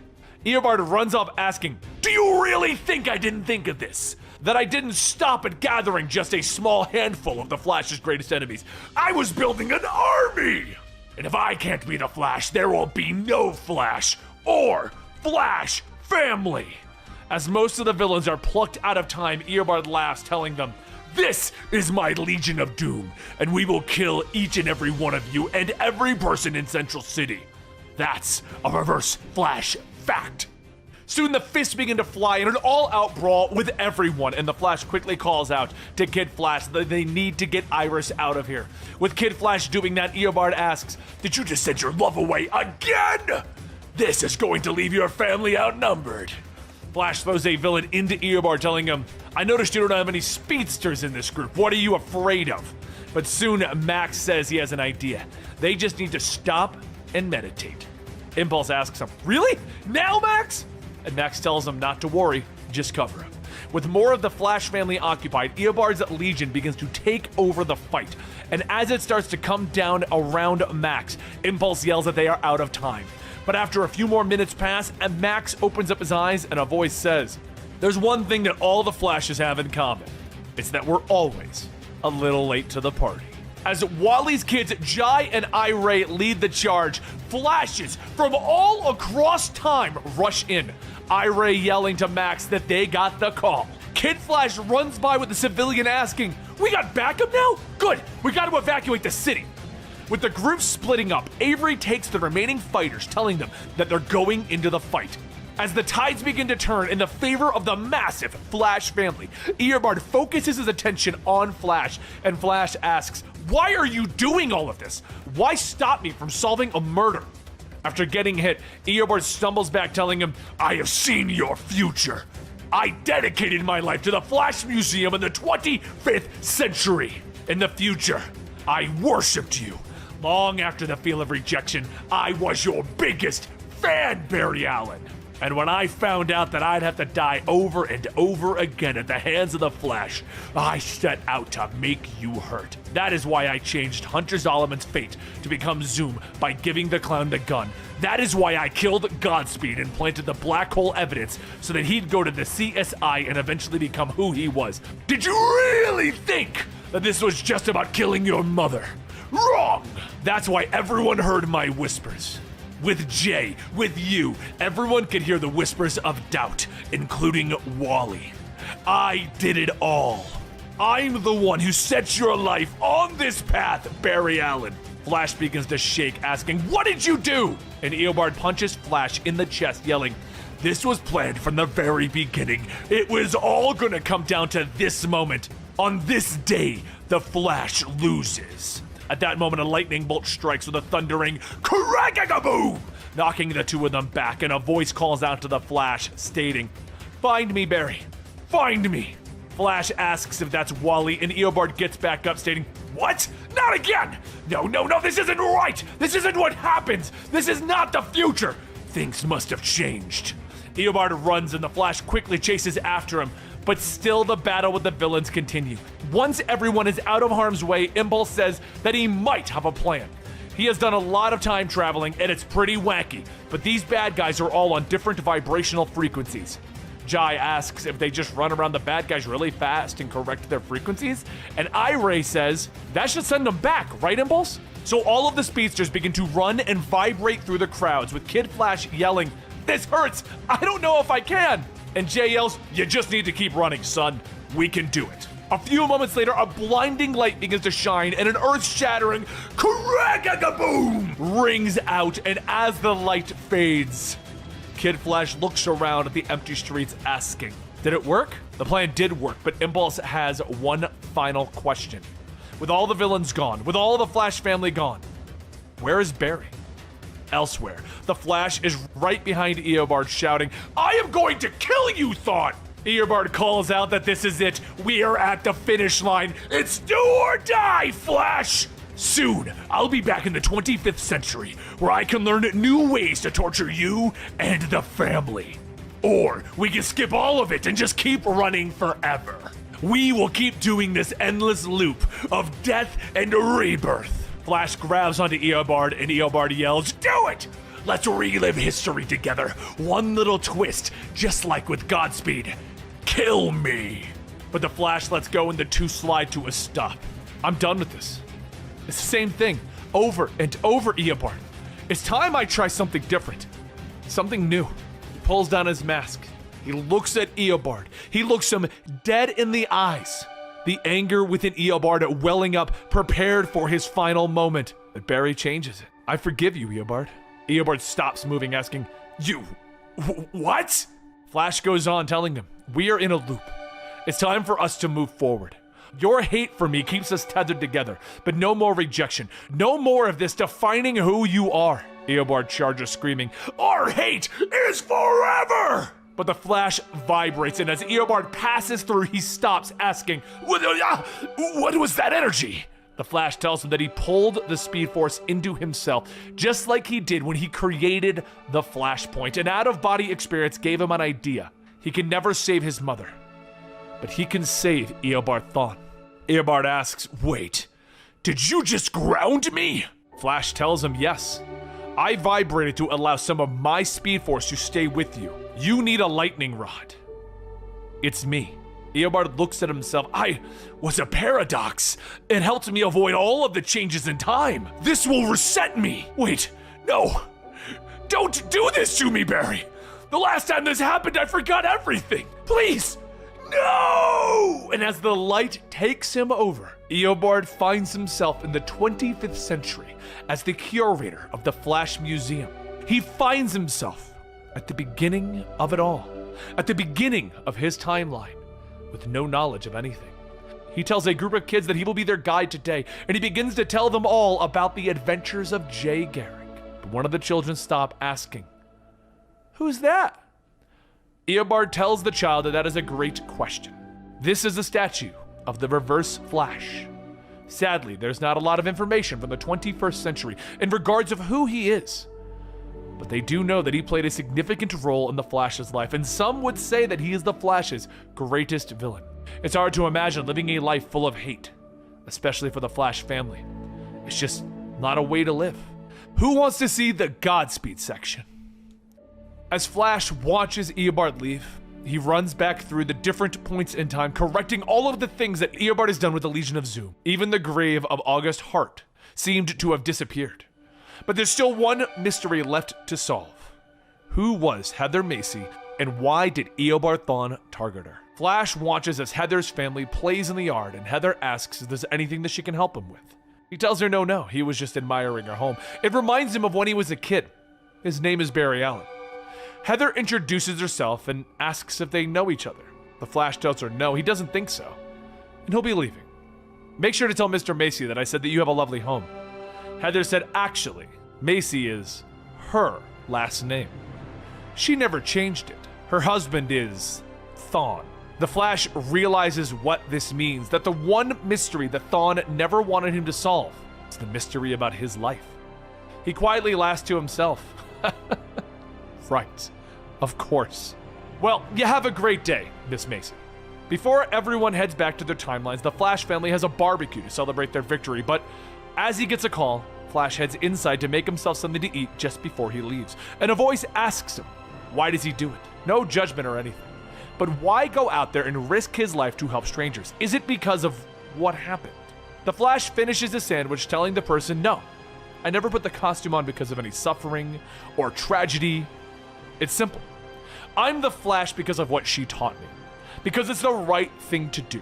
As the Flash continues, he says his goodbyes to his mother's image, and he runs at the door. Living up to a legend can feel impossible some days, but because of his friends and his family, he will continue to be the hero that everyone hopes for. He will make mistakes along the way, he will trip and he will fall, sometimes in the great race of life. But he knows that will never stop him from always moving forward. He will never stop trying to be the Flash. And there you have it, The Flash by Joshua Williamson. This was one of my favorite Flash runs and one of Benny's. I remember him and I talking about it a lot and getting super hyped over this story during the 4 years that it ran. But what did you guys think? Let us know down below, like, subscribe, and we will see you next time. Rest in peace, Benny.